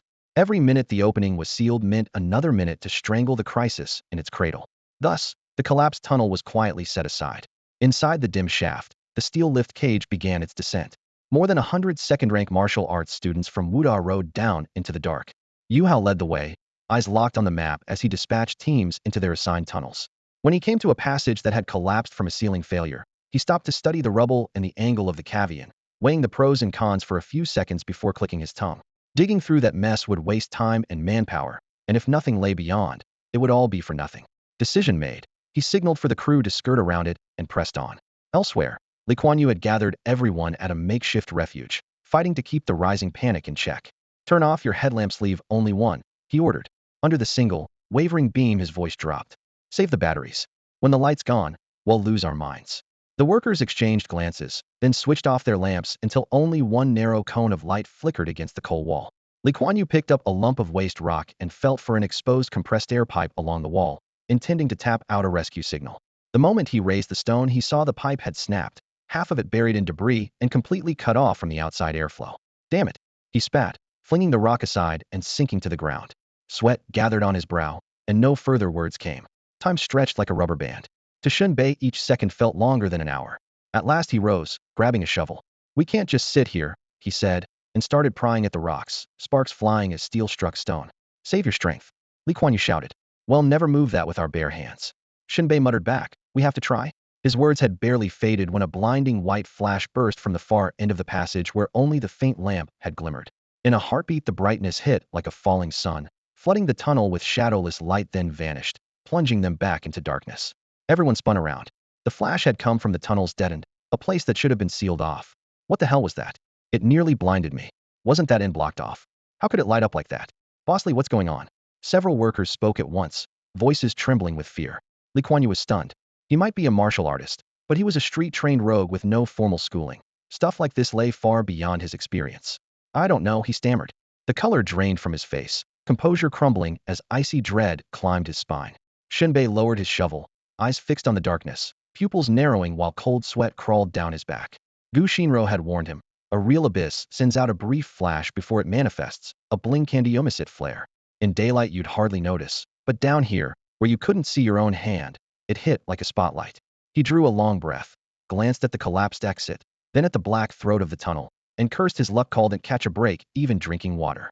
While everyone held their breath, an eerie crimson glow sparked in the darkness like the eye of some unknown creature, and it was getting closer. A moment later came the soft scrape and heavy thud of approaching footsteps. The workers broke. They could handle more cave-ins, but a sealed tunnel oozing red light and footsteps could only mean one thing: abyssal creatures. Shit. That rumble earlier wasn't blasting. It was an earthquake. Lee, you bastard, you've gotten us killed. What now? The exit's blocked, and the abyss is inside. We're done for. Screams and curses ricocheted through the air. Faces went ashen, bodies shook like leaves. Lee Kuan Yew swallowed hard, features twisted by fear, yet he forced himself upright. Don't panic. I'm still a fighter. Get behind me. If someone has to die, I go first. If I live, he'll get you out. Drawing every ounce of strength, he radiated a desperate, do-or-die ferocity, then bellowed, Shen Bei, take some men and dig us a way out now. This isn't a damn flower bed, and now you want to dig a tunnel? Shen Bai's eyelid twitched hard as he lowered his voice. That depends on how long you can hold out. He understood that once the pit opened, more than one beast or rogue awakened would come crawling out, and no one could guess how many there might be. Still, he calculated that the tremor just now was only a level 1 quake, and Lee Kuan Yew, a genuine grade 1 martial artist, should still have enough in the tank as long as he had ever seen real combat, preferably killed before. A shaft of light from a miner's lamp ripped open the darkness, revealing a hulking silhouette. It was an enormous ape covered in white fur with tusks jutting out. Its arms dragged along the ground, and half its face was an enormous maw. A grotesque tumor bulged on its head, and two blood-red eyes, each larger than a gong, glared out from a body radiating savage intent. Everyone's pupils contracted at once, as if struck by lightning. The creature wasn't an awakened, but one of the most vicious Biasa, blast ape.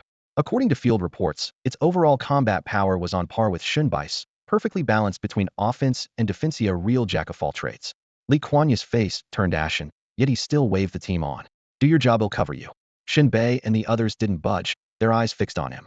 If Lee won, they'd risk their lives digging an escape tunnel. If he lost, they might as well dig their own graves. The next moment, the blast ape let out an ear-splitting screech, treating them as bit-sized snacks. It pounded the ground, then hammered its chest, unleashing a wave of brutality. Its fangs glinted, bloodshot eyes blazing with visions of a private hell.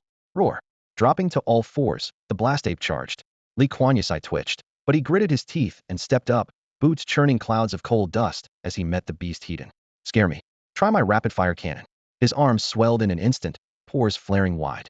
They ballooned like inflated tires, growing 5 times thicker. Skin turned translucent, veins and arteries standing out in high relief. Lee unleashed a storm of punches, battering the blast ape. Every blow whipped up a white shockwave accompanied by a hiss like a boiling kettle swap in pneumatic limbs, and head looked straight out of steampunk armor. Boom, boom, boom. In barely 3 seconds, he hammered out more than 100 punches. The sight made Shen Bei and the others suck in a sharp breath, their faces breaking into wide grins. Holy crap, Boss Lee's a monster. How many years of training are behind those baby fists? Well, look at the speed of those punches. I can't even see the arc, just blurs. Incredible. Finish him off. The workers in the stands shouted one after another. In the pit, Lee Kuan Yew unleashed a barrage of blows, 100 punches in 3 seconds, the wind from his fists swallowing and compressing the air as his massive arms painted the sky with afterimages. Shen Bei held his breath such a dazzling style, as though he were kneading the air into blades. The furious gust howled past. If a delicate girl had been there, she would have fainted on the spot. For a moment, he thought the fight was as good as over. With his final strike delivered, Lee Kuan Yew flipped back, landed firmly, and drew his fists in. Steam jetted from his pores like a pressure valve monster of steel. When the shockwave cleared, the arm he had used was crimson, beads of blood already forming. Everyone held their breath, waiting for the blast ape to be torn apart. Instead, the creature only scratched its head. Then it raised a fan-sized hand and, with one casual slap, sent Lee Kuan Yew spinning through the air like a human top. After a few helpless rotations, he crashed into the dirt. Shen Bei and every laborer stared in numb disbelief.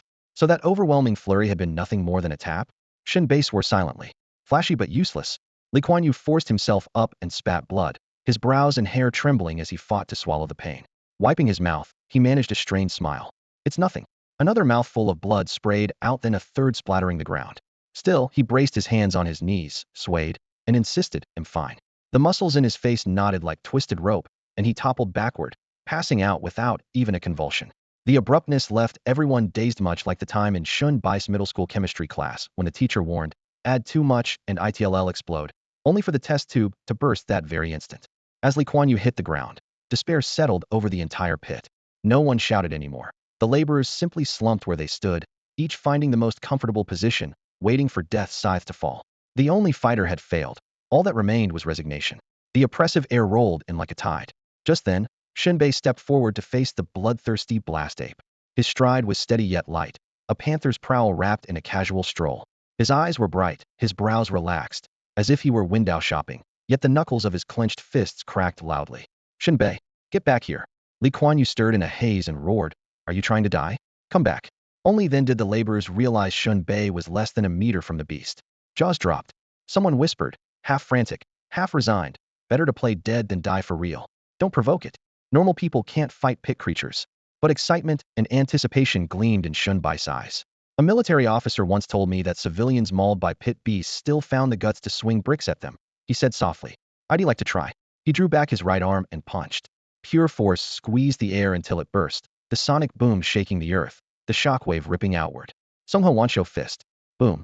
With a single blow, the blast ape's chest exploded. Splat. Rancid chunks of flesh, reeking blood, and shattered bones sprayed across the alley. In the final heartbeat of its life, the blast ape looked down at its chest, a fist-sized hole where its heart had been blown apart, a wound punched clear through its back. Boom. It dropped like a toy whose batteries had been yanked out, lifeless before it could even scream. Shen Bei glanced back and grinned. A bit brittle. His words echoed through the empty passage, each syllable pounding on Li Kuan Yu's nerves. A chill ran through Li Kuan Yu. His own rapid-fire barrage wasn't weak. The blast ape had swatted him away and made him cough blood. Yet Shen Bei had ended the fight with one punch. Terror at Shen Bai's power mingled with hope that he might still get out alive. You're a martial artist? He stammered. Shen Bei nodded and spread his hands. No sense hiding it. I'm a fighter. At least second rank, right? First. Li Kuan Yu's mind reeled. First rank power shouldn't look like this. Is he messing with the numbers? Slumming for extra cash? His mouth twitched. All right, you win. The other laborers, stunned, erupted with nervous chatter. He killed it. That was a real one-shot. If I live through this, I'm bragging for a year. Kid, you're insane. Talk aside, they remembered what mattered. Quit staring, boys, dig. This caveat isn't over. We've got to survive. They grabbed their shovels and hacked wildly at the earth, carving an escape tunnel. From deeper in the passage came another eerie rustle. Shen Bai's face stayed blank as he walked straight into the dark. Moments later, a monster more than 20 meters long, its alloy-like scales glinting, blocked his Waya, ground dragon. The chill of its breath tightened the already blood-scented air. Without hesitation, Shen Bei stamped the ground. The earth within a meter sank, a white shockwave flared, and he shot forward like lightning. One quick calculation, first-level tremor. Nothing above second-tier beasts or mutants, just smash it. His fist fell like a meteor. The ground dragon's muscles and bones groaned, its body bending under the blow. In the same instant, its tail cracked out, rapid as gunfire, supple as silk, yet brimming with power. It wrapped around Shen Bei, pinning him and whipping him into the air. It lifted him, then slammed him down. Boom. Boom. Craters opened in the alley floor, rubble flying, dust rolling. Shen Bei bounced like a rag doll at the end of the tail, his bones making sickening thuds. The beast cinched tighter and screeched, a long, piercing hiss. On the other side, Li Kuan Yu and the laborers watched in horror. Shen Bei had manhandled the explosive ape moments ago, yet now he was locked tight by an earth dragon and utterly overpowered. The 3-second rule of cool never fails. Someone gasped, face draining of color. We're doomed. We're doomed. We're doomed. Still digging a way out? Dig what? May as well wait to die. Li Kuan Yu's pallor flushed dark purple. Terror filled his eyes, and a metallic taste rose in his throat. Another mouthful of black-red blood splattered across the shovel handle. The spark of hope that had just ignited was snuffed out in an instant. In the center of the tunnel, curses flew through Shen Bai's mind. The earth dragon's tail strike was monstrous, and once it coiled, its frenzied slams left him no room to break free. Had his physique not far exceeded that of an ordinary human, the repeated impacts would have crippled or even killed him on the spot. He pressed both palms against the creature's trunk, trying to pry apart the tightening spiral tail, but the violent thrashing gave him no leverage.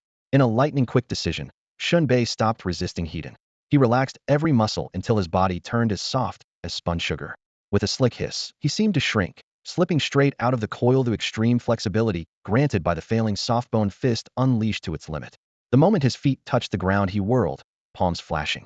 Borrowing the beast's own momentum, he heaved the earth dragon overhead like a bound sheaf of rice. His robe ballooned, seams cracking like torn silk, and he launched himself like an arrow loosed from the bow. 2 fingers fused into a blade, trailing a crimson arc as they whistled downward. Splurch! As the earth dragon hung weightless, Shen Bei poured the iron force of the Songha longevity fist into those fingers, slicing from skull to tail. The massive body split like a ruptured wineskin, blood spouting sky high. Within heartbeats, its life winked out, and the carcass crashed to the floor in a ruin of gore. He drew a slow breath, calming the surge in his chest, and strode deeper into the tunnel. I got cocky, he warned himself. Every cave beast has its edge. Drop your guard, and you're finished. One punching the explosive ape had made him overconfident. The Earth Dragon's near-fatal lesson brought him back to Earth. Without the failing soft-bone fist, he might have been pounded to mush today. Behind him, Lee Kuan Yew and the laborers only lowered their pounding hearts when they saw Shen Bai's comeback. Scared me to death, but he did it. Holy smokes, those fingers must be forged steel. Keep digging. To them, Shen Bei was a walking miracle. Lee Kuan Yew wasn't fully convinced. Every cave breach on the border, no matter the level, ends the same way swarms of martial artists crush and seal it. No one's ever cleared a cave alone. Wiping the blood at his lips, he calculated silently. Who knows how many monsters will show up this time? Shen Bei can fight, but his stamina's finite. We just need time to finish the escape tunnel, then turn things over to the others. With that, he swung his shovel harder, coughing blood yet gripping the slick handle as though his life depended on it because it did. Deeper in, Shen Bei advanced, felling more than 20 beasts along the way before reaching the cave's exit. A 3-meter-wide plane of rippling light, level with the ground, like a mirror of water. He fished a piece of chocolate from his pocket and popped it into his mouth for a quick energy boost. If only the school handed out pills instead of being so stingy. Suddenly, ripples spread across the luminescent surface. Shen Bai's eyes narrowed this time. The one emerging wasn't a beast, but another human. A Yiren. Shen Bai's gaze sharpened at once. The creature looked almost human, a divine-blooded Yiren whose brutal aura was deliberately leashed, lending him a ramrod posture and a lean, prowling build.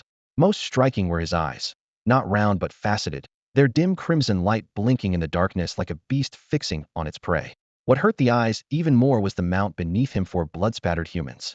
Chains pierced their bruised necks, forcing them to crawl on all fours and serve as his living steed. Shen Bei recognized the battered clothes stamped with the Adiwus logo, a brand found only on Earth. The moment the four noticed Shen Bei, the fog in their eyes cleared.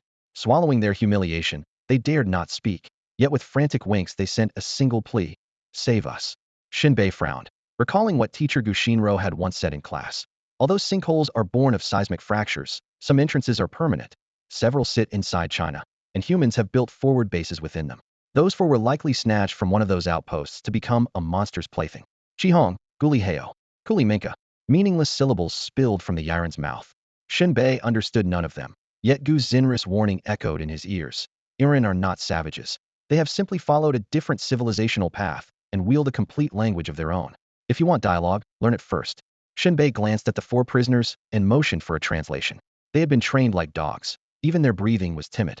At last one man tugged the chain and whispered, "He is Qihong, a chieftain in the underworld region. He's greeting you." A greeting? Shen Bei stayed calm and replied coolly, "Tell him I extend my regards to every woman in his family, measured by a radius the size of himself."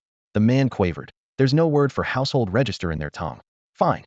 Just say this, tell him chow chow, and had better not claim he has no wife. After a moment's dread, the prisoner translated word for word. Qihong's face darkened at once, murderous light erupting from his eyes like blades. Shen Bei felt the pressure immediately, a mountain of hostility bearing down. Qihong sprang upright and stomped. Bang! The translator's chest caved in on impact, bones shattering. He hit the ground hard, blood gushing from nose and mouth, eyes bursting, dead before his body settled. The remaining 3 humans looked ready to burst into tears, yet not a sound escaped them. They curled into themselves, endless terror churning in their pupils. Qihong took another step. His toe touched down, and the coal-black floor exploded, pulverized to dust by brute force. The muffled blast rolled through the air, a tidal shockwave rattling eardrums like snapping sails. Almost in the same instant, Shen Bai's vision blurred. Qihong had vanished from sight. The next instant, Shen Bei was hurled backward as if struck by a speeding car, crashing through the escape tunnel. Lee Kuan Yew and the others were digging before slamming into the ground. The corridor fell silent for a heartbeat. Debris still swirled in the air when the blood-red outsider flickered back to his original spot, a cruel smile curling at his lips. Damn it, Shen Bei. Lee Kuan Yew spun at the noise and cursed, seeing only an arm jutting from the rubble. Several laborers scrambled over and dragged Shen Bei out. Shen Bei brushed off cold dust, spat a mouthful of bloody foam, and felt fury boil in his chest. Lee Kuan Yew bent down and whispered, "What happened? Forget me. Keep digging." Shen Bei waved him off and melted into the darkness once more. The workers exchanged helpless looks, then bent over and kept hacking at the passage, the only thing they could do. Deeper in the shaft, Shen Bai's footsteps thundered. Moving with the fluid power of a dragon and the ferocity of a tiger, each stride blasted chunks of coal rock into the air, black shards whipping aside in a storm of dust. He tore through the gloom and pounced on the outsider like a raging beast. The outsider had assumed his earlier blow had finished Shen Bei and was completely unprepared. Shen Bai's right fist crashed forward. The air shrieked and crackled with the scent of scorched ozone. The outsider raised an arm in panic. Boom! An audible shockwave burst from the point of impact, shredding both men's sleeves. Shen Bai's left followed, a deceptively soft palm that carried the weight of 1,000 pounds. It smashed into the outsider's face. Bone snapped. The bridge of his nose collapsed. He flew 2 or 3 meters like a rag doll before thudding to the ground and convulsing. The 3 imprisoned humans nearby were dumbstruck. Their invincible crimson leader had just been sent flying with a single punch. A second-rank martial artist. Were saved. Tears of relief streamed down their faces. Shen Bei tilted his head, musing, so he's only second tier? Pathetic. The words had barely left his mouth when the scene turned savage. The fallen outsider sprang up, seized one of the prisoners, and sank his fangs into the man's carotid artery, gulping hot blood. In seconds, the victim withered into a centuries-old mummy. At the same moment, the outsider's shattered facial bones squirmed and knit themselves whole. It happened so fast Shen Bei couldn't intervene. His throat tightened in shock. Human blood can restore him instantly? Excellent. Just perfect. Now the outsider looked like a demon carved from amethyst, violet light blazing in his eyes, delight and bloodlust intertwined. The shaft plunged into another deathly silence. Shen Bei stared into those dark pupils and felt not a trace of humanity, only endless cruelty and hunger, as though he were nothing more than meat awaiting the butcher. A chill ran down his spine. In an instant, the crimson aura roared back to its peak, and the duel with Shen Bei resumed. Every punch and kick from the stranger landed like a 1,000-pound sledge, forcing Shen Bai's blood to churn, his muscles to ache, and his bones to creak as if they might shatter at any moment. After several exchanges, Shen Bei spotted an opening. He sprang up, 7-star footwork closing the gap in a single stride, the cords of his lowered right arm bulging before he unleashed a lightning-fast haymaker. Boom! The muffled blast echoed through the alley. Planned and merciless, the blow struck before the stranger could react. His chest felt as though a cannon had fired point blank. His eyes bulged, his shirt shredded inch by inch, and the crack of splintering bone sent him flying. Suspended in midair, the crimson figure was swallowed by agony. Bones, muscles, and organs shook apart like honeycomb, blood spraying in all directions. It felt less like a punch than a heating collision with a speeding truck. Survival itself seemed doubtful. In the blink of an eye, he was hurled more than 20 meters, slamming into a coal wall and blasting out a crater, falling rubble half burying him. Shen Bei stared at the billowing dust, a savage grin twisting his face. I've tolerated you long enough. Now die. He wasted no more words. Ignoring the stunned onlookers, he stomped the ground to pieces and rocketed forward like a shell. Each stride spanned nearly 10 meters, leaving deep craters in the earth as a gale howled behind him. Strike, while he's weak, finish him. Where his berserk silhouette passed, sand and stones whirled as though death itself laughed in the wind. Shen Bei could feel his heart pounding, scalding blood flooding his limbs, driving him faster and harder. The air thickened around him, proof of the limits he was pushing. In a heartbeat, his human battering ram covered the 20-odd meters, slamming into the stranger who had just crawled from the rubble, choosing a vicious, lethal point of impact. A moment later, they both plunged into the chasm at the alley's end.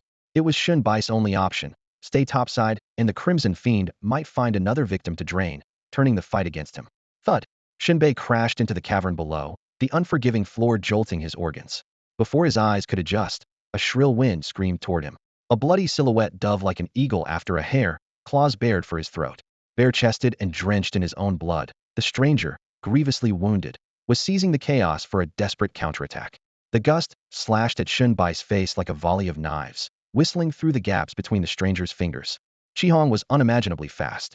His claw struck in the very instant Shen Bei dropped into the cavern, and his eyes were still adjusting from darkness to light, far too quick to track. If the blow connected, Shen Bai's body would be no sturdier than tofu and would be torn apart on the spot. Any ordinary first or second-tier fighter would have been shredded, but Shen Bei was different. Thanks to the fifth-dimensional stats he had earned through endless side jobs, his senses were razor-sharp. The moment danger flared, he whipped both arms up, muscles bunched and veins popping, bracing for Qihong's blood-streaked claws. Clang! The impact rang through the empty cavern like a hammer on a bell. Qihong felt as if his fingertips had slammed into forged iron. Pain lanced through his bones. Instead of the expected spray of flesh, he only gouged 5 shallow cuts across Shen Bai's forearms. You filthy mutt, you've got some bite. Blood dripped from Qihong's lips as he grinned viciously. He thumped his aching chest, eyes smoldering with malice. Deeper in the cavern, beasts howled in chorus. A tide of chaotic, rapid footsteps surged toward the open ground. Shen Bei noticed squat huts and narrow lanes around him, a miniature settlement where a black-clad mob was herding savage creatures forward reinforcements for their leader.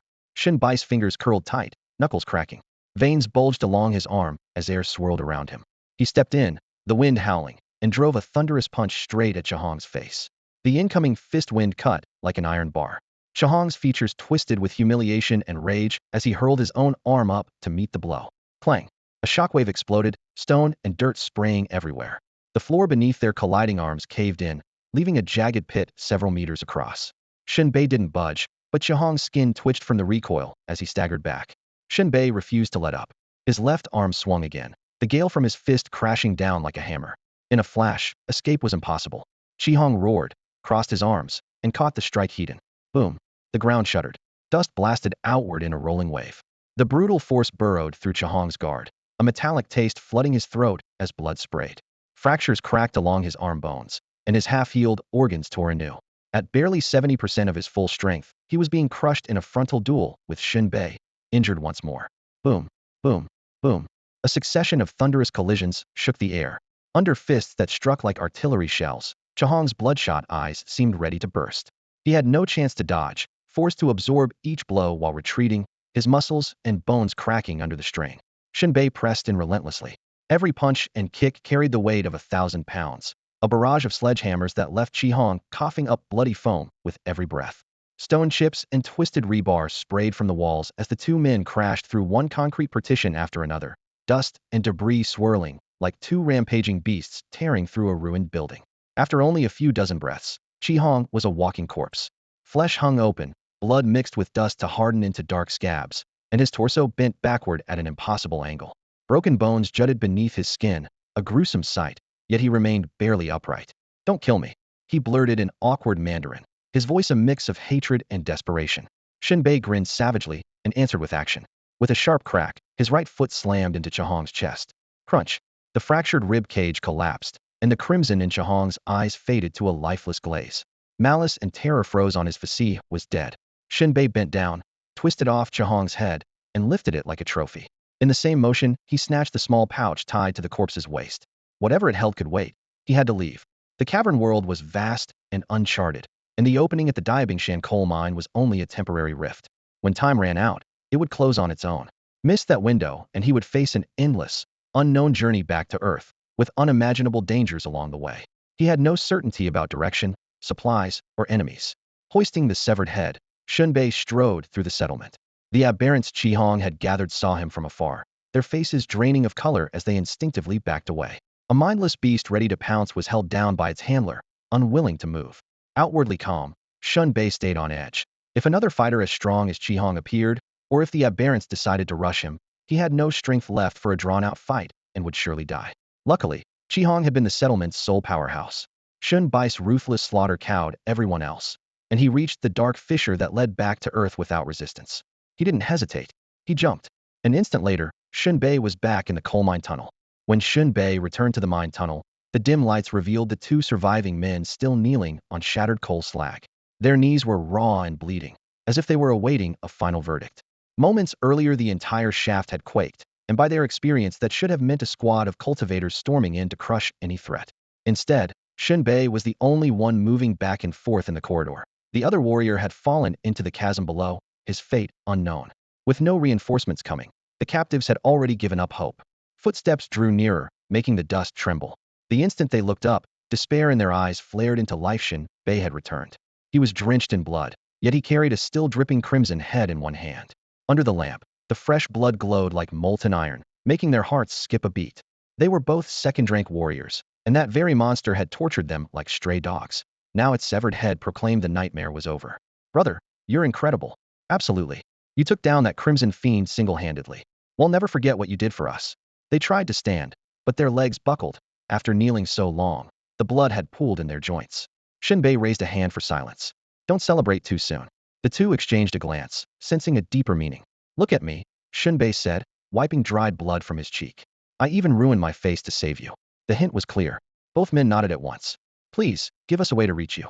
Shen Bei scribbled a string of numbers and handed it over. They stared in confusion. 19 digits? Bank account. Transfer whatever you think is fair. Of course. We'll make sure you're satisfied. They bobbed their heads. Shen Bei smiled. Good. I knew you'd understand. With the brief exchange settled, he asked how they had ended up captured. The two traded lines, pouring out their story. Their small squad had entered through the permanent southwest rift, hoping for treasure. Cultivation pills eventually stop working unless you find new ingredients, and the underworld was a trove of them. Greed led them astray. They were surrounded by foreign cultivators, sold again, and finally landed in Crimson's hands. That creature loved boiling blood, able to heal instantly by drinking it. So they had been reduced to living blood bags. The scars and missing flesh on their bodies told the rest. You're safe now, Shen Bei said, pointing at the cavian ahead. Clear those rocks. They'll keep watch. They hurried off, stumbling toward the collapsed section to dig it out. Shen Bei sat cross-legged by the rift entrance, flinging Crimson's head beside him, his eyes locked on the pitch-black hole. He wanted to see if any other foolhardy strangers dared come up. He couldn't help admiring their skill. Those outsiders really knew how to tame all kinds of vicious beasts. The thought made him click his tongue. Sure enough, a foreign cultivator soon poked his head out of the opening and looked around. The moment he spotted Shen Bei, he froze. Not daring to breathe, he promptly leapt back the way he came. Fed up with the stalemate, Shen Bei found a stick any head that dared pop up again was getting the whack-a-mole treatment. He took up position at the edge of the collapse. Every time an abnormal peeked out, the stick came down with a dull thud. One after another, he hammered them back underground. No one knew how long the standoff lasted. Suddenly, the horizontal barrier deeper in the tunnel gave a light shudder. In a split second, there was a sharp crack, sparks scattered, and the screen vanished from sight. Darkness swallowed the passage. The temporary burrow was gone. At last his nerves eased. He stretched his stiff back and headed for the mouth of the drift, unwrapping the small pouch head taken from Chi Hong as he walked. Inside lay a single item, a tiny purplish-blue fruit, its skin shriveled, almost odorless. What is this thing? Shen Bei frowned.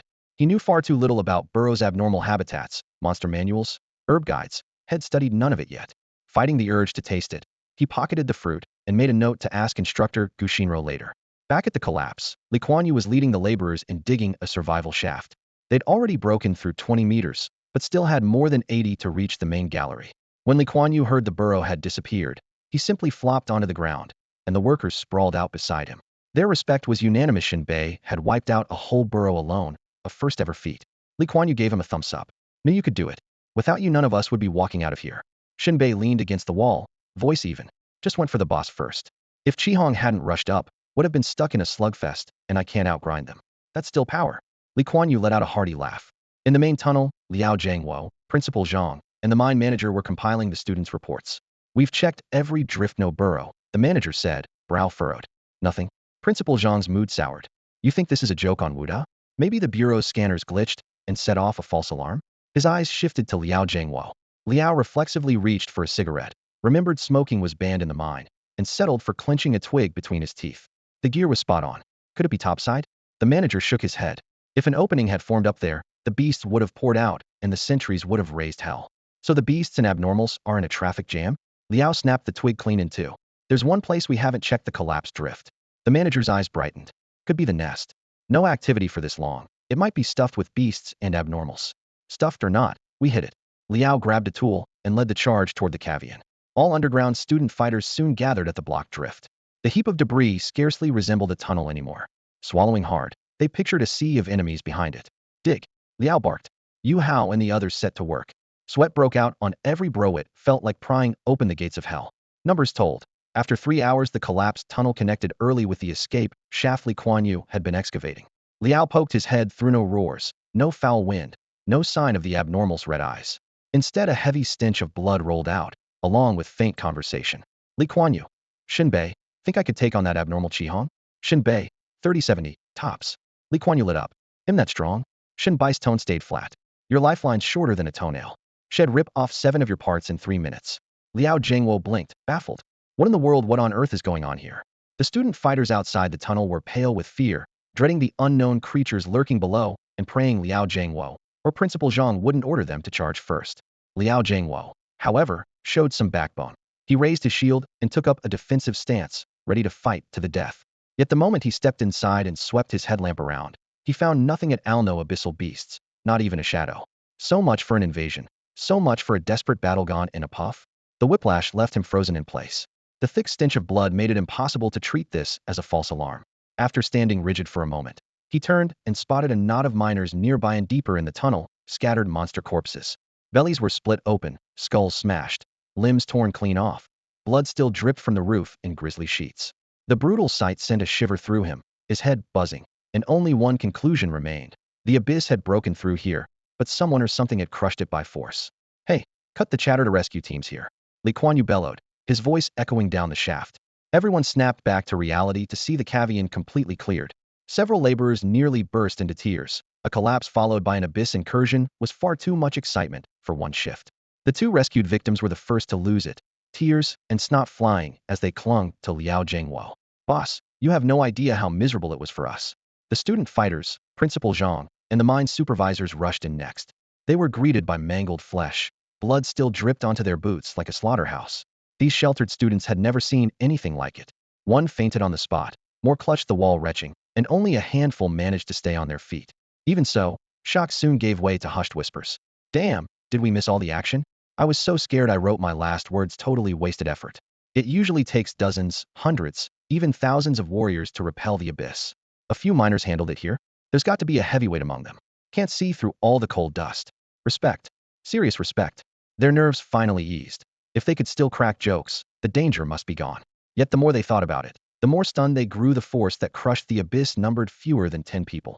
8 miners plus the 2 who'd just been rescued. Incredible. Which one's the heavyweight? I'd killed to see the face behind that soot. Principal Zhang, meanwhile, was drowning in shock. He roared, what on earth happened here? Liao Zhengwo sucked in a breath, pushed the survivors aside, and rasped, since when did Dibingshan coal mine set the bar this high? Did a handful of our miners really suppress the abyss? Liao Zhengwo's suspicion made perfect sense. The shaft was sealed tight. No outside help could have slipped in, so the miners themselves had to be the ones who crushed the dungeon.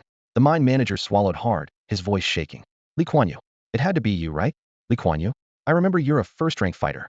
The rest of these laborers are just temps you hired at the job market. None of them could be martial artists, and no proper martial artist would crawl underground for work this filthy and exhausting. The instant he said Lee Kuan Yew, every face twisted, and the place erupted.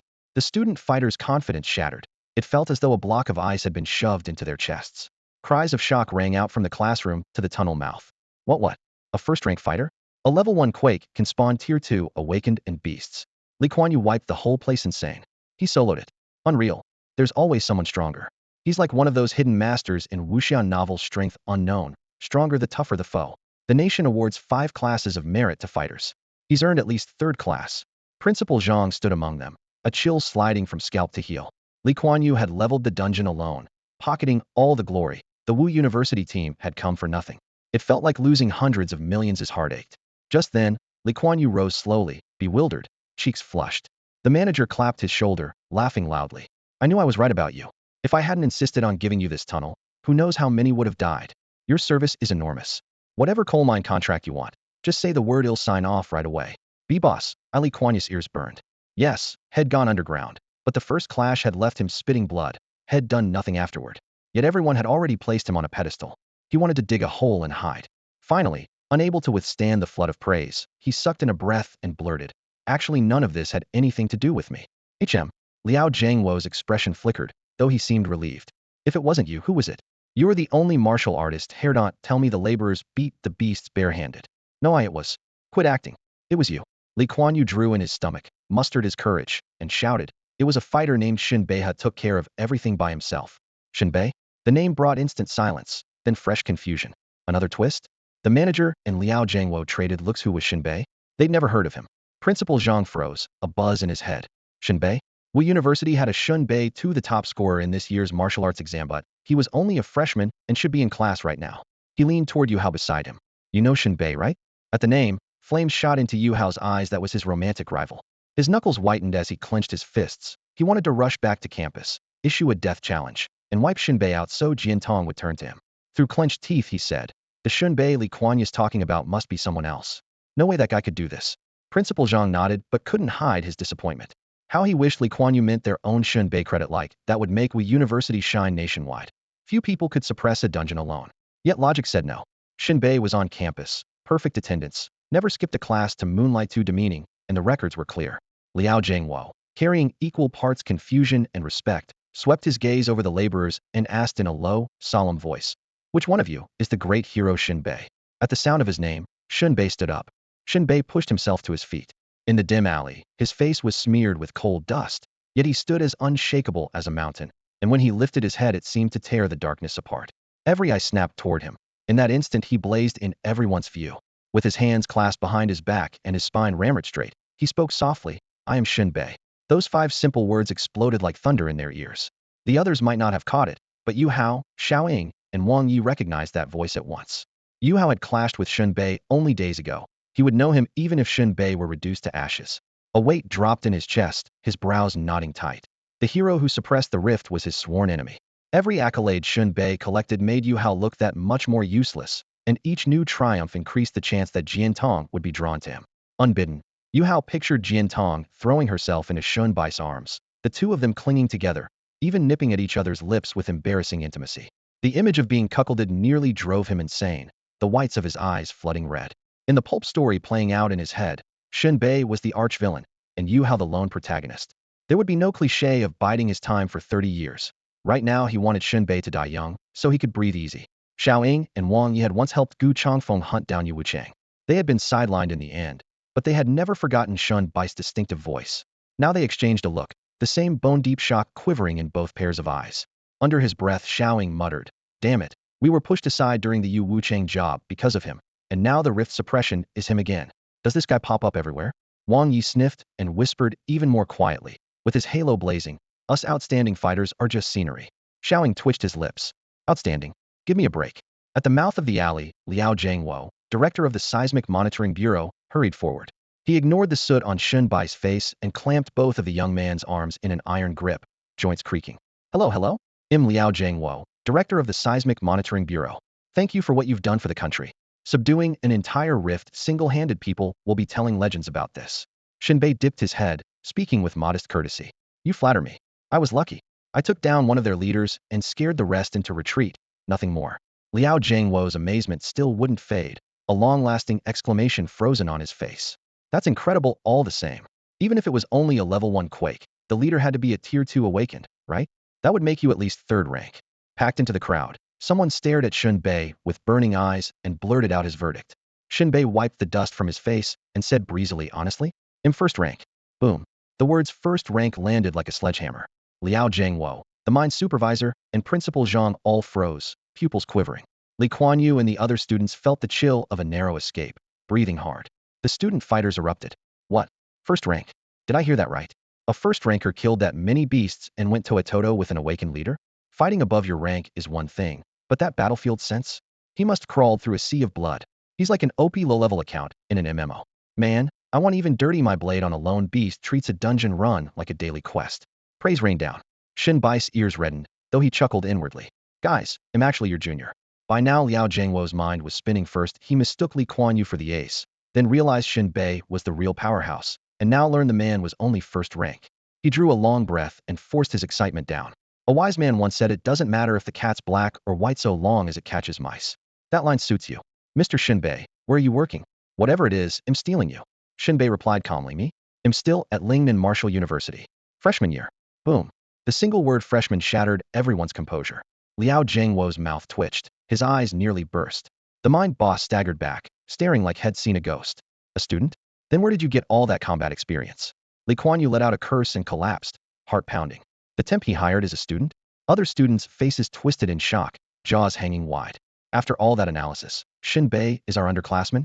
Principal Zhang was especially stunned, digging at his ears. What did he just say? Students around him shouted. "He said he's from Lingnan Martial University and a freshman." "No way. We rushed over as sophomores and a freshman stole the thunder?" "Wait, freshman Shen Bei this year's top scorer. Holy crap, that's brutal." Smack. Principal Zhang slapped himself several times until his cheeks bled, convinced he wasn't hallucinating. Shen Bei, the top entrant of Lingnan Martial University, stood right here. What a twist. What a twist. It felt like a golden beam shot into his eyes. He could already picture the school's resource vault stacked sky high. The rush of joy nearly made his knees buckle. He lunged forward in 3 strides, gripped Shen Bai's shoulders, eyes blazing with ecstatic disbelief, and screamed, "Shen Bei." Shen Bei remained placid, thinking, "All right, time to shower me with praise. I can handle it." Principal Zhang's voice climbed another octave, rattling eardrums. "You skipped class, you little punk." Shen Bei. The rapid-fire twists and shocks left everyone on site in a daze. The mine supervisor was the first to recover and immediately ordered an evacuation to prevent secondary disasters. The roof had already collapsed. The passageway would have to be cleared, bolted, and shored up work only trained miners could handle. A special agency collected the beasts Shen Bei had just slain. Because of the unusual circumstances, they weren't taking the bodies for free. The assessed value would be wired directly to Shen Bai's bank account as payment. Liao Jiangwo turned the entire seismic incident into a formal report for the National Archives. Principal Zhang raced around with his camera, snapping a full 360-degree spread of the Crimson Chieftain's severed head. These photos were trophies and bragging rights. While mentally arranging his PowerPoint slides, he was already drafting a heartfelt plea for additional resources for Lingnan City Martial University. On another front, Li Kuanyi's assignment was basically finished. The labor they'd been drafted for was almost done before the roof caved in, and the fallen coal wasn't his crew's responsibility. The mine would handle cleanup. After a few quick orders, he had the students drag the carcasses onto flatbeds, which a mine tractor winched to the surface. The sophomores squealed like lazy donkeys until Principal Zhang booted them into action, cursing the whole time. Liao Jiangwo shook his head. These fragile college kids were worlds apart from Shen Bei. Soon the carts piled with bodies rattled up the incline, and everyone queued to climb out. The students started whining again. The pinprick of daylight at the tunnel mouth was far overhead, and the slope was exhausting. They tried to hitch a ride on the mine cars, but the supervisor blasted them. "We miners climb this every day without complaining, and you're already tired?" Forced to comply, they formed a ragged line and trudged upward. Bringing up the rear were Shen Bei, Xiaoying, Wang Yi, and Yu Hao. Because the students ahead were so slow, the four still stood on level ground near the rail yard. Xiaoying gave Shen Bei a thumbs up. "Back in Chengtu, I knew you were impressive, but you still blew away our expectations." Wang Yi nodded along. Shen Bei shrugged and chuckled. Put anyone's life on the line with no way out, and they'd find a way to go all out. Humph. Yu Hao let out a frosty snort. "Listen to you brag. Feeling a little too pleased with yourself, aren't you?" Shen Bei turned, offering a faint smile with a hint of authority in his eyes. "My name is Shen Bei. If I have the skills, why shouldn't I show them off? Who are you to sneer at me?" Fury and cold intent flashed in Yu Hao's gaze. "Talking back to a senior? In my eyes, you're nothing but trash. Fine, consider me provoked." Xiao Ying's pupils tightened, his expression changing on the spot. He knew Yu Hao was about to issue Shen Bei a life-and-death challenge. No one knew why, but the atmosphere felt dangerously off. He spoke up on instinct. "Stop arguing, calm down." In the silence, his voice sounded jarringly loud. Wang Yi stepped between them, arms spread, pushing each side half a step back. "Easy. Let's keep this peaceful. Move." Shen Bei and Yu Hao barked in unison, shoving Wang Yi aside. Yu Hao's eyes were icy, murder swirling in their depths. "Shen Bei, you're dead." Shen Bai's gaze was black as an abyss. "Have you considered the price of saying that?" Crack. They locked eyes, thunder seeming to split the air while the temperature plunged. To Yu Hao, Shen Bei was a lifelong nemesis. To Shen Bei, Yu Hao was a noisy clown. Neither could stand the other. Killing intent boiled up at the same moment. Yu Hao calculated coolly Shen Bei had just suppressed the pit alone, so his stamina had to be drained. Perfect timing. Shen Bei thought, "I just beat a second-tier red chief. What's a mere second-grade martial artist like Yu Hao?" In a flash, the silence shattered. Yu Hao struck first. His body shot forward, eagle rising, shark biting, serpent coiling, then tiger pouncing in a chain of lethal moves. A blast of force hit Shen Bei. Before he could react, a ripping hiss tore past his ear. The air itself seemed shredded, a hand emerging from the void, the gusts stinging his brow. Dragon swims, tiger leaps. He hurriedly slid into a step from dragon form flying tiger technique, letting the punch skim his shoulder. Even so, the wind burned his cheek. Yu Hao landed where Shen Bei had stood, sneered, and swayed like 100 branches in a gale. Thunder whispered from his wrist. Raging thunder slash. The strike was vicious, aimed to cleave its target in two. So fast, and his footwork's uncanny. Shen Bei stopped dodging, met the attack heat-in, and drove out a palm. The cotton palm from soaring spirit flexible bones softened first, then rebounded with explosive force, colliding with Yu Hao's fist. Bang! A massive force crashed onto Shen Bai's arm. Lightning pain shot through his bones to his shoulder. Yu Hao staggered back 2 steps, eyes narrowing. Shen Bai's defense was far tougher than he'd guessed. Shen Bei snapped his wrist, shook off the numbness, then launched dragon breaks from the sea, his arm snaking straight for Yu Hao's throat. "Don't do this." Wang Yi rolled to his feet, roaring as he tried to pull them apart. Xiaoying yanked him back. "Are you insane? You'll get yourself killed." He shouted toward the fight. "Would you two calm the hell down?" But the flood of killing intent had deafened Shen Bei and Yu Hao. The only sound they wanted was the other man's death scream. As Shen Bai's fist closed in, Yu Hao laughed coldly. His back bowed like a bent fishing rod. His arm snapped shut like a shark's jaws, locking onto Shen Bai's forearm. Bones cracked like metal breaking. Shen Bei felt like a hooked fish, yanked off the ground and spun off balance. Yu Hao seized the opening and blasted out a palm. Pop! Heat flared in Shen Bai's chest. He grunted as he slammed to the earth, blood seeping from the corner of his mouth, his organs rattling. Only his iron-hard body kept him from crippling injury. Yu Hao gave him a chilly glance. "Not bad, but your stamina's shot." This ends now. He stepped forward. The sole of his foot howled through the air, aiming to crush Shen Bai's heat if it landed. His skull would burst like a smashed watermelon.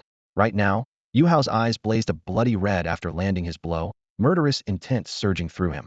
He looked like a beast unleashed from its cage, ready to raise his foot and crush Shen Bei on the spot. Beside them, Xiaoying felt his eyeballs almost burst. He simply could not fathom what mortal grudge made these two strike to kill without a word, every move aimed at the throat. Face drained of color, he shouted hoarsely, "Yu Hao, have you lost your mind? Stop." Wang Yi bit through his own tongue, the metallic pain jolting him awake. He rasped, "Don't. Whatever it is, talk it out." But Yu Hao no longer hurt anyone.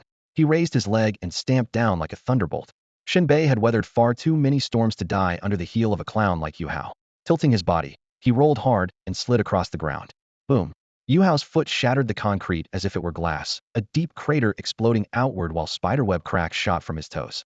Before the dust could settle, Shen Bei flipped to his feet and counterattacked in a torrential burst. He stepped forward, his aura exploding. Seven-star footwork. His presence surged like a tidal river, waves hammering the shore, flinging spray into the sky. Visions of heroes, kings, and shifting fortunes seemed to overlap his frame as he stamped down and seized the field. Sleeves snapping in the wind, he flashed forward again, momentum soaring, then unleashed the Kuei Xing kick. Within that kick, blood and chi churned through bone and tendon. Muscle, skeleton, and skin stretched to the limit, releasing a breathtaking ferocity. Thunderous rage wrapped itself in the pressure of a descending deity. Die. The word squeezed through clenched teeth, cold as ice. The leg's shadow thundered like 10,000 iron hooves trampling mountains and rivers, like a cosmic giant booting the stars out of place.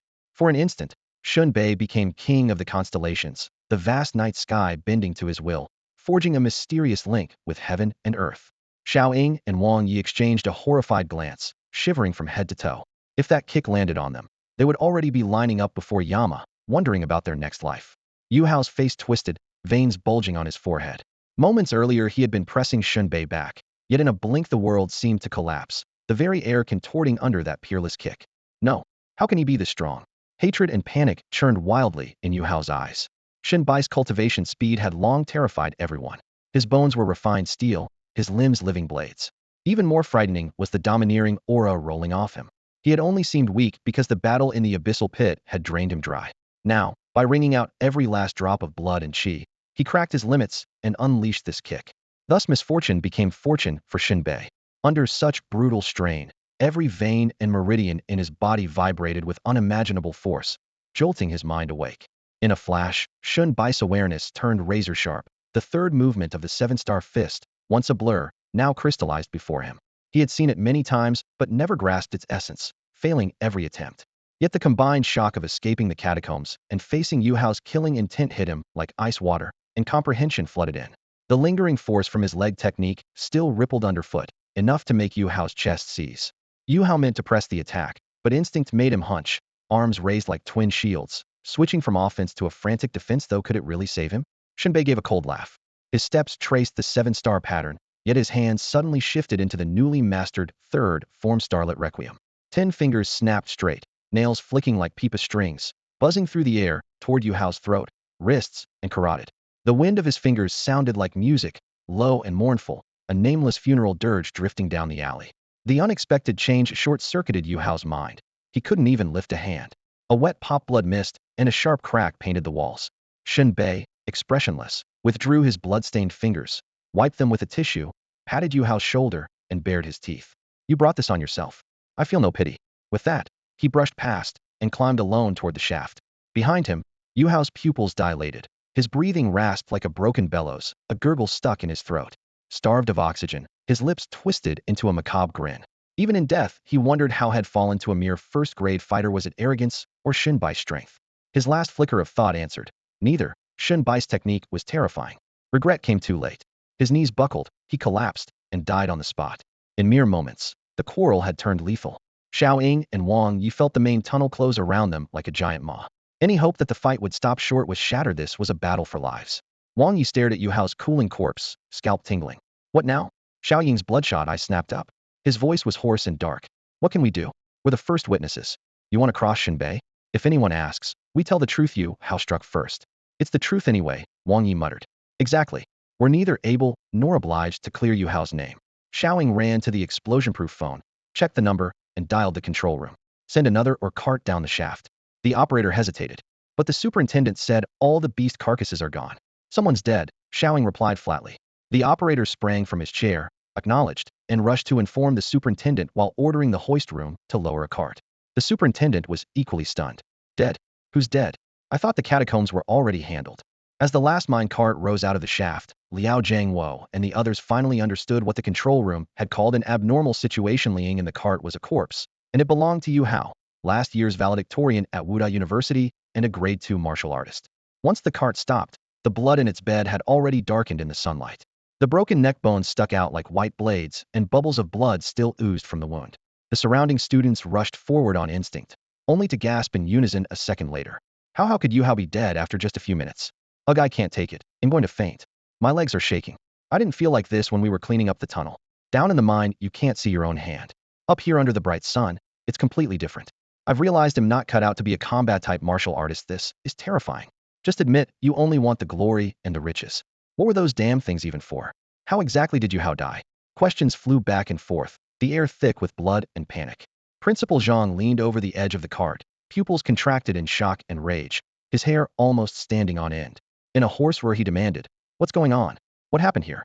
Xiaoying and Wang Yi stood side by side nearby, but neither spoke. Liao Jiangwo's face twisted with horror and anger. He stared at the pair. "You were the ones who called it in. Speak. How did Yu Hao die? Was it a stray beast or an aberrant that slipped out of the cavern?" Xiaoying nudged Wang Yi with his elbow, urging him to talk. Wang Yi shoved his hands into his sleeves, crouched down, and kept his head lowered, silent. "We're screwed," Xiaoying cursed inwardly. He drew a deep breath and forced himself to speak. "You know the order for coming up first. Wang Yi, Yu Hao and I, and Shen Bei were at the back. Then they just..." For what felt neither long nor short, Xiaoying recounted everything that had happened below, word for word. The crowd fell into a stunned silence. Only breathing and the wind could be heard. Everyone tried to decide whether his story was true, none more so than Liao Jiangwo. Shen Bei and Yu Hao suddenly drew their blades on each other and became mortal enemies in an instant. Not a single word exchanged before they started fighting. The scenario sounded far too bizarre. Liao Jiangwo had Xiaoying repeat the account, hoping to catch a flaw. If Shen Bei had coerced him into a lie, the story would surely change. Yet Xiaoying repeated it without a single deviation, defending neither Yu Hao nor Shen Bei. The students finally lost their composure and erupted. "What? Yu Hao was killed by Shen Bei? I'm not dreaming, am I? Impossible. Yu Hao was grade 2, and Shen Bei is only grade 1. Cross-rank killing? That's insane. Shen Bei already subdued the whole catacomb by himself. He should have been exhausted. How could he still fight a fresh Yu Hao to the death? Is he even human? Monster, total monster. I just want to know, what is the university going to do about this? It was a private duel. It didn't happen in the catacomb, so the state won't pay compensation." The chatter went on, but that last question was the one that really mattered. At that moment, Liao Jiangwo looked up at Principal Zhang and said, "If Yu Hao picked a fight and got himself killed, that's your university's internal business. You deal with it. This case is not ending as a sacrifice in the fight against the abyss, and the state definitely won't be picking up the tab." Principal Zhang closed his eyes, stayed silent for a moment, then began asking nearby students about the feud between Shen Bei and Yu Hao. He couldn't find out what started it, but he did learn one critical fact: Yu Hao had planned to issue Shen Bei a life-and-death challenge. He stood there in shock for quite a while.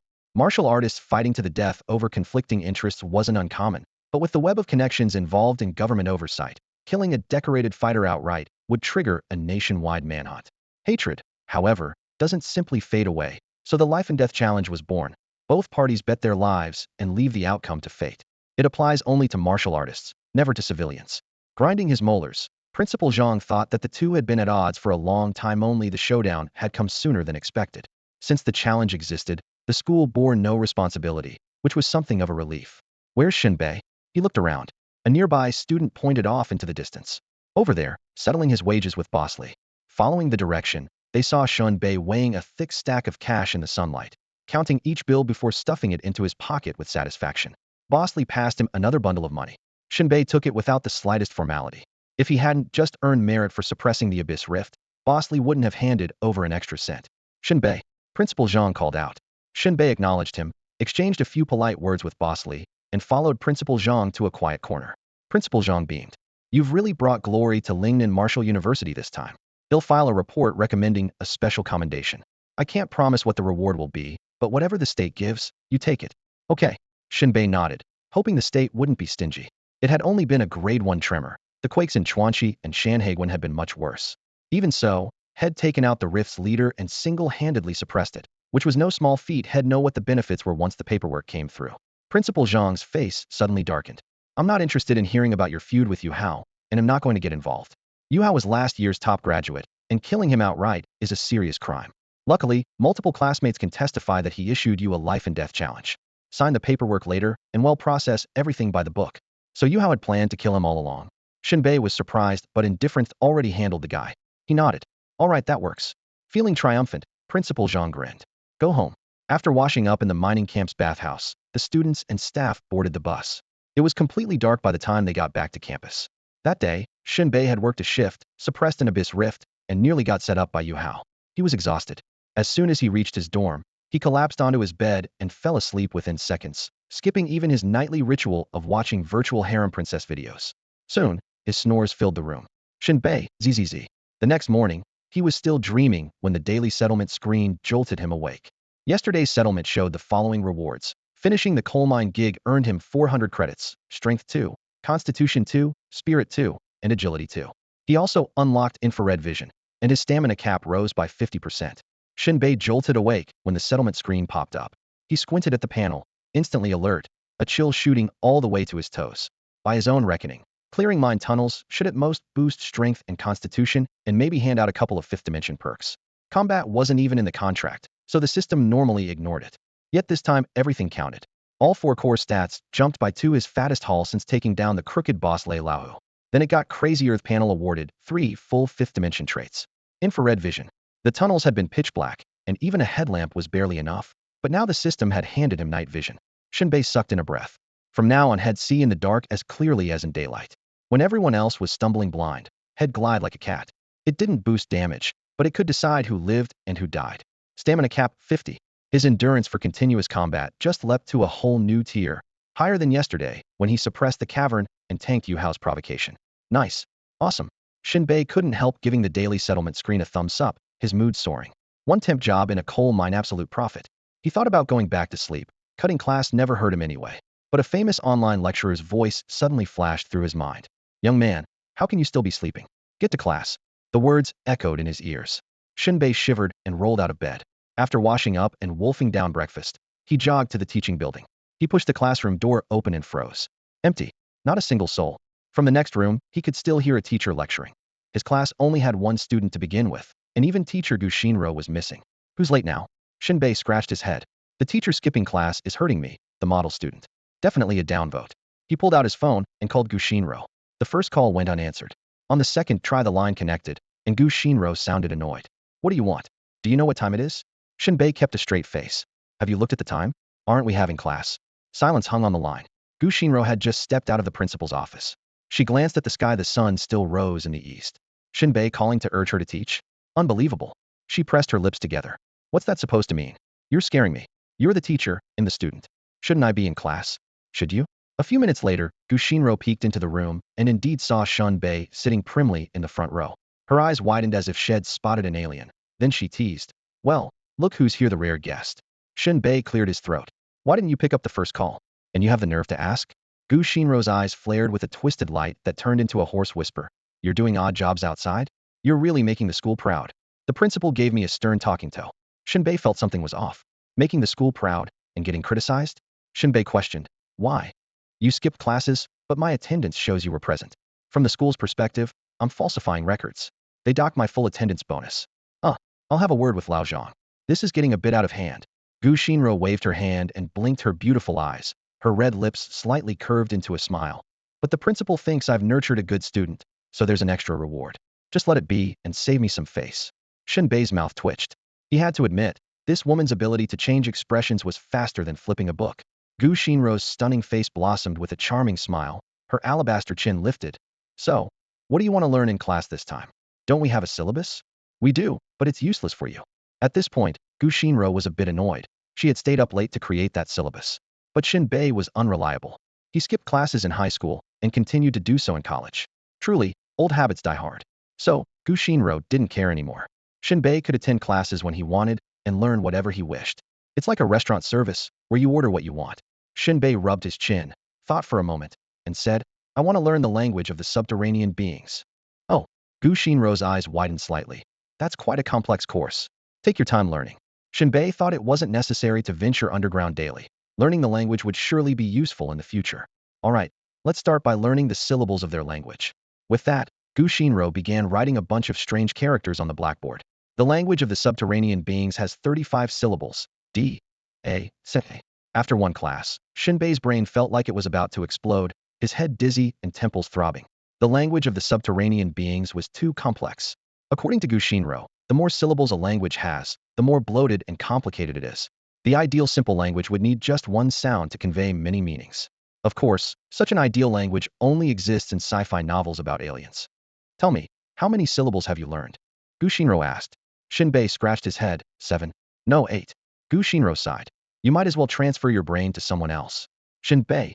After class, Shen Bei took out a bluish-purple small fruit he had picked up from the subterranean leader, Qihong. Teacher, can you help me identify this? Gu Xinro gazed at it for a moment, then immediately opened her computer and began searching the database. The subterranean world had so many things: rich mineral deposits, millennium cold iron, ink crystal, purple silver, refined gold, white radiant steel, earth crystal, billuo stone, ocean jade, and other rare treasures needed for weapon crafting. Gu Xinro, focused on the keyboard, continued. There are even potions that can assist in cultivation and enhance warrior attributes, derived from the blood of subterranean beasts or herbs. Truly bizarre. It's beyond human memory to recall them all. To Shen Bei, Gu Xinro seemed to be making excuses for not knowing what the fruit was. After a while, Gu Xinro finally found the relevant information, but she stared at the computer, stunned and unable to react for a long time. Teacher, Shen Bei called out as he saw Gu Xinro in a daze. Ah. Gu Xinro lowered her brow slightly, with a hint of concern. I found it. This thing is called the Immortal King. Huh. Shen Bei thought the name sounded a bit unusual and impressive. Yes, that's the name. Gu Xinro picked up a fruit, her voice trembling slightly. But the information shows that this thing is extremely rare, or rather extremely rare domestically. It's almost becoming exclusive to the Headhunter tribe organization. In the Headhunter tribe, people use humans as currency to trade with subterranean beings for this fruit. It can be made into super modified adrenaline. Shen Bei. Shen Bei felt numb all over. The Headhunter tribe again? Using humans as currency? Super modified adrenaline? Shen Bei questioned this. Yes. Gu Xinro took a deep breath. After consumption, blue markings appear on the face, greatly enhancing combat power and wound healing ability. It's almost freakish. Wait, Shen Bei felt Gu Xinro's description was somewhat familiar. He had the feeling he'd seen blue markings somewhere before. Shen Bei tilted his head. Suddenly, it clicked. That was. As Gu Xinro described the ultra-modified adrenaline, Shen Bei felt an uncanny sense of familiarity. Rumors said that once the drug entered the body, eerie blue patterns would crawl over the skin. That was exactly what Lei Laohu had taken right in front of him. Back then the old man refused to pay for the job, so Shen Bei pinned him to the ground. Halfway through the beating, Lei Laohu swallowed the drug, his strength skyrocketed, and he turned around to chase Shen Bei instead. Fortunately, the surge wore off before he could land a fatal blow. When the blue lines vanished, his power collapsed like a punctured balloon. Shen Bei regained the upper hand and finished Lei Laohu off himself. Shen Bei frowned. Putting the pieces together, the ultra-modified adrenaline was practically exclusive to the headhunters, so Lei Laohu was almost certainly one of them. But that wasn't the real issue. The real issue was how brutal the drug was. Made from the Undying King's fruit, it packed a ridiculous punch. Shen Bai's Blazid wanted it. Unable to contain his excitement, he held up the bluish-purple fruit and asked, Teacher, I have an Undying King's fruit. Can I make the ultra-modified adrenaline myself? If he could really brew it, one burst of power would flatten any opponent. Gu Xinro shook her head without hesitation. There's no formula. Huh. Shen Bei was taken aback. Flicking her hair over her shoulder, Gu Xinro said firmly, I told you, it belongs to the headhunters. The recipe will never leak. It clicked. Besides the Undying King's fruit, the drug needed other supporting ingredients. Every component, ratio, and step was top secret, probably known only to the clan's upper ranks. He smacked his lips, staring at the fruita. Short-lived thrill. Another idea popped up. Toss the fruit onto the black market at a sky-high price. Hook someone who really understood it. Follow the trail, maybe trace it back to the headhunters, even snag the formula. But that route was suicide with his current strength, like a mouse licking a cat's whiskers. After weighing it, he could only stash the Undying King's fruit away and let it gather dust for now. After a brief pause, he asked a technical question. Teacher, what does it take to become a second-grade martial artist? Gu Xinro raised an eyebrow, surprised that a freshman was already thinking about grade 2. She waved him off. Right now you should focus on a solid foundation. We'll talk grade 2 in your sophomore year. You're not telling me you don't know, are you? Shen Bei prodded. Hands on her hips, Gu Xinro pursed her lips and snorted. I'm the teacher. Of course I know. Any single attribute at 70 points will do. Shen Bei nodded, running the numbers in his head. The threshold wasn't high for him, but it would be agony for most of the other students. Many had gotten into Wuda on the strength of a single standout attribute. Plenty were over 40, a good number over 30. Yet the moment they arrived, the school had them do stance training, and that actually drained their stats, so where were they supposed to make up the loss? You either popped pills or trained like a maniac, mining your own attribute points like people mine Bitcoin. With good luck, those points soared. With bad luck, you ended up like the countless first-tier fighters who drifted around, too skilled for odd jobs, yet not skilled enough for anything better. Because mining attributes was so mystical, the pill market was always booming. Roughly 9 days remained before Lingnan City's Marshall University set out on its group mission, and if Shen Bei kept doing day labor during that time, his stats would easily break 70. The thought made him breathe out in relief. A second-tier fighter was already waving at him. He left the classroom and hurried down the campus path toward the labor market. A working man has to stay true to his roots. A clear voice rang out in the distance. Shen Bei. He turned. Jin Tong wore a fitted skirt suit today. Black stockings traced her straight legs, her long hair draped over her shoulders, and a light touch of makeup made her bright and lively. She skipped over, silver eyes crescenting. I heard you did something big? Shen Bei tried to sound casual, though his presence filled the air. Yeah, I just happened to shut down a dungeon breach, and Principal Zhang freaked out. Jin Tong laughed, knowing he was showing off, but letting it slide.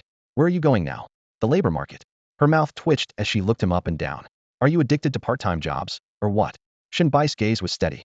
I do hate gold-digging girls, but if that girl is you, then I hate being broke even more. A buzz went off in Jin Tong's head, her cheeks turning hot. After a long second she managed, okay. Shen Bei grinned to himself. Not impressed yet, huh? He waved, turned to leave, then stopped. Aren't you going to ask about Yuhao? Your dad and his dad are pretty close. Never met him, Jin Tong said crisply. Oh. Shen Bei understood and walked off again. The labor market roared with voices. The moment Shen Bei showed up, people made Wano one shone brighter among the day laborers. No one questioned why a fighter wanted odd jobs. People had stranger quirks. Some guys collected women's used underwear and no one cared. So Shen Bai's love of manual work almost looked refined. There wasn't much work that day. He waited all morning and only landed one gig.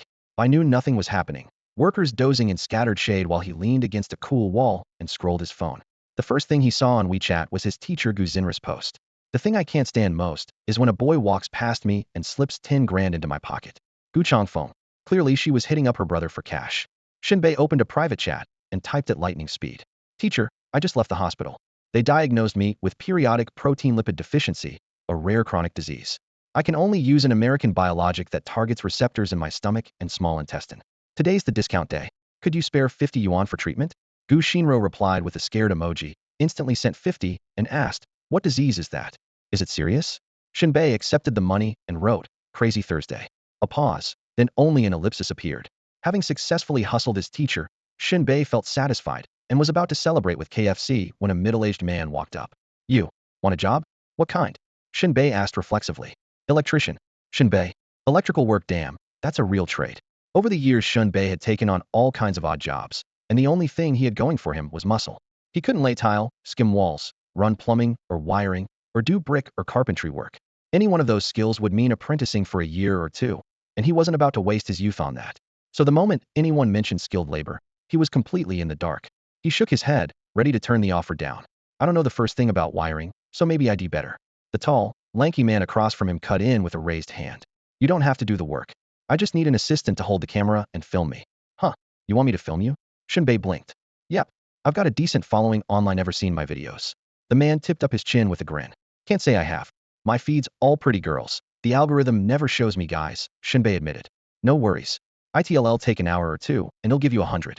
Deal struck. They climbed into a gray minivan and headed straight for the apartment complex with the electrical problem. Small talk on the way revealed the man's surname. Wang, one of those unlucky surnames that always made the neighbors tense up. Online, Lao Wang was a big-name repair guru with millions of followers. Brother Wang, where'd you learn this craft? Shen Bei asked. Get shocked enough times, you figure it out.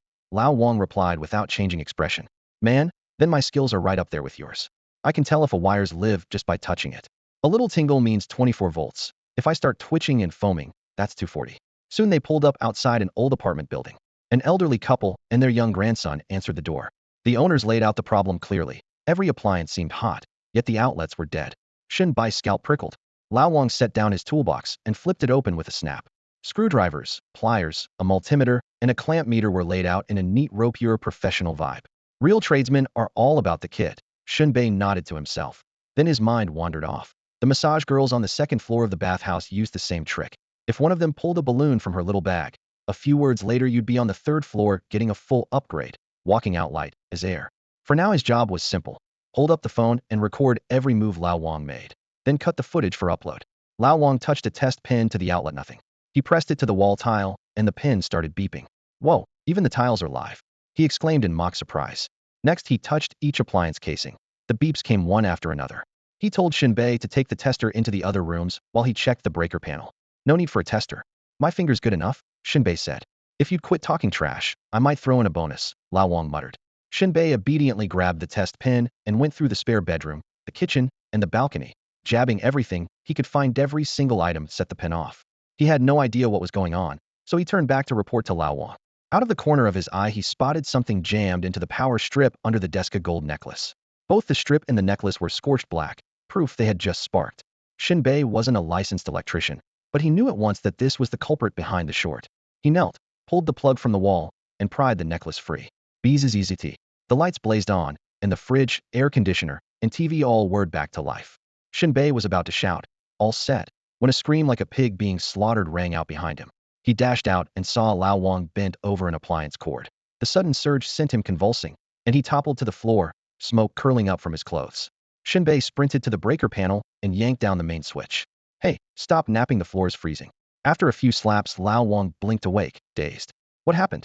Whyd the power come back."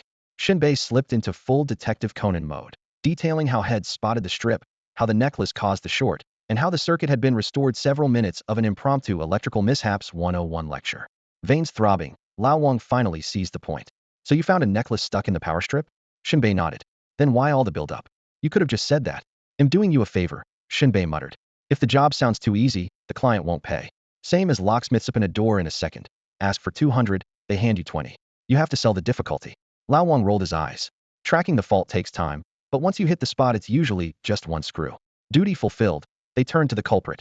Every gaze landed on the kid next door, cheerfully gnawing an ice pop. After the short was cleared, the elderly couple still looked sour, clearly hoping to haggle. Lao Wang tested again and found the shower heater still lit. The ground wire was bad. Only then did the couple relax, deciding their money was well spent. Next, Lao Wang and Shen Bei launched a full sweep. Inside the flat, outside, the stairwell's cable shaft, then the basement. After half a day they found the cause. The grounding rod had been ripped out completely. Staring at the empty hole, Lao Wang burst out, "Damn it! Who steals something like this?" Shen Bei shrugged. The big yellow metal letters outside the police station were stolen for scrap. Why, not a ground rod? Lao Wang rubbed his chin. Saw that on the news. They took several letters before the station even noticed figures. He ran through the scenario again. If that kid hadn't jammed the necklace in, the water heater would have become the ground and every appliance in the building might have blown.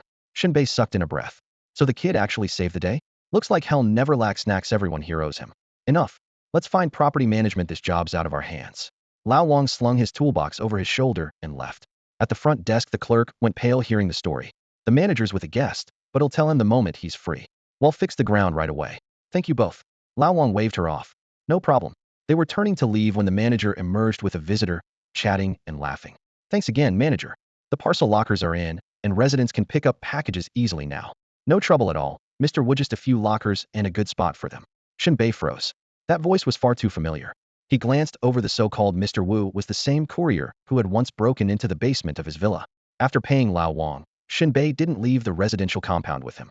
He slipped behind a flower bed, using the foliage as cover, and kept his eyes fixed on the property office door. It wasn't long before the man disguised as a courier Boss Wu stepped out alongside the property manager. Boss Wu looked calm, yet his imposing presence made the manager seem uneasy. They exchanged a brief handshake and parted ways. Wu strode to a black sedan parked by the curb, climbed in, and sped off. Shen Bei locked onto the license plate Liao D2537 and etched the number into his mind. So the courier isn't a courier at all, but the owner of the delivery company. The discovery took Shen Bei by surprise. He had been wondering how to run into the man again, only to bump into him by chance. To be safe, he brushed the dust from his pants and headed back to the property office. The receptionist raised an eyebrow at his return. Huh, you're back again. Anything else? Shifu was afraid you might forget which building it is, so I came back to double-check, Shen Bei said, scratching his head with an apologetic smile. We've got it. Thanks, the receptionist replied with a nod. Shen Bei put on a simple-minded look and lowered his voice. I just saw the manager talking with the owner of a courier company, right? Yeah, the staffer answered casually. Why? I'm not very bright. I've been apprenticing as an electrician for ages and still can't get the hang of it. You know how men fear picking the wrong trade. I'm thinking of switching to deliveries. Could you introduce me to the manager? No problem. The staffer agreed, turning to call the manager. Soon Shen Bei was ushered into the manager's office. There's a future in electrical work, stick with it, the manager said, getting straight to the point. Look at this time. We didn't even spot the wiring fault ourselves, and it could have been dangerous.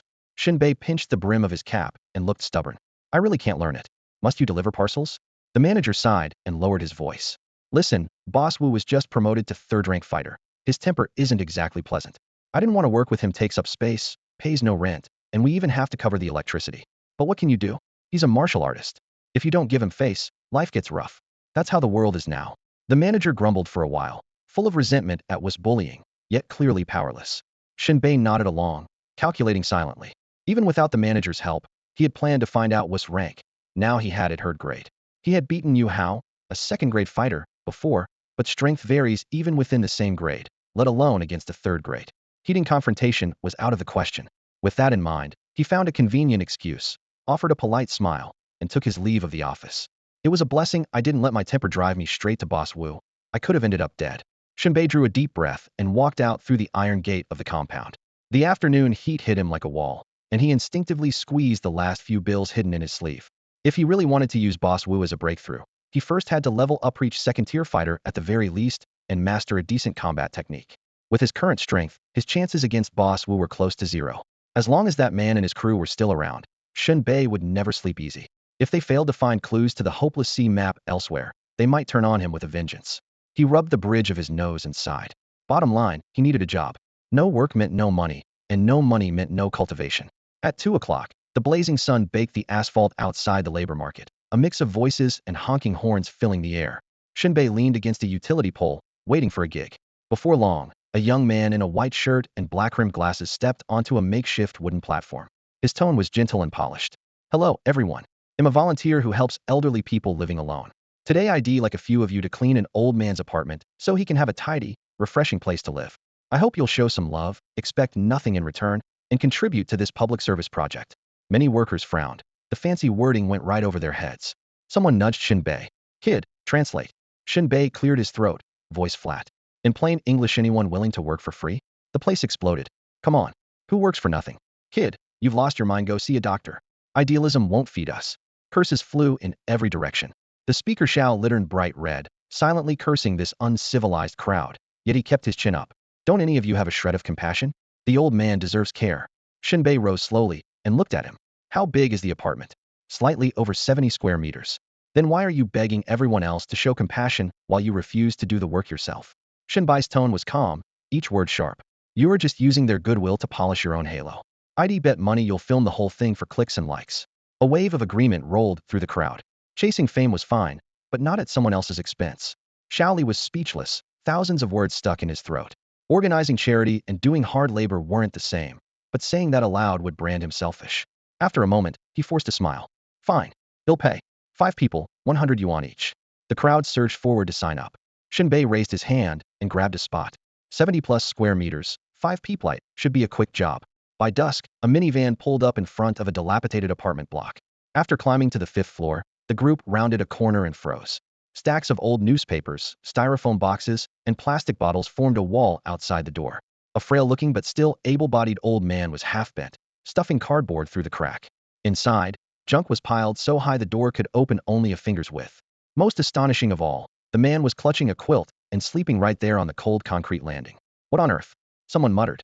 Shen Bei frowned, one term flashing through his mind: Diogenes syndrome. The realization left him numb. This job was going to be rough. Diogenes syndrome, named after the ancient Greek philosopher and also known as squalor syndrome, is essentially a behavioral disorder. It usually affects the elderly and is marked by poor hygiene, compulsive hoarding, complete lack of shame, emotional detachment, strained social ties, and extreme self-centeredness. The moment Shen Bai's crew walked in, their heads started spinning. They had expected nothing more than picking up trash, wiping windows, and mopping floors. Instead, they were greeted by a full-blown disaster. Junk was piled so high at the doorway that no one could squeeze through, and that was before they'd even seen the inside. Cockroaches and rats scurried everywhere. The upstairs doors were caked in dust, and it was obvious the neighbors had long since moved out. Shen Bei swallowed hard and stared at Xiao Li. Buddy, this is your idea of an easy job? Xiao Li shrugged. For laborers like you, isn't it better than hauling cement under the sun? It's not that simple, Shen Bei said, pointing upstairs at the elderly man on the couch. Hauling cement is straightforward. The real problem here isn't clearing the trash, it's how the old man will react. Those heaps are treasure to him. Do you really think he'll let us touch them? Xiao Li waved a hand dismissively. Nobody's stopping you. Just get the place clean. How you do it is your business. One of the workers snapped. Forget it. I'm out. He flung his gloves down and stormed off. But Shen Bei couldn't leave. The job felt interesting, and he figured he might even stumble on some strange new opportunities. He raised a hand. Hold on, everyone. Let me think. After a moment, Shen Bei crouched beside the old man and spoke in a low voice. Sir, I just saw a huge pile of cardboard across the street. In an instant, the old man's eyes lit up. Like someone injected with a double dose of adrenaline, he grabbed a woven sack, sprinted to the door, and bolted toward the neighborhood entrance. Shen Bei snapped his fingers. Move. The workers gaped. That actually worked? Shen Bei burst out laughing. It doesn't have to be clever. It just has to work. While the old man was gone, they charged in. Bag after bag, box after box, they dragged the garbage out. The worst part wasn't the clutter, it was the stench. After years of stagnation, the air seemed tinted gray, stinging their eyes. Within minutes, one worker gasped, let out a choke, and collapsed on the spot, fingers forming a helpless V as he foamed at the mouth. They had to carry him outside for fresh air before he finally came around. These men were the lowest of the working class. They'd done every dirty, back-breaking job imaginable, even cleaning cesspits. Nothing had ever been this lethal. The place felt cursed, as if toxic miasma filled the rooms. They strapped on masks and forced themselves back into the lair. Luckily, the apartment was on the ground floor, so they didn't have far to haul the trash. All they had to do was drag it outside and dump it. Xiao Li set up his camcorder and hit record. Another day of giving back. My friends and I are cleaning the home of an elderly man who lives alone. Just look at this mess. But we're not afraid of hard work, we're doing it for our country's bright tomorrow. Smash that like button and follow me, so I can go viral. When the take was over, he tossed the cardboard prop aside in disgust, walked straight out, and flagged down a scrap dealer. After sorting and weighing the junk, he pocketed exactly 500 yuan. Shen Bei watched the whole performance, stunned. Wow, so that's how you make money out of thin air? He muttered. Still, he couldn't be bothered to argue. He just wanted his wages so he could trigger his daily settlement panel. As for Xiao Li's antics, no comment. Everyone worked for a while, and although the place was far from spotless, it was at least livable. The floor was swept, the furniture put back, the windowsills wiped down. When they finished, Xiao Li pulled out his phone to film a second clip.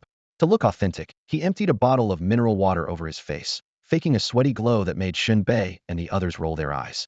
The video finally wrapped, they took their pay, and the workday was officially over. Moments after they left, the old man came home empty-handed. Seeing all his treasures gone, he nearly fainted.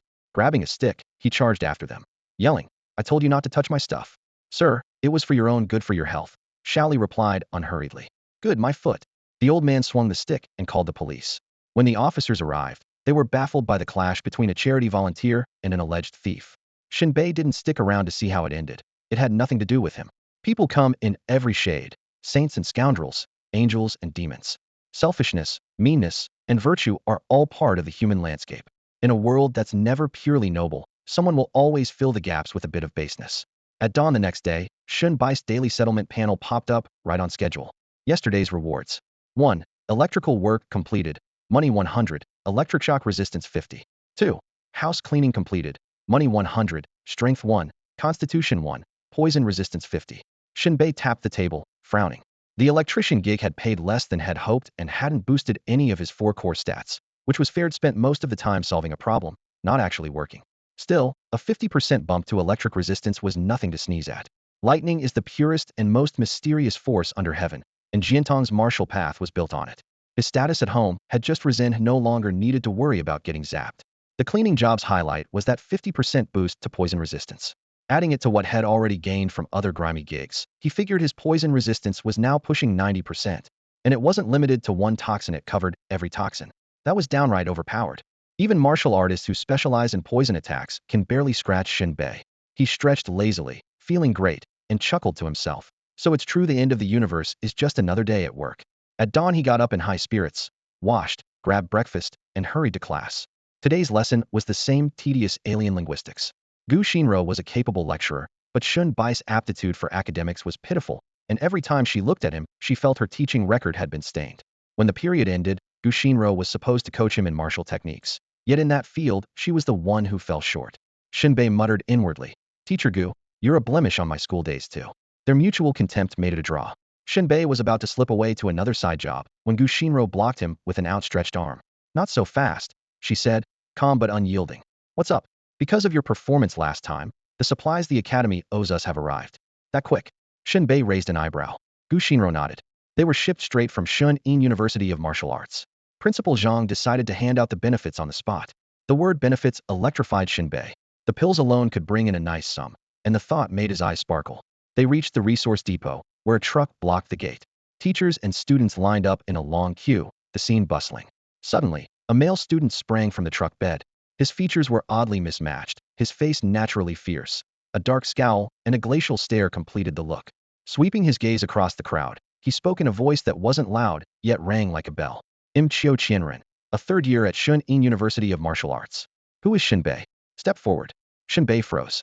Who on earth is this guy? So arrogant, do I even know him? Shen Bei was still waiting for the supplies to be handed out. Out of nowhere, a young man squeezed to the front, eyes sharp, voice booming across the yard. Which one of you is Shen Bei? Gu Shinro turned instinctively and whispered, do you know him? Shen Bei shrugged. I don't make friends easily. The squad next to them, the self-styled unlucky quartet, snapped to attention as if officially validated. Told you Shen Bei has good judgment. Shen Bei shot them a sideways look. And that concerns you how? Who's Shen Bei? The newcomer shouted again.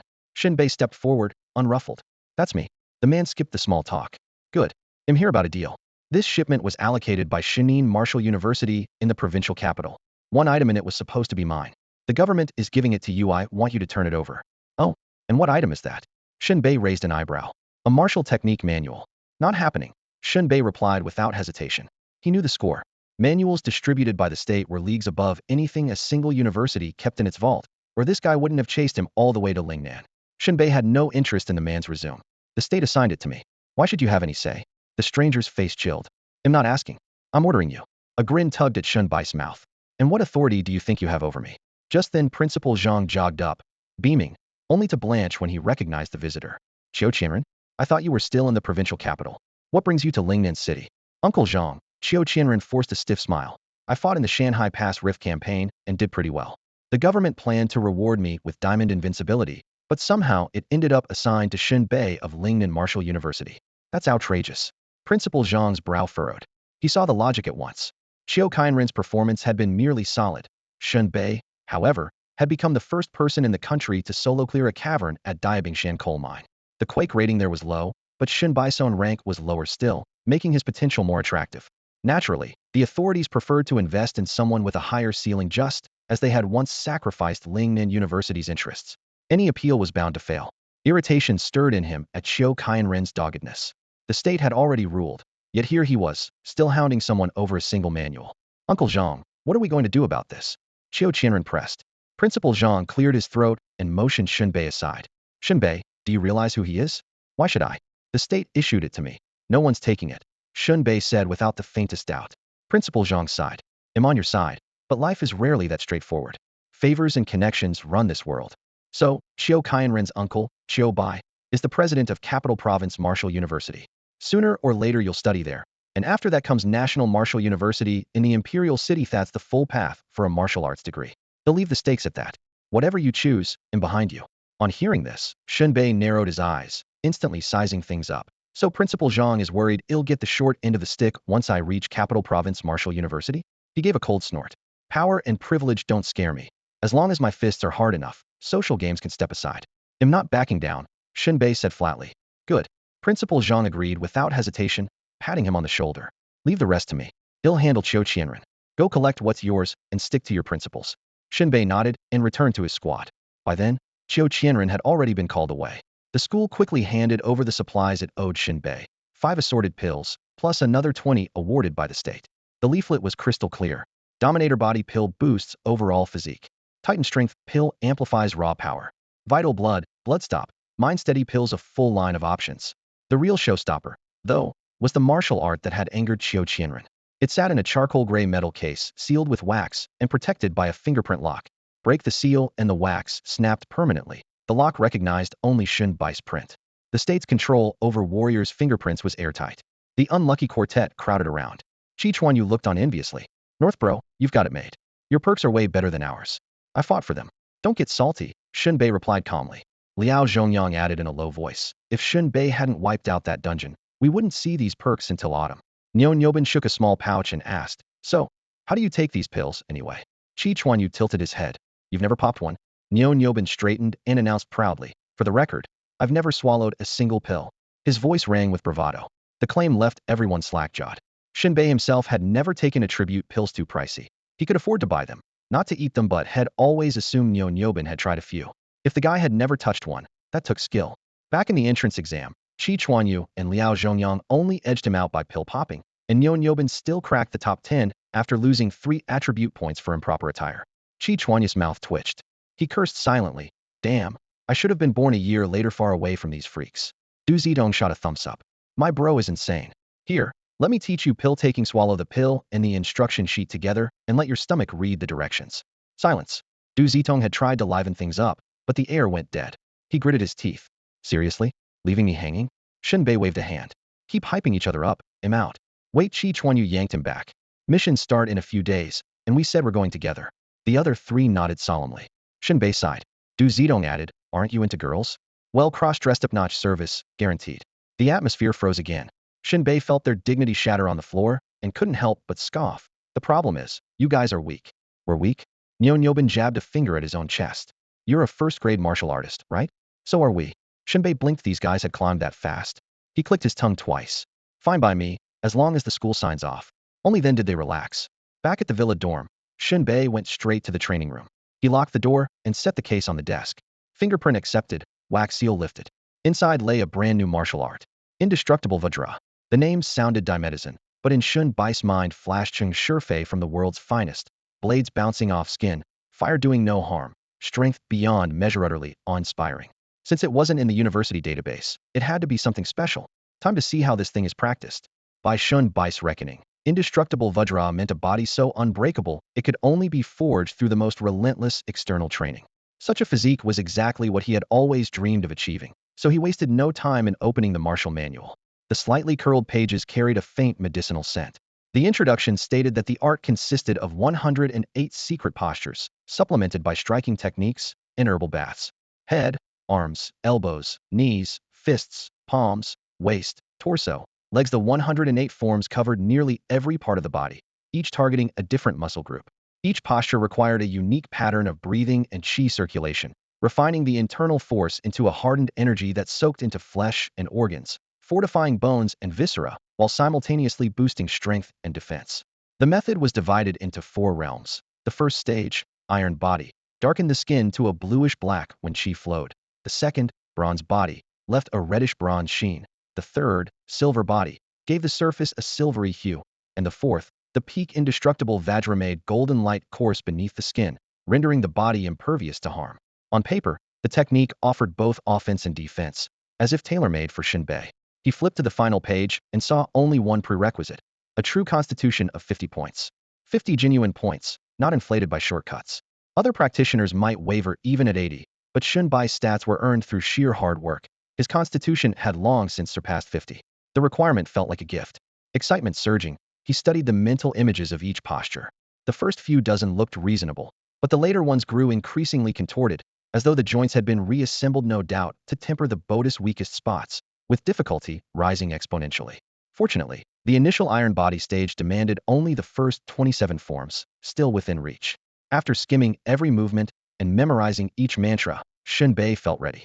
He stood tall, feet together, palms pressed before his chest, the opening pose of the indestructible Vajra.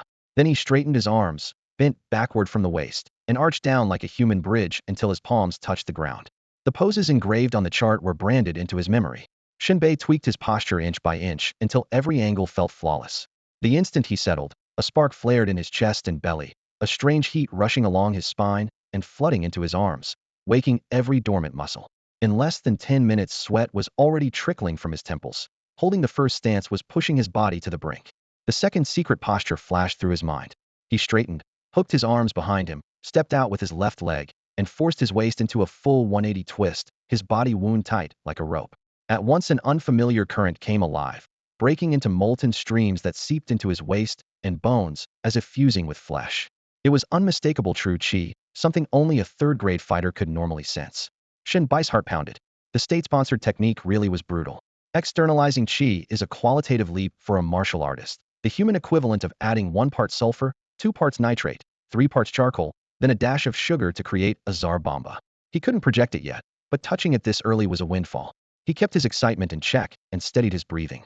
Another 10 minutes under high tension sent sweat pouring off his clothes before he eased into the 3rd, 4th, and 5th stances.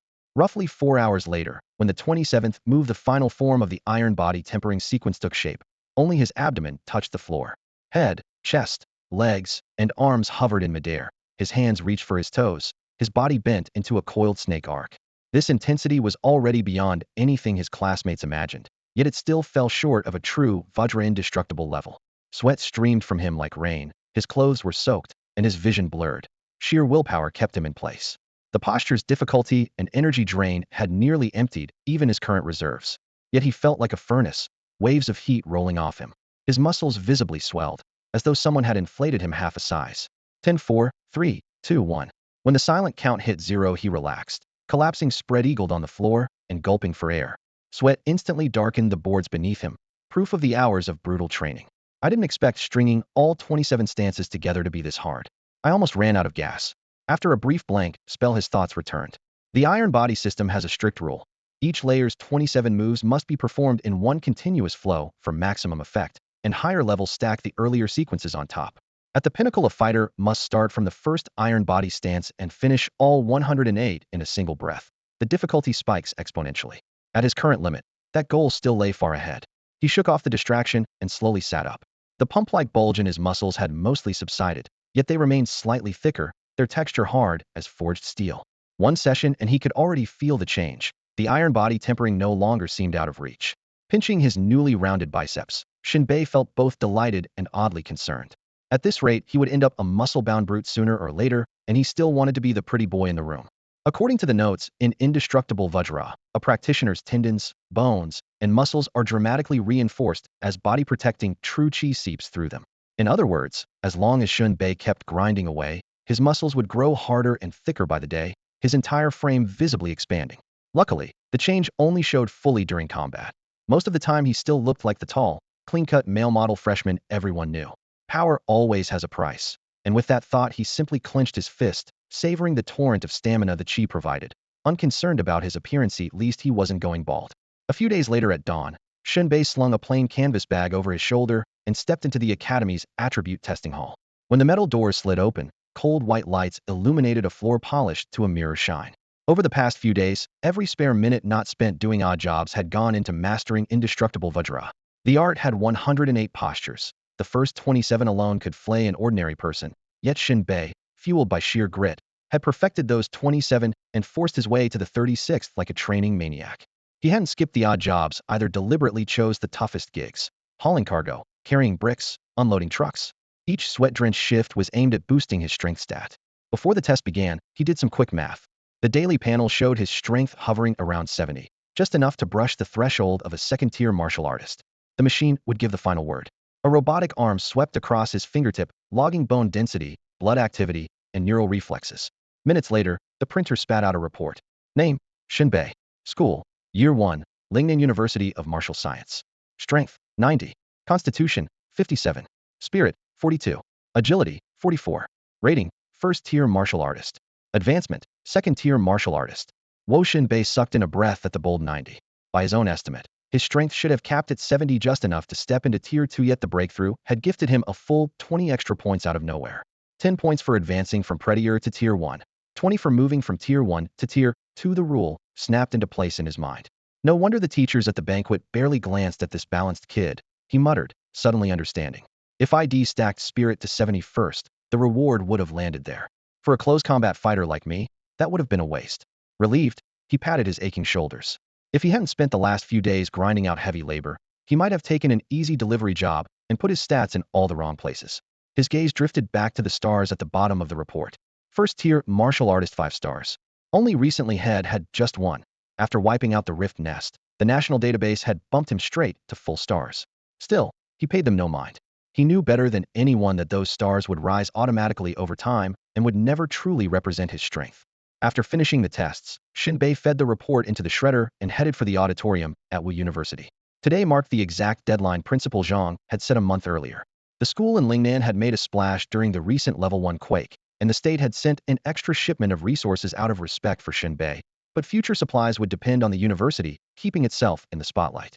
The last delivery had spoiled the students. Bottles of attribute-boosting pills worth tens or even hundreds of thousands of yuan had gone down their throats like candy, and their stats had skyrocketed. Once you've tasted steak, nobody wants to go back to chewing straw. The hall was packed. Nearly 1,000 students stood in rows by class year, waiting to be sorted into teams and assigned missions.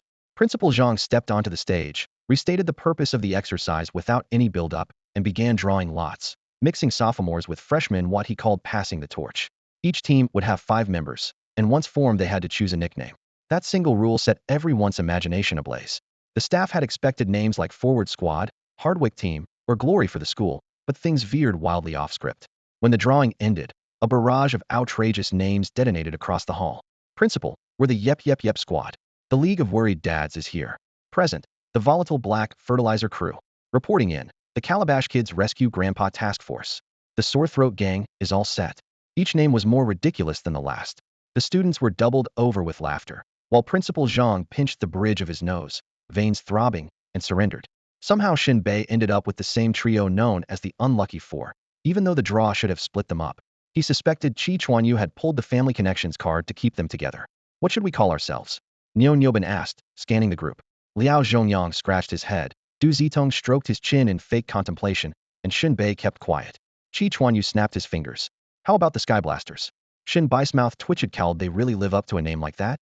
Still, no one objected. Clinging to Chi's coattails mattered more. And so the Skyblasters were born. As over-the-top as it sounded, Principal Zhang considered it half a step more normal than the previous monstrosities. He opened his laptop, and a projection lit up the screen behind him. 4 tabs appeared in the center: Army missions, Bureau of Martial Affairs missions, Constabulary missions, and a system guide. The Army needed no introduction. Instructor Cheng Liaoyuan, who had recently trained the students, reported there. The Bureau of Martial Affairs oversaw registered fighters, usually dealing with opponents ranked 3rd grade and above. Anything small enough for the local precincts to handle rarely interested them. Both the Army and the Bureau posted jobs here only when they lacked manpower or jurisdiction, letting martial arts universities nationwide bid for them. Gu Xinro, standing to the side, added, the Army's rewards aren't huge, but they do come with merit points. If you plan to enlist one day, pick tasks that match your level and start building a record. Shen Bei nodded. Military points were gold. Cheng Liaoyuan used them to move freely between the Army and the university, and even trade them for combat techniques, the closest thing to hard currency there was. Gu Xinro continued. Missions from the Bureau of Martial Affairs are tougher. Odds are you can't handle most of them yet, but once in a while there's a gem. They also pay in points, so if you want to join the Bureau later, start padding your resume now. The Constabulary, though, is your real entry-level gateway. She shifted to a warning. Don't take those lightly. The targets may be ordinary humans, but they're hardened criminals with plenty of firepower. You could get shot if you slip up. On the plus side, the Constabulary pays in cash or pills, which is pretty sweet. After Teacher Gu's Zinris briefing, Shen Bei roughly knew what to expect.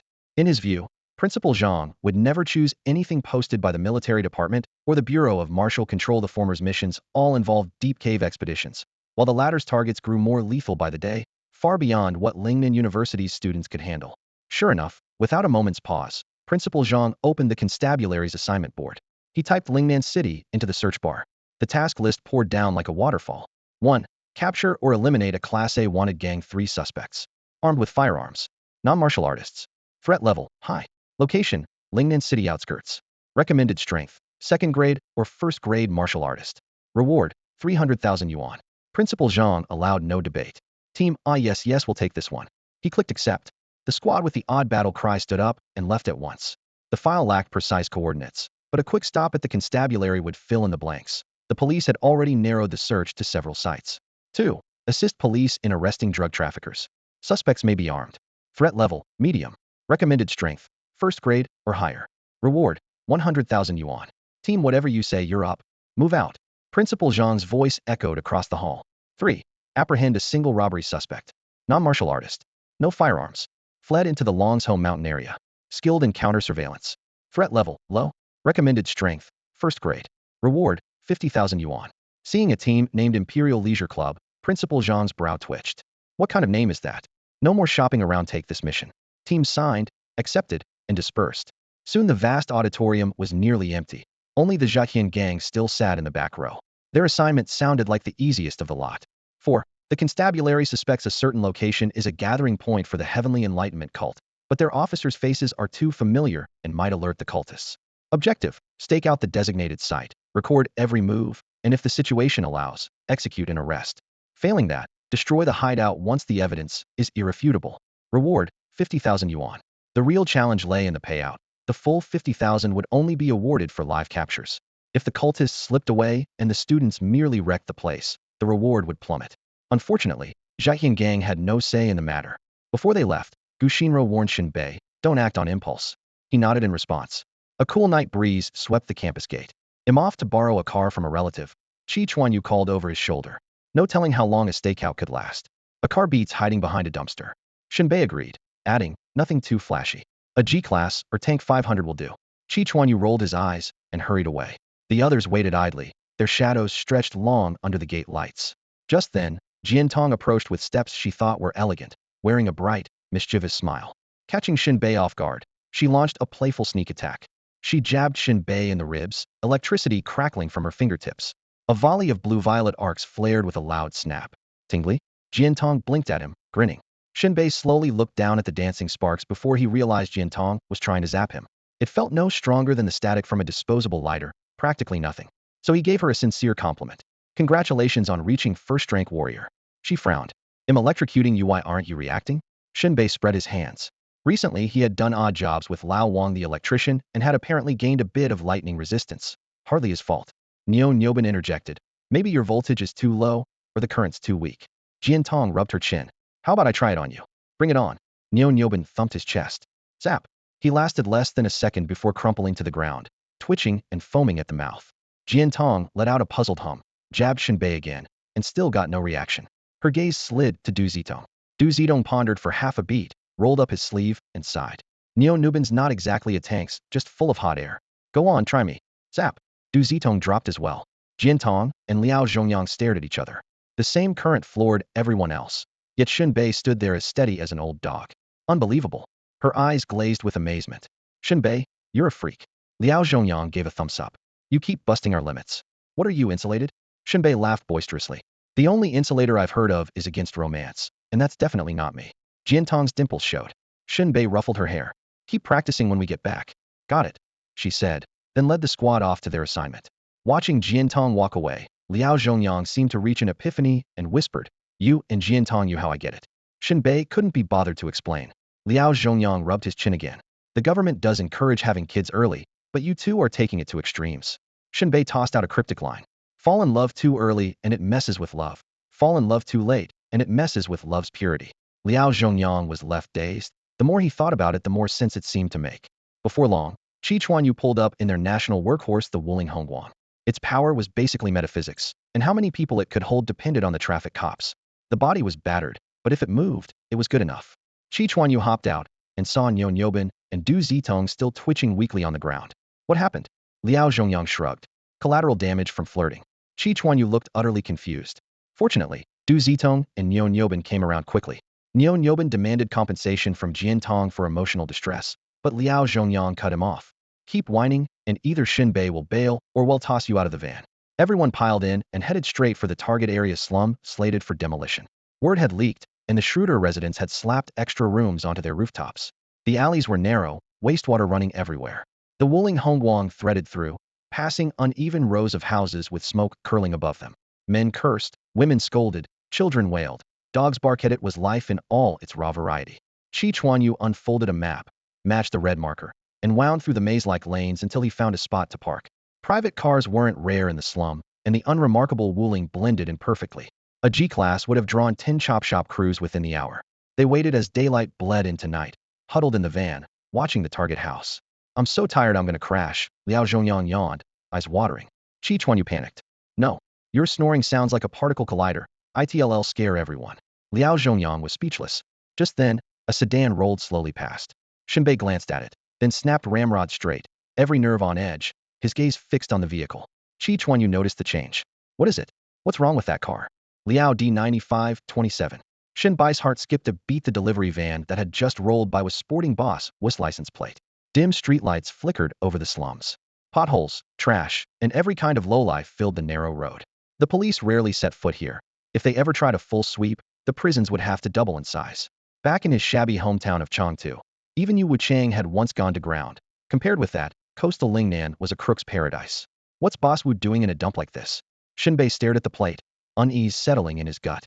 If the driver unloaded here, odds were high he'd be walking home empty-handed. Cargo, chassis, and even the hubcaps would be stripped for scrap, a scene straight out of Lord of War. Shen Bei? Chi Chuanyu nudged him. What are you looking at? Snapping back to reality, Shen Bei watched the truck swing into a side alley. He frowned, tossed out a quick wait here, and slipped from the car. In a blink, head vanished into the darkness, heading for the alley mouth. Inside the vehicle, the 4 members of the Bombsky gang traded confused looks. Weren't we supposed to be watching the apocalypse cult? Liao Zhongyang muttered, scratching his head. Niu Niobin kneaded his face. Shen Bai's going the wrong way, right? Du Zedong shivered. You think he's ditching us? An awkward silence followed.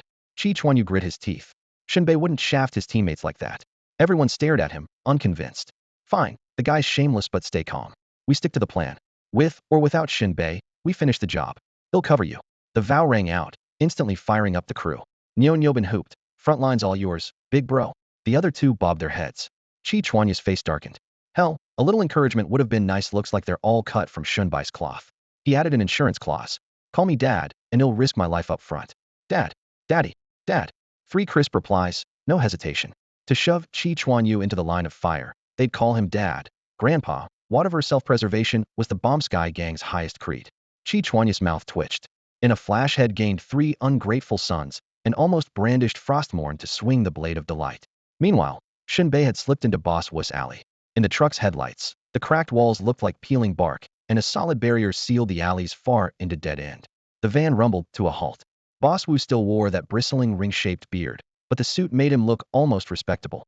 He opened the trunk of his black sedan, reached in, and yanked out a girl of about 15 or 16. Her blue and white school uniform was rumpled, a pale yellow backpack still hung from one shoulder, and a wad of cotton gagged her mouth. Terror filled her eyes. She didn't dare struggle as Boss Wu dragged her across the yard and shoved her into a dim monastery house. Shen Bei crept to the courtyard wall and peered through the frosted glass. Under the orange light, the shadows inside stretched and shrank, while crude laughter rose and fell. Besides Boss Wu and the girl, 4 or 5 other men seemed to be inside. A den of vice, Shen Bei muttered, a chill sweeping over him. Preying on a minor, Boss Wu really was an animal. Wu had always been on his hit list, but this changed everything. He could walk away now, train, come back later, and strike with certainty. Yet what good is justice that arrives too late? He hesitated for a moment. Then the girl's piercing scream sliced through the night. God damn it. Shen Bei swore, spun around, and ran for the car. Out now? We're fighting, he barked, flinging the door open for the members of Zaishen Bei. Chi Chuanyu froze at Shen Bai's bloodshot eyes and murderous aura. Wait, fighting? With who? Anyone the Zaishen Bang needs to fight is no saint, Shen Bei growled. The 4 exchanged looks. They remembered the boast they'd once made to the principal: eradicate evil, uphold justice, and felt both guilty and fired up. Coming or not? Shen Bei asked one last time. Our mission? Chi Chuanyu countered. It won't slow us down, Shen Bei answered crisply. Fine. You're the boss. If you say fight, we fight, Chi Chuanyu said, thumping his chest. The other 3 nodded in turn. Let's do it, just don't blame us afterward. Expressionless, Shen Bei pulled a pair of steel cutters from under the seat and led them toward the small yard. Chi Chuanyu, Liao Zhongyang, front window. Niu Lu, Lao Du, back window, he ordered. He'll take the door. First I kill the power. When the lights go out, rush in. Hit anyone you see, but don't hurt the girl. He had already explained what was happening. The 4 teenagers were boiling with anger, forcing a middle school girl? Unforgivable. Shen Bei lowered his voice. There's a 3rd-rank fighter inside. I don't know about the others. The gang's faces went instantly white, knees shaking. We thought maybe 1st rank at most, and you say 3rd? Are you kidding? A 3rd-rank fighter could crush our heads with one slap. We charge in blind, and well die before we know it. Shen Bei raised a hand for silence, his eyes as deep as a bottomless well. He'll handle the 3rd rank. You take down the rest, and get the girl out. The Zaishen Bang members stared at him. If we didn't know you were bragging, we might almost believe you. The Zhaxian gang members muttered a few complaints, exchanged a glance, and reached the same silent conclusion. Play dead, and if they couldn't win, run. They scattered east, south, west, and north, each willing to accept whatever bad luck awaited him. Within moments, Chi Chuanyu and Liao Zhongyang had crawled to the dark corner beneath the rear window, merging almost completely with the night. Chi pressed his mouth to Liao's ear and whispered, when we smash the window and charge in, nothing in front of you stays standing. Drop them all. Got it. Liao nodded. In pitch black darkness, friend and foe were indistinguishable. Knock everything down, and you stayed safe. At the front window, Nyo Nyobin and Du Ziting crouched low. Nyo Nyobin used hand signals. Whoever is still on their feet goes down. Even if a little girl stands up, blast her. Du Ziting flashed an okay sign. A moment later, the hidden attackers heard greasy, obscene laughter from inside. Boss Wu, this fresh merchandise is so tender juicy even. TSK. Let's hurry her into adult hooterant we generous, huh? If that unlucky Yu Wu Chang hadn't been executed, he'd insist on raising her a few more years to make better medicine. Huh? Boss Wu, after you. Black clouds smothered the moon, plunging the yard into absolute darkness. She spat and muttered, the bigger the forest, the more vermin it breeds. What a headache. Liao Zhongyang spread his right palm, pushed it forward, then drew it back. The simple motion stirred faint currents that hissed at his sleeve. He was charging the Dai Lang Jingtao palm. The more pushes, the more terrifying the strike. The flaw was equally lethal. The wind-up was long, and all the power had to be released within 10 seconds, or it would collapse. She watched, eyes nearly rolling skyward. He was jealous, but not bitter. Nobody in a real fight lets you charge a finisher. Inside, several men pinned a young girl to the floor, while Boss Wu's hand reached for her belt buckle. At that instant, whoosh, the lights died, and the Zhatian gang's attack began. Bang! The window frame exploded inward as Liao Zhongyang barreled through like a runaway bear, momentum dropping a man beneath him. In the next heartbeat, he slammed a horizontal palm into the victim's chest, unleashing the fully stacked force. Warm, metallic liquid sprayed across Liao's face, followed by a bone-rattling scream. Ah, it hurts me, ribs are broken. Who the hell hit me? We're under attack. Weapons lights. Lights. Turn the damn it. Someone steal. Before he could finish, 2 more crashes rang out. Chi Chuanyu, Nyo Nyobin, and Du Ziting smashed through the remaining windows, rampaging in the dark. Every punch, palm strike, and whipping kick landed with a dull thud, each followed by the sound of bodies hitting the floor. In the span of a single breath, only 5 shadowy figures were still on their feet. The unlucky 4 had no idea where their allies were. The room was far too dark to see even the outline of a face. They all knew an enemy was in their midst, yet the Heavenly Blast Gang had one iron rule. Everyone who isn't family goes down. With that in mind, the unlucky foursome attacked almost in unison. Liao Zhongyang took a long stride and smashed an iron fist at the shadow on the left. Chi Chuanyu bit his fingertip, and the bead of blood instantly became an arrow that shot toward the same target. Neo Yanben drew a deep breath and spat out a compressed blast of air, also aiming left. Du Ziting simply rolled himself into a flesh ball, spun like a wheel, and skidded across the floor in a spray of sparks toward that shadow. 4 strikes detonated in perfect sync. The moment they landed, every one of them froze. The moves were unmistakable. They were each other's signature techniques. Damn it. Friendly fire. I can't stop move. You gotta be kidding me. Quit shooting. Son of a. F. Crack. Boom.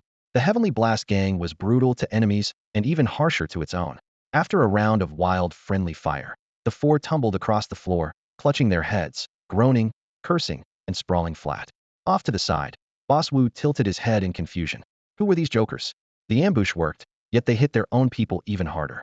Meanwhile, Shen Bei slipped in through the front door. Through infrared vision he took in the scene. The ambush had succeeded, which let him relax for a split second until he saw the quartet pummeling one another. The sight burned his eyes. 2 words flashed through his mind.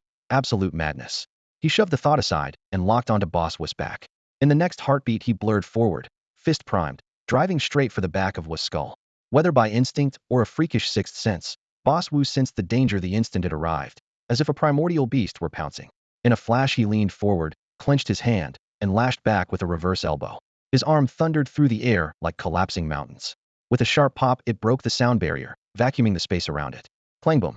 The collision triggered a tidal shockwave. Furniture exploded into splinters. Shen Bei flew backward like head hit a giant spring, slammed into the rear wall, and vanished under a cloud of bricks and dust. When the debris settled and moonlight spilled across the room, Boss Wu stood tall amid shifting shadows, his eyes gleaming like a predator. I was wondering why a bunch of first-grade fighters dared sneak into my lair. So a second grade was hiding among you. Did that one blow kill you? Get up and let me see who you are, second-grade warrior. The moment the words second-grade warrior left his mouth, the 4 battered members of the Heavenly Blast Gang shuddered. What? Shen Bai's already second grade? Since when? Chi Chuanyu thumped his chest in frustration. Damn, you're moving so fast you're making us look useless. Liao Zhongyang wiped the gash the blood arrow had carved across his face, crimson staining his fingertips while the light all but vanished from his eyes. Neo Nubing simply sprawled on his back, limbs spread, letting the sour stink of sweat seep through his torn collar. Du Ziting had it worst after spitting out a mouthful of dust. He rolled his eyes and kept playing dead. From the center of the ruins, a hand suddenly thrust out from beneath a broken wall, veins bulging as its fingers dug into the ground. A dust-covered figure hauled himself from the rubble. Shen Bei, looking like a demon clawing his way out of hell. Shaking off the grime, he slowly raised his head, eyes cold and vicious, and grinned at the towering figure before him. Hey there, courier Boss Wu. Only then did Boss Wu realize the ambusher was Shen Bei. He froze for half a heartbeat, been tailing Shen Bei. So how had the man turned the tables on him? That counter-tracking skill was insane. The shock lasted only a moment. Wu's huge eyes flashed with savage chill. Fine, he growled. I've wanted to drag you in for a nice long interrogation, but others wouldn't let me. He spread his arms. Bones cracked, flesh writhed. A swollen lump on his left hand twisted into the head of a viper, tongue flicking. The skin on his right hand split open, revealing a second, equally vicious serpent. You came to me, so don't blame me. Bagging you will placate 9 lives Xianya. With that, Boss Wu lunged forward, raised a leg high, and brought it crashing down. The roar of displaced air seemed to shatter the atmosphere, the crushing force descending on Shen Bei like a falling sky. Shen Bei pivoted lightly, stepping the 7 stars. His figure vanished and reappeared inside a nearby courtyard. Interesting, he murmured, brushing dust from his shoulder, a faint smile on his lips. Boss Wu's own grin broadened as both serpents hissed. He stepped from the rubble, each stride driving the courtyard deeper into shadow. On the far side of the wall, the 4 Zhetian gang members suddenly popped up in perfect unison, springing to their feet as if nothing had happened. Nice bit of acting, Liao Zhongyang said, rolling his shoulder. If we hadn't dropped, who knew when Shen Bei would make his move? Scared me half to death, Niu Nubing muttered, swinging his arms, the sour smell growing stronger. Du Zedong brushed dust from his lips and whispered, did that guy just mention 9 lives Xianya? The 4 exchanged looks, stunned. 9 lives Xianya. Chi Chuanya's mouth twitched. Isn't that one of the 8 top killers of the Headhunter clan? The other 3 nodded vigorously, speaking in chorus. We're so screwed. Together they glanced toward the window at Shen Bei, and Boss Wand shuddered in unison. Headhunter clan. Shen Bei narrowed his eyes, finally understanding which organization Boss Wu served. Lei Laohu is one of yours too? He asked, one brow arched. Boss Wu's gaze was deep enough to swallow mountains and seas. Never met him. Probably a fringe member. The shepherd handles that. And who's the shepherd? Do you really think I'd tell you? Boss Wu replied evenly. Guess I'll find out how stubborn you are. Shen Bei rolled his neck until the joints cracked, a smile playing on his lips. Boss Wu's eerie laugh cracked beneath the gathering clouds. A second-rank trash talking a third rank? Do you have the courage or the Lafido back it up? Plenty for you. Arrogant. Before the word faded, Shen Bei unleashed the invincible Vajra body. Chi erupted. Muscle swelled in his legs, ripping the loose fabric, and the air screeched. His spine throbbed like a dragon ready to soar, a towering aura blasting outward. Each step left a shallow crater. In the blink of an eye he was on Boss Wu, both fists crashing down. Boss Wu struck like a dragon. His right arm caught Shen Bai's sweeping hook. Corded muscle knotted along his left fist as it hammered for Shen Bai's ribs with the force of a landslide. Boom. The top half of Shen Bai's shirt exploded. At that instant, the serpentine bracer on Boss Wu's left arm glowed crimson, its metal head clamping onto Shen Bai's side. Ghost serpent, bone-rot venom. Purplured poison raced through the wound, spiderwebbing under his skin. Shen Bai's stance buckled. He staggered back 10 steps before steadying, while recoil forced Boss Wu 3 steps away. The brief exchange told Shen Bei all he needed. Boss Wu was only slightly stronger. His real threat lay in technique and toxin. But with the invincible Vajra body, Shen Bei could meet him heat-in. He glanced at his waist. The purple stain kept spreading but slower now, bringing only dull numbness. He looked up and shrugged. If that was all, the fight was already decided. Inside, the Zhetian gang thugs trembled, itching to bolt. The enemy's the Headhunter clan. My legs are jelly, Chi Chuanyu gulped. If we don't collect Shen Bai's body, won't we look disloyal? That won't be collecting a body. It'll be adding ours, Neo Nabin muttered. Du Zedong rubbed his face. When it blows up, scatter. Someone remind me I'm getting the girl out first. Chi Chuanyu and Neo Nabin rolled their eyes in unison. In a corner, Liao Zhongyang crouched, clamping a hand over the little girl's mouth to keep her quiet. Terror filled her eyes as she pointed beneath the iron bed. Liao Zhongyang looked and sucked in a sharp breath. Stuffed under the bed lay a woman's corpse. The girl's corpse was still clad in her school uniform, but the flesh between her thighs had been shredded to pulp. She looked to be no more than 13 or 14. Judging by the fresh blood that still oozed from her wounds, she had only just died. Her gray-white eyes stared blankly, unable to close in death. A wave of cold washed over Liao Zhongyang. He shut his own eyes, unable to look. These headhunters are monsters, he muttered, tugging at the others. Chi Chuanyu and the rest followed his gesture and fell silent. Damn it, Du Zedong growled. She was just a kid. Chi Chuanyu drew a long breath. Tie up those unconscious scumbags. Neo Nubin's face tightened with barely contained fury, his gaze blazing. Where's the blade? Slice them up. Cut them all. Boss Wu threw back his head and laughed, the sound rolling like thunder. Shen Bei, feeling numb yet? In 3 breaths, the bone-corrosive serpent venom will spread through your body. Your limbs will go limp, your muscles will ache, and the only road left to you is death. Still, consider yourself lucky you'll meet the mythical 9-life hanging crow. He'll invite you to a candlelit dinner, and the main course will be your brain, thinly sliced, blanched, battered, deep-fried, and dusted with salt and pepper. I promise you'll savor the flavor of your own stupidity. He chattered on, trying to paint a scene that was both cozy and horrific. Shen Bei, however, remained unmoved. 3 breaths are up, aren't they? Open those dog eyes of yours and think about what happens when you fall into my hands. The words jolted Boss Wu. His brows knotted into a demonic scowl as he stared at the purple venom around Shen Bai's waist fading away. The sight was uncanny. He stood motionless like a statue, though inside him waves of terror crashed. Shadows clung to his thoughts. How is that possible? His eyes nearly bulged from their sockets. No description could capture his shock. He knew his own strength. Even a 4th-tier fighter bitten by this venom would be doomed. Yet Shen Bei merely 2nd tier had been bitten cleanly, and the poison had disappeared. Your 5th-dimensional attribute, his voice trailed off, strangled by the bizarre realization. If a warrior could nullify poison, it had to be the undetectable 5th dimension at work, mysterious, invaluable, and until now nothing more than rumor. In all his years, Boss Wu had never met anyone completely immune to his venom. 2 words surfaced in his mind: freak. Absolute freak. Even as a 3rd-tier warrior, he had kicked an iron wall. He drew a deep breath. He still had a chance, he told himself. A 3rd-tier fighter was not so easily broken. Close quarters disable Shen Bei in seconds, hack off his hands and feet, and end this. Twin serpent strike. With a hiss, Boss Wu lunged forward, gliding like a swift and murderous python. Both arms snapped upward, and a python the size of a semi-truck seemed to gape above Shen Bei, ready to swallow him whole. Wu Laoban skimmed across the ground, afterimages stacking behind him like specters as he closed in. When less than 2 meters remained, and even the air groaned under the pressure whoosh, a shriek sharp enough to pierce eardrums detonated, accompanied by a crescent of icy silver that sliced through the void, its light outracing its sound. Kueishing Tido. Wu Laoban's heart slammed against his ribs, a flood of danger surging through him. There was no room to dodge. In the blink he had left, he crossed his arms before his brow. Bang! In a 100th of a second the impact slammed home, bones cracked, flesh tore, and his forearms felt as if a sledgehammer had pounded them to gravel. The shock rattled his chest and ripped an uncontrolled roar from his throat, hurling his ogre-like frame backward. Thud, thud, thud. Each retreating step punched craters into the floor, flinging shards of stone and waves of dust. He staggered 7 or 8 paces before the mountain-crushing force finally bled off. But his right arm felt severed, glanced down to find it grotesquely twisted, the flesh ballooning as though it had been run over by a truck tire. Hissing in pain, Wu Laoban reeled at the absurdity. He had thrown everything at Shen Bei and not even drawn blood. Shen Bei had answered with a casual strike and turned him into minced meat. What kind of monstrous body training was this? Had the shepherds been asleep at the wheel, leaving this out of their intel? He looked Yupan the instant his gaze met Shen Bai's. The man seemed wreathed in dark flames, sending an icy spike from Wu Laoban's soles to his crown. Shen Bei strode forward, his voice a blade of frost. Poison doesn't work for you. Neither does hand-to-hand. Answer a few questions honestly, then go get reincarnated. This ends now.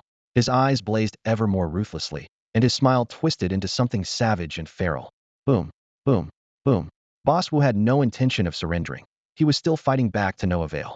Shen Bai's fists tore through the air like a rampaging tyrannosaur, each strike laced with explosive force. The physique of a 3rd-rank warrior was indeed formidable, and even Shen Bei was secretly impressed this guy could really take a punch. Boss Wu twisted his torso, blocking with one arm, yet the impact still sent him staggering backward. Blood surged in his chest, and his furious roar was swallowed by violent coughing. Boss Wu's face had gone deathly pale. His clothes were ripped to shreds, drenched in dark red patches. It felt as if his bones and organs had been shaken apart. His left arm dangled limp like twisted rope. Damn it, damn it, damn it. He howled inside. But under Shen Bai's relentless assault he swayed like a lone skiff in a storm, ready to capsize at any moment. Weak, weak, weak. Shen Bei threw back his head and laughed, his aura growing ever more savage. As his opponent kept retreating, he suddenly unleashed another punch. Stellar Rhapsody. His arms moved as though plucking strings. Muscle tremors erupted with thunderous snaps, sparks flying. Before the shockwave could spread, his palm slammed into Boss Wu's chest. Boom. Like a ruptured balloon, Boss Wu was hurled through the air, blood spraying in a crimson shower. In one prolonged scream, his body visibly shriveled. Crash. He smashed into a wall dozens of meters away, shattering bricks, sending dust billowing skyward and blood mist swirling. When he hit the ground, his body collapsed like an empty sack, thick blood instantly soaking the dirt. Step, step, step. Shen Bei, bare-chested and stone-faced, advanced. Even the night wind seemed afraid to brush against him. Entering the courtyard, he casually picked up a steel bar. Whoosh. The whistle split the air as the bar lashed Boss Wu's right arm. Bones cracked. The other arm was smashed a heartbeat later. Ah!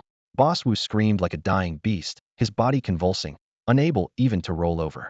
Shen Bei looked down coldly, closing in. Still dreaming of a last-second comeback? You think I was born yesterday? He knew dirty tricks better than anyone.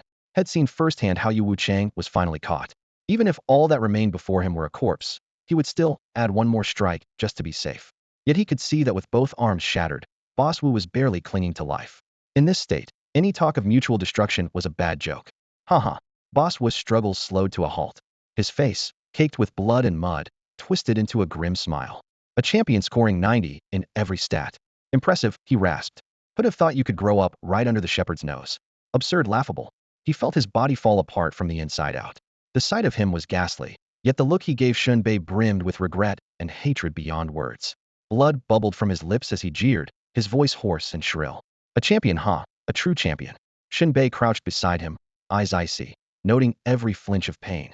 From those near hysterical words, he caught a crucial clue: the shepherd must be at Lingnan University, and a teacher at that. Otherwise, right under his nose made no sense. Ushinro? The name flashed through his mind, only to be dismissed. Impossible. If she were the shepherd, what about Gu Changfeng? Whoever the shepherd was, their presence on campus was a ticking time bomb. Teachers and students were supposed to trust each other, and he was a student. Let suspicion run wild, and his studies would suffer for it. His face darkened. The menace in his voice was unmistakable. Who is the shepherd? Speak.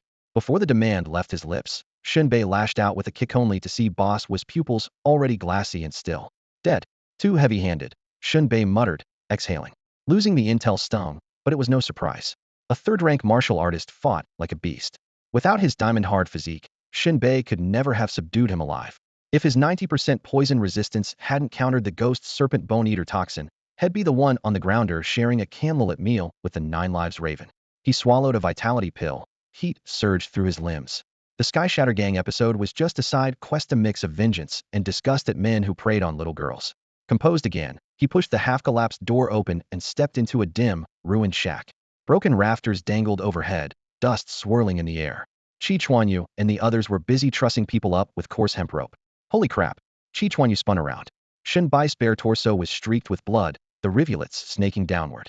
Her legs buckled. She leapt to the window. Peering out at the lifeless corpse, she went rigid, lips blanched. Nyo Ben's eyes bulged, bloodshot. His voice trembled. What the hell are human or ghost? Du Zitong gulped, Adam's apple bobbing. Has to be a ghost. No way Shen Bei beats a third-rank fighter. Damn. Chi Chuanyu forced her stiff neck to turn. You actually did it? Shen Bai's voice was as calm as small talk. Not exactly. I still haven't found the shepherd. Nyo Ben and Du Zitong crowded the window for another horrified look, swearing under their breath. Shen Bei nodded toward the captives on the floor. What are you doing with these scumbags? Preying on little girls, even killing people. Chi Chuanyu spat, yanking the ropes tighter. Any curiosity about how Shen Bei crushed a third-rank fighter was drowned by sheer fury. Liao Zhongyang silently dragged the lifeless girl off the bed. Shen Bei gave her a single glance. His teeth ground together, the muscles in his cheeks twitching. He drew a deep breath to steady himself. Wake them up. I've got questions, he said, then bent to search the chaotic room. Junk lay strewn everywhere, blood still wet, the air thick with mildew and a sickly sweetness. Moments later, Du Zitong returned with a basin of cold water, hoping the chill would rouse the unconscious headhunter clan members. But Liao Zhongyang appeared with a kettle of boiling water. Du Zitong froze, words dying in his throat, and splash. Scalding water poured over the captives' faces. Aha, you bastard. You kids dare touch the headhunter clan? My ribs are broken. Let me go, I'll kill you. Wait till Boss Wu's back, hell tear you apart. Their curses were met with kicks and punches from Chi Chuanyu's crew. Bones cracked, screams overlapped. Amid the clamor, Shen Bei pulled several phones from under the bed and tossed them to the floor. Claim them. One prisoner snapped. Who the hell are? Bang. Shen Bai's boot slammed into his skull. Blood sprayed, bone shattered. Chi Chuanyu and the others jolted. Boss Wu had been killed as the mastermind, yet these lackeys were only first-rank fighters, some even civilians. The constables still had to determine who actually murdered the girl, but Shen Bai's kick had ended a life on the spot. How would they explain this later? Unfazed, Shen Bei pointed to another man. Claim it. It's mine, the man stammered. With death hanging over them, the rest hurried to grab their phones, leaving a single Wumi handset on the floor. Unlock them all, Shen Bei ordered. None dared refuse. One by one they pressed fingerprints and passwords. He scrolled through each contact list, cross-checking numbers. Only one name appeared in every phone, Boss Wu. They hadn't even saved one another's numbers. Kill them all, Shen Bei said evenly, gripping the last phone as he headed for the door. Kill them all? Chi Chuanyu's vision blurred with shock. Shen Bei paused, turned back, and offered a sincere smile. Yes, every last one. He nodded toward the little girl's mutilated body. Next time we meet their kind, execute on sight. With that, he walked out. The others exchanged uneasy looks. Supporting the surviving girl, Liao Zhongyang whispered, "Come on, let's step outside. You don't need to see this." Shen Bei walked back into the courtyard. He bent down, seized Boss Wu's stiff fingers, and unlocked the phone with the fingerprint. The screen lit up Telegram, Dove, CC, and a row of other VP-only apps glared back at him. A twisted mind always leaves a trail. Shen Bei shot the corpse a sideways glance and let out a quiet snort. He opened the contact list. Page after page of unlabeled numbers lay there like a string of lifeless codes. Shen Bei could never memorize so many digits and secretly envied people who recognized a caller at a glance. Chi Chuanyu from the Zheyin gang knew that feeling all too well.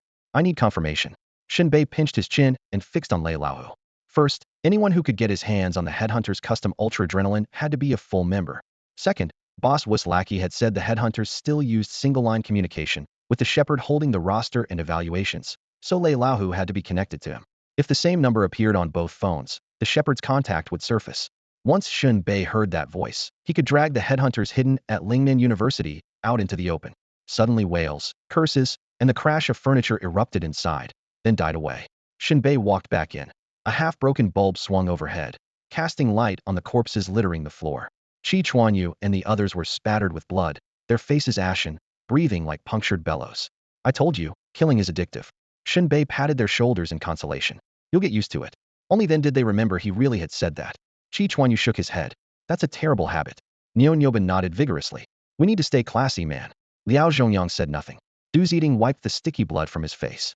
This line of work is rough. Just then the little girl staggered inside. At the sight before her, she doubled over and vomited. Her voice quavered. From the west there are lots of people coming. They look furious. Chaotic footsteps were already closing in. Shen Bei scanned the cramped, slippery shack and decided at once. Must be the Apocalypse cult. They heard the noise and are heading this way. We can't stay here. The flimsy walls wouldn't slow the cultists down. They would only block vision and give them cover for an ambush, exactly how the Zheyin gang had surrounded the place moments ago. He looked at the girl. Head east and go straight home. Can you manage? Terrified though she was, she nodded hard. Remember to call the police. Shen Bei placed the phone back into her hand and waved her off. How should I address you? She asked timidly. I want to repay you for saving me. Chi Chuanyu was about to declare they were students from Lingnan University. Imagine if she turned up with a silk banner. He could bask in the glory. But Shen Bei blurted out, Blast Heaven Gang. The little girl froze for a heartbeat, clearly stunned by the outrageous name, then nodded and darted east, vanishing into the night. Chi Chuanyu stared after her, bewildered. Why aren't we running? Shen Bai's voice stayed even, his eyes dark. What's our mission? To scout the Apocalypse cult, capture who we can, wreck what we can. Chi Chuanyu cut himself off. Right. The school's target was the Apocalypse cult. Boss Wu of the Headhunters was just a sideshow. With that in mind, Shen Bei bent and picked up a machete still dripping blood. It was the first weapon he had ever held. Stubborn as he was, he trusted nothing that wasn't part of his own, but no matter how sharp, a weapon could slip and strike back. But the courtyard outside buzzed like ants. If he wanted to swat them fast, he needed steel, not fists. He leveled the blade, and, with the Blast Heaven gang at his back, pushed the door open. Footfalls on the opposite roof, and in the alley no longer tried to hide. In a blink, more than a dozen Apocalypse cult fanatics ringed them, crazed faces rising over the eaves as roof tiles cracked underfoot. A resident below shoved open a window and shouted, Hey, get off my roof. Who's paying for this? Someone on the roof chuckled, Apocalypse cult. Oh right, carry on. The window slammed shut. Chi Chuanyu swept the scene and muttered a curse. Can't even count them, there's too many. A faint, unreadable smile tugged at Shen Bai's lips. No need to count. Just know you'll be the last one standing. The words stung, and several faces flushed. Drop it, fine, fine. Across the street a man in a white trench coat crouched on the ridgepole, his head aligned with the full moon, so his face lay in shadow. Only a star carved into his forehead glowed with a bluish halo. You kept us waiting, his eerie voice drifted across the night. We spotted your Wuling Hongguang staking out our base long ago, yet you dawdled. Chi Chuanyu and the others traded Luxo. They'd been flagged early on. Liao Zhongyang suddenly realized and whispered, the plates aren't local. Niu Nyobin covered his face. Du Ziding rubbed his temples, and Chi Chuanyu's mouth twitched, missing that was embarrassing. Shen Bei met the man's gaze, calm, a faint smile playing on his lips. We're late, that's true. But it's not too late for you to die. TSK, so this is Lingnan City's Ancient Century top scholar? The man laughed crazily. With that spirit, you'd fit right into the apocalypse cult. They'll give you a chance, join us, and well forget all about Bai Luo. Shen Bei answered with action, not words. With a single step, he launched the seven-star stride. Shen Bei leveled his blade in his right hand and, waist high, dragged it toward the man's right flank. The steel gave a low drone, a cold flash carving a silver arc through the air. Almost at the same moment, the man reacted, whipping out his own saber in a backhand draw reverse scale, lifts the moon, a rising slash that whipped upward on a cutting wind. Steel collided with a thunderous clang. The strike landed squarely on Shen Bei, yet only spat a spray of sparks diamond body, flesh of iron. In that burst of light, Shen Bei blurred past the lieutenant's right side, and in the blink of an eye was behind him, tapping an eave before settling on the roof. The man froze for half a beat, then looked up at Shen Bei in confusion. What are you doing? Shen Bei stayed silent. One light step sent him back down beside the members of the Zhejian gang, every move crisp and exact. The man's gaze followed, then he felt it. His waist would not budge. Instinctively he looked down. A thin red line snapped open, a gruesome gash yawning across his midsection. His pupils shrank, his breath caught as though clutched by a hand. Terror and disbelief flooded his pale face. Had he been killed in an instant? Impossible. With a wet thud, his upper body slid clean off, crashing to the ground separate from his legs. From first clash to final verdict, the duel had lasted barely 2 or 3 seconds. Shen Bei had executed an inverted-shaped charge. Sheathing his blade, he stood as calmly as if had just butchered a chicken. You knew I was the first top scholar Lingsnan City has seen in a century, he said lightly, yet you were still so careless. Every member of the Zhejian gang and the Tianqi cult was struck dumb, pupils blown wide in shock. The fight hadn't even warmed up, and Shen Bei had one-shotted a Tianqi lieutenant? Good heavens. Too fast. Shen Bei struck like lightning. Before the heavens revelation lieutenant could even scream, blood burst from his neck, and he crumpled to the ground. In the blink of an eye, a second-rank fighter was killed as casually as speaking a word, and the fanaticism on the cultists' faces turned to sheer terror. This was madness, pure madness. The sky-shattering gang members were equally stunned. It had already seemed absurd that Shen Bei could trade blows with the third-rank martial artist Boss Wu. Now he had dispatched the cult underling in an instant. The man's blade had even landed on Shen Bei, yet it felt as if it had struck reinforced steel, throwing off sparks while Shen Bei remained untouched. No one could gauge his real strength anymore. Du Ziding, however, felt his blood ignite. With a howl he shouted, if Shen Bei can do it, so can I. Without their leader, these cultists were just a panicked mob. He might lack Shen Bai's power, but he refused to lose in momentum. Muscles bulged, his spine bent like a bow, and in a heartbeat he rolled into a massive ball of flesh. Human cannonball. Whoosh. His round body blasted off the ground, spinning at high speed in midair, the whistle of wind ripping through the night. Turbulent air currents kicked up a cloud of dust like a sandstorm bearing down on the alley as he hurtled toward the cultists. Shriek. Sensing the danger, one cult member blew a sharp whistle. Swish, swish, swish. A dark figure appeared on the rooftop. The creature's shoulders were nearly a meter wide, its body hunched, arms long enough to drag on the tiles, legs short but thick. Fist-sized eyes gleamed coldly in the gloom, part human, part mutated silverback. It leaped from the ridge, arms cocked like a baseball slugger awaiting the pitch. Clang. The impact boomed like thunder, shockwaves splitting the air as the alley seemed to boil. Dry leaves disintegrated into dust, swirling everywhere. Chi Chuanyu and the others took the blast heat in. It felt like 100 gongs crashing at once, leaving them rooted to the spot with a muffled groan. Mid-flight, Du Ziding was smashed out of his cannonball form. Agonizing pain tore through him, and he let out a piercing scream. His body shuddered violently, shaking off droplets of blood like a sieve, before he staggered to the ground beside Shen Bei, still twitching. Shouldn't have shown off. Gah! A mouthful of blood sprayed out. Eyes shining with distress, he tried to scoop it back in. Do you know how many eggs it'll take to replace that? Before finishing, his eyes rolled back, and he passed out cold. Shen Bei crouched, and felt for a pulse still alive. Niu Yanben turned as pale as chalk. He dragged Du Ziding behind him and slapped both cheeks, hoping to revive him. But the blow to his head had crashed his brain like a frozen computer. There was no waking him anytime soon. Shen Bei slowly lifted his head and stared at the bizarre creature that had appeared out of nowhere, his expression puzzled. The thing's bones jutted out at odd angles, and its skin looked like cracked stone. Only one question flashed through his mind. What on earth is that? It seemed as if it had crawled up from the underworld, yet it obeyed a human's command. But could anything from the underworld really be controlled? It's an altered human, Chi Chuanyu muttered, voice low and grave. The apocalypse cult has 2 branches, the conservatives and the radicals. The conservatives only worship the faith and rely on martial artists for protection. The radicals fuse their beliefs with body modification, stuffing all kinds of strange materials, beast blood, crystal cores, parasites into human bodies. The result is unpredictable mutations. They call it evolution, To normal people, it's live human experimentation. Chi Chuanyu offered a comparison. Think of martial artists as traditional craftsmen, while the radical's creations are products off a factory line. No sooner had he spoken than sharp whistles rose from the cultists' ranks. Whoosh, whoosh, whoosh. More than a dozen black silhouettes sprang from the shattered rooftops and landed on the ridge tiles, glaring down at the group. Every body was stitched with dark crimson metal, muscles swollen, joints grotesquely twisted. Shen Bei let out a quiet "oh," though his mind raced. If that's the case, Bai Luo and Luo Qingyuan must have been conservatives. He glanced at Qi Chuanyu, impressed by his insider knowledge, and teased, "You're practically spewing trivia. I hereby dub you Chief Strategist Doghead." Qi Chuanyu clenched his back molars. Really? A promotion now? Strategist is fine, but why tack on Doghead? Shen Bei had only heard vague rumors about altered humans. This was his first time seeing one in the flesh. Compared to an awakened, the ordinary human body is ill-suited for close combat, too fragile, lacking explosive power, vital points exposed. Historically, people had toyed with enhancing the body, but rational minds eventually shut it down, and global bans were imposed. Only the apocalypse cult still presses on, fueled by fanatic followers and blind worship, keeping these underground experiments alive. Some even speculate the altered humans came first, and the cult was built afterward, an excuse to legalize human experimentation by cobbling together dogma and exploiting fear of the underworld. The real story is known only to the high archbishops. Shen Bai's verdict was simple. Once a gate like this is opened, you can never close it again. Body alteration is a deal with the devil, and the devil always collects. Cackling erupted from the cultists. Did you think the apocalypse cult is some soft target?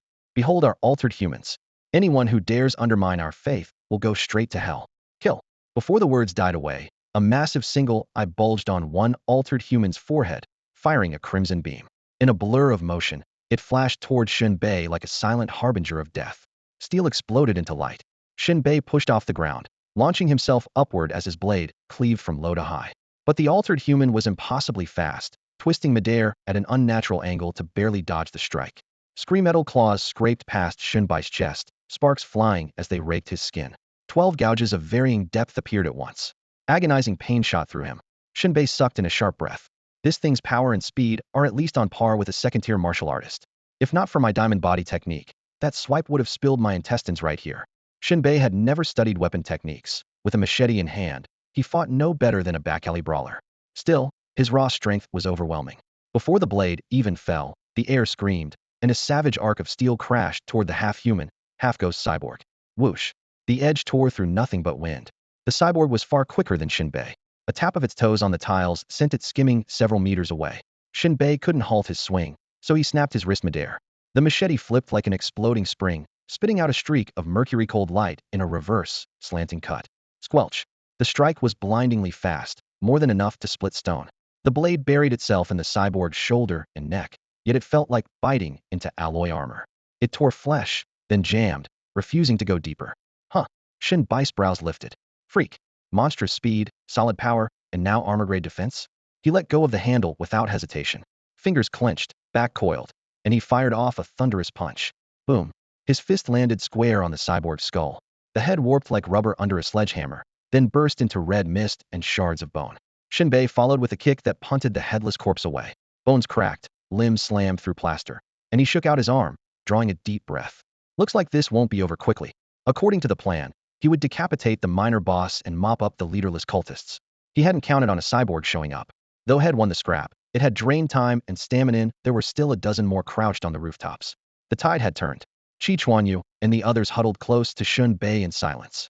They all knew that if Shen Bei got dragged into a relay fight with those cyborgs, their own campus-grade martial skills were the only thing standing between them and death. Shen Bei braced himself for a prolonged slog when screeching brakes echoed at the alley's mouth. A burly man in a suit didn't bother with the door, smashed a fist through the roof, stamped the floorboard flat, and launched himself from the wreck like an artillery shell.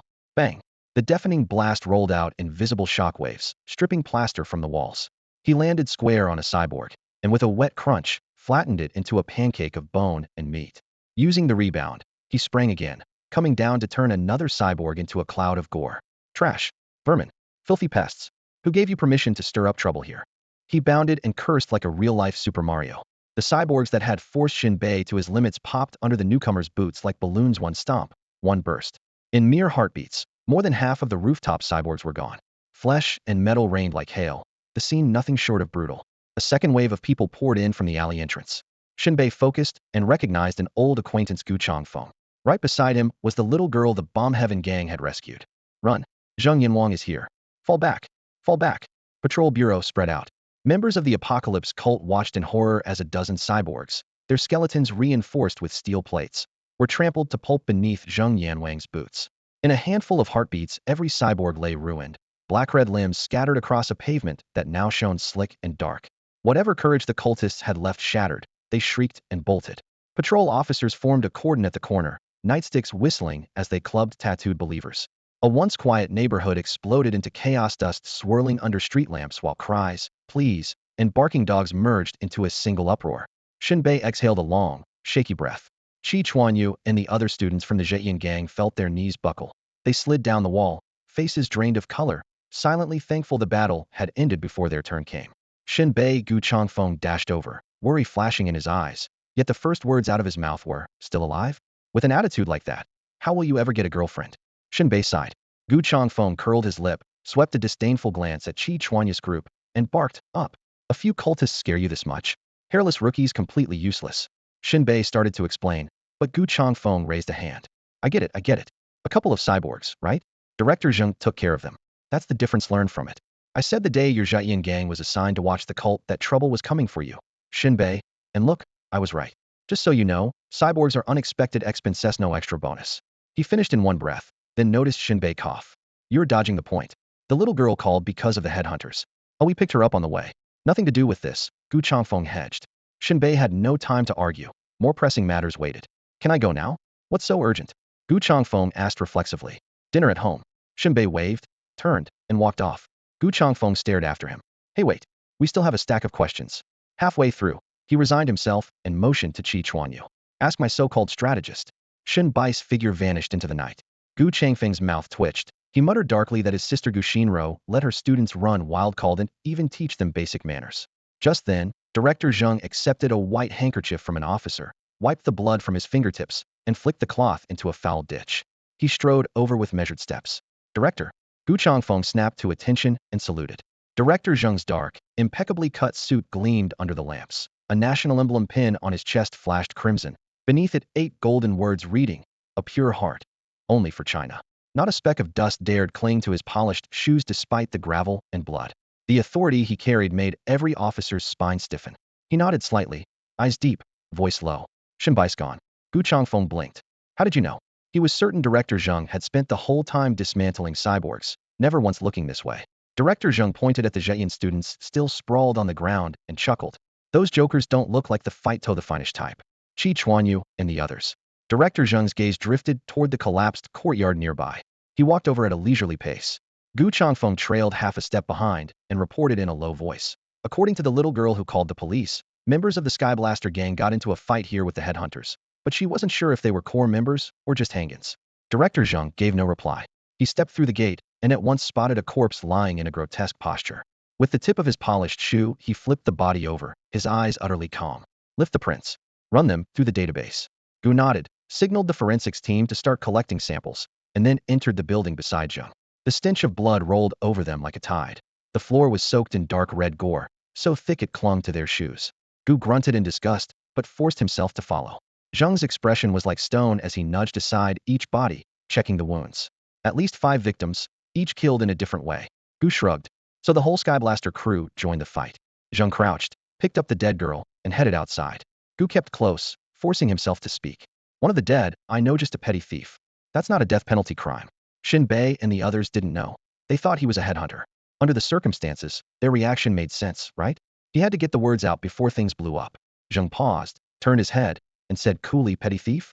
I didn't see one. All I saw were headhunters. Tianchi cultists are brainwashed and can still be saved. The headhunters chose to become killing machines next time we meet them. Shoot to kill. Yes, sir. Burn it. Gu sprinted to the alley, yanked open a car's gas cap, sucked a mouthful through a plastic tube, and siphoned fuel back to the shack, splashing it as he went. Zheng lifted a foot. A spark burst from the toe of his shoe and shot into the building. Boom. Flames swallowed the house in an instant, the fireball roaring sky-high. In the distance, Qi Chuanyu and the other Skyblaster members stared at the inferno, legs buckling as they collapsed again. On the far side of the courtyard, the techs finished the ID search. Wu Lin, goes by Boss Wu, courier company owner, registered civilian martial artist. Attribute scan from last week grade 3, recently advanced. Every officer on site, including Gu and Director Zhang, stiffened. Gus' jaw nearly hit the ground. His words scraped out of his throat. The database is certain? That's impossible. Zhang narrowed his eyes, brows knitting. None of them wanted to believe it. Shen Bei, a college freshman, had killed a grade 3 martial artist and a headhunter at that. The technician drew a breath and stayed firm. The database doesn't lie. Even top hackers can't crack that firewall. All attribute scanners nationwide are networked. Every martial artist test is automatically encrypted and uploaded to the national database. Even the second-hand testing device in Jin Tong's home is useless unless it's online. The state has a total monopoly on manufacturing these machines. No company or individual can replicate them or even obtain spare parts. The matching database is locked down. Even tighter routine patrol queries require 2 operators to enter separate halves of a password. Unless every step of the reporting procedure is completed and filed, no one can access the data, not even Director Zhang. Every keystroke the 2 operators press, every frame that appears on screen, is archived in real time. If anything leaks, you might dodge the death penalty, but you'll never escape prison. The strictness goes further.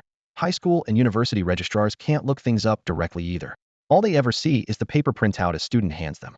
If the student refuses, the school can't guess the figures. The sole exception is the National Martial Arts exam. That alone shows how labyrinthine and airtight the government safeguards are. Some special records are buried so deep that only top-level clearance can reach them. So when Boss Was full file suddenly popped up, everyone froze. Gu Changfeng grabbed his hair, his mind a whirl of questions. How had Shen Bei beaten a grade 3 martial artist in a clean, barehanded fight? It made no sense at all. What grade is Shen Bei? Director Zhang asked, voice low. Gu Changfeng blurted. He's a freshman at Lingnan City Martial University. Grade 1 would already be impressive. Check. Director Zhang issued the order. The staff pushed over a request form. Director Zhang signed without hesitation.